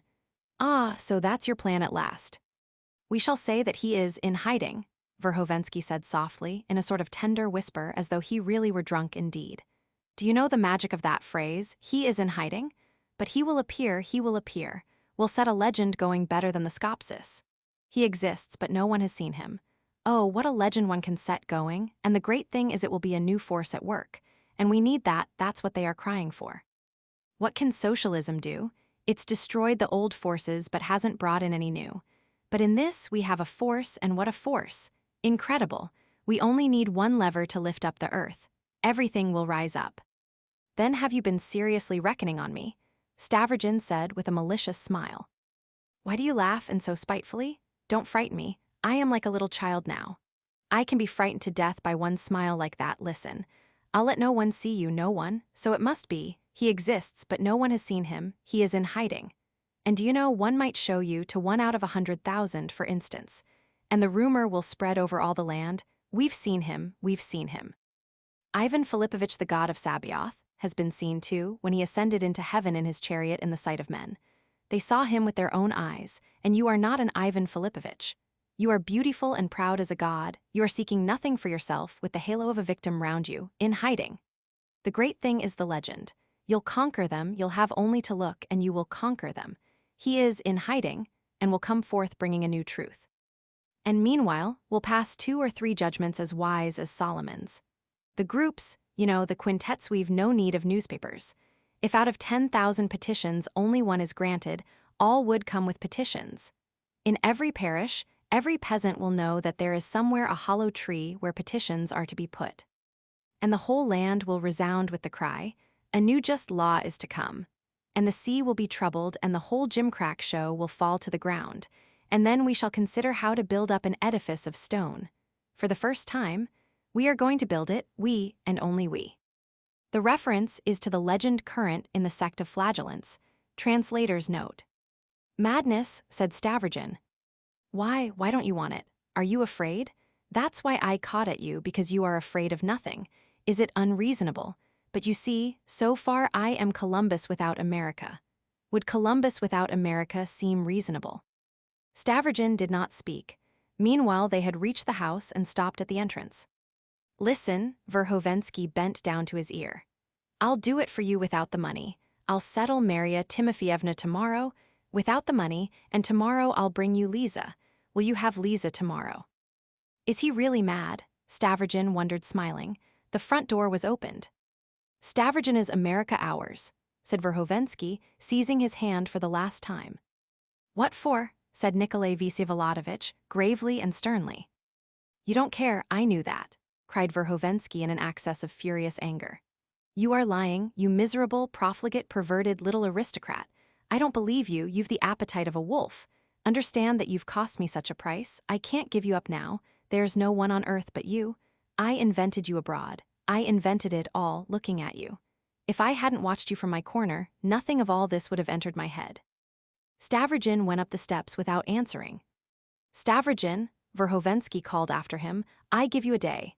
2 then, 3 then, more than 3 I can't, and then you're to answer.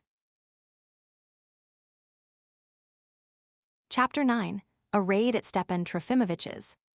Meanwhile, an incident had occurred which astounded me and shattered Stepan Trofimovitch. At 8 o'clock in the morning, Nastasia ran round to me from him with the news that her master was raided. At first, I could not make out what she meant.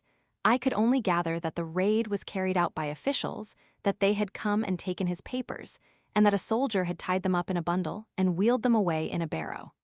It was a fantastic story. I hurried at once to Stepan Trofimovitch. I found him in a surprising condition, upset and in great agitation, but at the same time unmistakably triumphant. On the table in the middle of the room, the samovar was boiling, and there was a glass of tea poured out but untouched and forgotten. Stepan Trofimovitch was wandering round the table and peeping into every corner of the room, unconscious of what he was doing. He was wearing his usual red knitted jacket, but seeing me, he hurriedly put on his coat and waistcoat, a thing he had never done before when any of his intimate friends found him in his jacket. He took me warmly by the hand at once. En fin, un ami, he heaved a deep sigh. Cher, I've sent to you only, and no one knows anything. We must give Nastasia orders to lock the doors and not admit anyone, except, of course, them. Vous comprenez. He looked at me uneasily, as though expecting a reply. I made haste, of course, to question him, and from his disconnected and broken sentences, full of unnecessary parentheses, I succeeded in learning that at 7 o'clock that morning, an official of the province had all of a sudden called on him. Pardon, J.I. oublie son nom.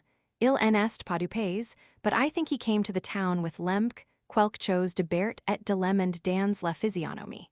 Il s'appelle Rosenthal. Wasn't it Blum? Yes, that was his name. Vous le connaissez? Quelque chose de habit et de très content dans la figure, portant très sévère, roid et sérieux, a type of the police of the submissive subordinates, GMI canais. I was still asleep, and would you believe it, he asked to have a look at my books and manuscripts. Oui, GMN Souviens, il emploie ces mots. He did not arrest me, but only the books. Il s'y tenait a distance, and when he began to explain his visit, he looked as though I. Enfin, il avait l'air de croire que j'y tomberais sur lui immédiatement, et que j'y commencerais à le battre comme platter. Tous ces gens du bas étage sont comme ça when they have to do with a gentleman. I need hardly say I understood it all at once. Voilà vingt ans que j'mi prepare. I opened all the drawers and handed him all the keys. I gave them myself, I gave him all. J. Edis Dinet Kami. From the books he took the foreign edition of Herzen, the bound volume of the Bell, 4 copies of my poem, Et en fin tout cas. Then he took my letters and my papers et quelques-unes de mes ébauches historiques, critiques et politiques, all that they carried off. Nastasia says that a soldier wheeled them away in a barrow and covered them with an apron. We say Sella with an apron. It sounded like delirium. Who could make head or tail of it? I pelted him with questions again. Had Blum come alone or with others? On whose authority? By what right? How had he dared? How did he explain it? Il était seul by en seul, but there was someone else dans l'antechamber, we gmn souviens et puis. Though I believe there was someone else besides, and there was a guard standing in the entry. You must ask Nastasia. She knows all about it better than I do. J'ai été shirksite voyez-vous, il parlait, untas de chases. He said very little though, it was I said all that. I told him the story of my life, simply from that point of view, of course. J'ai été shirksite mais dean, je vous assure. I am afraid, though, I may have shed tears. They got the barrow from the shop next door. Oh heavens, how could all this have happened? But for mercy's sake speak more exactly, Stepan Trofimovitch. What you tell me sounds like a dream. Cher, I feel as though I were in a dream myself. Savez-vous? Il est prononce le nom de Telyatnikov, and I believe that that man was concealed in the entry.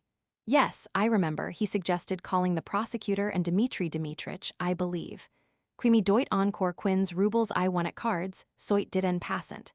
En fin, gni pas trop compris. But I got the better of them, and what do I care for Dmitri Dmitrich? I believe I begged him very earnestly to keep it quiet. I begged him particularly, most particularly. I am afraid I demeaned myself, in fact, comment croyez-vous? En fin il a consenti. Yes, I remember, he suggested that himself that it would be better to keep it quiet, for he had only come to have a look round, et rien de plus, and nothing more, and that if they find nothing, nothing will happen.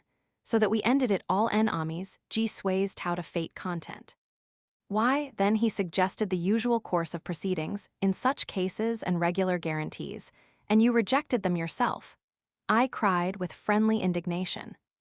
Yes, it's better without the guarantees. And why make a scandal? Let's keep it en amis so long as we can. You know, in our town, if they get to know it.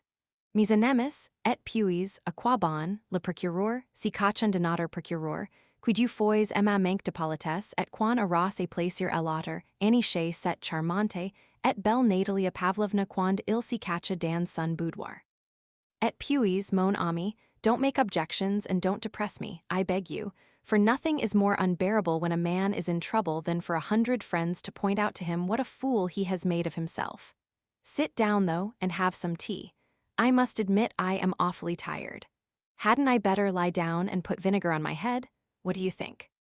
Certainly, I cried, ice even, you are very much upset. You are pale and your hands are trembling.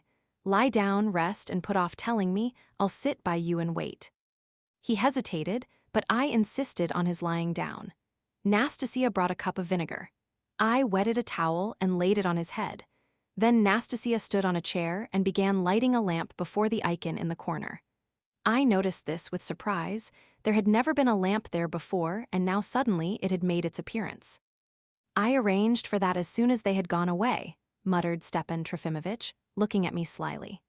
Quand on a de ces choses, la dans sa chamber et quand vient vous erreur, it makes an impression, and they are sure to report that they have seen it. When she had done the lamp, Nastasia stood in the doorway, leaned her cheek in her right hand, and began gazing at him with a lachrymose air. Eloignesla on some excuse, he nodded to me from the sofa. I can't endure this Russian sympathy, et puis qu'à But she went away of herself. I noticed that he kept looking towards the door and listening for sounds in the passage. Il faut erder prert voyez-vous, he said, looking at me significantly, chaque moment. They may come and take one and few, a man disappears. Heavens, who'll come, who will take you? Voyez-vous, mon cher, I asked straight out when he was going away, what would they do to me now? You'd better have asked them where you'd be exiled. I cried out in the same indignation. That's just what I meant when I asked, but he went away without answering. Voyez-vous, as for linen, clothes, warm things especially, that must be as they decide, if they tell me to take them all right, or they might send me in a soldier's overcoat. But I thrust 35 roubles. He suddenly dropped his voice, looking towards the door by which Nastasia had gone out. In a slit in my waistcoat pocket, here, feel. I believe they won't take the waistcoat off, and left 7 rubles in my purse to keep up appearances, as though that were all I have. You see, it's in small change and the coppers are on the table, so they won't guess that I've hidden the money, but will suppose that that's all. For God knows where I may have to sleep tonight. I bowed my head before such madness. It was obvious that a man could not be arrested and searched in the way he was describing, and he must have mixed things up. It's true it all happened in the days before our present, more recent regulations. It is true, too, that according to his own account they had offered to follow the more regular procedure, but he got the better of them and refused. Of course, not long ago a governor might, in extreme cases. But how could this be an extreme case? That's what baffled me. No doubt they had a telegram from Petersburg, Stepan Trofimovitch said suddenly. A telegram about you. Because of the works of Herzen and your poem, have you taken leave of your senses? What is there in that to arrest you for? I was positively angry. He made a grimace and was evidently mortified not at my exclamation, but at the idea that there was no ground for arrest. Who can tell in our day what he may not be arrested for? He muttered enigmatically. A wild and nonsensical idea crossed my mind. Stepan Trofimovitch, tell me as a friend, I cried. As a real friend, I will not betray you. Do you belong to some secret society or not? And on this, to my amazement, he was not quite certain whether he was or was not a member of some secret society. That depends, voyez-vous. How do you mean it depends?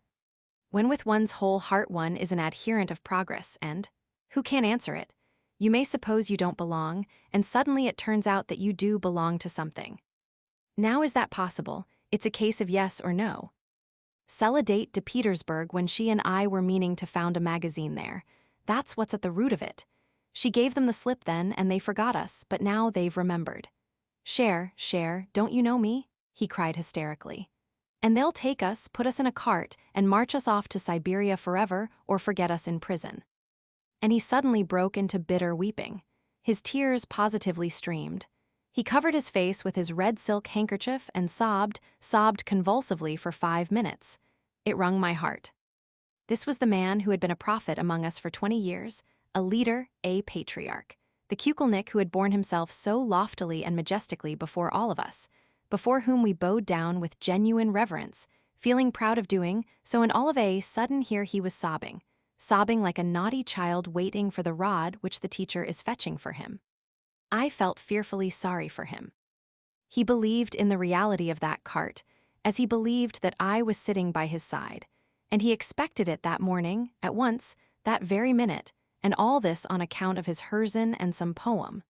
Such complete, absolute ignorance of everyday reality was touching and somehow repulsive.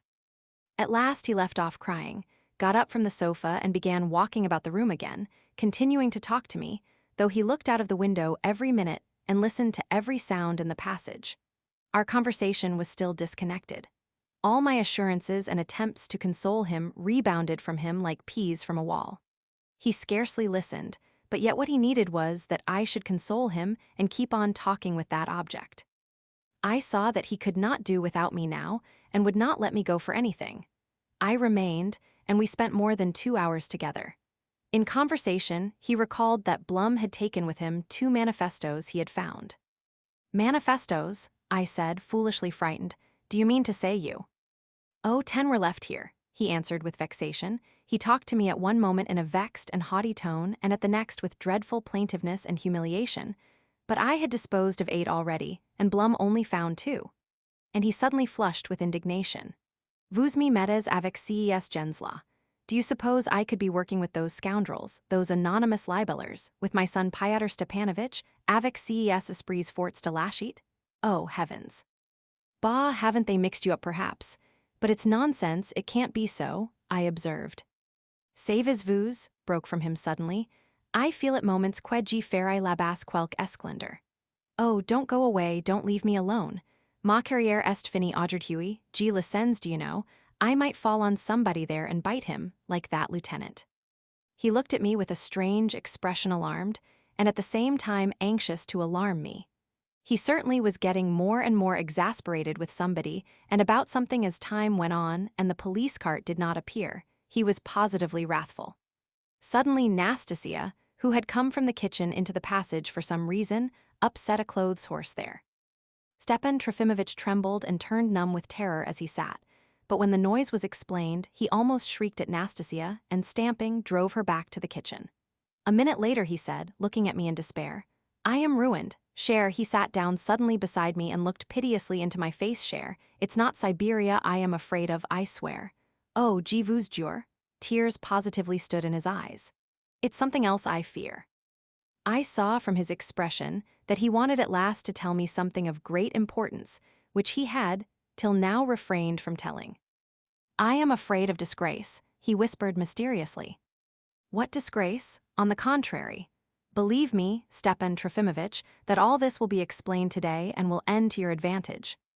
"Are you so sure that they will pardon me?" "Pardon you? What a word, what have you done? I assure you you've done nothing. Quen savez-vous, all my life has been, Cher, they'll remember everything, and if they find nothing, it will be worse still," he added all of a sudden, unexpectedly. "How do you mean it will be worse?" "It will be worse. I don't understand." "My friend, let it be Siberia, archangel, loss of rights. If I must perish, let me perish, but I am afraid of something else." Again whispering, a scared face, mystery. "But of what, of what?" "They'll flog me," he pronounced, looking at me with a face of despair. "Who'll flog you? What for? Where?" I cried, feeling alarmed that he was going out of his mind. "Where? Why there, where that's done." "But where is it done?" Cher," he whispered almost in my ear. "The floor suddenly gives way under you, you drop half through. Everyone knows that." "Legends," I cried, guessing what he meant. "Old tales. Can you have believed them till now?" I laughed. "Tales, but there must be foundation for them. Flogged men tell no tales. I've imagined it 10,000 times." "But you've done nothing, you know." "That makes it worse. They'll find out I've done nothing and flog me for it." "And you are sure that you'll be taken to Petersburg for that?" "My friend, I've told you already that I regret nothing. Ma carrière est finie.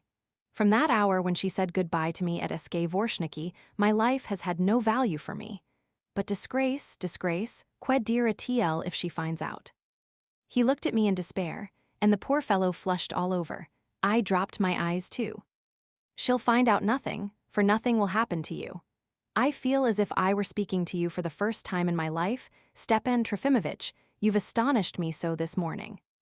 But, my friend, this isn't fear. For even if I am pardoned, even if I am brought here and nothing is done to me, then I am undone. Elmi Supkanura tout sa vie me, the poet, the thinker, the man whom she has worshipped for 22 years. It will never enter her head." "It will," he whispered with profound conviction. "We've talked of it several times in Petersburg in Lent before we came away when we were both afraid.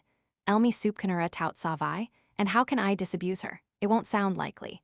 And in this wretched town, who'd believe it, say invraisemblable? Et puis les femmes, she will be pleased. She will be genuinely grieved like a true friend, but secretly she will be pleased. I shall give her a weapon against me for the rest of my life. Oh, it's all over with me. 20 years of such perfect happiness with her. And now," he hid his face in his hands. "Stepan Trofimovitch, oughtn't you to let Varvara Petrovna know at once of what has happened?" I suggested. "God preserve me," he cried, shuddering and leaping up from his place. "On no account, never, after what was said at parting at Vorshniki, never." His eyes flashed. We went on sitting together another hour or more, I believe, expecting something all the time the idea had taken such hold of us. He lay down again, even closed his eyes, and lay for 20 minutes without uttering a word, so that I thought he was asleep or unconscious. Suddenly he got up impulsively, pulled the towel off his head, jumped up from the sofa, rushed to the looking-glass, with trembling hands tied his cravat, and in a voice of thunder called to Nastasia, telling her to give him his overcoat, his new hat, and his stick. "I can bear no more," he said in a breaking voice. I can't, I am going myself." "Where?" I cried, jumping up too. "To Lemk, Cher, I am obliged, it's my duty. I am a citizen and a man, not a worthless chip. I have rights, I want my rights. For 20 years I've not insisted on my rights. All my life I've neglected them criminally, but now I'll demand them. He must tell me everything. He received a telegram. He dare not torture me. If so, let him arrest me, let him arrest me. He stamped and vociferated almost with shrieks. I approve of what you say, I said, speaking as calmly as possible on purpose, though I was very much afraid for him. Certainly it is better than sitting here in such misery, but I can't approve of your state of mind. Just see what you look like, and in what a state you are going there. Il faut erder din et commis avec l'emque. You really might rush at someone there and bite him. I am giving myself up. I am walking straight into the jaws of the lion. I'll go with you. I expected no less of you. I accept your sacrifice, the sacrifice of a true friend, but only as far as the house, only as far as the house. You ought not, you have no right to compromise yourself further by being my confederate. Oh, croyez-moi, je serai commis. I feel that I am at this moment à la hauteur de tout ce que il y a de plus sacré. I may perhaps go into the house with you, I interrupted him. I had a message from their stupid committee yesterday through Vysotsky that they reckon on me and invite me to the fair tomorrow as one of the stewards or whatever it is. One of the 6 young men whose duty it is to look after the trays, wait on the ladies, take the guests to their places, and wear a rosette of crimson and white ribbon on the left shoulder. I meant to refuse, but now why shouldn't I go into the house on the excuse of seeing Yulia Mihailovna herself about it? So, we will go in together. He listened, nodding, but I think he understood nothing. We stood on the threshold. Cher, he stretched out his arm to the lamp before the Eichen Cher. I have never believed in this, but so be it, so be it. He crossed himself. Allen's. Well, that's better so, I thought as I went out onto the steps with him. The fresh air will do him good on the way, and we shall calm down, turn back, and go home to bed. But I reckoned without my host. On the way an adventure occurred which agitated Stepan Trofimovitch even more, and finally determined him to go on, so that I should never have expected of our friend so much spirit as he suddenly displayed that morning. Poor friend, kind-hearted friend.